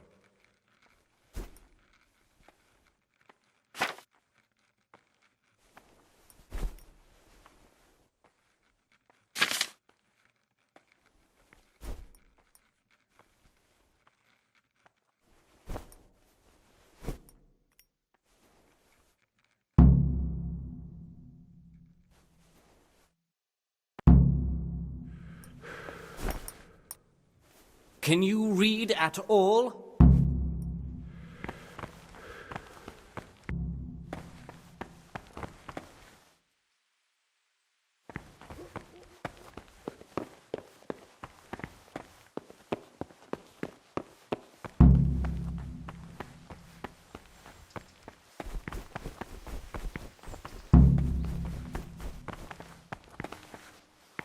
What troubles you?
What do you desire, brother?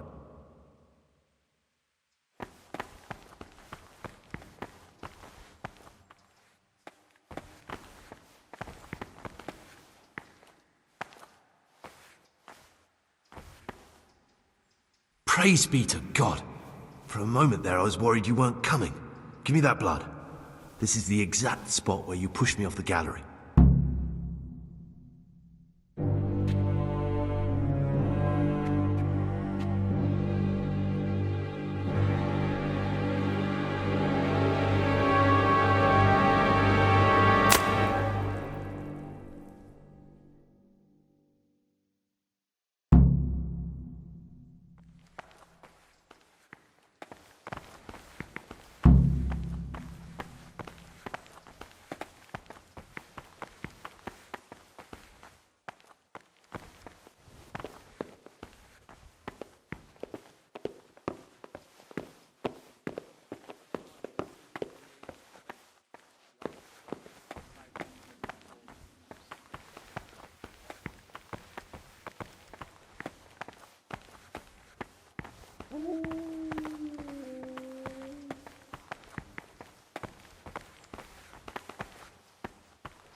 And here's where you dragged my lifeless body.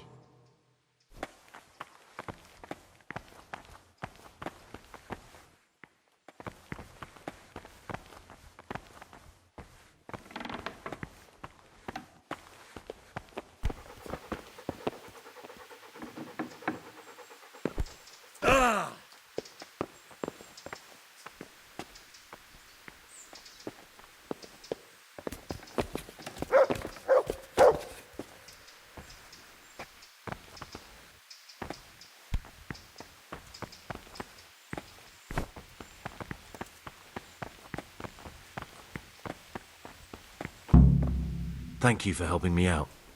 Now we must each go our own way. I was glad to help. I did what I needed to do and no one got killed.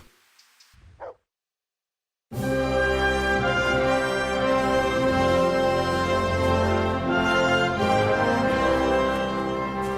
will you do now? Now, get the hell out of here. Steal the first horse I come across and ride until dawn, far, far away from here. I was thinking...